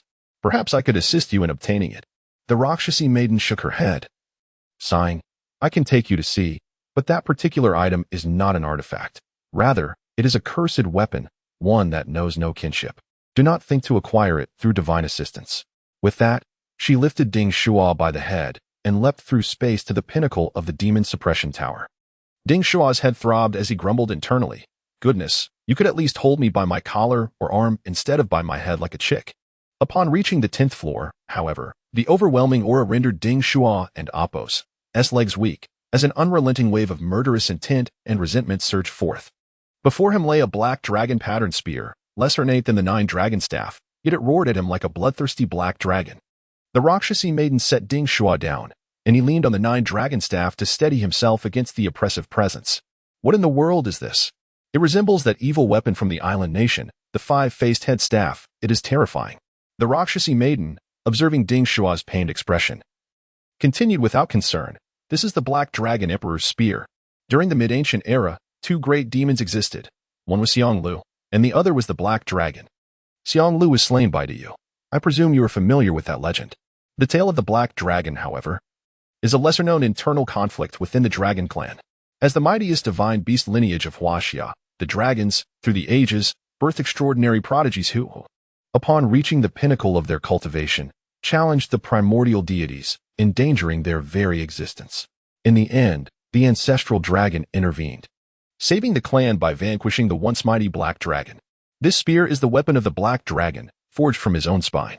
Subsequently, the Black Dragon and Apos' essence was incorporated into the spear by the ancestral dragon, augmenting its power and serving as a warning to the Dragon clan against overreaching.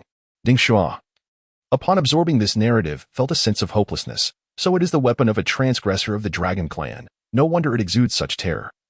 It seems I am fated to remain unconnected to it. He understood why all the resources of the Dragon clan gravitated towards him. The crown of the Ying Long bestowed upon him an unparalleled status. Alas, this spear is immensely powerful, on par with the Apos, heavenly Amaterasu's sword and Apos, the foremost of the 3 sacred treasures of the island nation. If I possessed it, could I not rival the awakened ones of the island nation? I could slay their divine offspring and proclaim the might of Huaxia. Listening to Ding Shuo's murmurs, the Rakshasi maiden once again grasped him by the head, preparing to depart, saying, This Black Dragon Emperor's spear is deemed a cursed weapon, hence the Dragon clan forsakes it. Do not be greedy. Take the 9 dragon staff and leave. Ding Shuo and Apos' head was off limits. However, upon touching it again, he found it blocked by the Yinglong crown.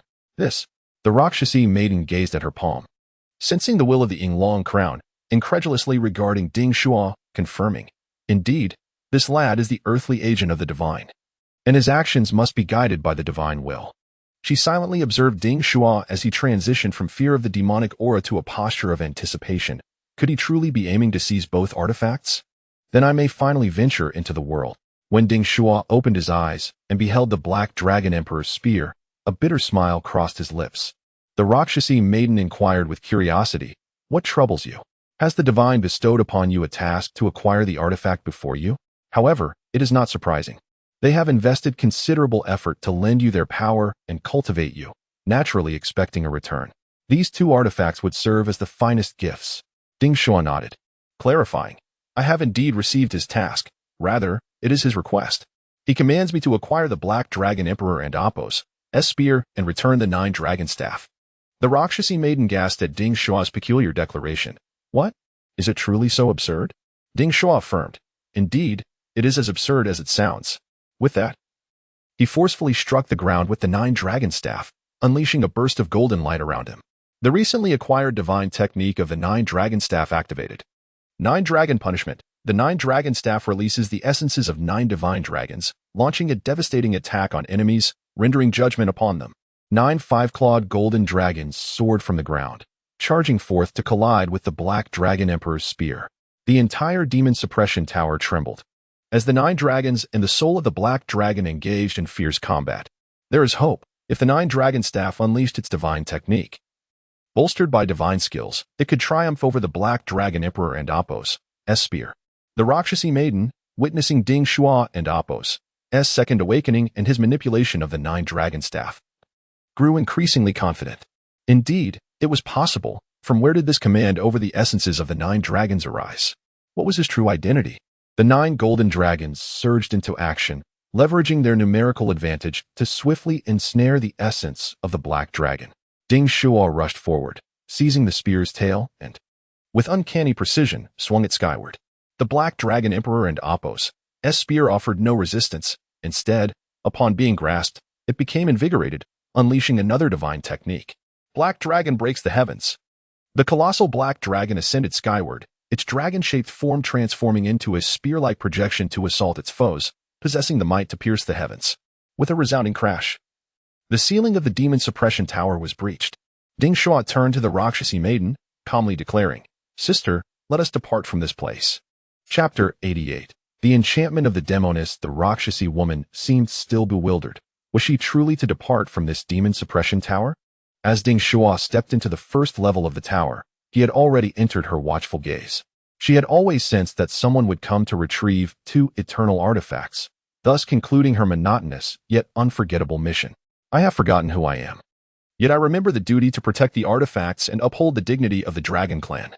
How absurd, how pitiable. She had initially thought Ding Shuo was merely a trial, but to her surprise, he succeeded. The exit loomed above, and Ding Shuo's hand was within reach. Yet she hesitated. Leaning forward to inquire, did he not instruct you to leave the 9 dragon staff? Do you intend to take it with you, or will you comply with his wishes? She posed the same question to Ding Shuo, eager to witness his choice.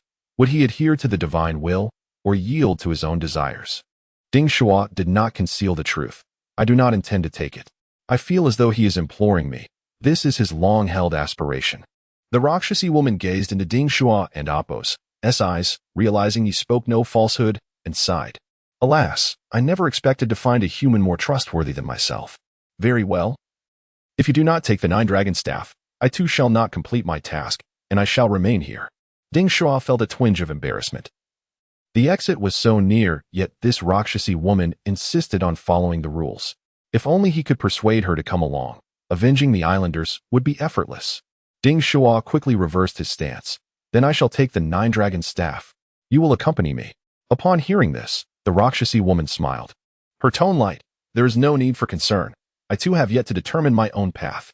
You forsake the artifact for his sake, yet contradict this to facilitate my exit. I am not as magnanimous as you. Ding Shuo spread his arms, beginning to counsel her. Why adhere to such arbitrary customs? Venturing outside does not impede your guardianship of the demon suppression tower. The Rakshasi woman shook her head, her expression grave. 300 years ago, I sensed the power of foreign gods, and it was 2 distinct forces. The hidden dragon abyss was invaded by these deities. I may soon have to confront them. Ding Shuo, upon hearing this, promptly interjected, I am aware. I have encountered it, even seen its form. It is a peculiar god named Cthulhu. Furthermore, it is suppressed by an unknown artifact, one of a caliber at least akin to the Black Dragon Emperor's spear, rendering it half alive. The Rakshasi woman softly mused, Cthulhu. Unknown artifact. It appears my mission approaches.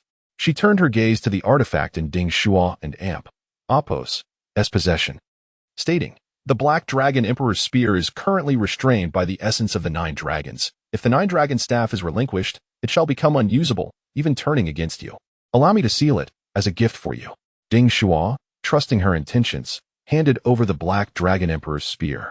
The Rakshasi woman took the spear and swung it toward her own head. This startled Ding Shuo, who quickly exclaimed, Sister, do not act rashly. It is merely 2 foreign gods. Once I grow stronger, I shall return to assist you, rather than taking her own life. The Rakshasi woman inserted the spear into her long hair and began to twist it. Ding Shuo exhaled in relief. Sister, you are merely styling your hair. You startled me. Ignoring him, the Rakshasi woman wound her red hair around the Black Dragon Emperor's spear. After a vigorous tug, her long hair was completely severed, leaving her bald. Ding Shuo was again taken aback. Sister, you are bald. There was no need for such measures. The Rakshasi woman paid no heed to Ding Shuo's protests. Raising the spear high, her red hair began to weave around it, encasing the entire weapon in a vibrant embrace. The 9 golden dragons soared away, while the black dragon remained tightly bound by her crimson locks. Now, see if you can wield it. I have sealed this artifact for you. The Rakshasi woman returned the spear to Ding Shuo, who accepted it with both hands, touched by her thoughtful sacrifice. Naturally, as a novice, He could not discern the quality of the artifact, but he could summon the Book of the Dead for analysis. Relic, Black Dragon Emperor's Spear. Sealed equipment, weighs 30 pounds. B grade. Level, S grade. Divine Skill 1, Black Dragon breaks the heavens. A colossal black dragon ascends. Its dragon form transforming into a spear shadow that attacks enemies with the power to pierce the heavens. Divine Skill 2, subsequent skills not yet unlocked. Ding Shuo gazed at the Black Dragon Emperor's spear in his hands, ecstasy swelling within him. At last, I have acquired an S-grade artifact. He expressed his gratitude to the Rakshasi woman. The Black Dragon Emperor's spear is a delightful gift. Thank you, sister. The Rakshasi woman's exquisite, otherworldly visage broke into a smile, her bald head adding an unexpected charm. Yet her words rendered Ding Shuo unable to smile. Brother, it is time for you to leave. Perhaps fate shall bring us together again. At that moment, a realization dawned upon Ding Shuo. He reached out, attempting to grasp the Rakshasi woman and forcibly take her with him. Sister, yield to me. Come away with me. But she waved her hand, pushing him away. Laughing, silly brother, do you wish to coerce your sister? Return when your strength has grown. With that, she snatched the spear from Ding Shuo's grasp and thrust it beneath him. Ding Shuo jumped in alarm, narrowly avoiding a mishap. Sister, what are you doing? You almost harmed my dignity. The Rakshasi woman smirked, saying, sit tight. I will send you on your way. Ding Shuo, still perplexed, found the hair atop the Black Dragon Emperor's spear had ensnared him. With a single hand, the Rakshasi woman lifted him and hurled him toward the apex of the demon suppression tower. Farewell, brother. Before Ding Shuo could utter a word, he was propelled away. The spear struck the ground outside the tower, releasing its red hair, and Ding Shuo stood up. Before he could feel sorrow, Elder Ma Qidong approached. His expression fervent as he inquired, Child, did you acquire the 9-dragon staff? Ding Shuo observed the curious faces surrounding him, understanding their eagerness to hear his tale of adventure and treasure. Wait, the S-grade relic, the Black Dragon Emperor's spear, was embedded in the ground. Though it had turned red, did they not recognize it? Had no one ascended to the 10th level, rendering them oblivious to this weapon? They remained fixated on the Dragon Clan's ancestral artifact, the 9-dragon staff. Thus, he resorted to deception. I did not. I merely lingered above for a while. Ma Qidong showed no mercy, directly countering. Impossible. Yi Chun and Jia Lu emerged in less than a minute. You have been inside for so long. Beside him, Jia Lu was consumed by jealousy, having initially believed Ding Shuo had perished within. To his astonishment, Ding Shuo re-emerged over an hour later. Fearing that Ding Shuo had hoarded the treasure, he began to incite. Stop your lies. That demoness must have kept you for a reason. Ding Shuo's face flushed slightly as he whispered, she enchanted me. Chapter 89. A review of gains. It turned out that the demon-slaying dragon clan was not even aware of the name of the Rakshasa woman, making it rather easy to deceive them. Ding Shuo and Appo's face flushed slightly as he softly remarked, she forced herself upon me. Jia Lu, upon hearing Ding Shuo's response, was taken aback. She forced herself upon you? Is Ding Shuo truly living up to his name? Ma Qidong also felt quite perplexed. He could not see the scenes above the 8th floor of the demon-slaying tower and could only inquire with them. He never anticipated receiving such an answer, that the demoness was indeed a lecherous individual. It made sense, having been lonely for billions of years. Perhaps she had come to terms with it. He looked at Ding Shuo with a strange expression and cleared his throat. Ahem, Ding Shuo. Congratulations on passing the challenge of the demon-slaying tower. You are the only one to have succeeded in a century. The ones who cleared the 8th floor are Jia Lu and Yi Chen. 7 individuals managed to pass the 5th floor. I welcome these 7 to join the demon-slaying dragon clan and become part of the divine beast family of Huaxia. You 7, please follow me, and we shall discuss the matters of the demon-slaying dragon clan in detail. The elder of the Ma family did not press Ding Shuo further about his experience, choosing instead to conclude the trial. Wu Xian approached Ding Shuo and left with him. Yi Chun and Xiao Yan nodded in goodwill, but said nothing. Unable to contain her curiosity, Wu Xian once again asked, Ding Shuo, what did that demoness do to you in the demon-slaying tower? Tell me secretly. Faced with the girl and Appo's innocent curiosity, Ding Shuo chose to deceive her, saying, nothing much, just, the usual. She was on top. I was on the bottom, and we were well acquainted, unable to extricate ourselves from the situation. It was a struggle to maintain composure. I felt like I was being ridden hard, my waist nearly broke. Wu Xian covered her ears, exclaiming, get lost. After hearing Ding Shuo's description, those around him began to believe his words. Perhaps something truly did happen during that hour within the demon-slaying tower. The group followed the elder back to the city constructed by the Ma family, where Ma Qidong informed the challengers of the arrangements ahead. Since you have all passed the trials of the demon-slaying tower, rewards shall certainly follow. We shall provide the Ma family's cultivation method, Dragon's Breath, for your training. Please rest well today. And tomorrow we will introduce you to the coiling dragon pillar, aiming for the rights to use the dragon armor and dragon claws. The 7 successful challengers were assigned rooms in a hotel, each filled with anticipation. Previously, everyone had been envious of Ding Shuo for lingering in the demon-slaying tower, fearing that he might obtain a divine artifact. If a human awakener were to wield such an artifact, their power would soar dramatically. Back at school, the teacher Aobai had severely injured the 4-time awakener Dong in Idamu with a B-grade Azure Dragon Bone Claw. Had it not been for the ambush by the hidden Maimingzi, Aobai would have triumphed against higher-level foes. Now, the opportunity lay before them. After a night of rest in his hotel room, Ding Shuo rose the next day to inspect his gains. Clearing the demon-slaying tower had indeed brought him numerous benefits. Firstly, there was the crimson black dragon spear in his possession. Relic, Black Dragon Emperor Spear. Sealed equipment, weighing 30 pounds, B-grade. Level, S-grade. Divine Skill 1, Black Dragon Breaks the Sky. A colossal black dragon soars skyward, its draconic form transforming into a spear shadow that strikes at foes, possessing the power to pierce the heavens. Divine Skill 2, Subsequent skills yet to be unleashed. It was quite lengthy, holding it made him feel somewhat foolish, like a mere foot soldier wandering about with a spear. Currently, it was shrouded by the long hair of the Rakshasa sister, concealing its divine glow from prying eyes.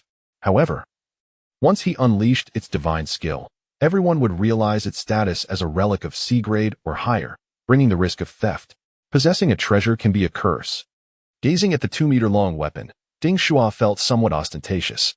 He wondered if it could be stored within the necromancer's space.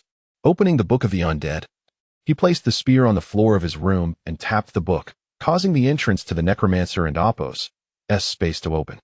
Ding Shuo attempted to insert the spear into the Book of the Undead. However, just as it went in 13 centimeters, the book warned him through your stop. The necromancer and Apos' space is about to reach its limit. Ding Shuo quickly withdrew the black dragon spear and summoned Ya and Apos'. Upon her arrival, Ya and Apos' jumped onto Ding Shuo and Apos' shoulder and scolded him. This is an S-grade artifact. You have yet to fully master it. And your Book of the Undead is only around D-grade.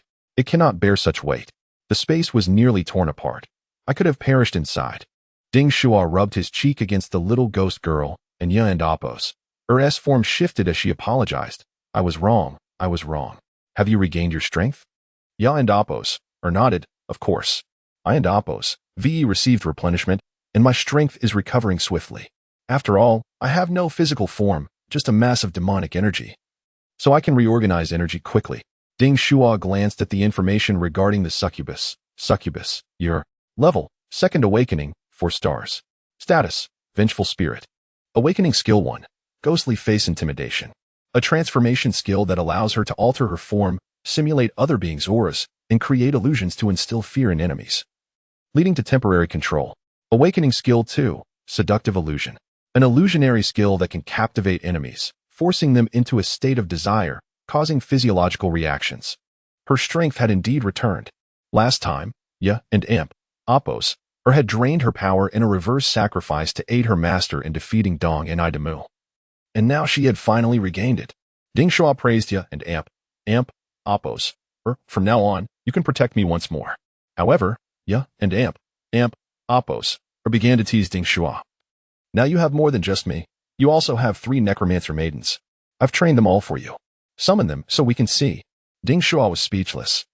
He had thought that Ye and Apos' might feel jealous of the other female spirits, but to his surprise, she seemed even more excited. With a flash of the pentagram, 3 necromancer maids dressed in maid outfits appeared before him. We greet the Lord. Ding Shuo gazed at the 3 obedient maidens, unable to fathom that they were all ancient spirits from Huaxia. The succubus teacher truly had remarkable skills. He checked their information. Necromancer Maid 1. 2. Xiao Yu and Bao Lan. Level, 2nd awakening, 7 stars. Status, spirits attached to water bodies. Awakening Skill 1, Drag You Under. Xiao Yu and Bao Lan can manipulate surrounding water elements to create weak water, causing enemies to fall endlessly into it. They can suffocate enemies or inject water into them to kill. Awakening Skill 2, Roar of the Waves. Xiaoyu and Bao Lan can stir the sea surface, summoning fierce waves to attack enemies while hiding within the waves to ambush them. Necromancer made 3 Tao Yao. Level, Second Awakening, 8 stars. Status, a spirit born from ancient peach blossoms. Awakening Skill 1, Enchanting Melody. A classic soundwave attack skill that uses musical notes as a medium to affect enemy senses, minds, emotions, and spiritual energy. Awakening Skill 2, Peach Blossoms in Bloom. Tao Yao unfurls her form, as enchanting as peach blossoms, exuding a delicate fragrance that attracts the opposite sex, compelling them to seek her.